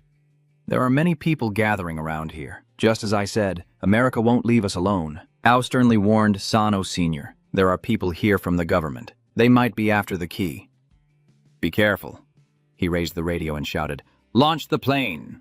The plane with the necklace was brought over. Satoru was a bit worried. Is everything going to be okay? He has the ability to move, but Mori softly reassures him, "Don't worry, it'll be fine." The plane carrying the necklace arrives, and he silently thinks, "It's here." It's time for the key fragment to quickly appear in Haruto's hand. The piece on the necklace begins to glow with a golden light and falls straight toward the key in Haruto's hand. The key instantly merged and emitted a blinding light. A streak of metallic shine shot through his palm, and the key exploded, causing a shockwave. Satoru panickingly shouted, the metallic glow fading to leave an empty space as the commands from the American soldiers rang out, calmly moving away. They suddenly froze for a moment. Huh? Hey, they look confused at the empty sand dunes ahead. Why is there nothing here? The space debris and that hunter, a huge crack appears as if tearing apart the entire area. From the crack, Haruto gradually leads the group out. Masato, wearing a super cool pair of sunglasses, stands behind the protective barrier and marvels, looking like he's having a great time. Hearing that, he confidently said, "We acted just in time." He put his hands in his pockets and sighed in exasperation. "Of course, I do things differently. Setting up a barrier to isolate the contaminated area isn't simple." At this moment, Nanas from the security team also arrived. "I understand why Miss won the award for exploring all of Tokyo. It's to connect the space dimension with Hamana." Seeing the appearance of the beautiful girl, he couldn't help but be surprised. "Why are you here too, Kananis?" He interrupted the conversation to ask, "Is the space key not yet complete?" Haruto replied, "But it's in the subspace." He said again, "Because once we possess the key, we can open the gate to anywhere at any time." Then Mass looked at the gate and asked, "So why do we have to do this in the subspace?" Hearing the question, Haruto also looked in that direction and answered, because Mi had gotten involved. Nana was startled and asked back, "So Satoru, are the others now hostages?" "Don't worry, America will try to stick to our side because I have the space key." He scratches his head, full of questions inside. "This will take some time, we can't move because of the barrier." Haruto stepped forward to explain this time. "No, we can leave immediately." "Is there also a barrier there or something?" I confidently reply, "There's something even better than a barrier." In the vast desert, the figures seen from the helicopter look no bigger than ants. A group of fully armed soldiers is searching for something. A man surveys the situation and reports to his superiors that there are no signs of life. Satoru's face turns pale with fear. "No way, Mr. Haruto." Mary still stands there with his arms crossed as if nothing's wrong. He's probably fine. Go ahead and join everyone in agreement. I also don't think something is wrong with him. Lucas's phone suddenly vibrated, drawing his attention. On the screen, a familiar number was now displayed. Dad also arrived that evening, and the Nevada research room was filled with thunder and lightning. His whole body trembled as he spoke each word with anger. "Have you forgotten your promise, Mr. Chairman?" The two bodyguards standing in front of him keep trying to hold him back. "Calm down, Chairman Tanner." Ramono, standing behind, is worried but still tries to explain. The space gate is now a global issue, yet he remains calm and keeps questioning back. The government has stated they are not involved in this. "We even handed over the crystal of the Xeus key, didn't we?" When the other side heard the conversation, they couldn't help but sigh. "Don't give me that 100 million yen item, he's just wasting it." Ramono sighed tiredly, bored and exhausted. "Sorry, the current situation has changed. There are no more crystal shards left." At this moment, Tuner suddenly raised his hand toward him and asked, surprising everyone, "You still have one left?" Suddenly, a voice interrupted the dispute in front of everyone. "There are none left. The one who appears is Lucas." He spoke up and revealed everything. The crystal shard that Cooper was guarding has just been stolen by Michael. Everyone in the room was stunned, and the first to react was Ares, who stepped forward and began bombarding questions. Why didn't you tell us earlier? What if we had run into Michael in the spirit realm? He stammered in response. "I just found out too." Ramono bowed his head in guilt. If Michael had gotten ahead, everything would have fallen apart. Tuner calmed down and even reassured him. "Don't worry, even if he manages to get there, it will just be a waste of time." He raised his face and asked, "What do you mean?" His expression was serious as he continued. He wouldn't be able to use his skills in that space. "I will kill him first." Lucas stood to the side, but the evaluations kept flashing through his mind. Michael's Control plus X conflicts with Chu's ship. They suddenly remember, but Tiner's Control plus S, the American president, keeps explaining tirelessly, while the TER chairman seems to misunderstand something. Just like us Americans, and somewhere in a laboratory, a portal begins to tear open. A certain doctor couldn't help but be stunned by what was happening before his eyes. No way. It stopped functioning 15 years ago. A foot slowly appears from the door. Masato, hands in his pockets, confidently strides out arrogantly. The two spaces are truly connected. Even Satoru is surprised by what's happening and exclaims, "Chairman Kinosaki, what's going on with your appearance?" From behind, Haruto steps out looking clearly annoyed and sharply orders to get out of the way quickly. He turned back, grumbling unhappily. "Weren't you the one who said it was okay to fall?" Seeing the next person step out of the door, Satoru's eyes lit up with joy.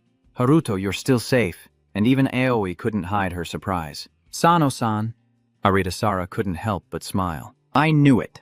On the other hand, Go wasn't surprised at all and even started to complain. "You're a bit late. Where's the key?" You respond quickly. "The space key has already been completed." "Are you planning to get involved in this too?" "Chairman Shirosaki." Masato scowled and muttered. "It's better to have Chairman Gud, right?" Lucas approaches to report the situation. "It seems Michael is inside the Seos dungeon." Haruto is a bit startled. "What?" he continued. "My father just sent a message saying the crystal shard was stolen. Michael will definitely defeat the boss in the dungeon." He regains his composure without a hint of fear and begins giving orders. "We need to get there quickly. The place they are aiming for is the Ceres Key dungeon. A fierce three-headed dog introduced. Cerberus, level 670 boss monster. If you succeed in defeating it, you will have a 100% chance to obtain the key to the Death Spirit realm. All three heads of the monster are filled with rage, preparing to attack the person below, as debris and shattered rocks fly everywhere. Day by day, Zoros from Hell gets closer to the cliff edge, but the people below remain completely still. In that situation, Michael calmly stretches out his arms and then clenches his fists decisively.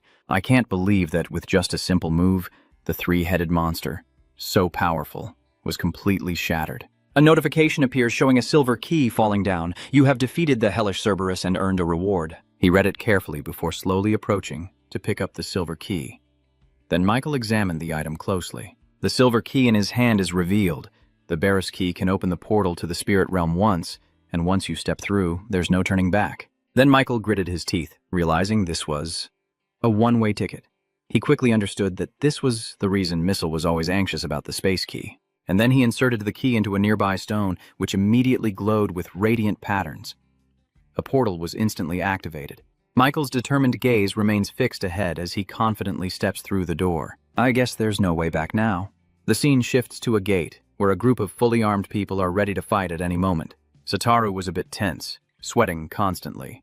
Finally, we are about to step into another world. I'm a bit nervous, my waist clenched tightly with worry. I'm struggling to breathe. I feel like I'm about to die. Tuner in the armor turned to say sincerely, Haruto apologizes for what happened to your chairman. You didn't even consider responding. It's okay. Haruto was also thinking to himself that, actually, thanks to that person, we got another surprise.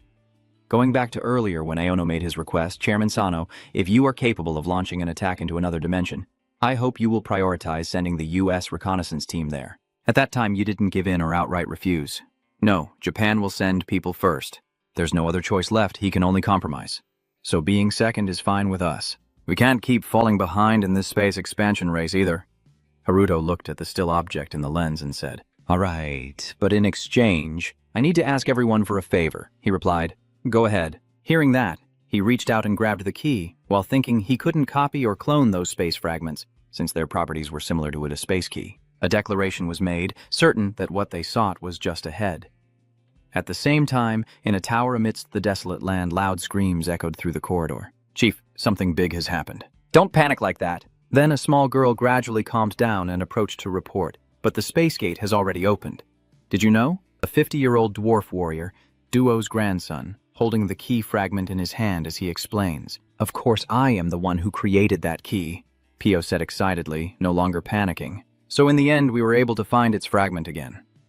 Duco looked on thoughtfully, then gazed at the anvil with admiration. If the fragment of the anvil still exists inside the small body that steps forward and points repeatedly at the object on the table, then that space-time realm will be purified once we restore the anvil to its original form, and the spirits will be set free. He didn't argue, only nodded calmly.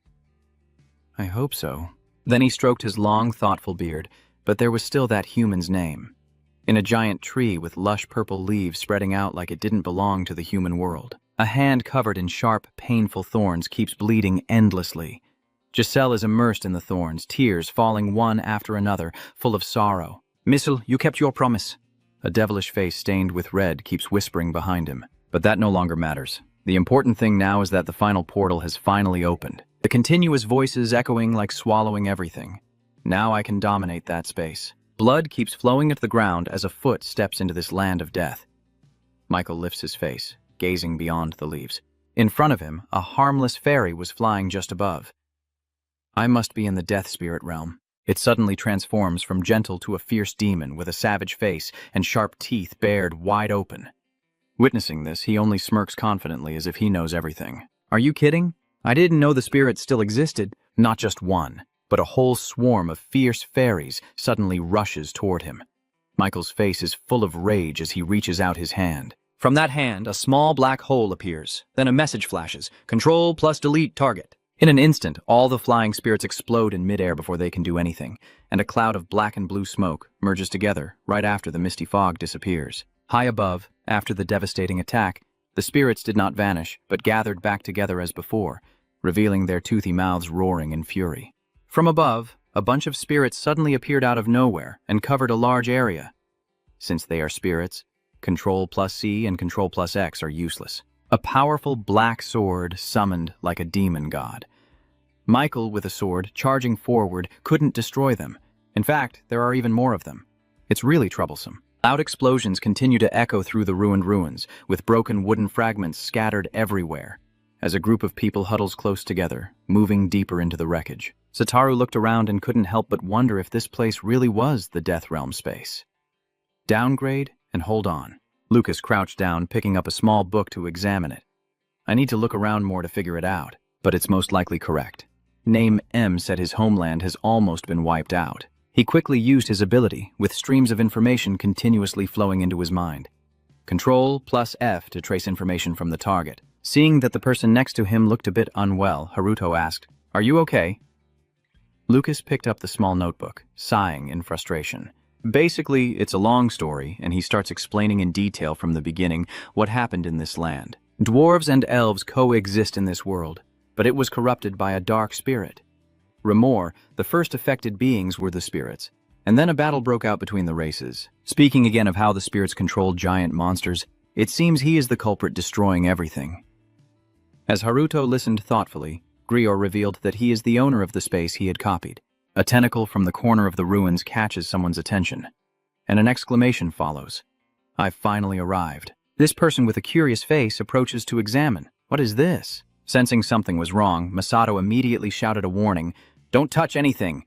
But before the other could react, a massive, unseen force erupted from the ground, knocking the opponent back. The bloodthirsty mouth of the monster immediately detected its prey, turning back and opening wide to bite.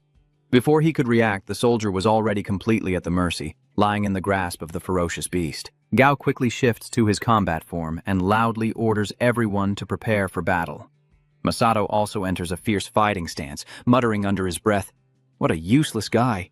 A bolt of lightning streaked toward Mukai, but he quickly saw the danger and burrowed deep into the ground to escape. The lightning strike hits, but it's not faster than Mukai's speed, and it only crashes into the ground. The others watching are all stunned. What's going on? No way, is it running? Like those bugs in the dungeon, right?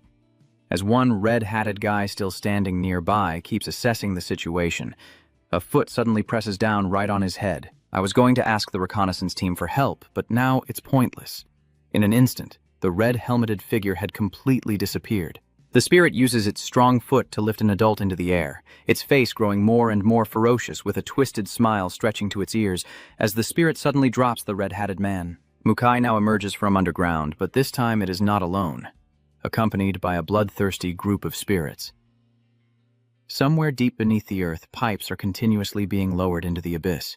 The machines keep running day and night as if searching for something. And a voice suddenly cuts through everything. Found it. Alai turns back to ask how things are going. As soon as he finished speaking, someone hurried over to report that, as expected, the boss had been defeated. Seeing the signal, the old man immediately grabbed his cane and left. Let's go. Then they go to a cliff where the door once opened.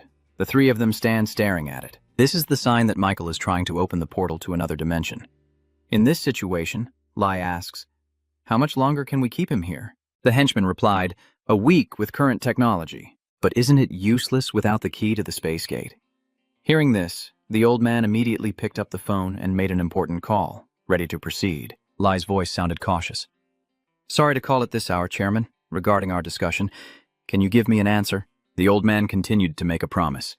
"Yes, if we have that thing, we will open the gate immediately. Then it carefully guides the way.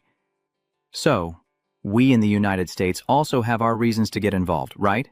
After this, the Sano Hunter or whatever it is won't be necessary anymore."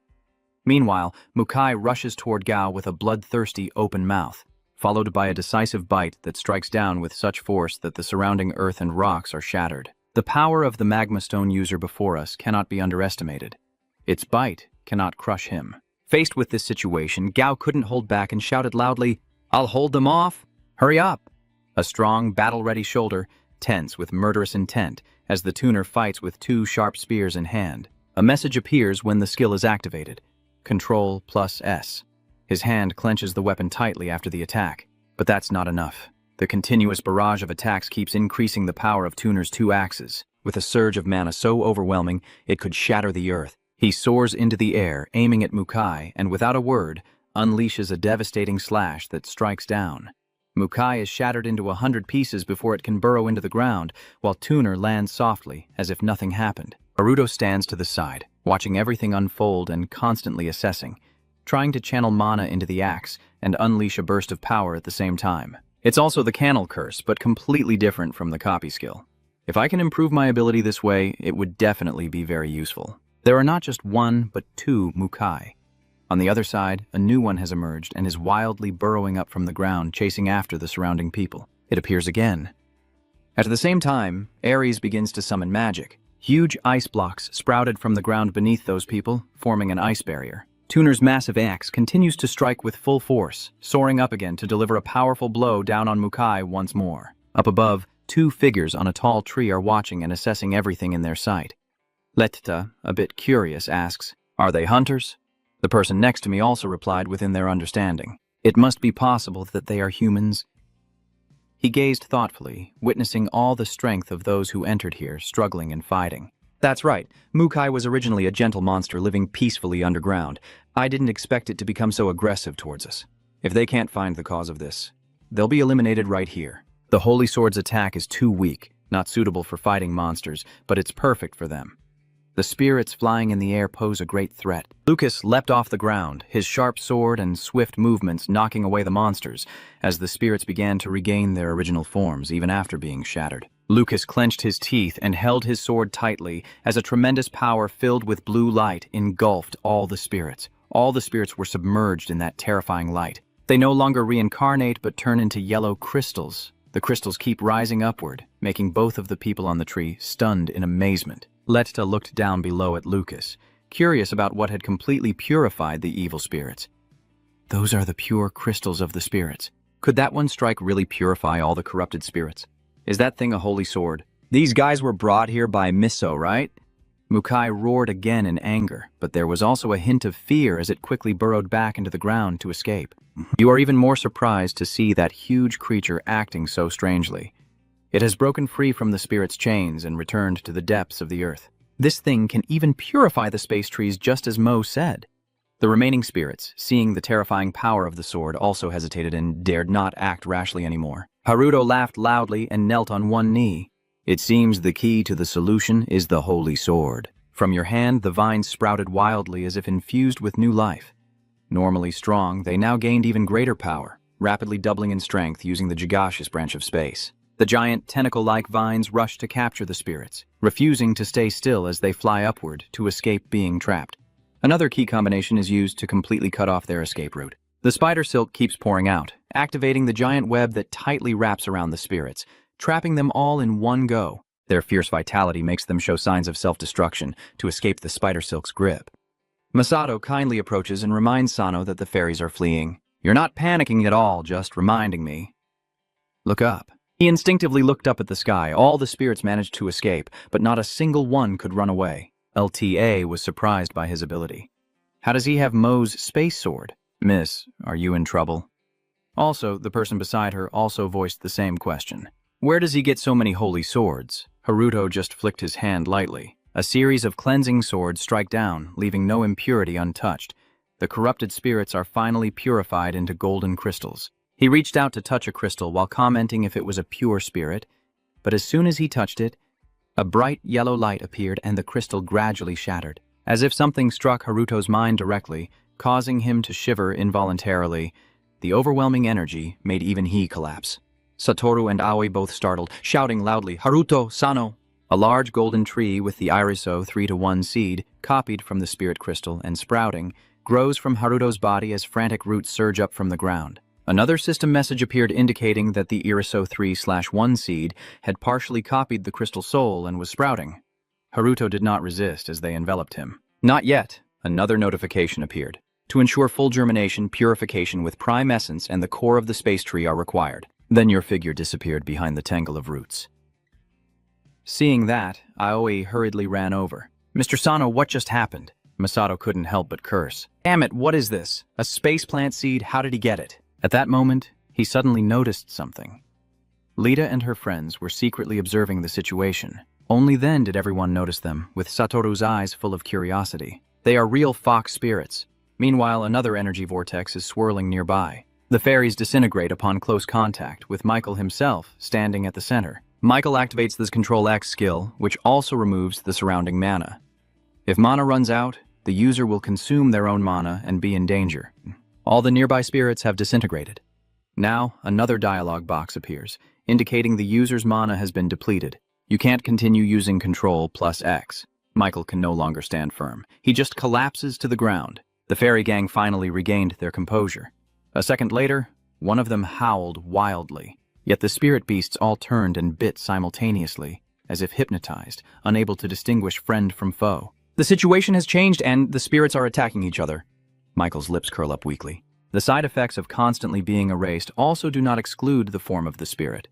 In the end, your memories and yourselves will be defeated and even lose the ability to distinguish friend from foe. Gods and spirits are fighting among themselves. What the hell is going on here? Has this ever happened before? Rio noticed that Michael was unmoving. There was a human over there. The girl looked toward her companion. Are you the one mentioned in the prophecy by the female mage earlier? I can't tell what the face of the person lying there looks like. I don't know anymore. Thinking it over, Pio reached a conclusion. If that's the case, he is the intruder of the space. But feeling sorry, the girl decided to take him to the clan leader. Meanwhile, Missile casually said that something was wrong with the spirits. Jel remained silent, her expression full of despair. I could sense they had been purged, probably thanks to the holy sword Mitel brought back. Based on the open space gate in my territory, I can sense a crack forming on Earth. If it opens, I need to get there. But first, I need to absorb the last core of the space tree. At the same time, Makoto from the Japanese Hunter Association pushes open the door and enters the room. Nanas? Nanas's eyes leave the computer screen. What's going on, Dad? He quickly stepped closer. I have urgent news. Makoto's voice carries a hint of seriousness. It seems that the Cooper faction and the United States have opened a portal to another dimension. Hearing this, she immediately stood up. The gate that M's guy used must be closed by now. So how do we get through? The other side immediately voiced their hypothesis. It seems they used Nishihara's space conversion device. This statement makes Nanasa's pupils contract as she recalls what Haruto once said. Nanas, please stay on Earth. I don't think the Americans will give up easily on the space gate. I think Michael is trying to reopen the gate he previously opened. If that happens, dark spirits might invade Earth. I want you to stay and prepare to respond. Nanas immediately left with Makoto. We need to get upstairs quickly because something will come through the gate and see us. After hearing that, Makoto suddenly realized. Then isn't the gate that Sano opened also very dangerous? She paused and looked directly into his eyes. That's why I stayed on Earth. Don't worry, the gate Sano opened is in the basement warehouse of Chairman Shirosaki's house. In an emergency, you can handle the cursed tree and close that space. Her attitude is very determined, but if the gate opens in America, we won't be able to stop it anymore. We need to contact the International Hunter Association immediately. Right now, in the spirit realm, the village of the star spirits is shrouded in darkness, and Gao places the seed containing Haruto on the floor. The star spirits seem very interested. Those are seeds from the space tree. Who brought them here? A monster? You two know each other. Hearing that, he glanced at Maz and shook his head. At this moment, a figure stepped forward. Lita immediately bowed deeply in respect. Lord Kolo. He walked straight over and touched the seed. It's not fully grown yet, but it's starting to sprout, so the elves have been purified. Sensing something, Cole looked away, and his gaze fell on Lucas. This feeling is like forging a sword. He approached and couldn't help but feel curious. Did you take action to purge the spirits? He simply replied with 2 words. That's right. After hearing this, C's lips curl up slightly. So you succeeded, but in the very next moment, his voice suddenly turned sharp. My child Missile, where are you now? CO's hand is pressing on the seed, and immediately a blue flame-like light bursts forth. A system notification appears indicating that the elf's purification skill has taken effect. The Iriso seed 3/2 is sprouting. Thanks to Crio's intervention, the seed has blossomed. Haruto then appeared, greedily inhaling the air. Wow! Seeing that, Satoru quickly ran over to Haruto, but CO stopped him, eyes sharp and cold, making him hesitate and accidentally touch the plant pot. A few seconds later, Haruto's hand seemed to glow as the blessing of the space tree took root and automatically copied itself. Another long notification appeared, overlaying the space tree onto the user. With the blessing of the space tree, the user recovers 65% of their body from all damage and reduces normal damage by 50%. If they obtain the core of the space tree and complete the sprouting process, they will recover 100% of their body and reduce damage by 80%. You look surprised, thinking the space tree has been copied and pasted onto your body. If you can get the core, then you won't need any more healing. A second later, the trunk shattered into pieces like paper. This scene amazed the elves. Oh, the space tree is gone, so what about the seed?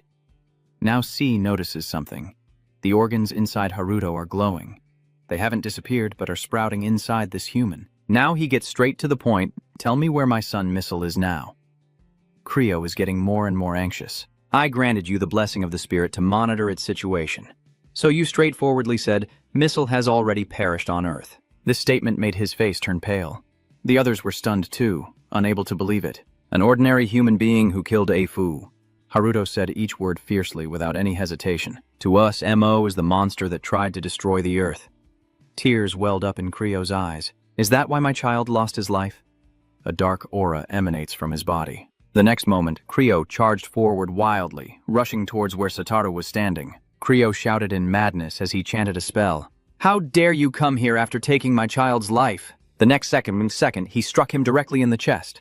Satoru's sword was immediately sealed. The binding spell gradually tightens around him, just as an axe blade strikes. Tuner arrived just in time to help. With this move, Creo showed no fear at all. He immediately struck in defense, then his hand was seized by the binding spell. Seconds later, it tightly wrapped around his body. Creo was almost going insane. If M could use this elven curse there, it wouldn't have been killed by an ordinary human. His body once again unleashes its power.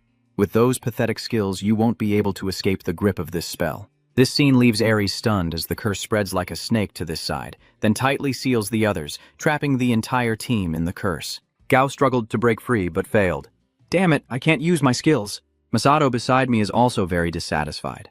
My mana is gradually decreasing. Haruto gritted his teeth in anger. Is this the blessing of the space tree? The mana flow still runs within me. But what is this feeling? You start to use the system's power. A spell is mixed into the elf's blessing. Autocopy failed. This spell comes from another dimension, and must be combined with the change from this space. Seeing that, Haruto furrowed his eyebrows. Change. Just like Miso said, if I can touch that change, I will be able to copy it. I just need to find a way, and this skill will be mine. On this side, Seo's hand grips the bow tightly, and he says, You call us monsters? His aura radiates fiercely. But in this world, you are the monsters. The next second, CO unhesitatingly released the bowstring. Die! The arrow cuts through the wind toward them. Seeing that, Haruto's face darkened. If Sarah falls for this move, she's doomed. At this moment, a shadow swiftly passes by. A magic circle is summoned, the arrow formation is halted, and even the forbidden spells are broken. Its creator is none other than Ares, Uncle Elven. Her eyes stare directly at the opponent. It seems useless against me now. Strange symbols lit up behind Ares. Seeing that, Creo immediately widened his eyes, his immortal cloak fluttering. That belongs to the female mage. This statement surprised her just as much. Do you know my mother? At this moment, the gloomy atmosphere in the dwarf's underground prison is chilling. Michael struggled to open his eyes after the coma. Only then did he realize he was bound. Oh, you're awake. Pio, standing nearby, asked with concern, How do you feel? Michael's voice was hoarse from not having spoken for a long time. Did you catch me while I was unconscious? The girl immediately retorted, I saved you because of that. Your mana was completely depleted. You were about to die. Suddenly, his lips curled into a knowing smile. A second later, Michael tore the rope himself and stood up as if he had never been injured. That made Pio very excited. Are you a mage? Is she a dwarf? The girl responded enthusiastically. And you? You're human, right? Immediately, he concentrates power in the palm of his hand. Everything is going according to plan. Immediately, Michael rushes forward and shouts loudly, pressing Ctrl plus EX to cut the target. He extends his hand forward. A giant sphere appears and pushes everyone away, causing many to be thrown far apart. Someone's face hits the ground as screams echo everywhere. Pio struggles to lift it. The girl shouts, Why did you attack us? We were the ones who saved you. Michael just sneered coldly. In my eyes, you are just experience points. He created another magic orb. This time, the magic sphere heads straight for Pio. Pio stands frozen, unable to react in time. A deafening explosion rang out. Pio opened her eyes, surprised to find herself unharmed. Someone is blocking in front of her. It's Duo. He stands tall, holding the hammer that just defended Pio with his right hand. The girl is stunned. Pio opened his eyes wide in shock. Stammering, Chief Michael immediately became uncomfortable with Duo's appearance. He narrowed his eyes. Duco also refused to back down, glaring back at Michael. The others immediately realized the situation. They shouted loudly. Chief Gecko glanced back, his voice serious. Pi, quickly report this. Rio hesitated, but he is too dangerous, we have to stay together. Her tail lost patience, and he shouted, Go now. Pio was startled and froze. The girl looked at him softly with tears in her eyes. Then immediately Pio stood up. Run quickly, I will take Mr. C there right away, Michael said. So you are the clan leader Duo? Instead of answering, Duo asked back, What is your purpose? Michael sneered as he looked at the glowing hammer in his hand. He had blocked my curse with that hammer. It must be made from the same material as the space fragment. Gecko recognized it immediately. He grinned widely. I see now. You came here to evolve the curse, Michael said, channeling his power into his palm, and just before he struck, Guy slammed his hammer into the ground. You came just in time. The curse, I will bear it. The ground beneath Michael shatters, and the power from the hammer surges straight from the earth at him. Guy clenched the hammer tighter and struck the adjacent wall again, causing a series of rectangular stones to protrude from the wall as Zip enhanced the power of the space hammer he was wielding. Duco quickly jumps onto a protruding rock. Immediately after, the ground that was broken earlier has completely shattered, leaving an endless abyss. Michael falls down. Michael smiles softly. He thought to himself, "It seems he has to get his ship first." As soon as he finished speaking, Michael suddenly disappeared. Press Ctrl plus H to move the user. Meanwhile, Haruto's ship will cross this valley and enter the territory of the dwarves. Lita turned to tell you that I told you so. There are no spirits or monsters here. It seems we will arrive earlier than expected. Aoi nodded. So it turns out the humans and the dwarves are enemies, Lita said quietly, even with the ceasefire. The war isn't over. We will leave as soon as we drop you off. Haruto was lost in his thoughts. Dwarves? Suddenly, he remembered Crio's words. In the beginning, we lived with them and forged items. Crio's voice still echoes, and we gave them the space tree, the only thing that can fuel the forge. That relationship was formed from then on. At this point, his voice suddenly grew solemn, and then one day Lingrami appeared and contaminated the space tree. His voice was filled with both anger and sadness. From then on, no one received its blessing anymore. But woe lured my child Jello. The image of Gel being wrapped by branches appears. He tries to seize a branch of the space tree, and at this moment, CO rushes forward in anger. That is why Gel was captured by Gromi in his rage. I shattered Duo's life, which was his hammer, into 2 pieces and threw it into another dimension. At that moment, a cosmic black hole appeared before him, causing the space to rupture. A great disaster has descended on Earth. Another world has appeared, with a magic circle between the 2 Earths, like a parallel universe. Haruto added that at that time, M appeared in the human world to bring the evil spirits to Earth. Creo paused for a moment before continuing and said, "When the spirits are corrupted and monsters go berserk, a female mage appeared and wiped out all the monsters. Ares then rushed in to question him. 'Where is my mother?' Creo frowned as he looked at Haruto. She said that humans would eventually come here, and it was also they who created the space key with Dueko, shattered it into pieces, and sealed the space." His voice grew more serious before he left for the Beastman's dimension to find someone. "But since I destroyed the anvil, she can no longer create a space key to return. Ares urgently pleads, 'Please take me to see Woe right now.'" Creo coldly replied, "Even if we meet, it will be useless, both the anvil and the forge." Haruto then held out a piece of jade. "The problem with the anvil can be solved over time." Haruto smiled and looked back. "Leave the repair work to Lady Sarah." Sarah nodded slightly and said, "All right." Haruto happily stepped forward and spoke softly, and he pressed Ctrl plus 5 onto Iris's new sprout. He touched the ground, and immediately a glowing tree sprouted up, leaving Lita stunned as she looked at it, stammering, "Is this an unpolluted space tree?" Haruto pointed at the tree and smiled. "So the forge's fire can be rekindled now, right?" Back in reality, Haruto thought to himself that once everything was over, he would plant a new space seed here. His thoughts were interrupted by a voice asking if there was a battle going on. Haruto and everyone looked up as a loud explosion echoed from the cliff wall. Squinting upward, he whispered, "It seems like the spirit is attacking something." Just as expected, a monstrous insect-like creature was frantically attacking, and someone had been struck hard and thrown off the mountain cliff. Lucas couldn't believe his eyes and quickly asked again, "A human?" Lita was just as surprised. He shouted loudly, but it was impossible. Meanwhile, at the Cooper estate in England, the space door was activated. Everyone is gathered around it, watching intently on the other side. Beyond the door is an all-consuming black power. It emits strange noises. The people there use shields to protect themselves from being blown away. Suddenly, a blinding light erupted from the other side of the door. Lightning bolts appeared. Addie, with a calm face, announced that it was open. After hearing that, the others also started moving forward and shouted as they charged ahead. Alili glanced and signaled to the person behind her. "Let's go." Everyone present there with weapons stepped through to the other side of the door. The soldiers with guns started to grumble.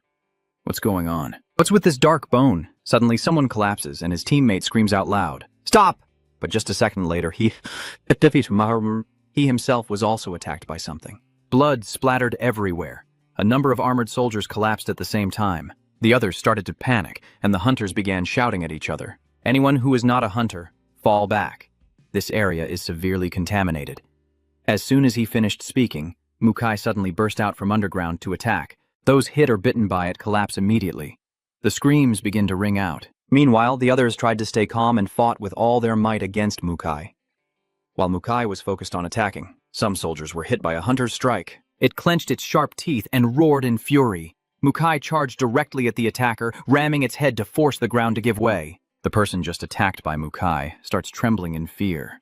My level 300 skill is useless, impossible. He looked at the monster in front of him, trembling as he said, "This place is even scarier than a high-level dungeon." Alai was dragging himself across the ground, while the old man was held back by the overwhelming power. The follower looked around and questioned, "So you knew this place was dangerous and used them as bait?" Ali remained silent, and the other man said grimly, "It's more terrifying than I thought." Hearing that, he suddenly slammed on the brakes and froze in place. Atlai turned around sharply and said to him in a stern voice, "Shut up! The surrounding space is immediately covered in dark red magic that darkens the entire area." The person with Atlai breaks out in cold sweat, shouting in rage, "Damn it!" Atlai remains motionless, watching him scream in pain, his eyes blazing with fury as crimson magic and dark shadows spread around. "No, maybe I should thank you." Atlai reveals her true nature. The old man laughs loudly. "Thanks to you, I can now control this additional dimension." Despite the chaos inside, the building they arrived at still appeared peaceful. But just a few minutes later, that silence was shattered by a massive explosion that destroyed the entire building. Elsewhere, a news channel announced a new incident around 1 a.m. local time. A space-time portal appeared in England. According to witnesses, the portal opened within the grounds of House El Tokuo, watched the screen, and spoke, just as she predicted Nanas. Nanas looked at him. "We can't stop this." But she stopped and didn't continue, squinting and thinking about Sano. Nanas looked at the enormous source of power in front of her. "Are you sure you can seal it in that space?" Returning to where Haruto's group is standing, they see Pio being thrown down the cliff. Leda immediately recognizes that child as the chief's granddaughter. Haruto looked up. The chief's granddaughter. He saw the girl falling and thought, "I should help her." So he did. Haruto places his hand on a tree and presses Ctrl+V using the iris branch. A series of giant tree roots emerge from where he just transferred his power. They move quickly, stretching out and spreading everywhere. Haruto turns around and calls out to Lucas. Lucas understood and immediately shot straight up to the central knot, using the twisting branches to bounce higher. Once reaching the right height, Lucas swung the sword of the hero and soared forward, cutting down the insect-like spirits one by one. The destroyed spirits only took a few seconds. They didn't even have time to fight back. Lucas looked around to locate Pai's position as he rushed forward. He caught Pio with both hands as she was falling and kept her safe. They both returned to the ship. The ship is still moving quickly across the water. After a while, Pio slowly opens her eyes, looking around vaguely. Haro, Lucas, and Aoi are all staring intently at Pio. Pio startles and quickly steps back. She shouted loudly and the humans stepped back. Leda knelt down and asked, "Yo, why are you here alone?" "Yes, brother." With tears in his eyes, he softly asked why you are with humans, and Leda quickly reassured the girl. "Pio, stay calm. They saved you. I'm taking them to see the clan leader. I saw you being attacked along the way." Pio opened her mouth in surprise, stammering, "So, those people are the female mages who predicted this in advance?" Aris quickly ran over and asked, "Do you know my mother?" "Wait, the chieftain is in danger. Someone has come with a curse. Please help us." Haruto, upon hearing, recognized who it was and gritted his teeth. "Michael. So he's here too." Michael just teleported behind Deco. "Breaking the ground won't affect me at all." Just before Deco could react, Michael activated Ctrl+Delete the target. The dark magic sphere enveloped Deco completely. In that instant, he stared at Michael in shock. Du refuses to give up, swinging his hammer high and then striking the magic orb with all his might, causing cracks to appear on the surface, which quickly spread as the orb trembled violently, as if trying to explode and break free. After a while, it finally exploded. Woe stood tall inside. Michael lands on the stone pillar opposite. "That hammer won't break the curse." Go looked at the glowing hammer and said in a deep voice, "It's not an ordinary hammer. It's chrome." Michael just smirked faintly, with such a fancy name too. He reached out his hand, small metal pieces lining up in a straight line toward it, quickly forming into a sword. Michael clenched it and said, "I will take that hammer." In the following minutes, Michael and Duo fought fiercely, with the entire space shaking from their attacks. Michael breaks the stone platform where Duo is standing, causing him to fall. Michael chases after him. Duo hits the wall with his hammer to stop himself from falling further. He thinks to himself, he's trying to keep his distance. But that little trick is useless. A stone pillar suddenly emerged from the left where Michael was standing, leaving him no time to react. But he quickly escaped thanks to his teleportation ability like before. He vanished into the void. Before he could fully materialize, Michael appeared behind him. Duo flinched. Immediately, Michael swung his sword forcefully, aiming a straight strike at where Duo was standing. The spot where he was struck exploded, dust and debris flying everywhere. Michael kept a close watch. When the dust clears, Duo still stands there, unmoved. Michael sneers and gestures with his magic. "I'm different from you. I don't just have a hammer in my hand." He growled. Pressing Ctrl+X to eliminate the target, a large sphere approaches Duo, who tries to dodge aside, but as soon as he moves, the sphere explodes violently. Duo let out a faint cry of pain. Michael didn't hesitate for a second and quickly rushed forward to deliver a strike to the middle joint. Next to weak, 2 exploding spheres appear like before. He quickly jumps back to avoid them. Still, he couldn't avoid the explosion because the sphere was too large. Duo stared in helplessness as he was caught in the blast. A deafening sound rings out. Duo braces for the explosion just now. He cried out in pain, blood splattering everywhere. Michael has no intention of stopping yet. He aims at Duo, forming another magic sphere with his palm, and Michael throws it directly at the injured Duo. Duo was startled and looked up at it. He swung his hammer forcefully, trying to block the sphere. The wound caused him to swing his hammer and shout in anger. The approaching sphere was blocked by the enormous force of Michael's hammer. It hovered in midair, shaking violently. However, the 2 immense forces clashing caused the sphere to explode in an instant. Duo was thrown far away and fell rapidly into the abyss. He tried to use the hammer to break the wall and hold him back. After persistent effort, Duo finally succeeded. The hammer was embedded tightly into the stone wall, holding him back. From where it was lodged, Duo immediately created a horizontal stone pillar to stand on. Duo collapses to the ground, and Michael quickly steps down right in front of Duo. Michael smirks teasingly. "Your arm can't take it anymore, right? Just give up and hand over the hammer and the artifact." Duo was startled to hear that. He frowns, cold sweat running down his forehead, his wary eyes fixed on Michael. After a moment of silence, Guy slams the hammer down onto the ground. "So you also know about it?" Jiko hesitated for a moment, then took out a glowing gem from his pocket and held it out in front of Michael. Michael's eyes widened in surprise. He stammered from that point. Memories flooded Michael's mind, revealing the curse's evolution. Without the device, how could it be done? Missile then replied that the dwarf chief could cast curses. "So you always create curses?" Missile nodded slightly. "Yes." Then she continued. "Use the core buried deep beneath the roots of the space tree." They created an artifact to strengthen everything. Metazel said with a sinister smile, not only upgrading skills, but also enhancing equipment and even curses. But the space tree is now contaminated, so they can no longer create that core. However, there should still be some cores left from Chief Duo's creation. Duo now bit into the core directly, swallowing it in an instant. Duo's eyes flashed brightly, and his whole body erupted with fierce power. Duo roared, suddenly froze, his eyes blazing with fury and veins bulging on his face. Immediately afterward, his previously blown-off left arm suddenly grew back. Just like at the beginning, Guy stands tall with an imposing presence, clenching his fists and glaring directly at Michael. Michael silently thought it might even be able to restore a severed arm. He smirked and said to Duo, "That's an incredible item." Duo shouted as he struck the stone floor with his hammer. "You don't know how terrifying this item really is, you fool." The stone pillars they were standing on shattered into many small pieces, even with greater force than before. Michael continued to silently observe Duo's every move when suddenly he sensed something unusual. The stones beneath his feet are not shattering, but rising up as if gathering together. And indeed, a giant stone figure is being formed right before Michael's eyes. He stood frozen in shock as the giant stone rushed toward him, reaching out its massive arm as if to crush him. Michael couldn't delay any longer and immediately tried to jump into the air to dodge, but as soon as his feet left the ground, the shattered stones wrapped around his legs, trying to hold him back. Under Michael's astonished gaze, the ground beneath his feet gathered into a tall mound, wrapping around his entire leg.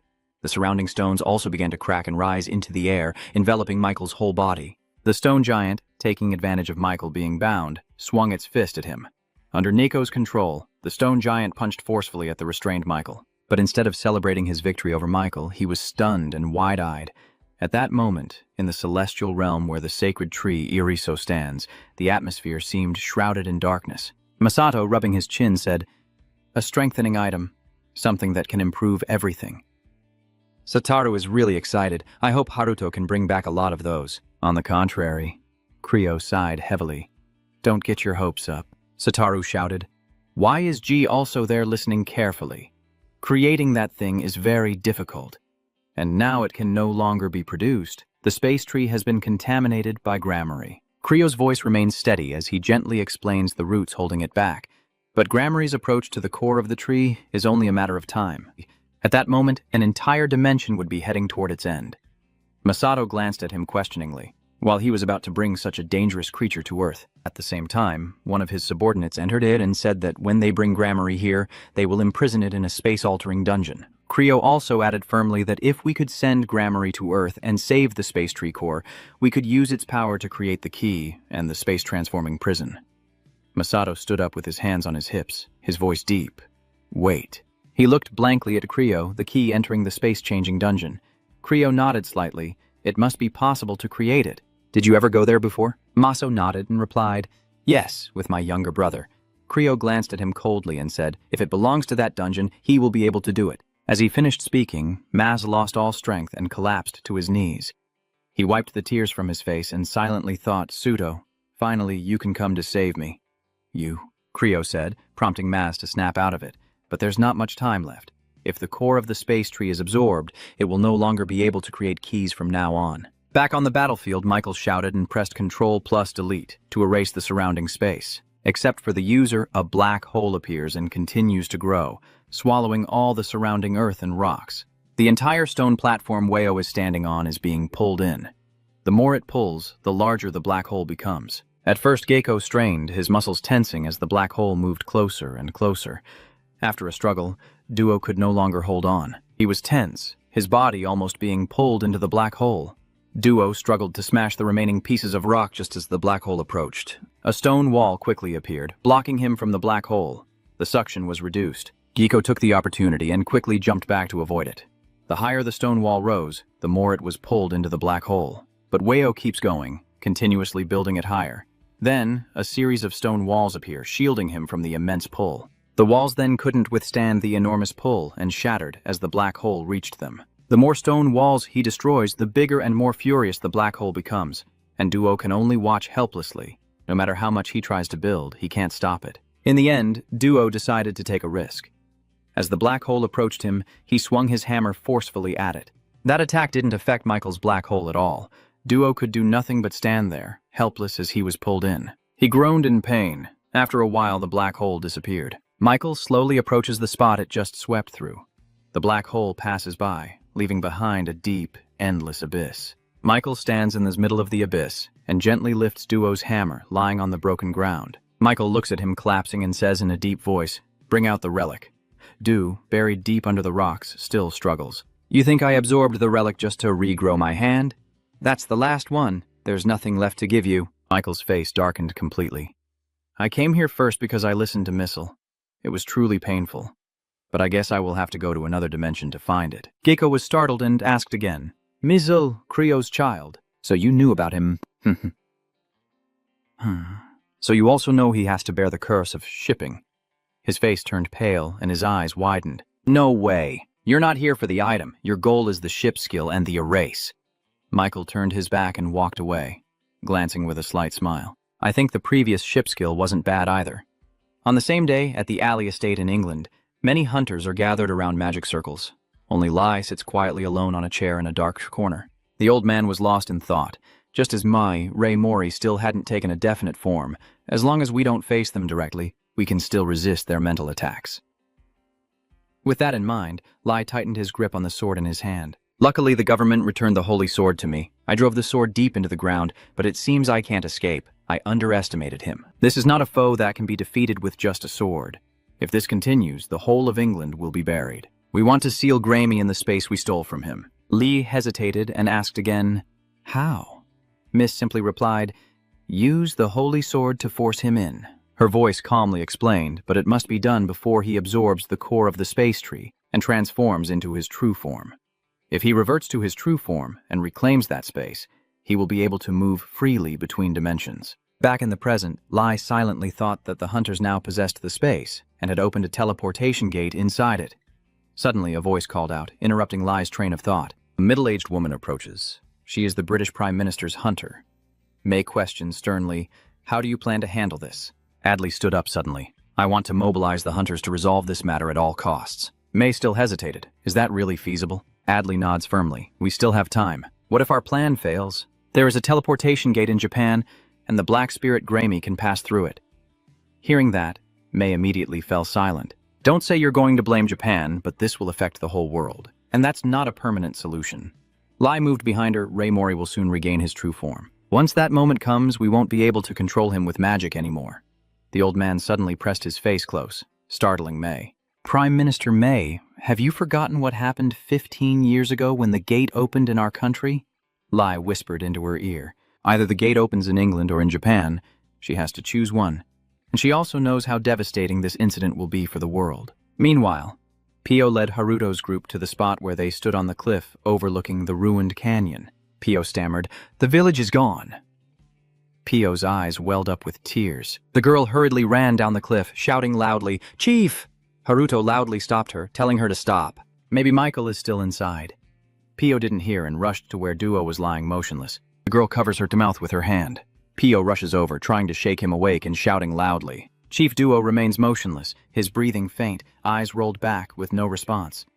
Lita also rushes over. Who the hell did this? Haruto remains calm, still observing. He's still alive. Can you heal him, Sarah? Arita. Sarah took off her hood and stared intently at Woe. I will try, but it seems the wound was caused by that annihilation skill. So there is hope that a weakness might appear like last time. Pio runs over and grabs her shirt, recovering. So you can heal him? Please save the clan leader. I can do anything. Arita. Sarah stepped closer and placed her hands on his body. Pressing Ctrl plus Z restores the target, but only for a moment. The system then prompts Ctrl plus C. This is an issue with another space. It cannot be recovered, and an upgrade is needed to make changes here. Arita Sara frowned and looked at Haruto. Indeed, it can't be done. To use the skill in this space, I have to upgrade it first. Haruto grits his teeth in frustration. It seems we have no choice but to upgrade the cursed skill to use it here. Pio opened her eyes wide, her heavy burden weighing on her, her innocent eyes welling with tears. She hurriedly asked Haruto, if I can upgrade, can you save the clan leader? Haruto looked around and softly said, But how could the chief and the village be destroyed like that? What should we do? Pio stepped in front of him and said firmly, Don't worry. The girl looked at him with determination, her right hand on her chest, and said, I can help. In that moment, what remained in Pio's mind was the memory from 5 years ago. Gu, sitting in the forge, tells the girl that there is currently no way to restore the world tree. Then he hands her 2 glowing cores absorbed during the fight with Michael. These are probably the last remaining runes. Woe places it in front of the girl. Pio, keep this, Pai asked unexpectedly. Are you okay? He squinted at Pio gently. If the prophecy is correct, we will need it. He looked at Pio as if to warn him. Holding this shard will make you our savior. Returning to the present, Pio told Haruto, You need to check a few things first. While Haruto was still confused, Pio continued, Do you have the shard of the hammer? Haruto smiled faintly, thinking to himself, Who would have thought that this world would bring the shard right in front of me like this? Earlier, Haruto met with Shimono and said, President, I have a condition before prioritizing the U.S. reconnaissance team coming here. You sincerely told him, please give me that fragment. It might be from the dimension we are about to explore. So we might find the answer to what my father is looking for. Haruto held out a large piece of metal. Is this what you mean? Pio exclaimed happily when he saw it. That's right. It's a fragment from the chieftain's hammer, just like in the prophecy. Then the girl Luok searched for something in her bag. Haruto stood there in confusion as Pio took out the glowing core. With this, we can improve the curse. Haruto leaned in close to look at it. What is it? Pio replied briefly. It is a powerful runestone. The girl remembers Dueko's teachings. To upgrade a weapon, you have to absorb it into the weapon. Skills and curses are similar. Tuner, standing behind, spoke. So this is how you upgrade a curse. Pai tightly grasped the core, desperately begging Haruto. This is the last runestone. You can use it to upgrade the curse, but in return, you have to save the clan leader's life. Haruto was a bit stunned by this unexpected offer. You hesitated, thought for a few seconds, then turned to Arita Sarah and said, Sarah, you absorb it? Arita Sarah pointed to herself and asked, Me? Haruto nodded slightly. Yes, we need to restore this place. Pio approached, handed her the core to put in her mouth and swallow. Although still a bit doubtful, Arita Sarah trusted Haruto and directly put it into her mouth. As soon as she did, her eyes widened in surprise, and she let out a soft gasp. In that very moment, Sarah's entire body emitted a brilliant light. Sarah stood motionless, sweat pouring down her forehead, and the light grew even stronger as she cried out in pain. Immediately after, Sarah knelt down on the ground, her body seemingly drained of all strength.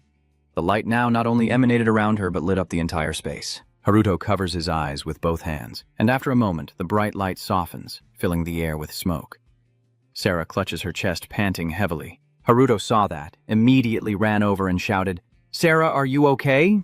Sarah nodded slightly, lifting her head to look at him as if this was nothing. As soon as Sarah stood up, a notification appeared saying, "You can use Control Z."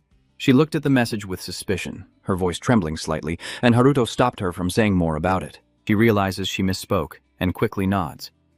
Okay, Pio, seeing this, rushes over to Duo to save the clan leader. All right, Sarah quickly runs over. Control Z.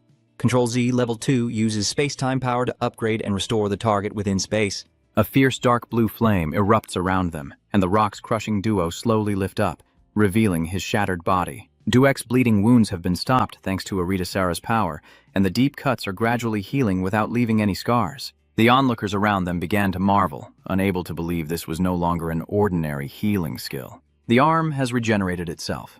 After a while, it gradually wakes up. He struggled to sit up, rubbing his temple, as Pio joyfully rushed over and embraced him tightly. Chief Pai Haruto approached Aritasara. "Are you all right?" Aritasara smiled happily. "I can now use mana more skillfully than before." Haruto looked around at the devastated surroundings. "So, is it possible to restore this place?" "Probably yes," Sarah said as she held out a heart. "And I also have the golem heart you gave me earlier." At the same time, the sacred iriso tree was increasingly shrouded in dense spiritual energy. Joda Satoru looked at it worriedly. "It's probably because we're getting closer to the Grammy death space that the contamination is worsening." Creo reassures everyone that the spirits and elves have a close spiritual connection with the world tree, so curses and spells cannot harm us. Masato lost his patience and shouted a curse. Damn it, he created a magic circle to trap the four of them. Dark energy and dark mana are the same, they will be useless against me. Creo smiled at him. "Thank you for helping for the sake of my child." Masato coldly replied, "I only do it because I need the core of the world tree." He hesitated slightly and asked Creo, "So how are we going to find that multi-dimensional dungeon?" Creo said quietly, "We actually don't need to find it." Masato was surprised by this and immediately stopped in his tracks. "So how is that possible?" Seo calmly explained to him. "Dungeons cannot naturally shift locations," and his face grew more serious. "The multi-dimensional dungeon you're thinking of is actually inside a gigantic creature beyond imagination."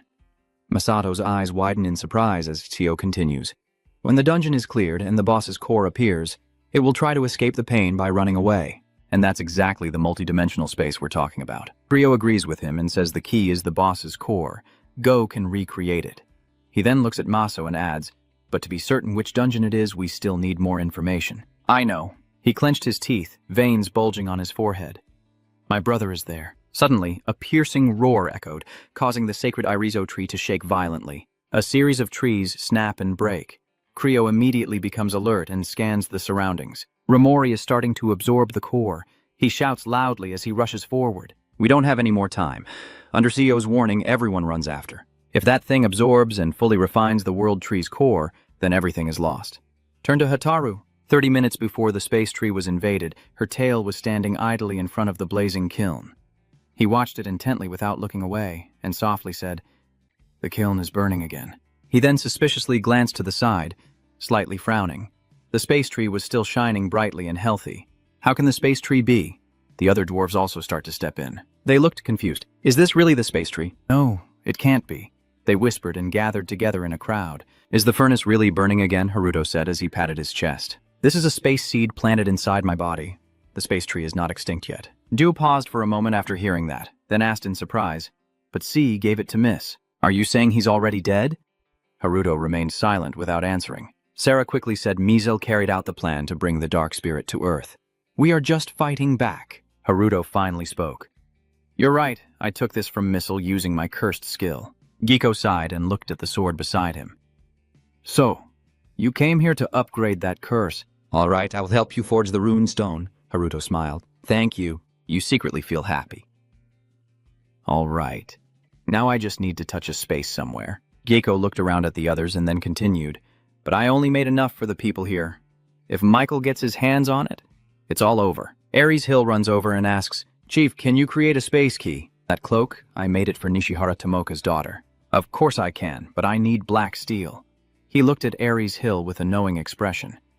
That material can only be found in the area where the Iron Dragon resides, but it's hard to obtain because it's in the multi-dimensional dungeon. Haruto wondered to himself, is the multi-dimensional dungeon where Vice President Shirosaki's younger brother disappeared, but his train of thought was interrupted by a fierce storm. Chief, you're here. What's going on with the corrupted space tree? Du covers his face in despair. No, it's really over. Haruto hurriedly asked what he meant. His voice, tinged with fatigue, said, if Grammy successfully absorbs and transforms the core of the space tree, we won't be able to stop it anymore. Inside the space tree, a series of voices echo.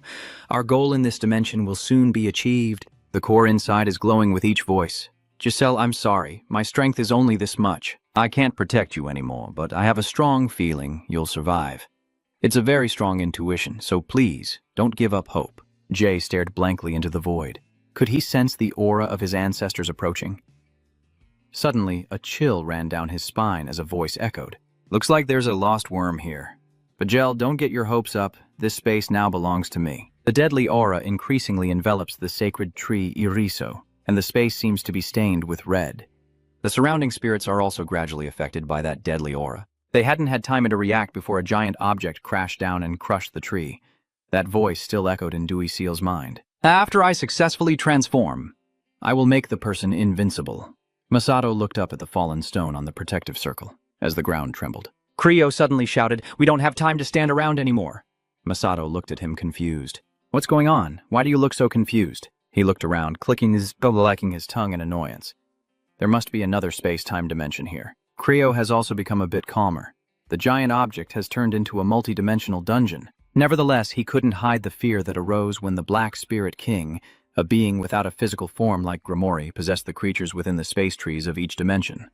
Shota Satararu, Takigao, and even Mas all shouted out. Huh? Ko continued, speaking in a deep voice. At the same time, the energy stored in the space tree transforms into monsters and super-strong demons. Shota Satararu steps forward in shock. Wait, you mean the big monsters we know about? Creo nodded.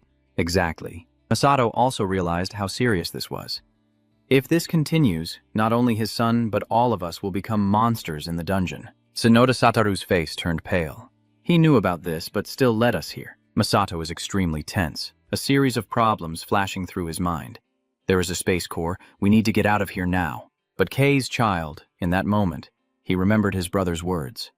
At least he had to get out of here first, so his sister could rest easy. Ku's face is sad. He softly says, I just want to save the boy. Sorry, you two should go back now. Masato said nothing, only drew a small sword and cursed under his breath. He broke through the barrier and slashed at the incoming dark energy. Sounds plausible, huh? Creo was amazed by his action, raising his hand to block the incoming dark projectiles. Suddenly, a Mukai appears in the sky, howling as dark projectiles surround it. But Mas immediately acted, swinging his sword across its body. Creo, still in shock, quickly looked around and asked, when did the monsters arrive? Do you think you know who I am? Just in time, let me deal with that, Grammy. The Mukai also rush in, following the pack. At least 4 creatures are charging at them. Sataru, though reluctant, draws his sword. We're doomed to die first. I'm tired of this bunch. A bug-like spirit is flying straight down from above his head.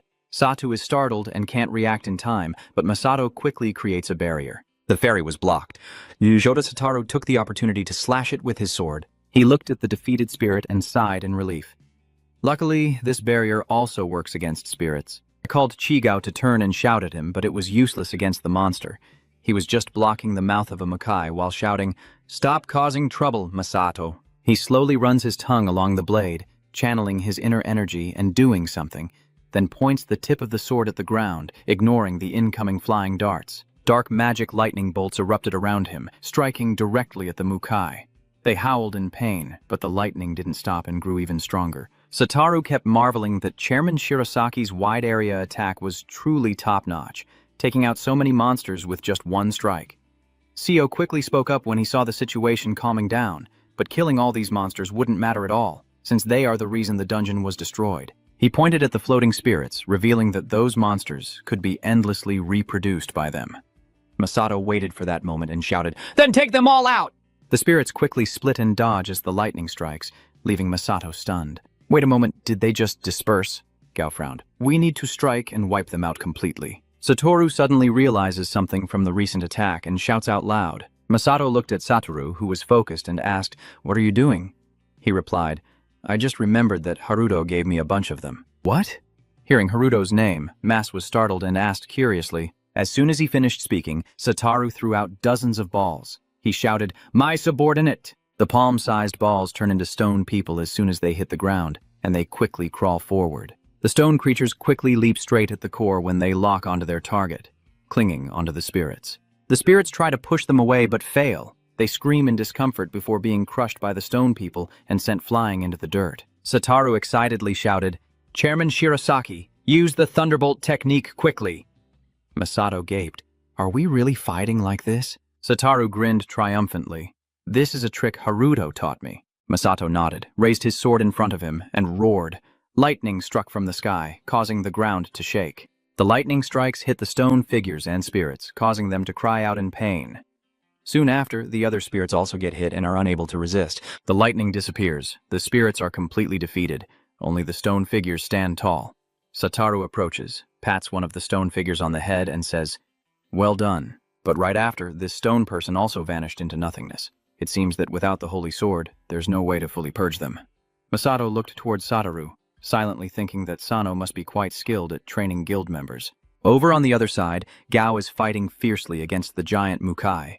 After defeating them all, he excitedly shouts, "We've taken care of all the monsters here." Creo is no less formidable, using ancient language to bind the Mukai. He shouted loudly, "I'm done here too." As he finished speaking, a faint voice echoed in his mind. "Father, please come back." Creo anxiously looked around and called out loudly, "Gel, where are you?" He couldn't hesitate any longer and dashed off like the wind. "I just heard its voice, so it must be nearby." Go shook his head and said, "We should head back now." Mas turned and walked away, saying, "Whatever you want, I want to follow them." Then Satoru also left with him. I also had a feeling that leaving wasn't a good idea. Now only Gao is left standing alone, silently watching the backs of the two of them. The conversation between him and Takashi flashed through his mind. Takashi said, "I pressured that Sano guy as you asked, but I have to go now." "Gao, you've put down the tablet, you've gathered this much information, and you want to stop?" Takashi sighed. "We can find another hunter to help." Gao immediately interrupted, saying that would ruin the Myers Corporation's reputation. He looked at Takashi with a stern expression. "Do you really want everyone to find out you have a heart condition because of mana addiction?" He pushed his glasses up slightly and said in a low voice, "But this is very dangerous. We still have a year left. We can find another way." Gao suddenly slammed his hand down on the table. "1 year? You mean we only have 1 year left?" He stood up and said irritably, "If there is no rune fragment in the elven space, I will search all other dimensions." Takashi coldly watched Gao walk away. "I'm not a hunter, and anyone can run the company but you," he shouted. "Be quiet." Before leaving, Ji turned back and said, "You created Myos. You must protect it to the end." Returning to reality, Ji also rushed after everyone. "If I keep overthinking like this, I'll be the first to get myself killed." Meanwhile, in England, the magic circles have transformed into a cube, sealing the object inside. The people around are tense and watching closely. "We've done it. The seal is complete, but don't celebrate yet. It can only block the dark energy. The monster is coming, that's for sure." As soon as he finished speaking, the ground beneath their feet suddenly shook violently. A giant branch suddenly emerged from the ground, causing large chunks of earth to break apart.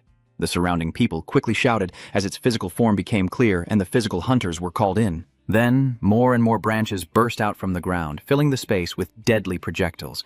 It lunged to attack all sides of the cube. The branches keep growing endlessly. After continuous attacks, finally one branch breaks free from the seal. Others also start breaking the cube and emerging from it. The cube is almost shattered. After breaking free, the branches attacked in all directions, smashing everything in their way.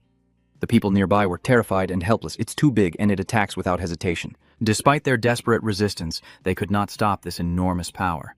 Shouts and cries for help echoed everywhere, followed by the sounds of explosions as the ground was shattered. "Prime Minister, please convene an urgent meeting immediately." May coldly replied, "Is it that urgent?" Alai didn't turn to look at her and simply said, "That thing is regaining its physical form faster than we expected." The old man frowned, looking serious. "It seems the dark spirit Grammy has taken control of the space tree. We tried to stop it, but it was too late." The words that followed made May terrified. The disaster of that year could happen again. "If that happens, the UK and Japan will have to bear severe consequences. We must call for your allies' aid before Japan." At that moment, in Maso's underground warehouse, Wudao and the sounds of shouting echoed continuously. That was Nanas. She is frantically cutting the attacking branches. Fu loudly announces that something has happened, and Nanas runs over to him. It seems that thing has restored its original form. Fu, while trying to operate the screen, said, "The branches are preventing us from closing the space portal." Nanas coldly steps forward and says in a firm voice, "Prison fire, let me light it up and see how it goes." Meanwhile, over at the elf village, Lita says in surprise, "I didn't expect us to get here so easily." Haruto walks through the portal and calmly says, "If you want to do this, you need a spatial coordinate barrier to egg." I also designed one in the dwarf village, so from now on we can easily go back and forth between the two sides. Only now do they realize how devastated this place is, with bodies scattered everywhere.